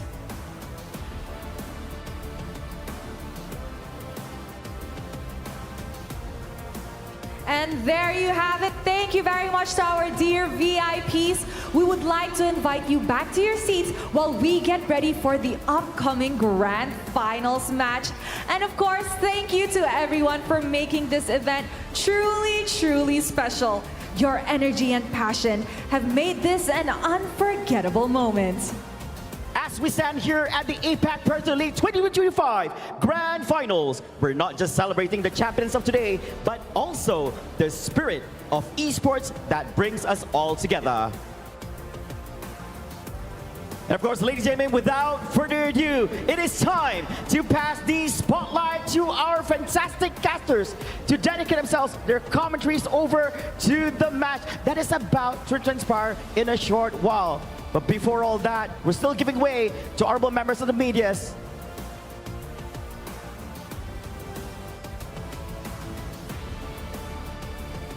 Ladies and gentlemen, without further ado, we're going to be handing over to the casters.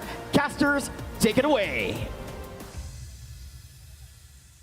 That was awesome. Thank you very much, host. What an epic ceremony that was. I mean, you were having a grand old time after it, weren't you? Yeah. I didn't know that this was the it's the logo awesome. right here. Yeah, exactly. That's pretty cool. I didn't know that. You should do it as well, right? Okay. No, don't leave me hanging. There we go. Okay. Yeah. You got it. That's what's love up. it. Absolutely love it. And yeah, thanks so much for, again, as you mentioned, awesome ceremony there. We got great performances all throughout. And it's all culminating, at least for today, for the grand finals of the Valorant leg here at the Asia Pacific Predator League 2025. Again, it's gonna be between Alter Ego and Zol Esports. Yeah, we are seriously raising the stakes now because the Predator Shield is now on the stage in all its glory. Last year was Team Secret picking it up. Who's it gonna be this year? It's gonna be either Alter Ego or Zipto. Yeah, again, possibility for a Philippine team to there we go. yeah, exactly. For a Philippine team to maybe bring home the bacon once more, or bring home the title once more, or is it going to be Indonesia with Alter Ego, right? Again, we kind of have seen these two teams duke it out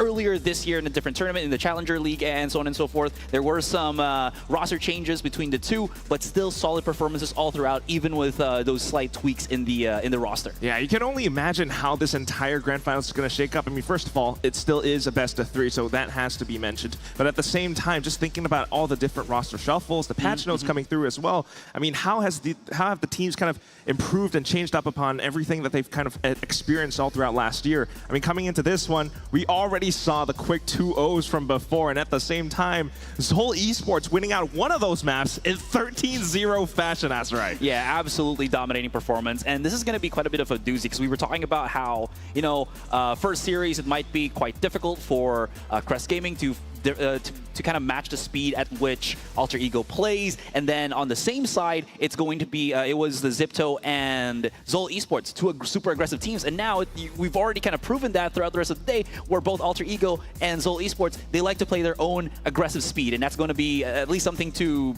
I think, be a theme, you know, coming into this best-of-3 grand finals. Definitely a little bit of that. I mean, you're thinking about, you know, Ray Force C and maybe that matchup against like someone like Xin, for example. But there's definitely a lot that could change up in this very grand finals as well. I mean, thinking about what the maps are gonna be, because you know we've seen Haven so far from both sides, Pearl from both sides as well, and that's kind of the ones that have been working out for both of these teams. But once you switch things up a little bit, you know, I mean, this is where you can kind of temper some of the aggression that some of the teams are throwing out there. I think Zol in particular are really good at adjusting and adapting around, especially with Emin at the helm, making all the calling. Yeah, absolutely. And this is such a great thing, right? Because we're going to be seeing not only big duelist players, but also the big brain IGLs, big brain initiator players really show their worth in this grand finals. Now we're just seeing the bracket real quick here as we, you know, we're able to kind of follow the journey throughout the rest of this day with, again, as you mentioned, Alter Ego getting that strong 2-0.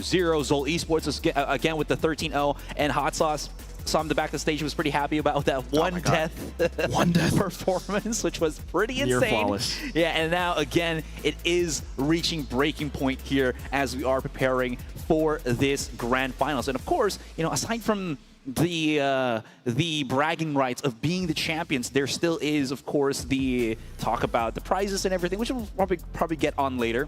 But again, Zol Esports and Alter Ego. This hasn't been a matchup that we've seen many times in the past, only probably like once this year, right? If I'm not mistaken. So last year, we're in 2025 last year? now. Oh, okay.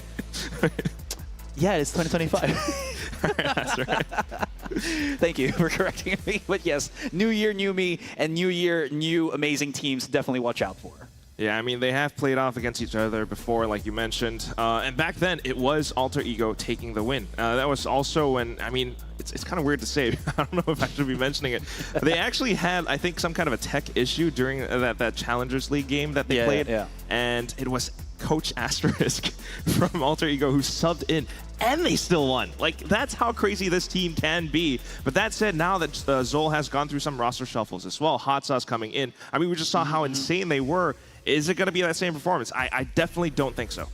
Really? I think there's some, you know, really good consistency between these two teams. Anyways, speaking of which, real quick look into the players. I meant like it's not going to be a quick 2-0. Oh, okay. That's what you meant. Okay, thank you so much again. But anyways, Alter Ego right in front of you. Chud, Ray 4C, Nakia, Valden, and Godin. This five-man roster has been doing much work for, you know, for kind of just showcasing what they have. Ray 4C, we've been talking about it throughout this entire day, honestly, where he's such a strong yet very volatile player that Alter Ego kind of has to play around him in some way. And honestly, they've damn near perfected it, right? Even if Ray 4C might go a little bit too overreaching with how he kind of goes for his maneuvers, taking the side and retaking the side, whatever happens, Nakia and Valden feels like they can always kind of match his speed and be that great support system for Ray 4C. Yeah, I think simply put, we can tell that this is a very aggressive team. I mean, even in their jerseys, like, oh, striking red color.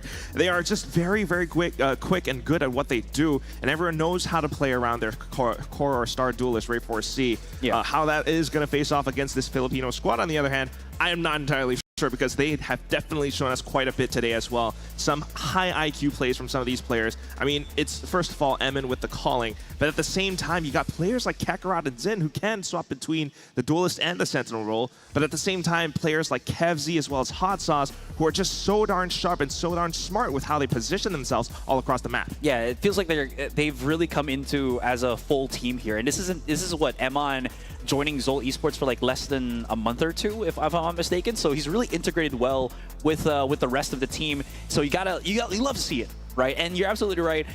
It is going to be I think a very strong point here for Zol that they can at least have those flex players, right? With Xin still being that insanely good jet that he can play that particular agent on maybe Pearl and any other map that maybe we're going to be seeing here in this best of 3. As you said, the support system, it's going to be somewhat similar as well, I think, for Alter Ego, because we have seen, you know, the double duelists come out from them from time to time, so maybe that's also something to watch out for here, which could be pretty good, but we'll have to see again. Yeah, who knows? I mean, we did see a bit of that, you know, Jet Phoenix combo on the map of Pearl, which Alter Ego deployed, but at the same time, I mean, so they are all playing some pretty interesting compositions from time to time. I mean, Ray4C still on the Neon, which is still quite effective with how he's playing, especially with the patch that they're on, but at the same time, I mean, some of the earlier matches that they've played, you know, Alter Ego, they actually showed off like a deadlock on Split, which is, at least say, really exciting, but how, you know, Zol Esports is going to play around that as well is going to be very interesting to watch, because they have been very good at foiling and kind of dismantling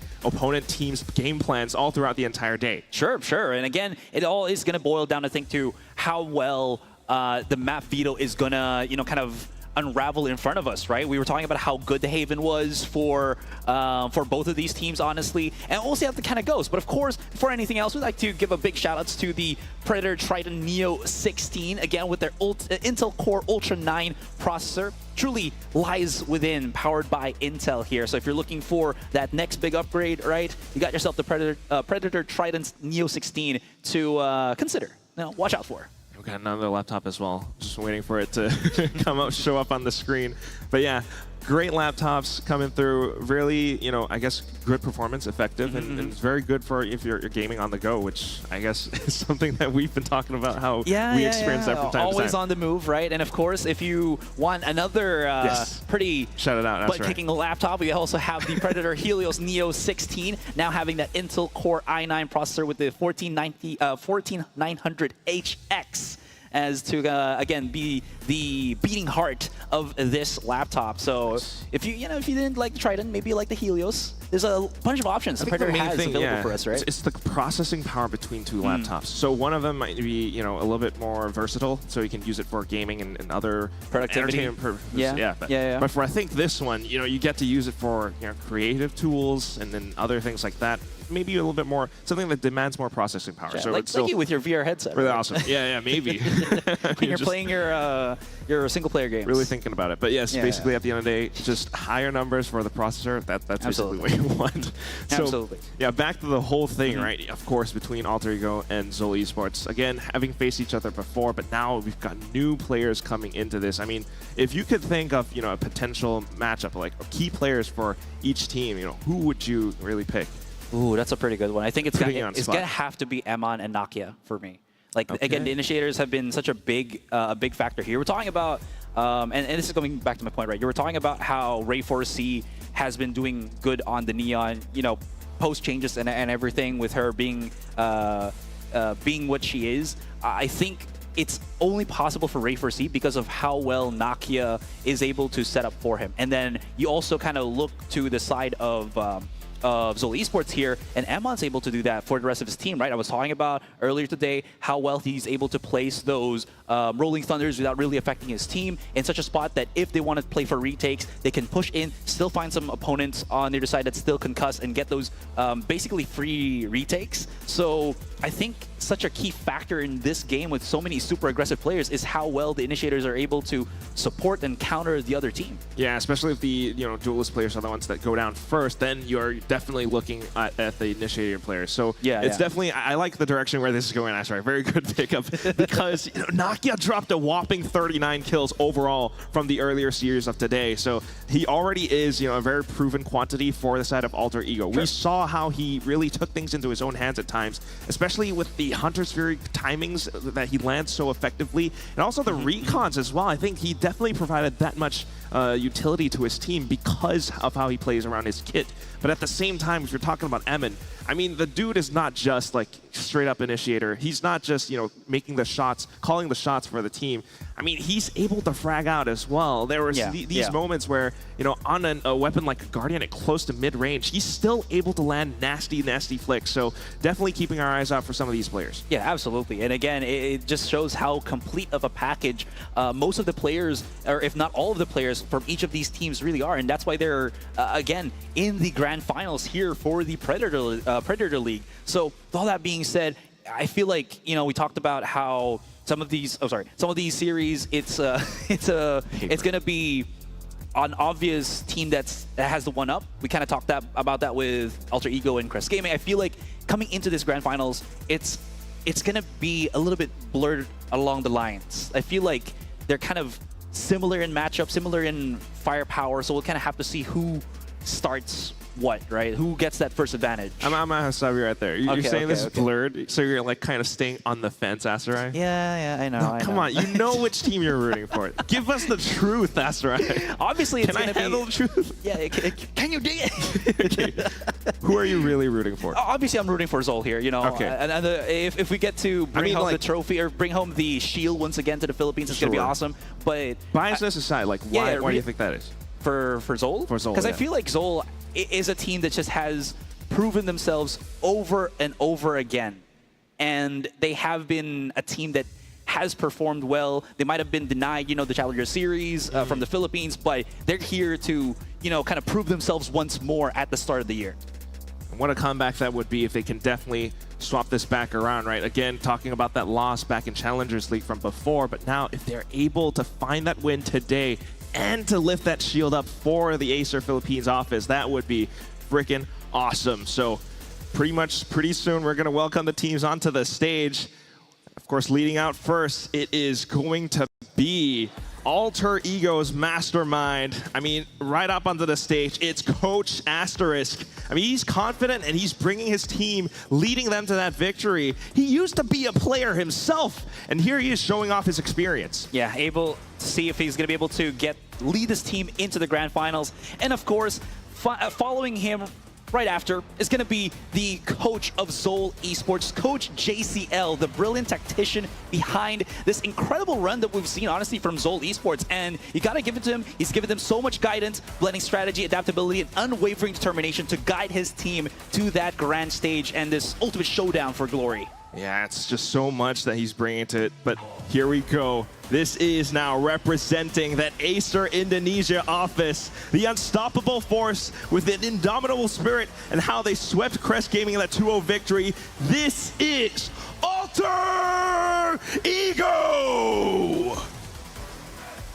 Again, a strong Indonesian team, if not one of the best Indonesian teams, and they're going to be going up against a Philippine Titan soon right after. Again, this is from the Acer Philippines office, the Unyielding Warriors, who crushed Zip2 Esports in a clean 2-0 semifinal victory. Ladies and gentlemen, let's welcome to the stage Zol Esports!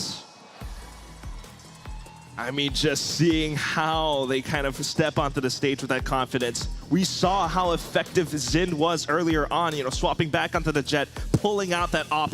Emin Beck in with that KO roll of his, and so many clutch plays and hot sauce as well. This is definitely one of those teams that show off that consistency and brilliance that prove that they can take on any challenge. If there is a team right now that wants to bring their performance from the semifinals, or can bring that dominant performance from the semifinals to the grand finals, it has to be Zol Esports, as you mentioned, right? Such a aggressive, if not dominating sheer performance that they have with that match against Zip2. Now, of course, we're just seeing the head-to-head for the players. Just a nice little fist bump, nice little handshake and everything.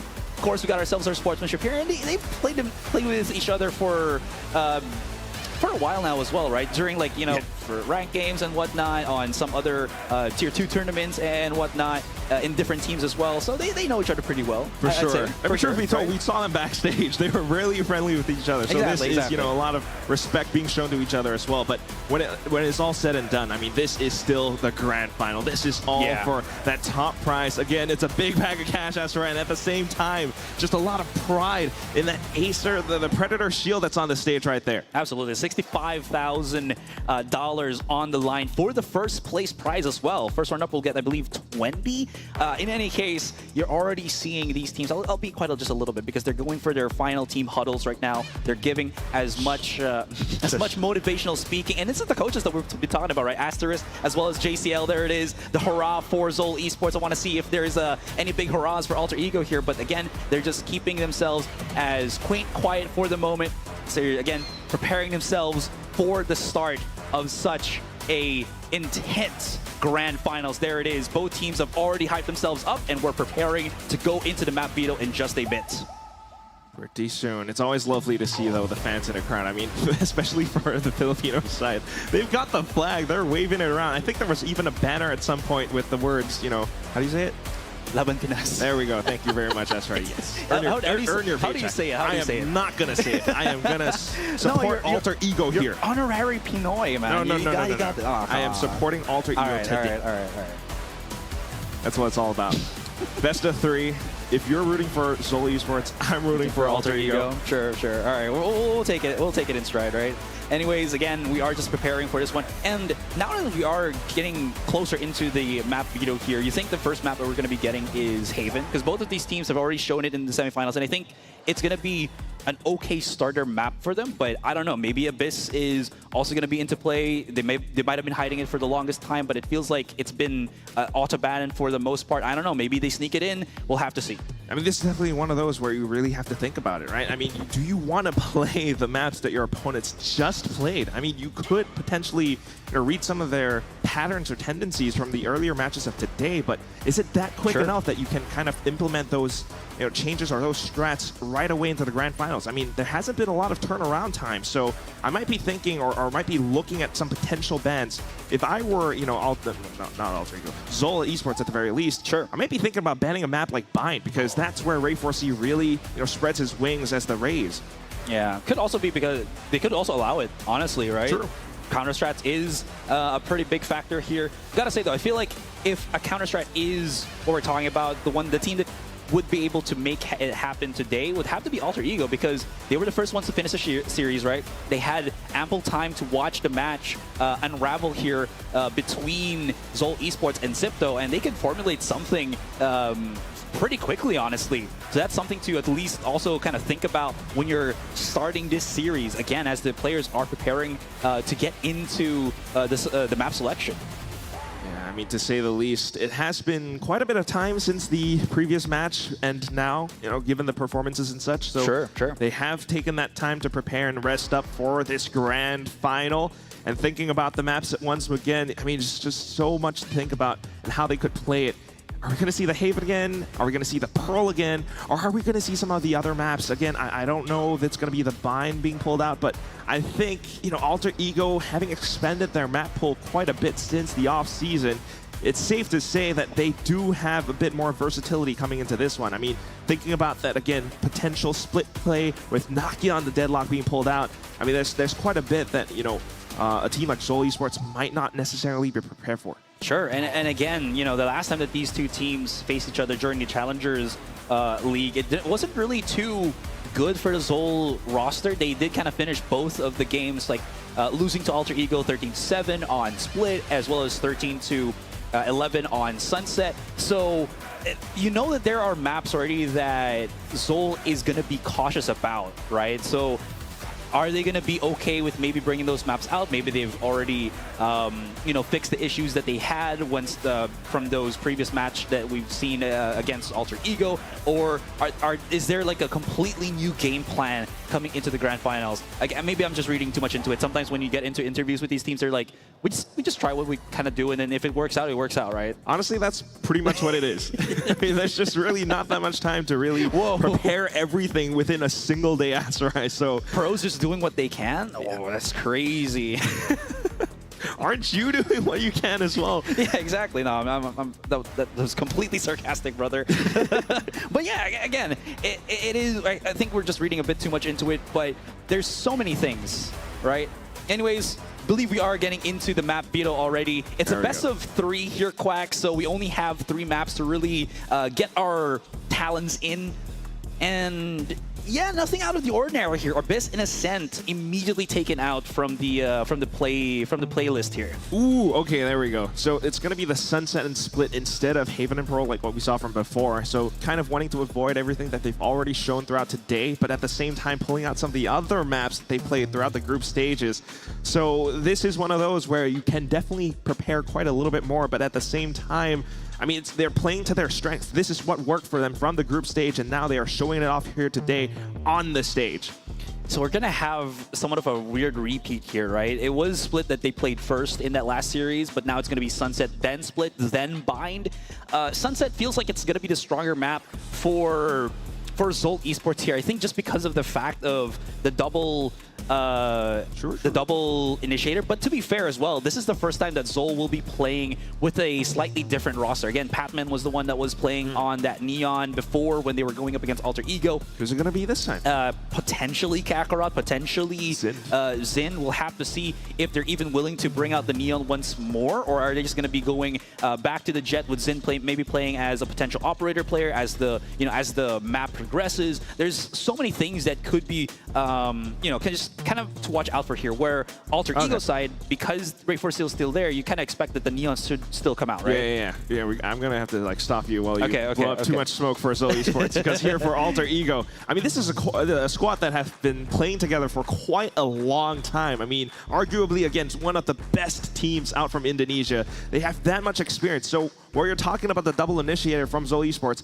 Alter Ego plays the same damn thing, Asterai. They've got Ray4C on the Neon, and also Valden, who was just fragging out of his mind earlier on the Phoenix, now bringing it onto a Breach. So there's that support for Ray4C.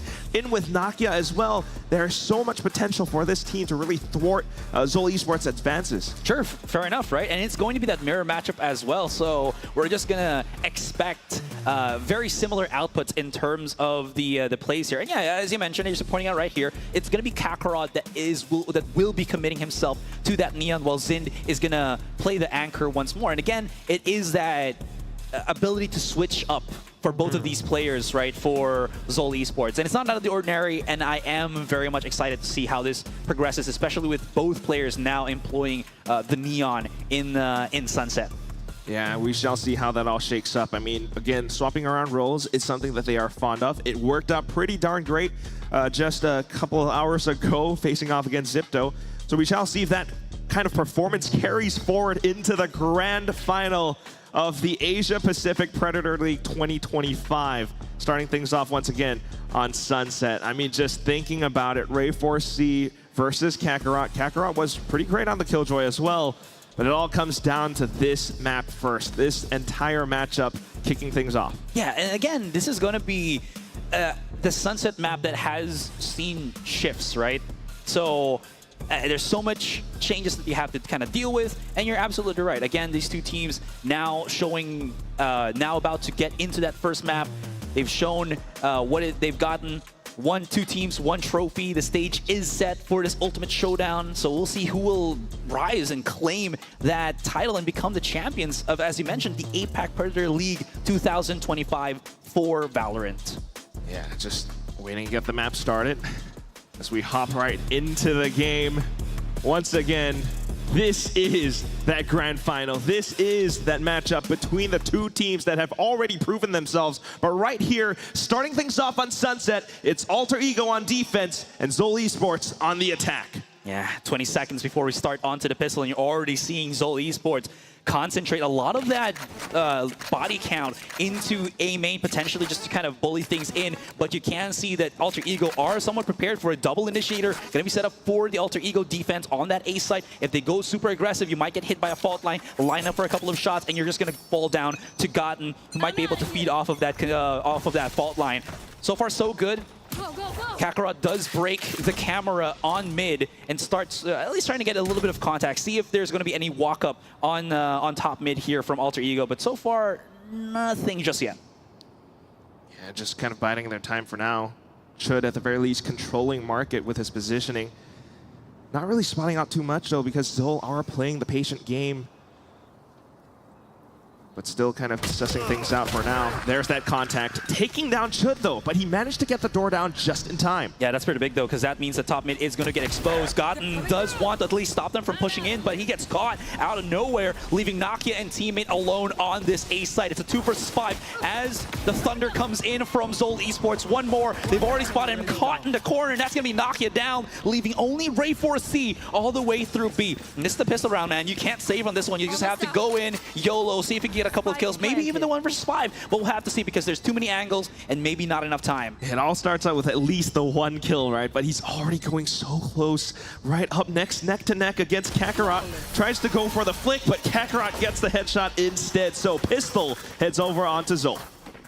Again, just a solid, slow approach for Zol here, right? Waiting to see if somebody from Alter Ego wants to peek to get that little bit of information. If they start the fight, overcommit, just, you know, go back to how good you are with your shots, and that's what kind of happened here. Could have gone either way, but Zind being the winner of that one really opened things up, and that follow through on Godin really hurt the mid presence. That just cut the defense in half, obviously leaving A open, and then Zol just went in. Yeah, we could clearly see the entire flow chart there. I mean, if something's blocked off, they hit onto the other part of the map, and now trying to do the same thing here on the subsequent round with the rifles being picked up now. So definitely wanting to make use of them and keep them on their side. They know that Chud is somewhere towards B, and they kind of tap the pause buttons for a little bit. Noting some pushes out of A main as well, though. Zind, unfortunately, will fall, but it's just a ghost, so not the worst loss in the world. Yeah, the thing is, though, that should force the hand of Zol already, because if they leave or just hold B main for a longer time, they're going to get caught by a multi-flank if they're not careful. So, that being said, though, they will be just holding hands, compressing themselves on this B site, but the numbers as well as the compressed fight is going to be favoring Alter Ego here. Nice little fast lane that we saw there, but Amon, he's doing a lot of work with the Guardian here, man. Able to at least readdress the position and everything. Great shots from Ray4C, 1 versus 2. Hot Sauce, ooh, just gets swung out by Valen, hit with the Sheriff, and that is a beautiful retake, even on this eco round for Alter Ego. Yeah, like you mentioned, you know, thinking about that potential flank, they were investing some players in watching out their backs, and because of that, some resources being taken away from the initial fights as well. So just pretty much of a smart play from Zol. I mean, being able to take down players like that, but at the same time, just being able to swing back and forth, finding those kills up against their opposing team, it just kind of threw everything back in and around. And now, it just really upsets the economy, at least for Zol Esports.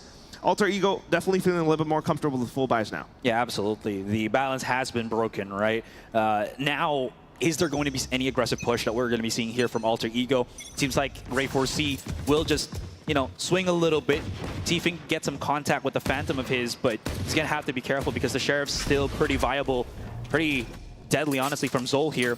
That fault line just to clear the sideline here. At the edge of B main, but they do decide otherwise. No repeats just from Chud, and it seems like it's going to be a just, you know, a standard B execute here for Zol Esports. Yeah, they might be able to step their way through, though, but Chud has the cages, and he's trying to work their way around it, buy a bit of time for his team to kind of rotate on over. So, again, just trying to work their way around some of the more common spots. Boba is still exposed, so Alter Ego has a chance to kind of march on through. Fault line comes in to stop any pushes, but it doesn't really stop the rest of Alter Ego here. You already see the double kill come out. There's going to be the defuse coming in. Flank from Zin gets spotted out, and this should be a clean retake altogether from Alter Ego. Yeah, there it is. Just very clean. No one drops, not even taking any lethal damage, and that's going to be pretty good. Flawless for Alter. Yeah. What this means basically is just their economy being able to kind of come into fruition right now. So keeping all their guns for the next round. They get to buy up on their utility again.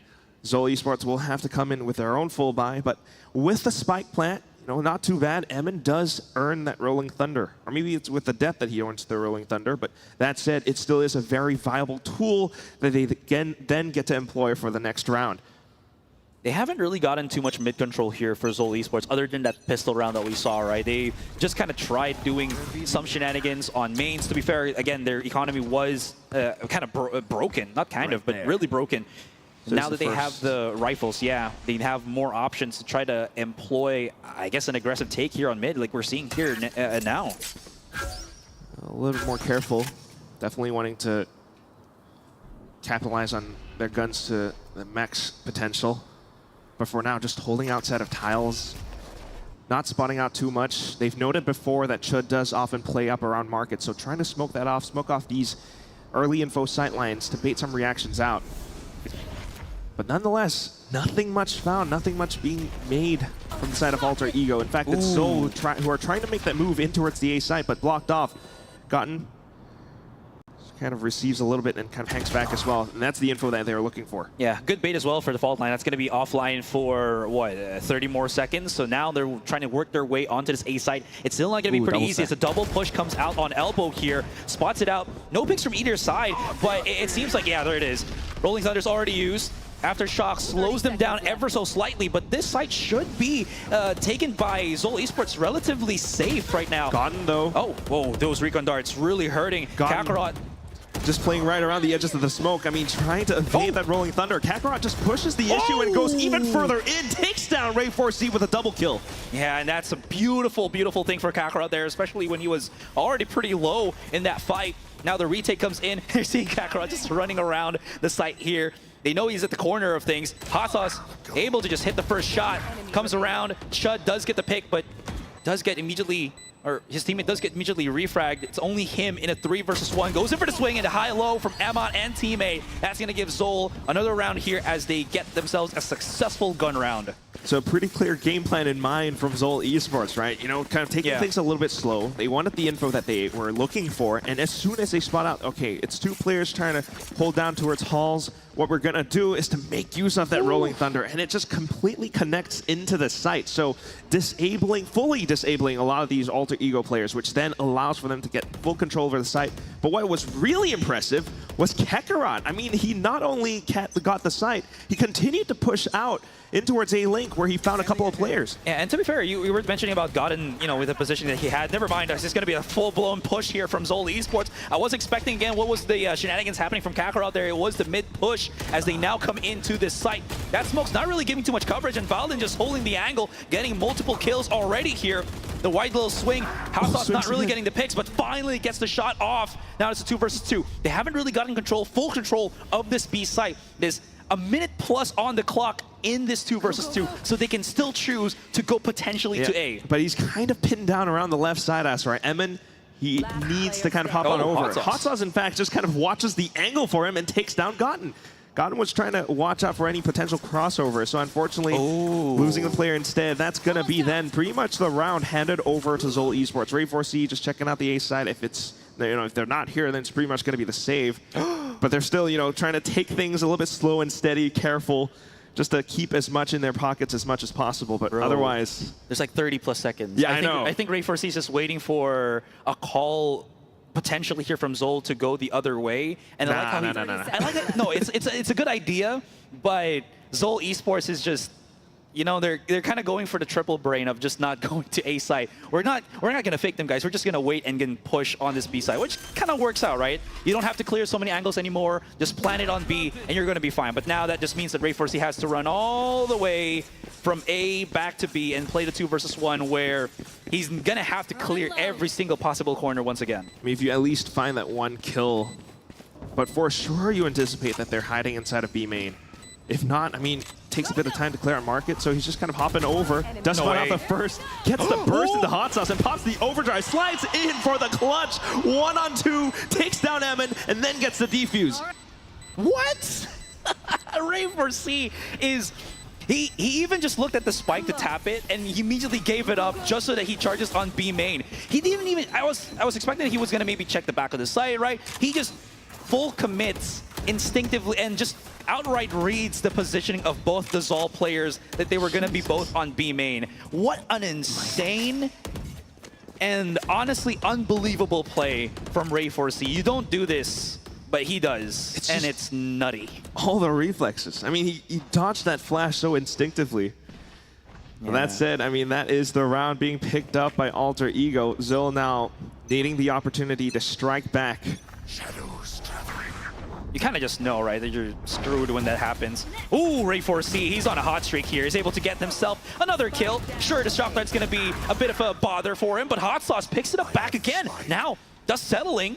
We've kind of taken a break here, a breather. It's a 2 versus 2. But look at how far Zin has gotten in to enemy territory. Now he's trying to clear in this A site to assist Hot Sauce. If maybe he stayed on spawn, he might have been able to get a kill, I don't know. But in any case, it will be them just syncing up and going to this A position. You can see that Alter Ego is just waiting because they've heard from the shadows. They don't know if there's going to be any kind of rotation to maybe go to that B site, but they do have the camera there from Chud, so they're going to think it's going to be this A position. Now the problem is, Hot Sauce is the only one with a rifle, as, well, Zin is just going to be there on the corner. The 2 versus 1 does not work in their favor. This Neural Theft is going to be exposing Zin, and, oh, okay, hold on. Bro can actually aim, so we'll see if he can make it happen. This Recon Dart is exposing him. He's getting chased down. Whoa. Hold on, Nakia! The kangaroo doesn't work here, man. The up and down jumps not going to phase Zin whatsoever.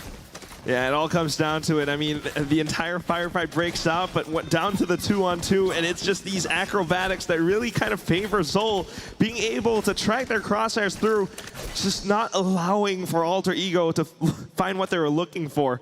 So pretty great round, and we're going to see what happens into the next. I mean, these ultimates are getting built up once again, Asterai. Yeah, building up that steam, right? And this is pretty huge as well because, sure, there's big ultimates available here for Alter Ego, but weapons gonna be a bit short. Now they only really have that, well, Bucky in the hands of Ray 4C. If he can maybe get a couple of picks, then they're in business. But I don't know if Zol's gonna allow them to do that. You can already see them just making sure as they're pushing into B main here that no corners go left unchecked. Can't really let that one round from a couple of minutes ago happen once again, can we? Yeah, at the same time, it's just a bit of presence, right? So it does pull the rotations over from Alter Ego. They're trying to get ahead of the plan, jumping past the drone and in with Ray 4C on the Pucky. He finds a kill and should in for a double as well. The trade's now coming back on through. Zol reeling from the loss, trying to hold back inside of B main. And they might have actually lost this round already. Look at how low both of the players are. Right? It's what, Kevzi to half, as well as Kakarot just down to like single digits.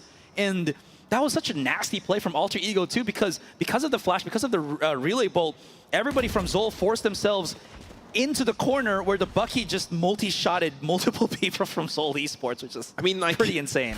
If you're thinking from the side of Zol Esports, you know, you're anticipating that this is, you know, I'm playing anti-eco. Oh. Probably my opponent's not going to do this. But they still do it anyway. Alter Ego, Nakia pushing out aggressively now onto the Sheriff. Those are potential weapon picked up now. And it's all down to Kevzi with 5 HP. A single tap, he kind of backs off, trails away, and has an opportunity to look for a little bit more. I mean, all he needs are headshots, right? No armor on the side of Alter Ego. He listens out for them, swings again, and now has the slide. Looking for it though, but he knows he's too darn low. Picks the wrong side, and unfortunately the gamble doesn't pay off. Gotten gets him instead. Yeah, Kakarot, you knew he wanted to at least, you know, shoulder peek something, get that information, but he really couldn't with how low he already was. He cannot play like that when you're already in single digits. He had such a valiant effort, you know, getting those catches, using the audio cues from the footsteps just to get those head taps and whatnot, and he was so close to potentially clutching this round, but it still was not. Let's look at that quick little replay because this one's the big one.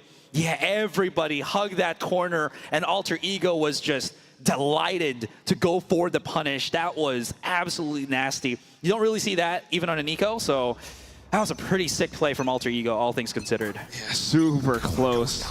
But then now back into the next round, still Alter Ego managing to keep themselves alive thanks to the economy, thanks to the smart plays that they're picking up ahead of Zol Esports.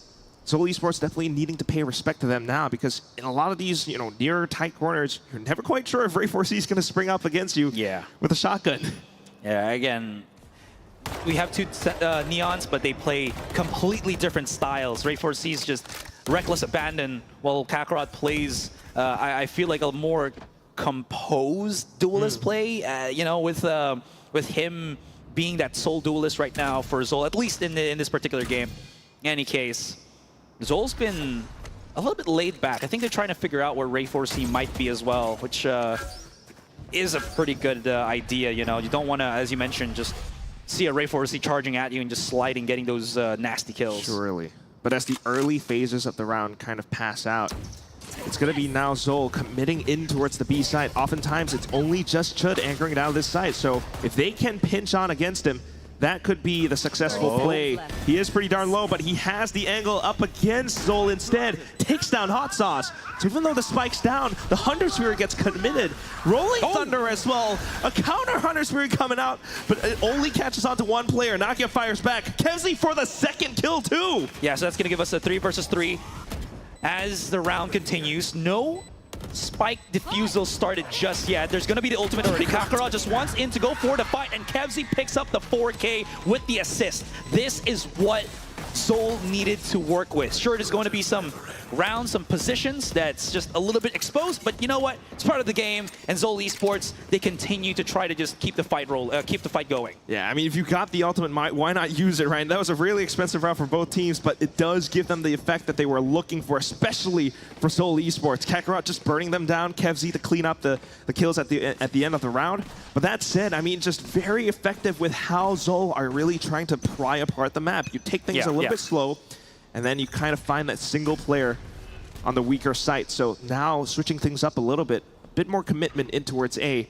At the same time, Alter Ego pushing in for early control over B main. This is a lot of info. Yeah, I wonder if Zol realizes again that once there's a one-way smoke here in A main, you know that the potential breach is going to be there, right? So you send Kakarot out first. He baits out the fault line and he backs away as quickly as he can. And this is exactly what they're kind of just hoping for, right? Aftershock's going to be used, but without the flash, it's going to be Zol Esports seeing everybody right in front of them. Use of the ultimate just to make sure, and now they're going to be exposing the 2 positions of the remaining players of Alter Ego here. It is just a pistol round, but you know what? I think Zol have learned from this and don't really want to overextend and play it too safe. Yeah, not too much. That's why they're all kind of staying, maintaining their distance between Link as well as the site. So just kind of watching out for it. Also at the same time, hearing Ray 4C, dashing all over the place. He's got that judge, he's looking for it, but kind of relay bolts into himself, so a little bit unfortunate. Emin still able to collect on the kill, and that's Kevzi finishing things off with that flawless victory for Zol Esports. Yeah, again, that was a pistol round for Alter Ego, but Zol's not taking any chances. They use as many of the resources that they're able to use as possible. Again, even using a neural theft just to expose the positionings of the remaining players of Alter Ego. That's a pretty big one. And you know what? They have so much money. They'll be fine. Now, looking into it, Ray 4C is going to be nursing himself a judge now that he has his overdrive available once again. And this is going to be a big one because we've seen so many traps just because of Ray 4C having that ultimate and shotgun available in his arsenal. Yeah. Regen shield for Nakia as well, that's something. But what you really want to keep your eyes on is Emin in with the Rolling Thunder. They walk straight into it, but Emin does take down Ray 4C. Now has a chance to send it even further into the site. Taking down yet another player, that's gone. We're then looking for the Owl Drone, just a scout. It doesn't really spot anything out just yet. Valdin manages to stay tucked away. Yeah, Amon does have the Rolling Thunder, so this is a pretty sick ultimate to use, especially in a 3 versus 4 when there's not really much mobility available anymore for Alter Ego here. Now, it's the quiet game. We got to be a bit silent here for Zol now that they've just kind of cut the noise, making Alter Ego gets again. Is it going to be an A or a B take? With Chud being on A, seems like it's going to be another B, so I do like how Valdin's just kind of waiting for that push, and KevZ is going straight into his crosshair with a nasty little headshot. Valdin, he has the fault line, he has the double flash, and now he's just backing away. They want to take the fight too literally here, as there's still too much threat from Zol here on the B main. Still though, being able to find that trade gives them a little bit more into the site. Managing to push through now, marking down Market, that's Nakia gone. All that's left is Chud. And he's trying to make his way across. Thinking about Market or Boba, but I guess favoring the off angle a little bit more. If he can find at least one pick off, he knows that there's at least one player up around the pillars, and there it is. Goes in for the neural theft. Gets completely blinded though. Emin swings out off the left, and that's the headshot that puts him down in the dirt. 6-4 in favor of Zol. I like how Emon's just a super chill clutch player, right? You kind of look at, okay, we're going to have a timeout here from Alter Ego first. 2-round advantage for Zol Esports. Kind of makes sense, right? They're starting to lose a bit of that control already. Just going back quickly into Emon. I love how you see the difference between him and Xin. And Xin's like super explosive, right? Even as he's playing on the Cypher. And then Emon's just like slowly holding angles, knows the timing, even has that sick little on your feet flash so that Chud won't be able to react. And those tiny bits, man, it's catching Alter Ego just a little bit off guard and allowing Emon to go make these clutch plays. I mean, that's exactly what it is. It's very tactical, a very calculated approach into the sites. You might see a bit of that early presence, right? And then taking down Ray Force C, they don't fully commit. They still anticipate more players pushing out or rotating into the B site. And then that is where you have this one tiny little detail on the minimap, which was Zind kind of swapping back in towards mid just to check if anyone is kind of rotating over or trying to set up a bit of a flank. So it's just Alter Ego, trying to do what they can, but Zol Esports doing all that diligent work to kind of check out every single box, make sure that we've got our backs covered. We see that no one's rotating over, so we can kind of eliminate a lot of the options that Alter Ego are trying to employ. Yeah, and with that, just more effective. Sorry, I was just wondering what the discussion was there for Asterisk and the rest of Alter Ego here, because again, we've been talking about how threatening the Ray 4C shotgun is, but now Zol Esports is like, if they do that, we'll just play slightly separated, right? One's going to be playing contact, one's going to be playing the refrag, and it seems to work actually here for Zol Esports because Alter Ego can't really get more than the first contact kill, and then they commit too much and they lose the numbers advantage because, again, they overcommit the fight, right? Yeah, definitely thinking about some of these. But once again, I guess what we are seeing is the fact that Ray 4C has planted himself firmly in towards the corners of B main. He doesn't see all too much, so again, information for the side of Alter Ego. The rest of the team trying to play further back out from top mid, takes down Kakarot, allowing for Zol to really stretch all across the map where maybe a little bit of an overextension, spotting out a player, he's thinking that he can go for the duel, but gets gunned down instead. Yeah, definitely needed a little bit more assist there from maybe a teammate or whatnot, but it seems like Zol wants to at least force the fight once again on top mid, just maybe seeing if someone wants to pick up the weapon or they just really want to readdress this angle. It could be something pretty good, but Valden's been on point with those checks. Chud around the corner here. Hot Sauce has to go for that first contact, and Chud, the conversion with the Sheriff is just too damn good. The crossfire's been set up, the plan.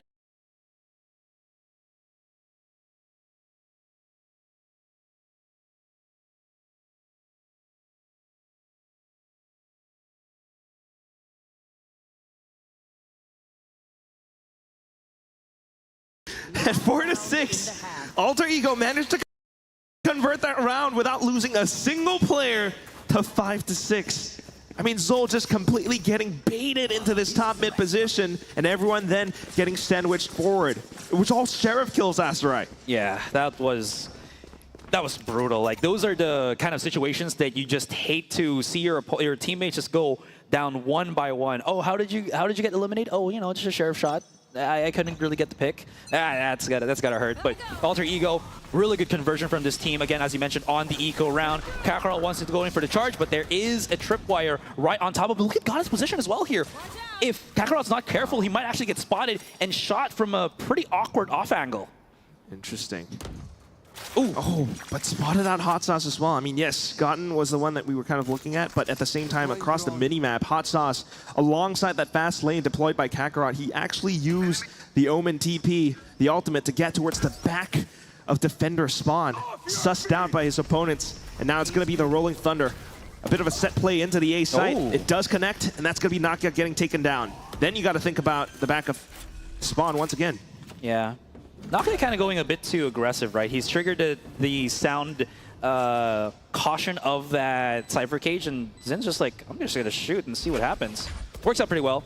4 versus 4, but Zol does have the Hunter's Fury for that post plant. Although, gotta say, it's playing a bit too close to decide to really use that Hunter's Fury. We'll have to see.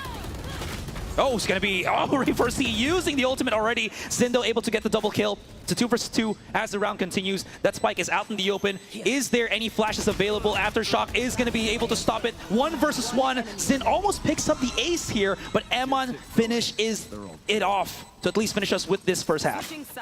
Yeah, just still really clean and effective still. Despite losing the early player, they managed to get a little bit more space off of the death of their teammate. Then breaking out towards A-Link, he's able to then swing out at the right time to find the right shots and the right angles to clear things up. So we end the first half, Asterai, 7-5 in favor of Zol. How does this pistol round now then shake up? Oh, I was about to say, maybe interesting because Ray 4C was playing with the Regent Shield. I thought, he might be doing the, what was it, the Frenzy Regent Shield combo, right? It's pretty dang strong, especially on the pistol round if you're on the attacking side, but not going to happen this time.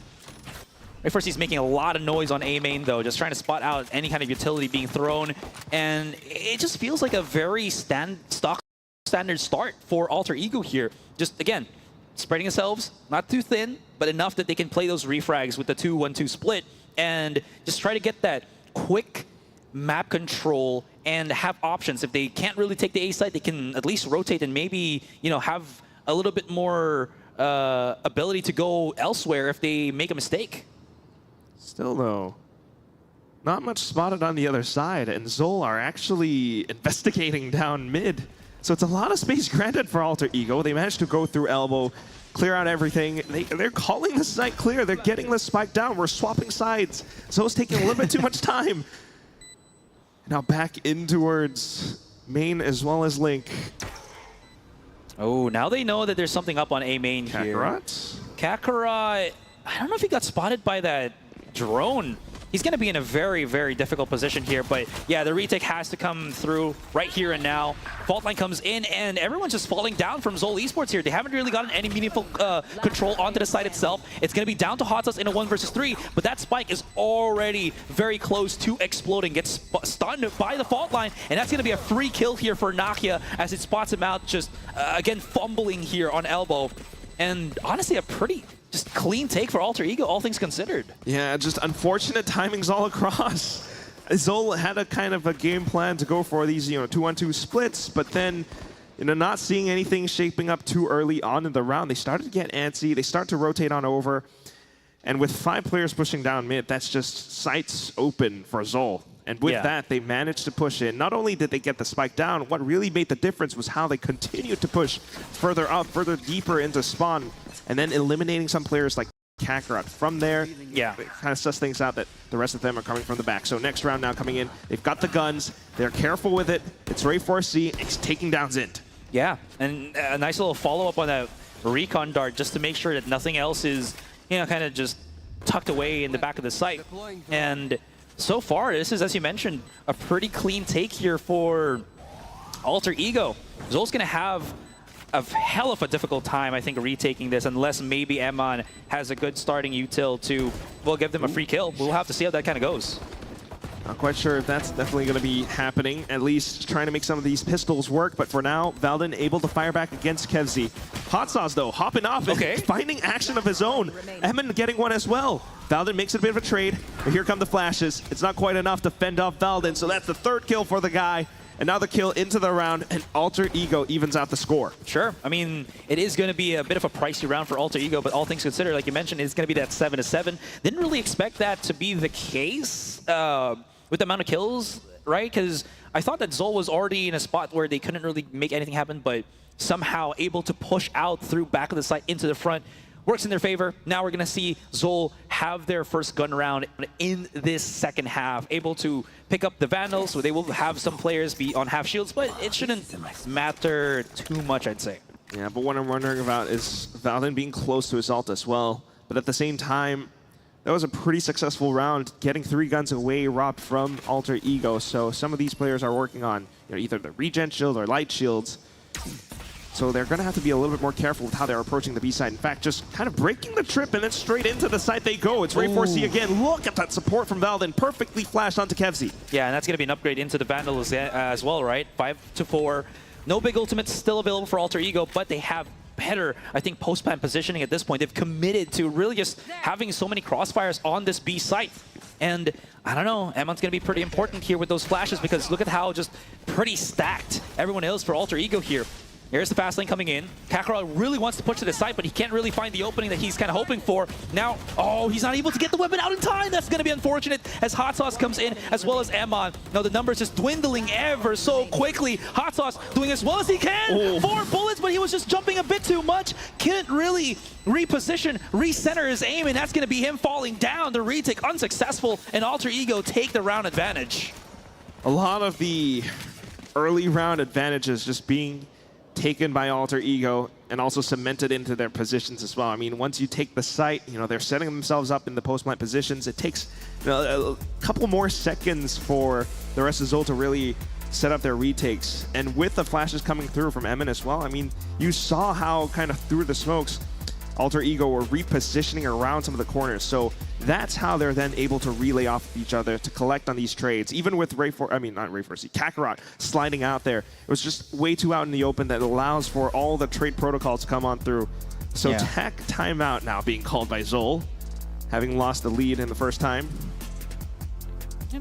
Turn the tables around. Kind of just adding to what you were mentioning, right, with all of the trade protocols and whatnot. Is it like because of Sunset as well? You know, with these awkward angles where if you play a lot closer as each other as alter ego, if your opponent kind of tries to do the same, it's not going to work out because of just how awkward the the walls are just placed and whatnot. I feel like that's also a big factor here, right? That's why you're seeing alter ego just play so condensed and as close-knit as possible so that they can always one-up the trading game against the Zol Esports here. Especially when they get the spike down. I mean, that's the whole game plan, right? So that's what we're seeing them do. Yeah. But after the little timeout, we've been seeing them hit the B site several times now. Now they're thinking about exploring mid a little bit more. Well, option is open for them. They know that there's going to be some form of adjustment on the other side, right, on their enemy team. So might as well try to do the same thing. That being said, though, okay, Alter Ego's just chilling a little bit. I do like the mid smoke here. We haven't seen this too much, even though it's a default thing. Also makes Zol Esports have to commit a bit of resources to check if there's anyone that's actually willing to push up the top mid and maybe open up any of the site through that route.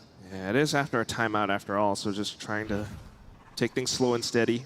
But no real reaction spaded out from Zol just yet. They're trying to read the map, and better timing on the smoke out from the side of Zol.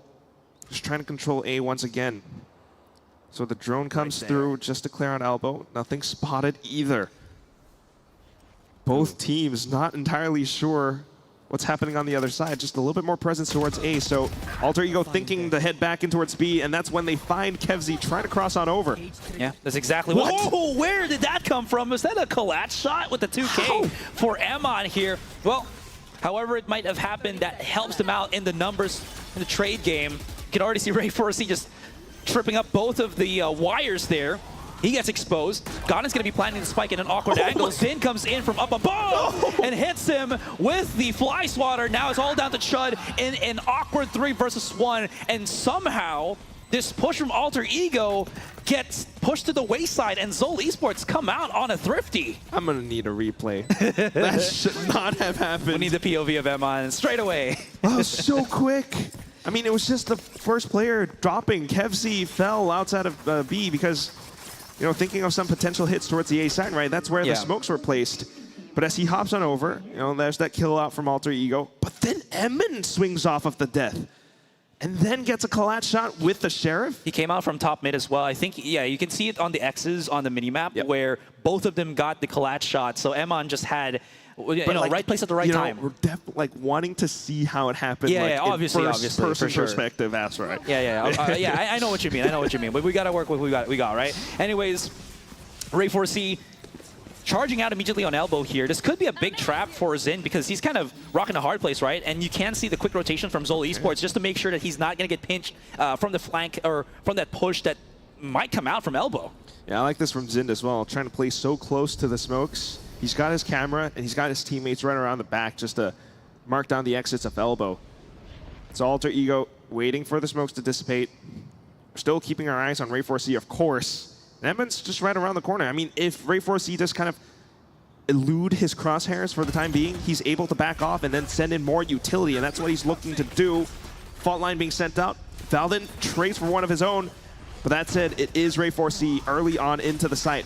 Flash is being sent out as well. But here comes Zind. Position not quite spotted, and he spins around on a swivel, takes down 2. Hot Sauce coming into the factor as well. Ray4C with the overdrive, looking to strafe all across, tracing the laser beams. He takes down 2. He takes down next, and it's going to be Valden for the final kill as well. Alter Ego, 9-8. Ooh, that was... honestly, I think Zol Esports, even themselves, were unexpecting that was going to happen. Ray4C is able to just kind of bob and weave through all of these smokes, tuck himself in a corner, and make as much use of that overdrive as possible. And here where it gets a bit tricky, right, for Zol Esports. You saw that Emon was already preparing to use that Rolling Thunder, but because of how many kills Hot Sauce was getting, I think he felt like, we're going to win this round already, so might as well save my ultimate for the next round. But he didn't expect that pop-off to come out from Ray4C, so those kind of, in the moment decisions to change things up is maybe even costing some important rounds for Zol here. Yeah, it's just the speed at which Alter Ego are going. So once again, starting things off a little bit slow. You take that early space outside of tiles. Ray4C in position with the judge, I believe. That said, it is Zol on a bit of an eco round. So Sheriffs all across, 2 stacked up inside the market, 2 on top of mid.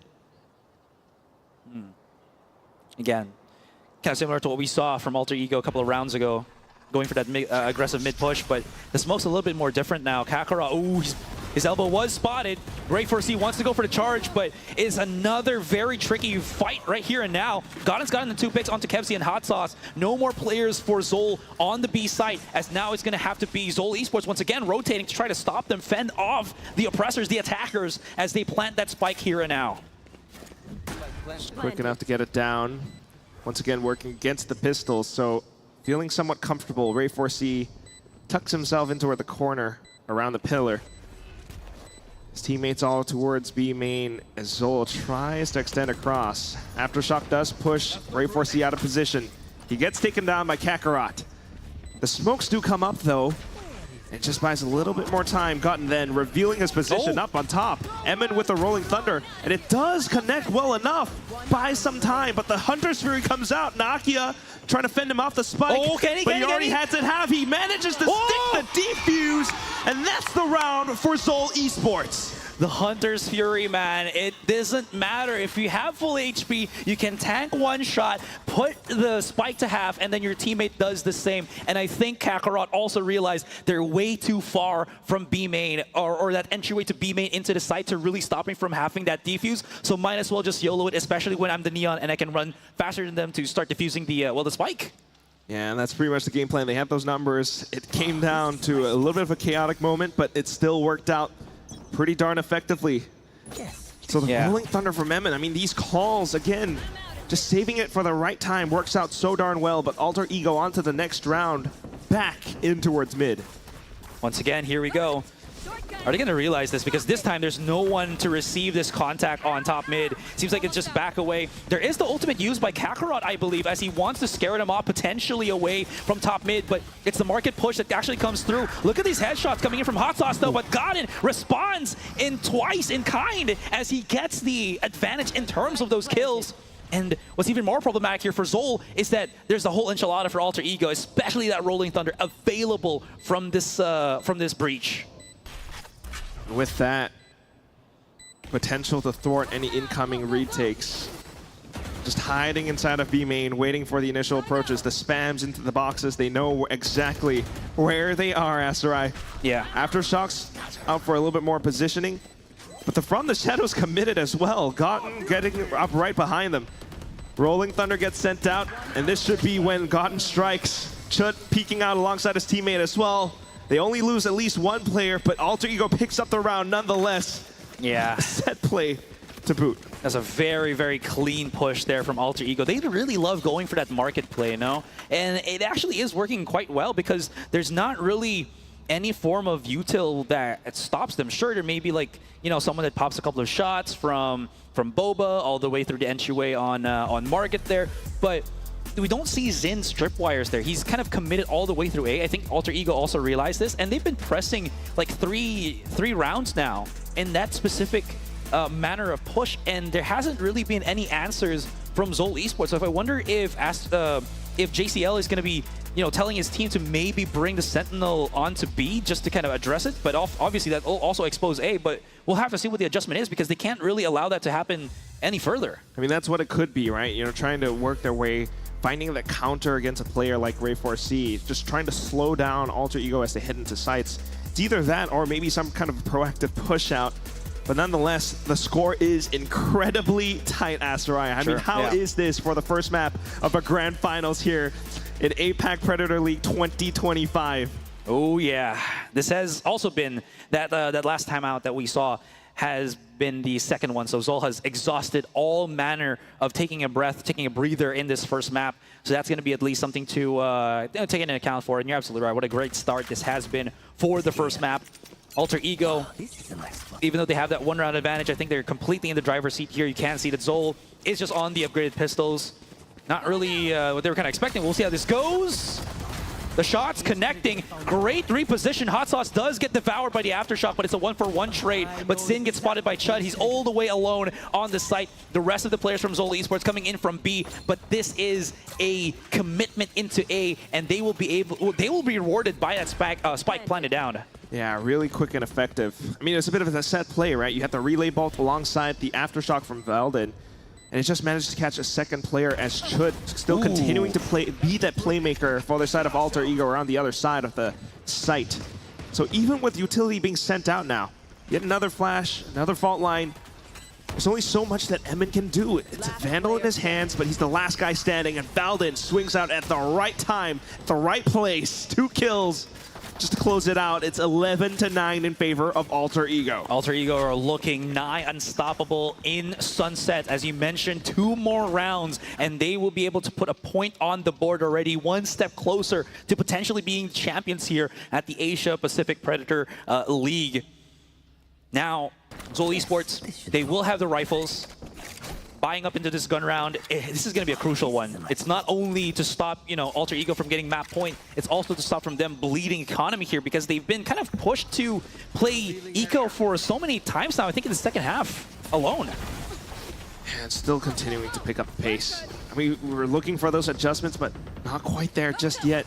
Zol now trying to rotate frantically all across. Zid manages to hold the ground.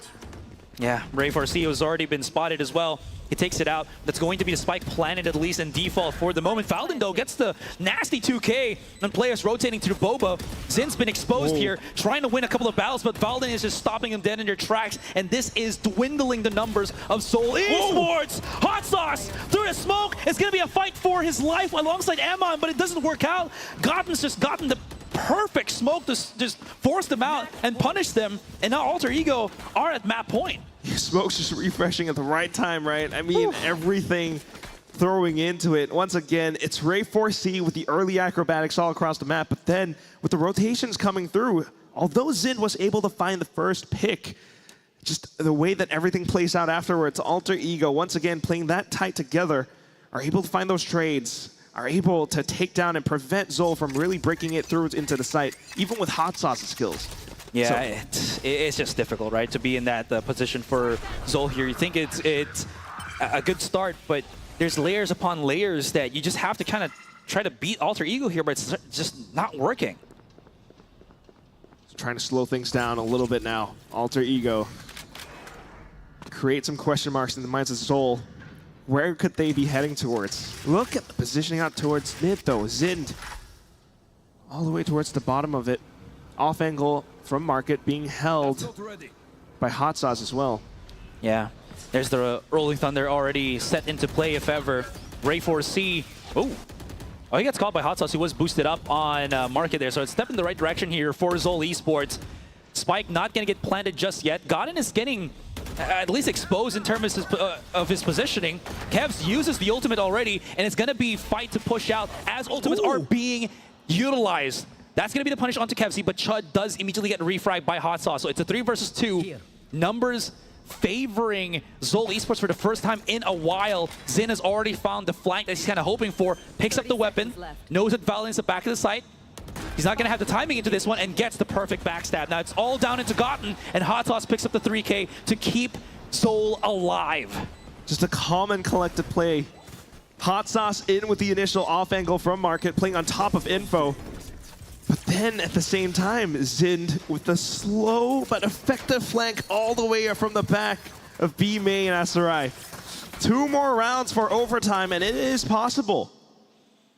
It's very, very possible here, but of course with how creative, how elusive Alter Ego has been around this map, 2 rounds feels like an eternity, man, just to push through this. I honestly don't know if we're going to be able to see this from Zol Esports, but you know what? We'll see. Hot Sauce has been doing some miraculous things these past couple of rounds. Emon's been still pretty solid. Kakarot's still doing as much as he can as that Neon. And speaking of which, Ray Mercy's doing the same thing, but he gets swatted by Kakarot immediately as he pushes out. Seems like Zol still wants to go for the fight as they keep pushing in.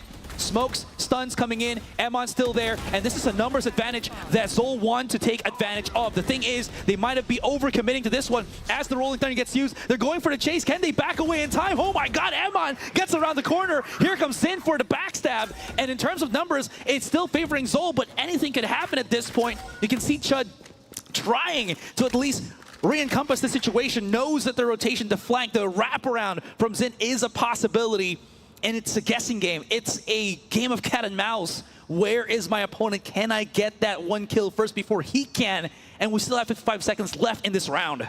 Whatever it is, they're going to have to work together. So a bit of a slow peek out, slicing the pie. They've managed to spot out Evan, the swing out from Chud. And at that point, they've managed to suss out Zin's positioning. They heard his footsteps, and the Neurotheft just confirms it. So 2-on-1, and they make the sudden call to bring that spike and deliver it over onto B. 1-on-2 for Zin. Is it possible? Can he do it?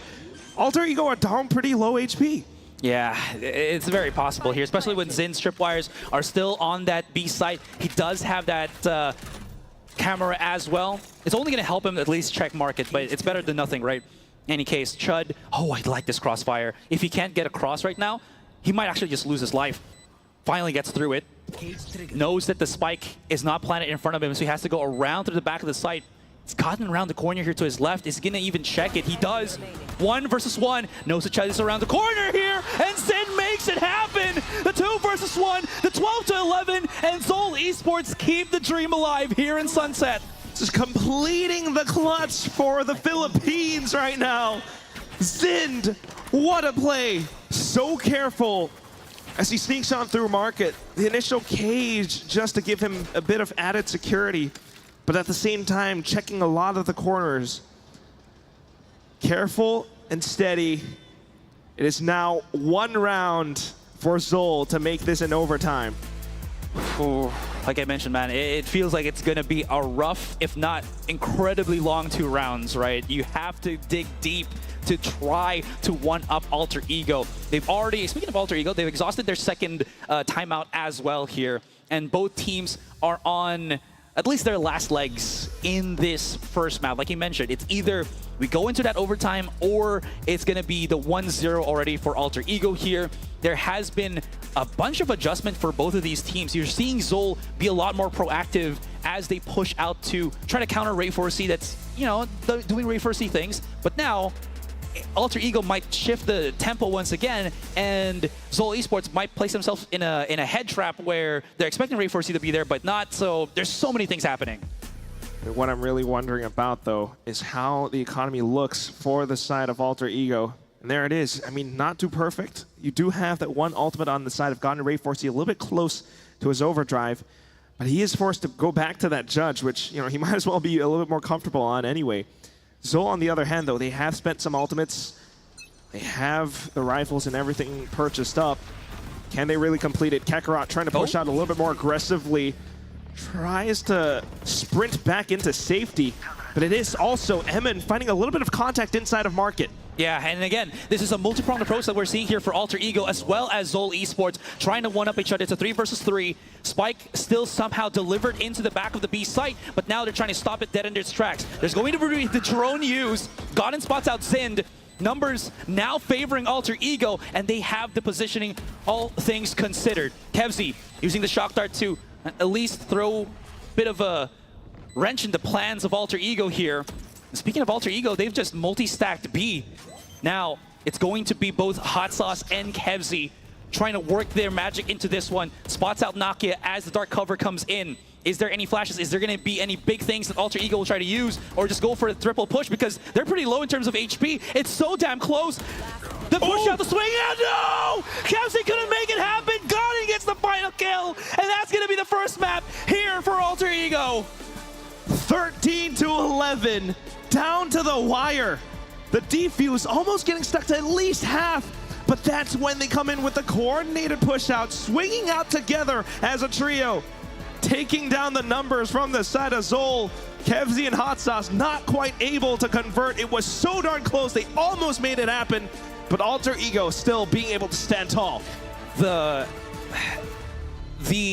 ability to be able to thread that needle, man, is so damn damn close. You saw how low the players of Alter Ego were. They had to have the perfect time to actually go for that push or else go for broke, and somehow they make it happen. Sure, they have the numbers advantage, but like we were talking about, it's a bit of a bottleneck, and you could maybe even expect that Zol Esports were going to be able to just pop shots through the smoke and get all these picks, but they timed it so perfectly. They know exactly where the spike was, just pinging it rapidly just to go for those pop shots through the smoke to stop the defuse from happening, and they made it work. And that's that coordination on the side of Alter Ego. Once again, this Indonesian squad having played together for so darn long. I mean, a full year and possibly even more. But not to mention, I mean, their coach coming into effect as well. Just everything all throughout the entire map. We saw how aggressive they were. We saw how they, you know, even explored a little bit of their depth. It wasn't just Ray4C at times. It was also Valdin coming with a support, but also the rest of the team. What an insane start to this grand finals.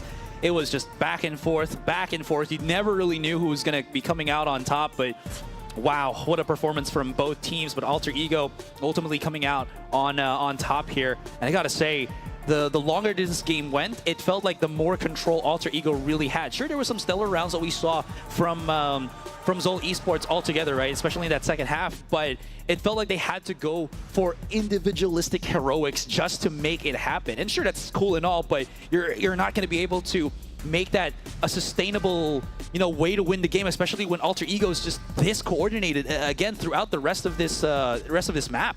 And it's not just that, too. I mean, we're starting to see some of the individual players wake up to the server as well. I mean, Ray4C now being a little bit more effective with his plays, that overdrive little moment, but at the same time, you know, some of these clutch moments from the Zol players as well is so darn, you know, entertaining to watch. Yeah, absolutely. I am just blown out of my mind at how just good this first map honestly has been. And this is where...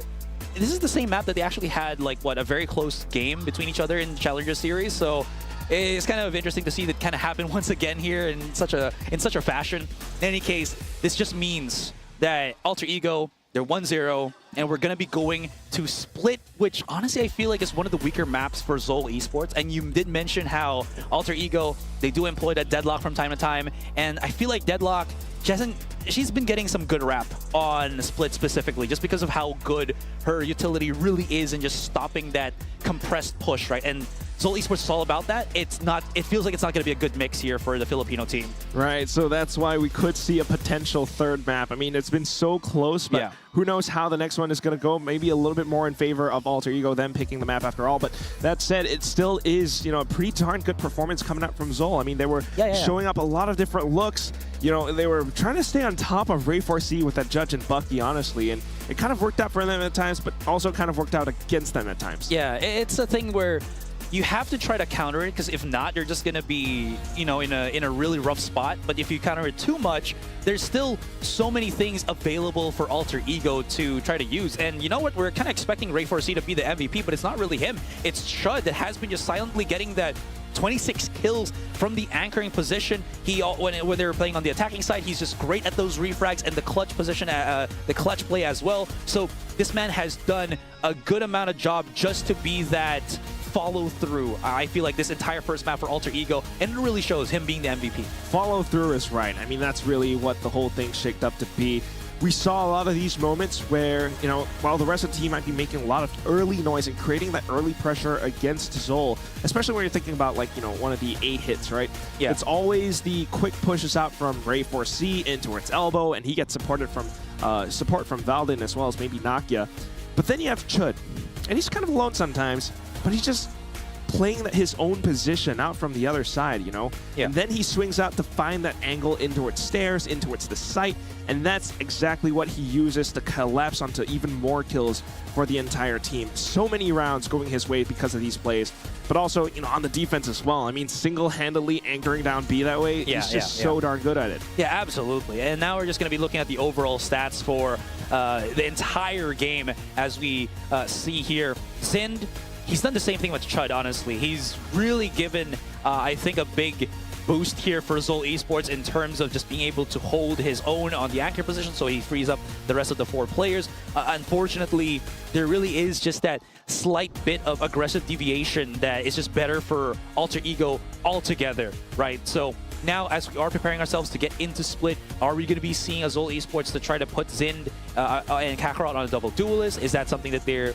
going to be looking out for? Because honestly, Zind is great on both, but I feel like him maybe being on a Jet might help their case a little bit. But you never know, right? Because it might also get hard countered by Alter Ego. There's so many things that they have to try to see. Make things happen to maybe push into a game 3. A lot of factors. I mean, there's definitely a lot to consider because you're thinking about, you know, if you try to adjust around one aspect of the game, then you're kind of foregoing or sacrificing another part of it. It's the shotgun thing again with and that's why, yes, exactly. Yeah. So we're seeing a lot of that happen. I think one of those teams that did find a bit of a more successful time against Alter Ego was when, you know, DSG played against them in some of the, you know, Challengers League games, or I think it was a one showdown or something.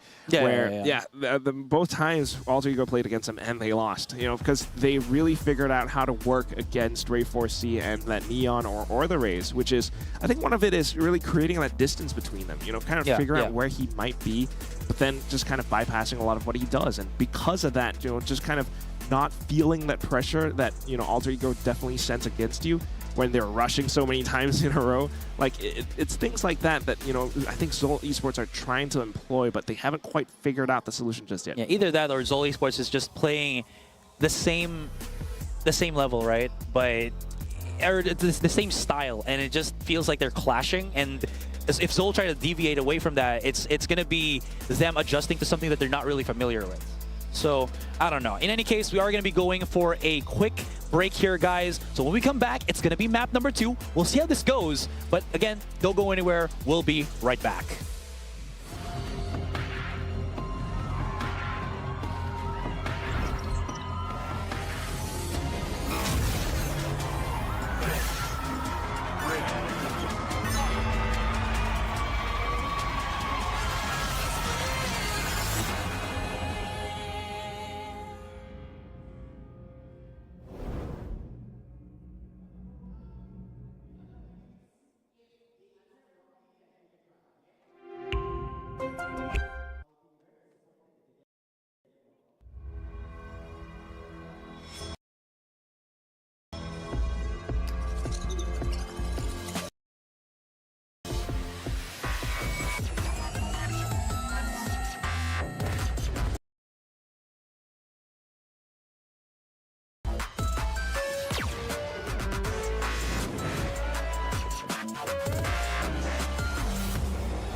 And we are back from that quick little break again, you know, just to give us a bit of breathing room for both the casters as well as the players, because that was an intense first map on Sunset here again in the grand finals of the Asia Pacific Predator League 2025. My name is Asarai. With me now is Quack.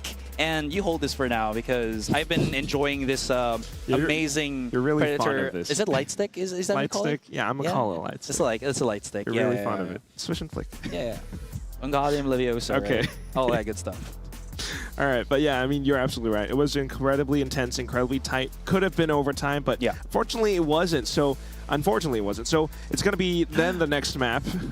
you might want to see best of 3, right? Like all 3 maps. Exactly. What was that gasp for, Aster? You said fortunately. Well, I mean, maybe it's fortunate if you are an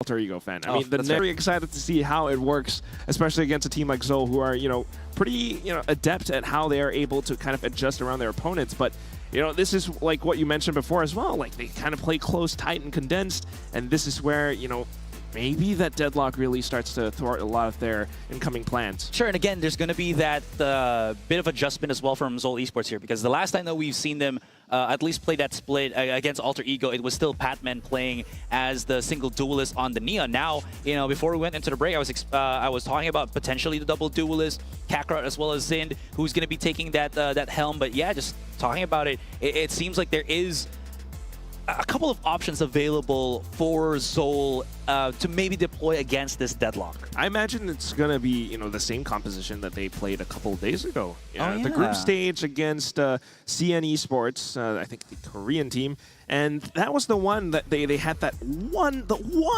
just one loss in the group stage. If it wasn't for this game, they would have made it a clean sweep, you know, all full 3-0, but they had that one loss, and it was in overtime, 14-12. Against CN Esports. They played, you know, the double controller, double duelist. You had a Viper as well as the Omen alongside a Raze as well as a Jet. So something that is pretty common as well. But, you know, different teams have employed it to different effects. Yeah, absolutely. And I, personally, I'm not a super fan of it just because you do lose the capability on a Sentinel. And on Split, you really do miss that, especially if you're, let's say, going to be, you know, playing on the second half. We're going to see what the real choice is for Zol Esports here, if it's going to be the same thing like you mentioned. And it will be. I am not certain about this one because they're going to be falling back into Hot Sauce playing as like a pseudo Sentinel as he plays on that Viper. But again, it's such a big risk when you're going to be playing this for Zol and they're starting on the defending side. There's going to be a lack of site control, and it's going to be putting a lot more strain on Kakarot and Zin to make sure that Alter Ego, excuse me, if they push into a site, I'm good. I'm just too hyped about, you know what I'm talking about. But if they push into a site, they have to make sure that Alter Ego doesn't push into the site unscathed. They have to make trades happen to get that value. Very true. And I think this is where, I mean, if we're following the trend of it all, we're starting to think that this could be then the Alter Ego map. I mean, they picked this for a reason, but at the same time, Chud was on a tear from that previous map on Sunset. Now, bringing his performance into this split, you know, that's where he really gets to show off his Cypher plays. You're looking at the double duelist, and this is where his trips can definitely come into effect.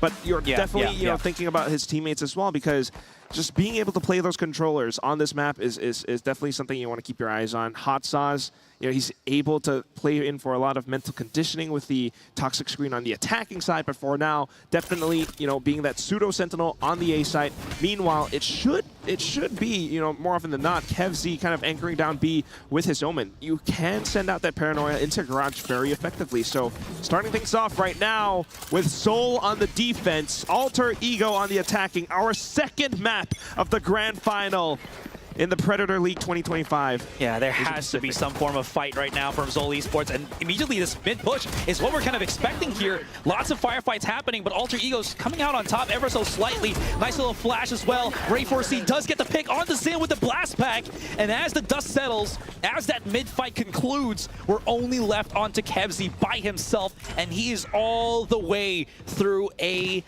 back of the A site, and it's still going to be a bit of a battle here in the 4 versus 1. Spike planted. And a pistol round as well. I don't imagine he has too much. Just the ghost, no paranoia, so trying to kind of find his way back into the site now, working against that many opponents. He hears them dropping off, at least the one.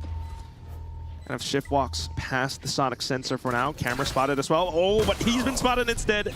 And just as soon as he peeks out off of the side of Rafters, Nakia will be able to take him down for that pistol win on Alter Ego. Yeah, could have gone either way, but Alter Ego felt like they had the better angle, the better positioning actually, because it was Zol on the defending side, but they pushed deeper into mid, and they didn't really have cover to go back to, whereas Alter Ego, they were both coming, or the separated halves of them is coming both from sewer as well as ramen, right? So they can at least peek back and forth. Sure, there might be a nade or two here that could come out from Kakarot, but that shouldn't matter too much, especially again with the jiggle peek available for, you know, for play there for Alter Ego.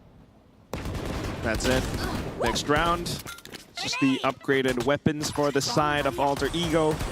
And peeking straight into Garage, it's already one player down from the side of Zol, so Boompot not really sussing out too much just yet, so they're not going to quite commit into peek. Yeah. Speaking of, you know, commitments though, this is like a 3-man stack now for Zol, even if Zin's already taken the beat down. Now, Alter Ego, I like how they're playing here. Yeah? You know, they know that their opponent's going to be hella aggressive and just pushing out on the defending side, and they're just making sure that there's no extra shenanigans whatsoever. And now they can just, again, readdress B site once more. They just made sure that no one's going to be flanking on B, or excuse me, on mid, and start to just try to wrap around potentially on B main. But again, they have so many options, plenty of time left, so they can even choose to potentially go into A site, which they're kind of doing right now.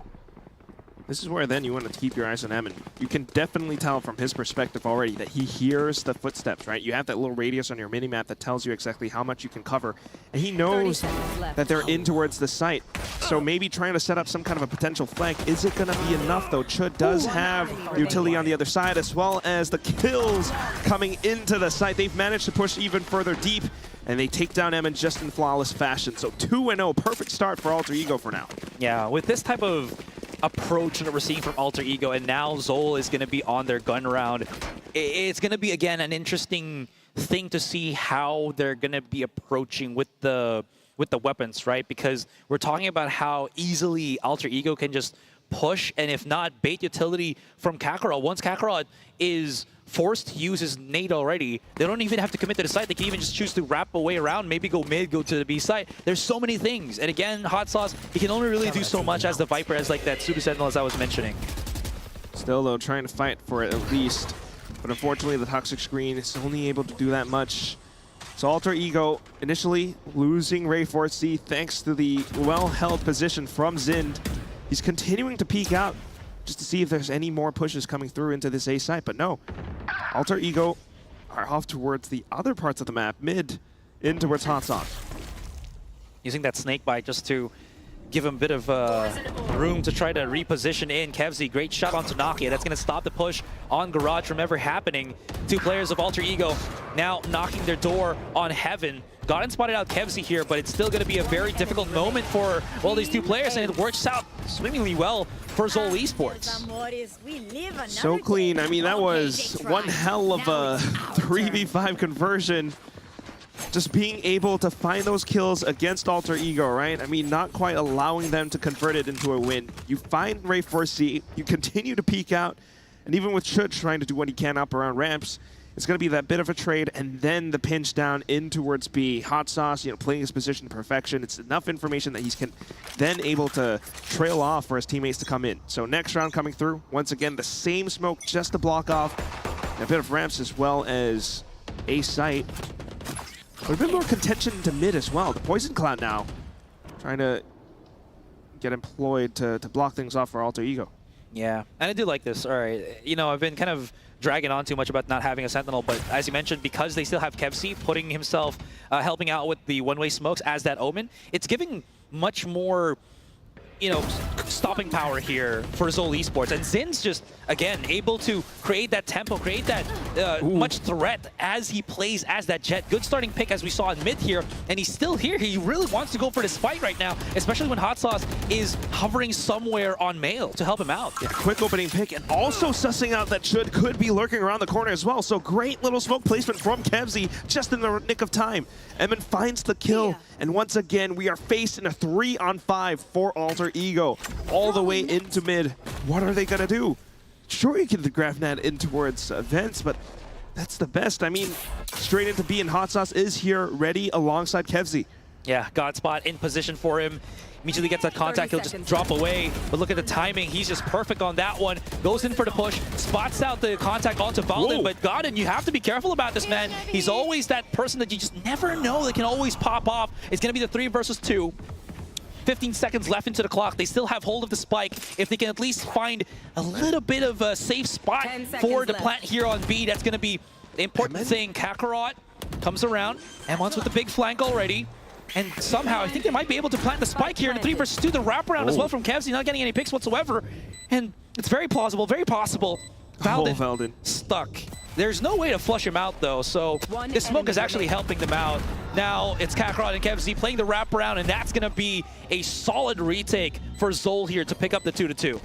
Yeah, smart plays. Trying to work around their numbers advantage, right? Not fully committing into it, even though they hear that spike getting tapped. But just waiting for that smoke. And it's enough of a tell that they know, okay, Valden's pinned behind this little corner. All I gotta do is spray just to try to catch him, because I don't want to peek into a potential crossfire. Yeah. So once again, it's this positioning. And, you know, yeah, they don't have a Sentinel. You're right, Asarak. But it works out because they're playing the right positions. Hot Sauce with that spot up around Rafters. Perfect angle being held allows him to trace players down as they try to push out of middle. Unless they are overwhelming him together as a squad, he's more often than not, at the very least, being able to get away with one single kill. So back in towards mid again. This has been the main area of contention for now. Ray 4C, quick blastbacks in towards Vents, but denied by Hot Sauce. Nakia, not quite able to find that effect. Yeah, you saw that Zin was chasing him just to stop him from pushing up all the way through top mid, and could have actually been picked off by Nakia, but like you said, it's a good tandem between him and Hot Sauce. Ray 4C now spotted. Emon's just, again, he understands that he can't really fight this too much and commit too much to this fight. So he's just backing away for as quickly as possible, but somehow Shud and Ray 4C opens up a heaven here. No one's holding the angle anymore. Neural Theft has been used to get that information in. Zin's just on a warpath here, goes in for the challenge. Shud finally gets that pick back, and it's 2 versus 2. But look at this, Kevzi, Hot Sauce, they know he's somewhere around the corner. It's a 1-for-1 trade still, and now it's clutch time for either Kevzi or his opponent here. Big flanks. Does Kevzi even realize this is about to come? Or rather, yeah, Kevzi realizes it's about to come. He does have to try to step to maybe get into the site. Oh no, I don't think he even realizes it. The flank's already coming, but there's the good timing. Tries to clear out elbow here, spots out nobody, and he's just gonna be knocking on the door and nobody's home. He has to start maybe smoking that spike and start going for the defuse, because now he's already like, where's my opponent? He has to have this first. Valden. Oh, it's gonna be close. Very close! And Kevzi, does he have enough time? It's gonna be down to the wire, 0.6, and he gets it! And pop up as he should, Kevzi. What a way to turn things around. I mean, it came down so close, but even then, doing his due diligence and clearing out a lot of the corners around the side, he goes in for that stick. Has that smoke for added safety, and that's enough for him to really get off of it at the right time. Hurt the jump, possibly, but you know, he was just looking for that half. Just being able to react that quickly is that clutch gene for the side of Zol.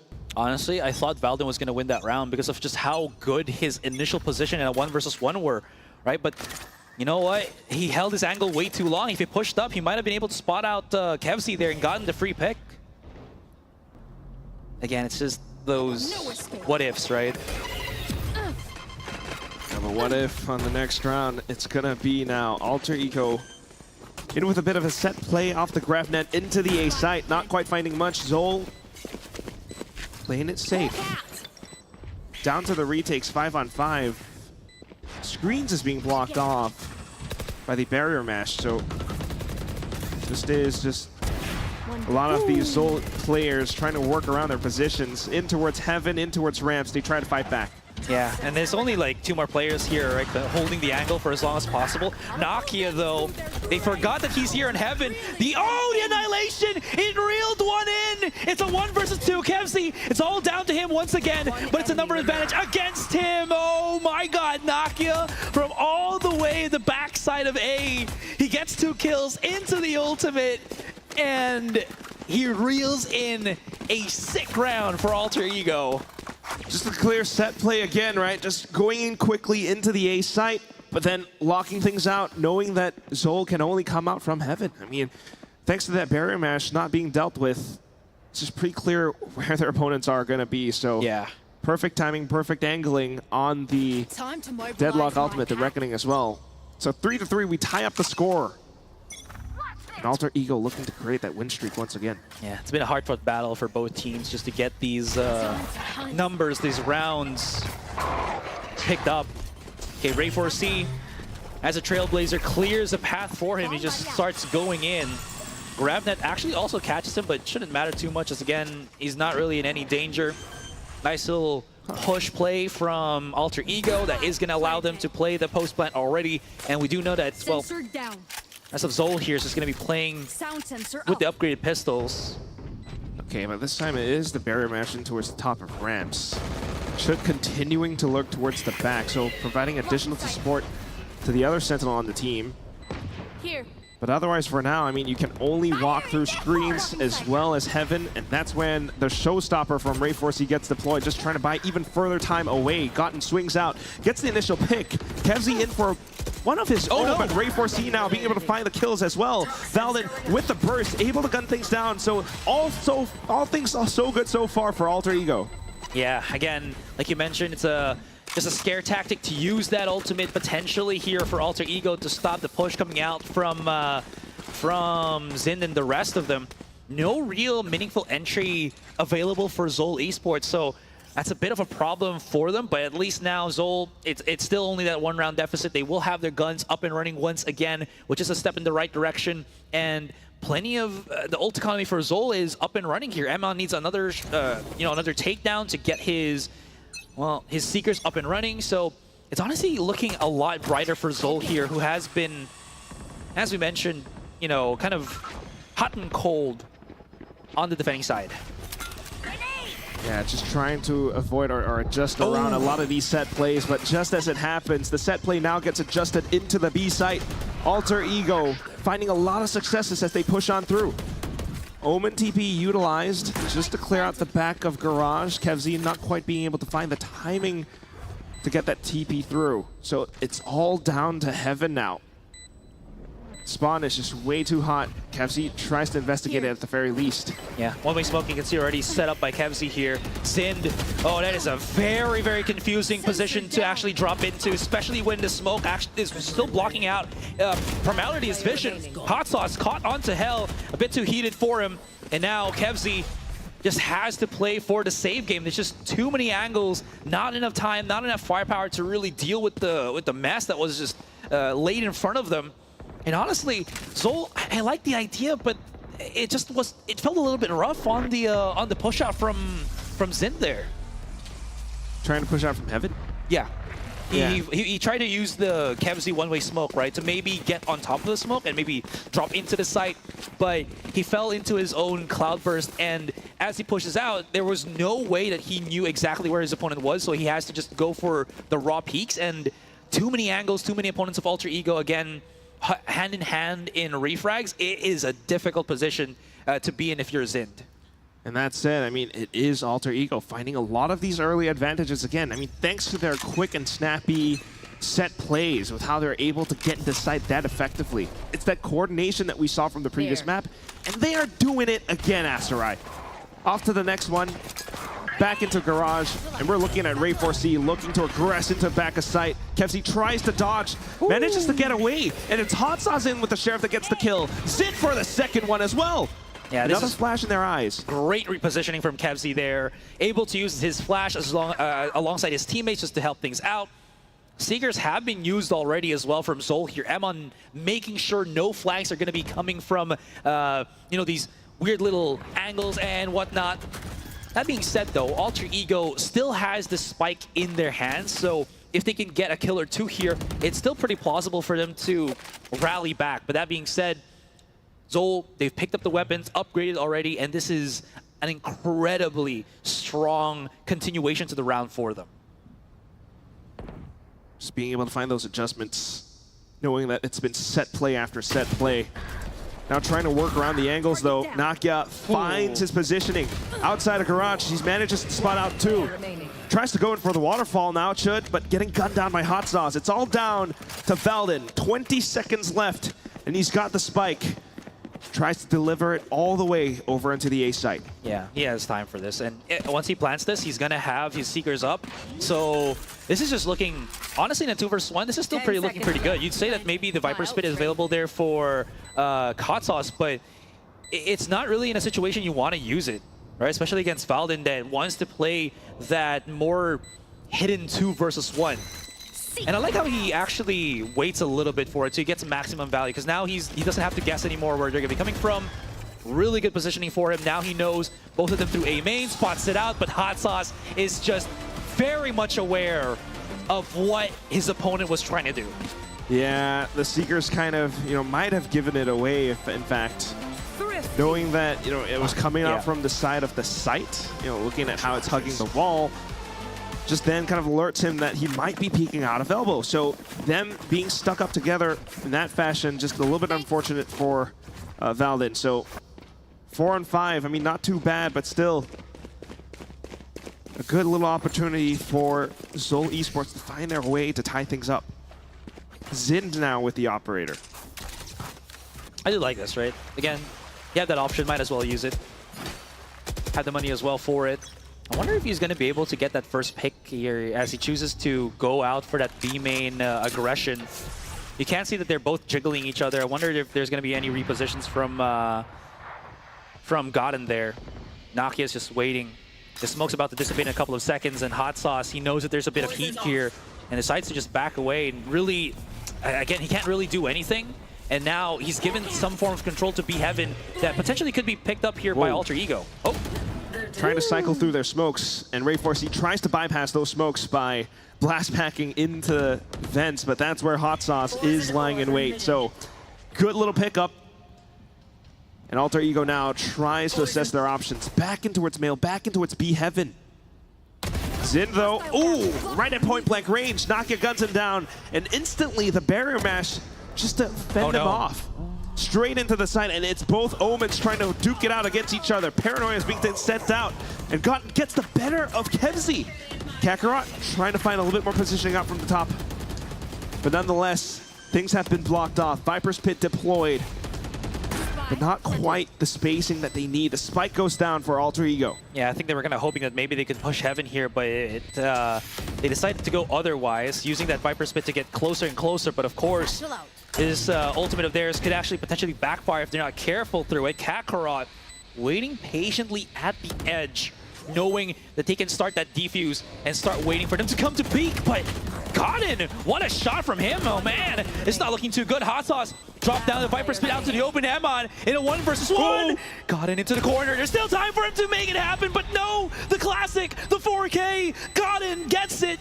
6-4 in Alter Ego. Round after round, they keep getting these clutches. Just unbelievable. Having the advantage, working his way around it, but it's the fact that he uses the classic and hops up over the boxes to do it. Just something that I guess, Zol doesn't quite expect or couldn't really react in time. Just thinking about the pressure of that spike going off as well. So it's been several rounds now for, once again, Alter Ego. What's even more insane is that first pick that he got off of Kakarot, because I thought that Kakarot was going to get the better of him, right? Because he was the one that was already positioned inside the Viper Spit. Godin just creeps up, gets the flick, and then you already know that Zol, after that first kill from Godin, they're already in trouble, man. And he gets such a beautiful clutch against Emon there with the classic even. What an insane, insane set of kills for Godin to just string all together. Yeah, it feels chaotic inside of the Viper's Pit, but being able to find that first kill that way, just so quick with his reflexes, but then at the same time working around his teammates to stay alive all the way to the end. That's once again Alter Ego with that coordination, you know, how they're working around the entire team. Ray4C might have died out earlier on, but then being able to convert into the latter half of the round, that is Alter Ego finding that 6th score. Breaking the economy of Zol Esports, who are now onto a single hero Vandal and 4 Sheriffs. Yeah, and another Annihilation available here to, you know, get a potential free pick if need be, or just be a nice little additional, right, when you're already pushing in for the site. Hot Sauce feels a bit of that heat, and he just immediately repositions using the double smoke on mid to get that control onto Heaven here, but he's in a very isolated angle and now spotted by that, well, by that flash. Whoa. He's just gonna get spotted. Ray4C, the acrobatics with the satchel here. That's just gonna open up the B site quite nicely for Alter Ego. Satchel's one way and then uses the secondary one to propel him in another direction. That is movement. Now next part, it's going to be inside the smokes. Oh. He hears the footsteps and just fires away blindly. To good effect as well. 2 players from Zol now down to low HP. Kakarot fires off desperately from the top of Heaven. Manages to get down at least one, but Ray4C once again plays around the ropes. Yeah, man is on a mission, right? He's using that that verticality on the ropes with the judge. No need to really worry about the recoil when you're just peppering pellets into the 2 remaining players of Zol Esports, and they're waiting patiently for Ray4C to make a mistake here. But again, there's still like 3 other players that you have to try to deal with Alter Ego. Now Eman, he's just going to be hoping to get some kind of frag here and there, but Ray4C is just too damn good with the judge here on Split. And this brings us now, Asterai, to the last round before the swap. The first half nearing to an end. And if this goes 4-8, I mean, you know, it's still comebackable, I suppose, for Zol Esports, but that said, it is a very good scoreline for Alter Ego to potentially close out this grand final 2-0. Yeah, as tough as that was to hear, it just feels like the tempo, the way that this game is curving to the benefit of Alter Ego. Zol has to try to do something quite different here. The slow pace is just not working in their favor, and Ray4C is just letting one out immediately as he just rips up the ultimate here on this B side, and they've cleared it out. Oh my god, Eman tries to hold it on, does get the pick onto Nakia, but that's not going to stop them from taking this B side from the shadows into the back of things, as the spike will get planted by Gotten, and this is going to be a 4-4. Repositions all together right now for Alter Ego. Kakarot sets up with the Boombot. As he tries to clear position after position, they're slowly edging into the site, but these smokes are making it difficult for them to make anything happen. Yeah, looking for that high ground. They try to work off of it, but Hot Sauce comes back into play as well. Gotten getting at least one, but Kakarot makes it a trade. Valden getting a trade of his own, but here comes Hot Sauce again. The high-low setup now. Kakarot right underneath, and Valden doesn't quite land the flick, so it's gonna be Zol preventing that 8-4. 5-7 is the score at the end of this first half. Gotta love those isolated angles to fight because of the smokes that Kevzy did put out. He put one in front of the B side on Spike, so no one can really get that crossfire rolling. And then, of course, just the jump outs that we saw from both Kakarot as well as Hot Sauce. And you're absolutely right, Hot Sauce, he's been doing an incredible job at really just giving Zol those one-ups. He's the one that has 13 kills. You know, highest among the rest of the Zol roster right now. And as we flip the switch, as Zol goes in, I think, to their preferred side, the attacking side, this is where they might be able to rally, because the only real problem for them is it's a 2-round deficit, but that's only 2 rounds. 1 pistol, 1 bonus, or 1 eco, and you're already looking good. Sir Azra, you are absolutely right. I mean, this is where that double duelist really gets to spread their wings, but at the same time, it's also Hot Sauce, right? With this toxic screen. Often placed in with an angle in towards the A side, just to block off a bit of Heaven, block off a bit of ramps. It's just a lot of mental conditioning, because he then gets to lurk around the same spot round after round. His team, though, a little bit more presence in towards mid. And it's just Valden's job to retrieve as much info as possible and to relay back. Yeah. Ooh, I think the Cyber Cage was forced on B main, so Zin just completely backs away, baits it out. And I do like this. This is like, what, 30 seconds of just making sure you can break util out of the Sentinels, and now there's a bunch of options available for Zol here. And no aggressive mid push. Again, because they did it so early, they don't have to push up just yet, and they can still bait out more utility. Yeah, that's that bait. You know, tossing out those paint shells just to check, but really not finding too much. The barrier mesh kind of expires as well, so a potential A-split push now for the side of Zol as they make their way in towards the back of ropes. Does Gotten check? He kind of has to. Ooh, Valden finds Kevzi on transition. That's not going to be too good for them. They still have to deal with the positioning on Gotten, who's already pretty prepared for it. Whoa! The double kill. What a nasty conversion from the man himself. Spikes dropped out in the middle of the nowhere here. As it's a 2 versus 4, and they have to pick it up and try to go elsewhere. It has to go to the A site. They have to get these conversions, and Hot Sauce is just a bit too much for him to handle, and that's going to be pistol picked up by Alter Ego. No way. As soon as the spike was dropped, the round was done. I can't believe that's how it shakes up. I mean, finding a player in transition just really foiled the plans of Zol. Gotten just getting that information. At that point, you can see he wasn't changing his crosshair. He wasn't looking out to the other side of ramps any longer. Just making sure that they are not able to make it out of ropes. And finding those 2 kills that way with a classic, that is Gotten for you. Yeah, I think there was a bit of not miscommunication, but I think a bit of panic from Zol once they lost one player still transitioning into, you know, male alongside them. They kind of get forced to slowly creep up, but again, maybe just not mentally prepared for that position from Gotten, but not taking away from Gotten. He's had such a great performance all throughout the series. Anyways, moving on. It's gonna be Zol just playing with the pistols on this eco round. It's really difficult to be in that situation.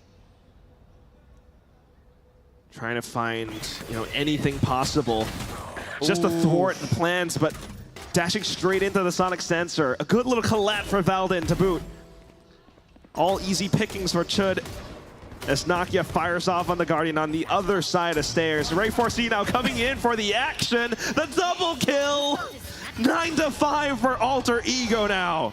Wow, and they just run out. Ray 4C just, again, no disregard for human life as he just pushes out. And disregard for human life. Yeah, you can see just, you know, his teammates already gotten the start. He wants to finish it off with a bit of a bang. Just goes in with a legit, like, around the corner boom satchel and just goes in for, look at this. He's right around the corner on Sind and he just charges out. Gotta love the ferocity on this man. Yeah, always. Few players can play like him. That's it. We're going into the next round now. Look at how he's going aggressive. Finds Hot Sauce, and that's the rifle being picked up. Seoul Esports had no idea. That was awkward too because 3 players were like playing on sewer and then nothing happens. Now, this is the force of the hand of Seoul. They're going to be forcing their way into this A site. And it's a bit too heavy-handed here. No way he doesn't get that conversion. Yes, he will be able to do so. 3 versus 3.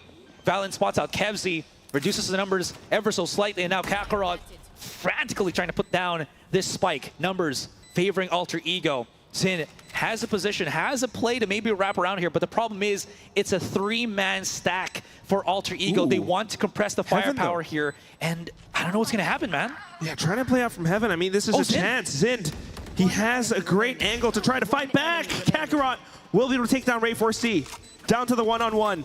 And they know exactly where Kakarot is.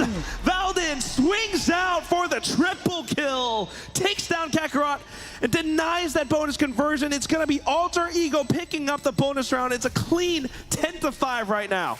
Did he just spray transfer from like board into where the swing coming was from Emon? That was insane. But this one's even crazier.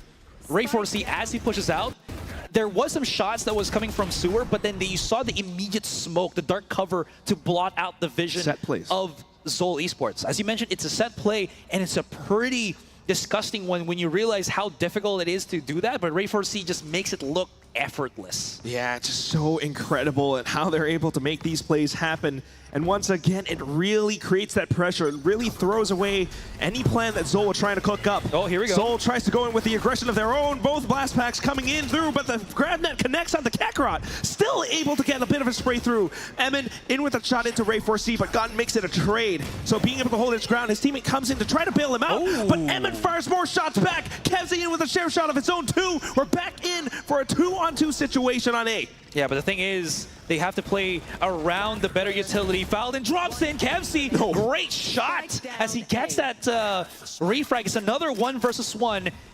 Health and everything else positioning, I think, is better for Chud here. But Kevzi, he's got the dark cover. He's got the element of surprise.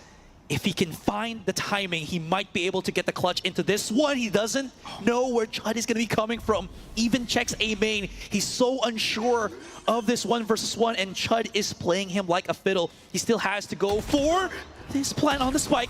Tries to reposition. Another uses the third cover, but gets traced at the back of the site, and Chud finds him. 11-5, and Alter Ego show no sign of slowing down.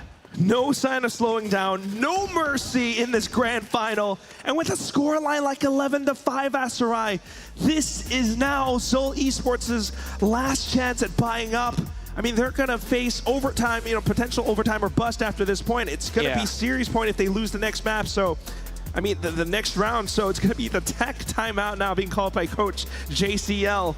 What can he really do? What can he really cook up? Because this entire team needs so much to fight back against Alter Ego. And the thing is, you kind of want to see some form of retaliation from Seoul Esports, which they are trying to do here, right? But with the lack of, let's say, like a breach, or maybe, well, they have the Sky, but it's not enough to really punish Ray4C's double satcheling, right? I don't know what's kind of left for them. It means that right now the play that we're seeing from Seoul Esports is reacting and hoping that maybe they get a pick. At least it looks like that. Obviously, they're trying to figure out a way to deal with Ray4C similar to what we saw in Sunset, but this is a whole completely different monster altogether to try to deal with. It's really, really hard to say. I mean, even in a round where they tried to go in aggressively against Alter Ego, came down to the wire on a one-on-one, where unfortunately Seoul Esports just didn't quite have the HP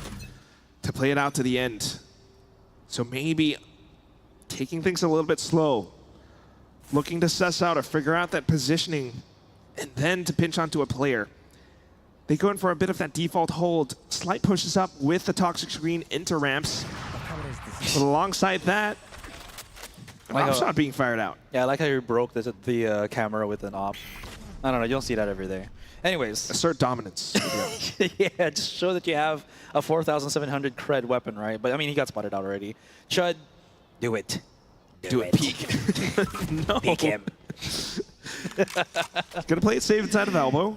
At least, pulling a teammate over to back him up if needed. Gotten is right around the corner. Meanwhile, the rest of the team 3 stacked up towards the B site.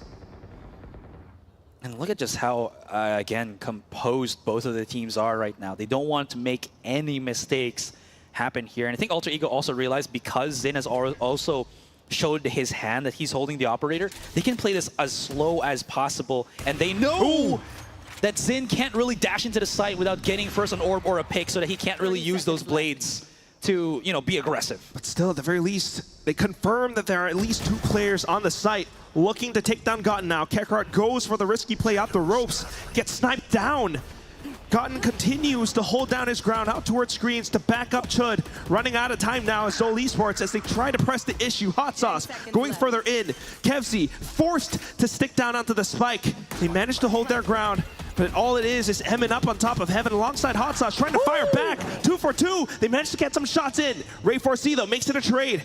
Down to the 1-on-2 and Hot Sauce. Hooks for the Hot Sauce. He lands it. 3 bullets. Down to the last one. It's Ray4C. He manages to land the shot mid-air. Ray4C, sit down, fool. What a play. What reaction from Hot Sauce. The double satchel from Ray4C. The Vandal with 3 bullets left in the chamber. And somehow he makes it happen. Hot Sauce is truly the pinnacle right now of Seoul Esports. 19 kills to his name and a clutch machine, all packed into one macho package. Yeah, the dude is pretty macho.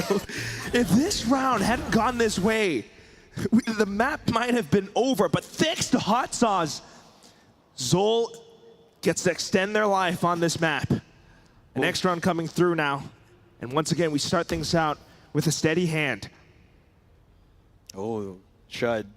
I thought I was going to go for the peek there once again, but they do have to know that Again, Zin's still going to be holding on to this operator, waiting patiently if he can. Zol Esports, they have, okay, there we go. That swing out from Valdin does get picked off as well as punished. If they even want to, they can even use the Seekers right now as it is available to Amon, but they might want to get a bit closer to the site before ripping it out just so that they get a bit more value off of it. Or, you know, just play the other game of just seeing if Alter Ego is willing to go for more of these fights. As they have been known to do so in some of these previous rounds, but now facing against the Op again, starting to take things a lot more slowly. Fans trying to encourage them, but still, Alter Ego needing to play it safe. I've got your trail. And there's the Seekers play. Yeah. All right, just throwing everything here onto B Heaven. Ray 4C. It was a bait and switch, man. He's not going to be able to get the pick with the showstopper. But that smoke, with the classic, he can still get some value off of it, and he does onto Amon. Kakarot's rip his one out as well. Spots out at the back of the site. Kevzi using his ultimate to at least find some access here to maybe get a pinch play. And this is going to be a 2 versus 4 as the round continues, as that spike gets planted down here. And Seoul Esports, I really like this round for them because it looks like they have full control. No weapons in the hands of Godin except for the Sheriff. And he will be syncing up with his teammate, slowly creeping through Mail. Now, it will be a pickup onto the rifle, but again, so many angles to try to deal with. We'll have to see. Yeah, you're pretty much kind of grasping at straws here. In with the Sheriff. Only teammate in with a Vandal, and Nakia not quite able to connect. Hot Sauce spotting them out as well. I mean, they were trying to work around some of the more common hiding spots, but then just revealing the position in towards Heaven. Zol having the numbers, going for the duel at the end. So 7-11 now.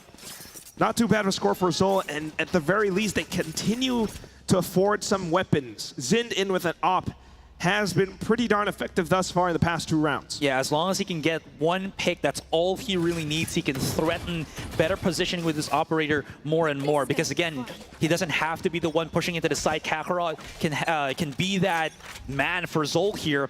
And now, pushing forward, triple stack for Alter Ego and A. Maybe expecting the double satchel play to come out from Kakarot, but it's not going to happen, at least for now. So Zol playing the stock standard of just, you know, showing their force here on mid, using that boombot to try to clear as many angles as possible, and we'll see how this kind of progresses as both teams is still kind of, well, just the looks of things, figuring things out. At the very least, to see if someone's on the other side with that boombot, but Alter Ego playing it safe and steady. So with nothing quite found, you know, pretty soon they're going to have to make a move and make a bit of a bet in towards possibly Mailroom. The Trailblazer, at the very least, does reveal Valdin's position, in fact. The rest of the team kind of syncing up towards the back of B. So a very clear B split being sent through now. The question is, will Alter Ego get the read on this? Trailblazer clears out the entirety of the site. Guiding Light should come from the positioning, and pretty soon rotations on the way for Alter Ego. And Zol has to pick up the pace. Zint dashing in, off towards Rafters. Nothing found just yet. Chut being able to stay tucked away, but as he swings out, it's Zin with a flick. Emin now collapsing outside of Garage, and all that's left are 3 players from Alter Ego trying to retake from Spawn.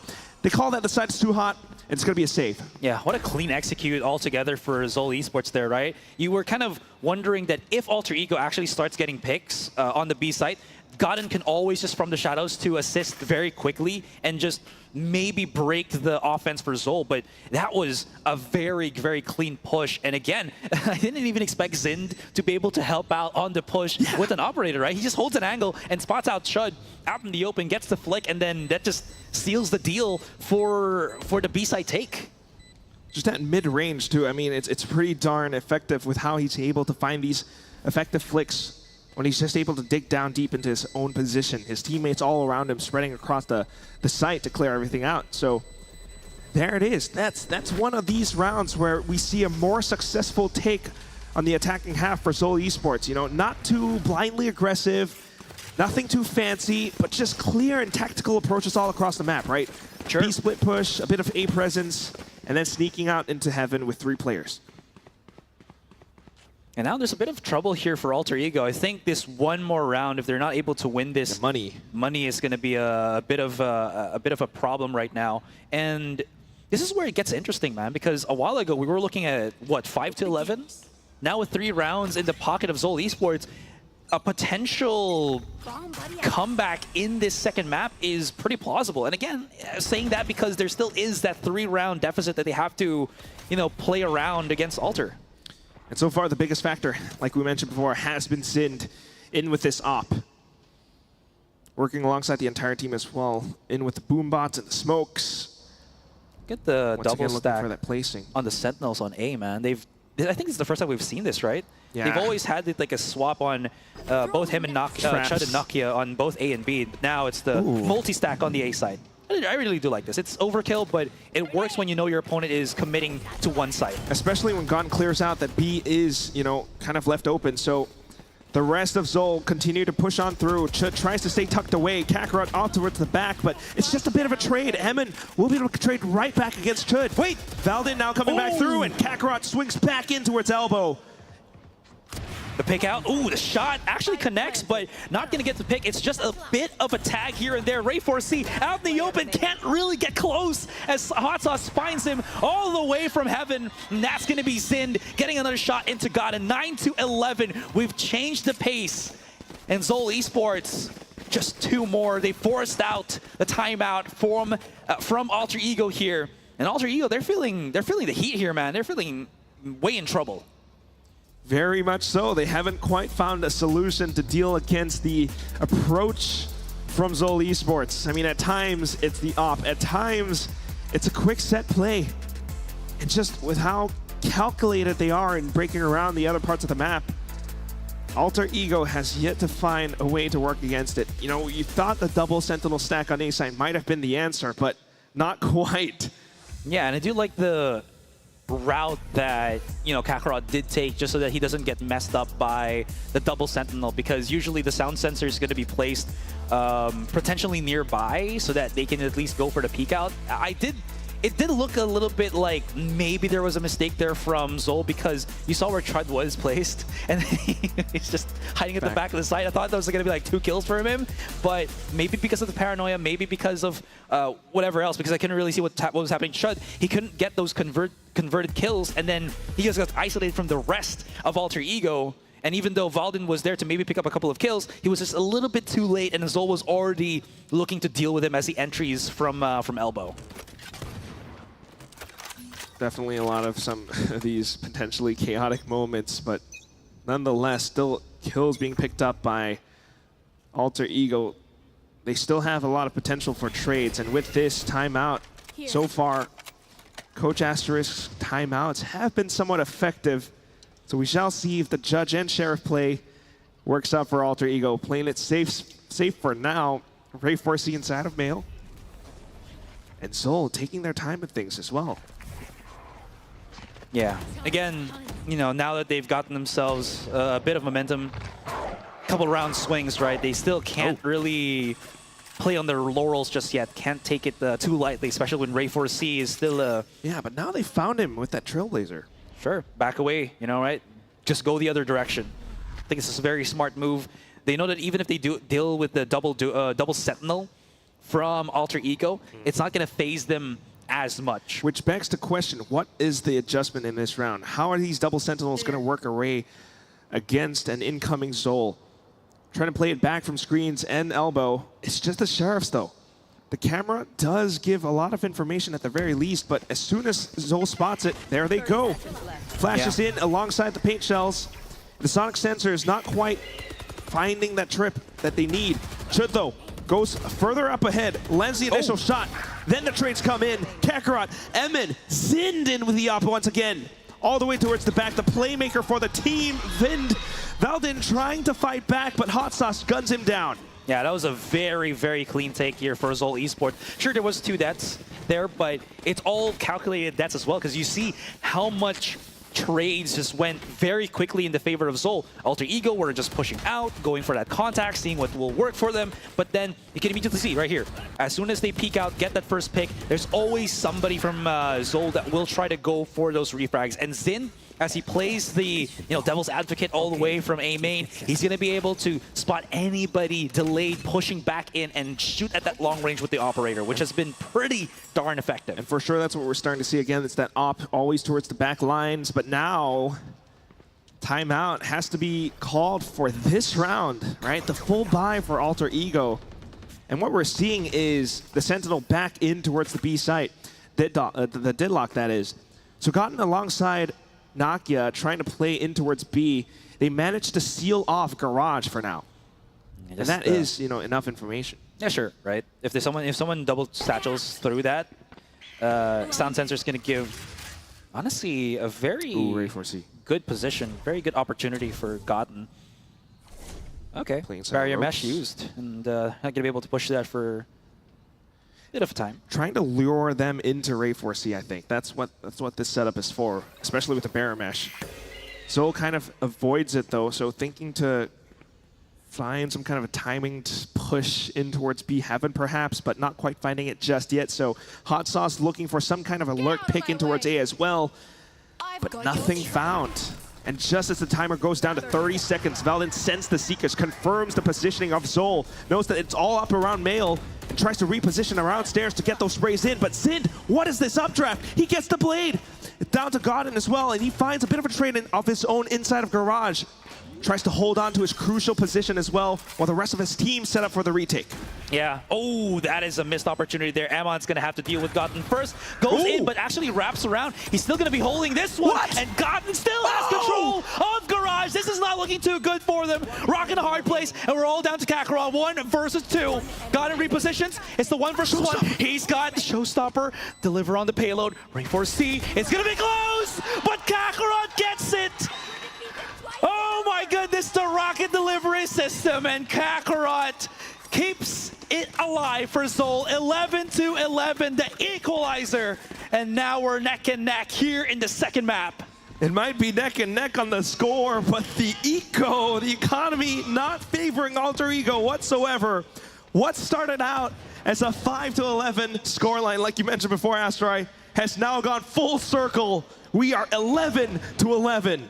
Alter Ego in with just the Sheriffs and the Pucky once again. Can they find a round, or is it gonna be 12 and map point for Zol? And you can hear fans starting to have their blood boil as this is a very, very close game in the second map. Are we gonna see a map number 3? Because don't forget, Alter Ego still have that 1-0 from the sunset that we just spotted, or casted just an hour ago. And now, I don't know what's gonna happen. Economy's just shot for Alter Ego, at least on this one. And there's every bit of evidence that Zol should put this into an 12-11. Yeah, trying to play the same positions. A bit more B presence once again. But with the Shrouded Steps out of there, I think Zol have kind of sensed that, yeah, Alter Ego are kind of letting their grip off of the B site. So this is where they could then try to find a way to push in. It just is that singular Sheriff. Maybe a couple more Sheriffs from the top of B Rafters or Heaven. But is that going to be enough? The double duelist again, that mobility that they're going in with. Zint goes in for the first dash. Yeah, they're trapped at the back of the site too, but that's plenty of players. Okay. Great isolation with the smoke as well. Ray 4C inside. Oh no. No way. Close quarter combat is where Ray 4C is king, but goes in a bit too over eager to the peak on the smoke. 3 versus 2. Back of the site is going to be Valorant. The conversion is good. 1 versus 1. Once again, not going to happen. And Chud with the outlaw. Just outs Kevsey here on the site. And from what looked like a Zol game has flipped up on his head once again. 1 round is all it took. 1 more round is all it will take. And Zol Esports, they're put in another spot. Same from what we saw on Sunset. This could be it. Or it's gonna be that overtime. I mean, what's it gonna be, Astra? I'm not entirely sure, but this is when Coach Asterisk calls the time out. Break the curse or not, we'll have to see, man. Can they break the rut of not getting into overtime? Okay. At least for Zol, right? And you're absolutely right. This is the exact call, the perfect call for Alter Ego here. Pretty interesting though, it actually is the assistant coach doing most of the talking, so I really wonder what he's seen that perhaps Asterisk might not have. But as we go back into the rounds, right, I mean the slight adjustments, once again, it's just the players being able to find these frags in with a Sheriff, regardless of what weapon they might have equipped. Letting go of their grip around Garage just kind of lured Zol in towards the site, which then allowed for them to play around it. You know, like you mentioned, the side smoke coming up just in the right moment for them to play around, for Ray4C to isolate further duels around.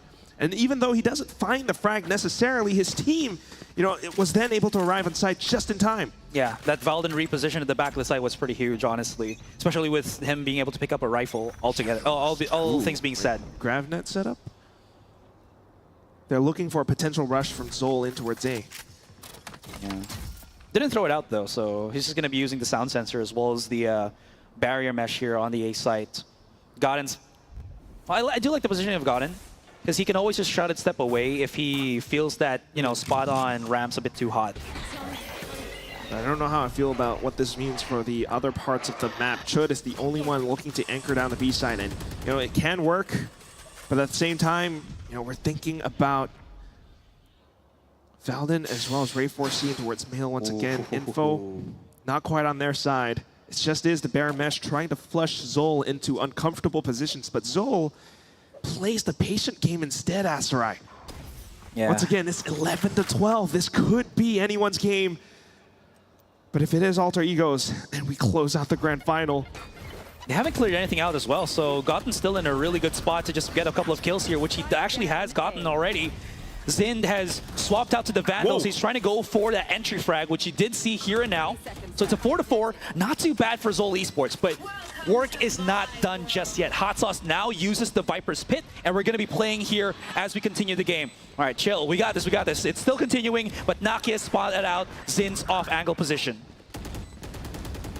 Trying to play around the Viper's Pit at the very least. That neural theft, burn down the time. Ooh. But the neural theft, like you mentioned, in with the Gravnet as well. All of a sudden, it's all down to Kevzy. He tries to swip around the angles, but no sweeps found. It's Ray4C for the judge to close out the grand final. Alter Ego are your champions of the Asia Pacific Predator League 2025.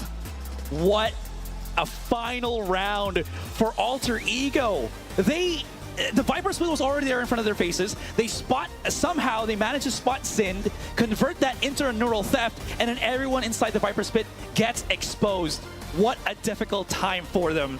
You can see the celebration already for Alter Ego. What a close game that truly was.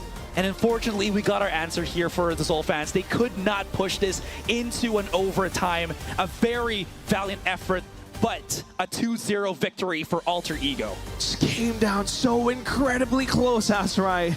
How many chaotic moments did we witness? How many last-ditch efforts did we witness? Just putting up that Viper's Pit, but it still wasn't quite enough. The deadlock effect, the Gravnet coming through at the end. Just perfect plays from Alter Ego. Yeah, just want to say, can we give a big hand to both of the teams. You're already seeing them, you know, with big hugs and everything. I love the sportsmanship here, and it was still an insane game. Anyways, we're going to be throwing it to the hosts for the interviews and everything. Guys, please take it away. Thank you very much to our all amazing casters. Ladies and gentlemen, that was indeed not just any kind of grand finale. That was butt clenching. That was insane. That was intense. Can we have a big round of applause to grand finalists here for such a spectacular performance? You know what, Flava? You are right. That was indeed, you know, I was like so nervous because it was so close and both games were so close. But in the end, there can only be one winner. Now, before we crown our victors, let us take a moment to show our appreciation and our respect to the runner-up. Ladies and gentlemen, the arena, please give it up for Zol Esports.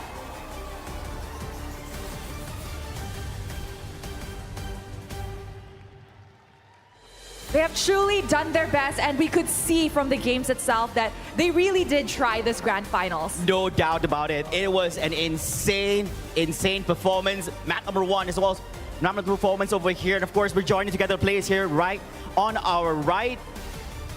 Right?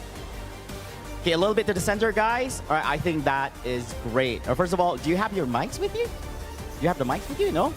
We can share. I think we yeah, can okay, you share with them. We can share. Of course, guys, unfortunately, you guys have to bow out here as a runner-up here. But of course, we want to ask, you know, what happened? I remember last we met was during the interviews last time when when you guys were very confident that you guys are going to be ones making it to the grand finals, and you did expect that your main opponents here in the competition is definitely going to be Alter Ego. But you guys were expecting you guys are going to be on the winning end over here. But do share with us, what actually happened in that first and second map in this match as well.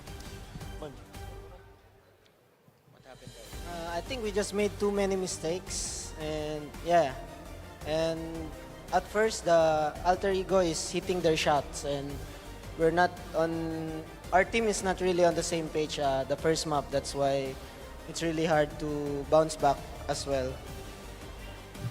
Yeah, and of course we have the yeah, I think you can clearly see that you have a lot of fans. Fans, can you guys make some noise for them? Yes, now we can see that a lot of the people has come down to the arena to support you guys, and I'm pretty sure the people watching online, the Filipinos online, are very proud of you guys. So is there anything you guys want to say to the fans who have supported your journey throughout this entire tournament? We would like to thank everyone that's supporting us. Of course, we love you, Bosses Score, and all of the Filipinos that are over here. And of course, not only the Filipinos, everybody here in the stadium. Thank you so much. This is just the beginning. This is a new roster, and watch out for us. I love that. You know what? We will definitely watch out for you guys. You guys have put up such amazing fight in this grand finals. That is true. And of course, now, ladies and gentlemen, to honor our grand finals, I would like to invite a very special guest to present the mock check to them. Ladies and gentlemen, please welcome Mr. Kontek Yung, Managing Director of Acer Malaysia Office, to the stage to do us the honors.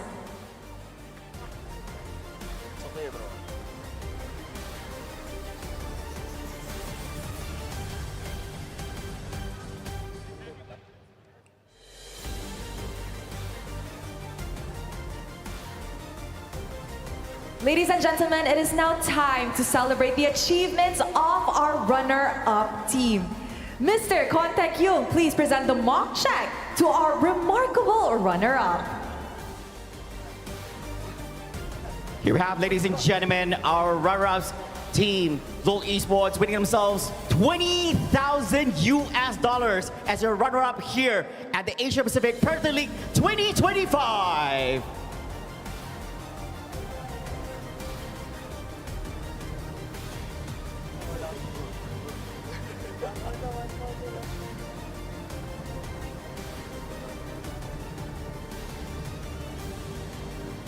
Big smiles, lots of media out there trying to capture this momentous moment of you guys.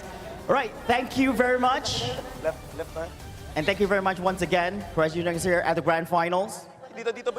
Congratulations, Seoul Esports, once again, and I'm pretty sure everybody is very impressed with the performance they have put out today. But when there's a grand finale, there is a champion. So with that, Arena, give it up for Alter Ego!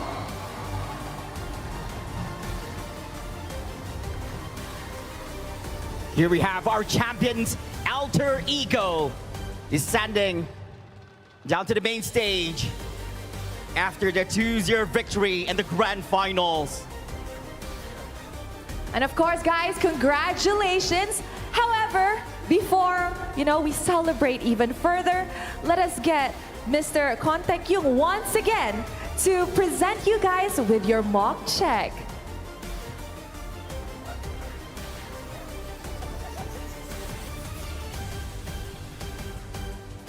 They're definitely excited, and it's fine. If I won, I'd be excited too, We'll give them the check first. Yeah, we'll give them the check first. We'll get to the interviews in a few short moments. I feel like I'll be very excited once I get the check. Yeah.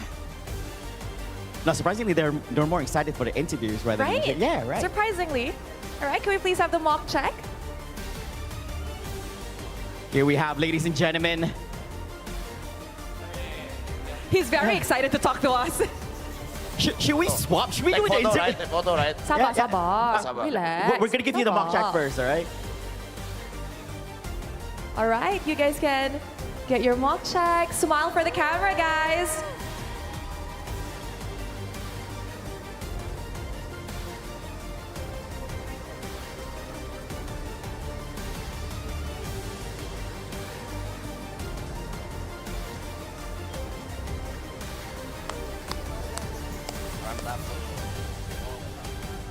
Thank you very much to Mr. Kontek Yung for joining us in this special moment. You may now take a seat. Thank you very much. Thank you very much for Mr. Contact Young for joining us here up on stage to actually present the mock track itself. And now, ladies and gentlemen, the moment that we've all been waiting for after an intense, thrilling, and nerve-wracking competition, it is time to meet the champions who have claimed the rightful victory. Oh yes, ladies and gentlemen, once again, we would like to welcome the champions of the APAC Predator League 2025 Valorant Champion Team, Alter Ego!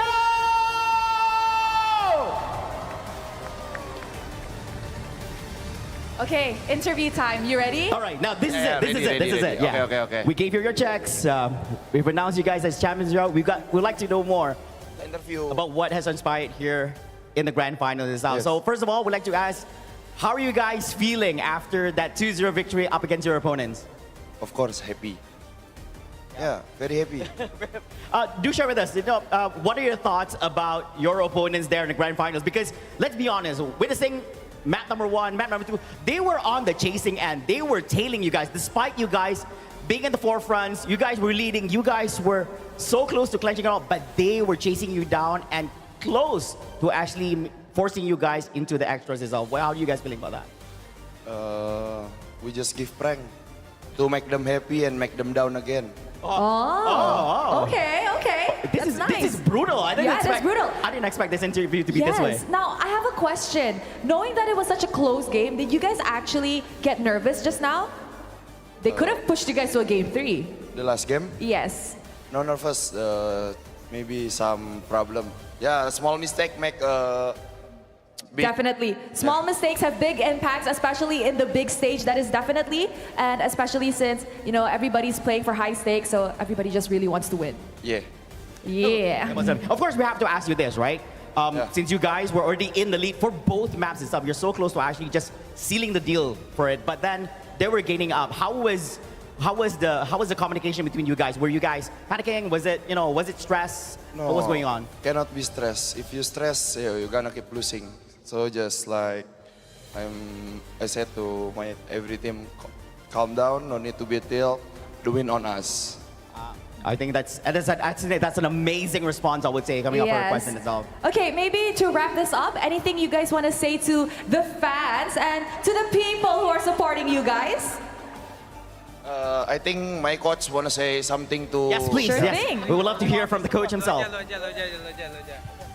Asteris, legend. Please, coach, please do the honors. Thank you guys for supporting us. Yeah, we got it. I'm very happy, bro. Let's go Indo Pride. All right, now, Alter Ego, thank you very much for sharing your thoughts. But now it is time to recognize the player that has stood out the most in this competition. That's right. Now, of course, ladies and gentlemen, we'd like to kindly invite Mr. Lai Tang, Intel Malaysia Country Manager, for this special announcement.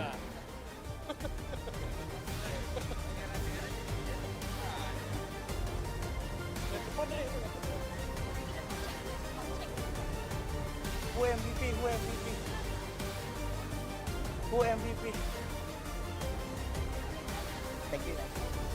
Thank you, Mr. Lai Tang, for joining us up on stage. Now, of course, ladies and gentlemen, this is the moment you've all been waiting for, the Intel MVP for the APAC Predator League 2025 Valorant. This player has demonstrated incredible skill, strategy, and leadership. It's time to unveil the name. And the Intel MVP goes to...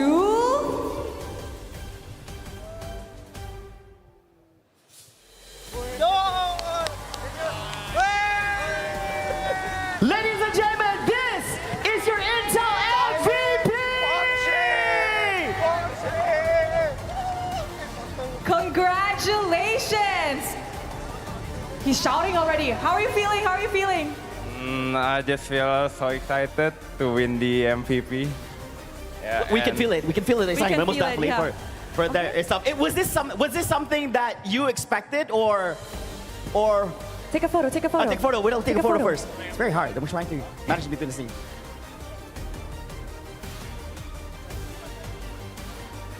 smile for the camera. Show them your FMVP smile, you know. Yeah, that's true. There's an extra smile after that.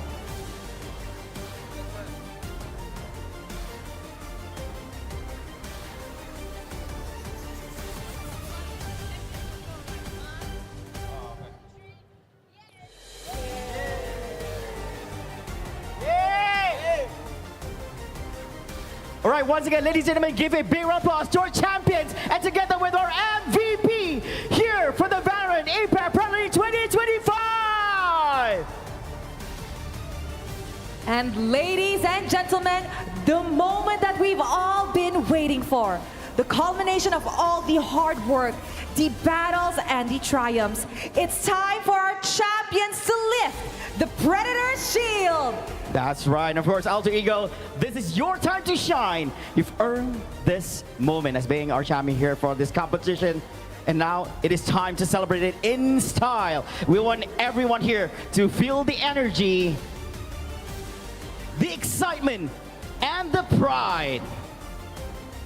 Now, of course, ladies and gentlemen, we're going to be counting it down together.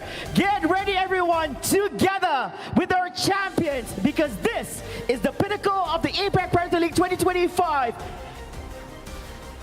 All right, guys, put your hands on the shield. Hands on the shield, everybody, hands on the shield. Get ready. Let's all get ready together. We're going to count down from 3 for this, right? Yes, we're going to count down from 3. Please do the honors, Rose. Let's start with 3 on this. All right. In 3, 2, 1, left!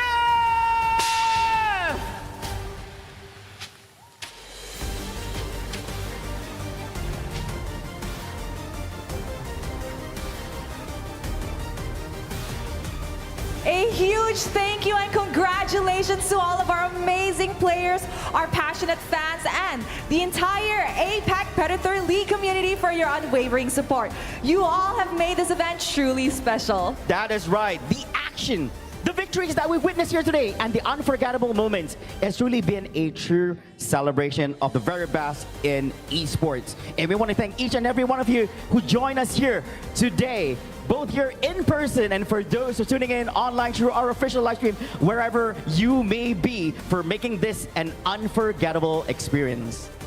All right, everybody, don't forget to tune in tomorrow for more amazing and exciting matches coming your way. Once again, my name is Rose. My name is Flava, and we hope to see you guys tomorrow on day 2 of APAC Predator League 2025.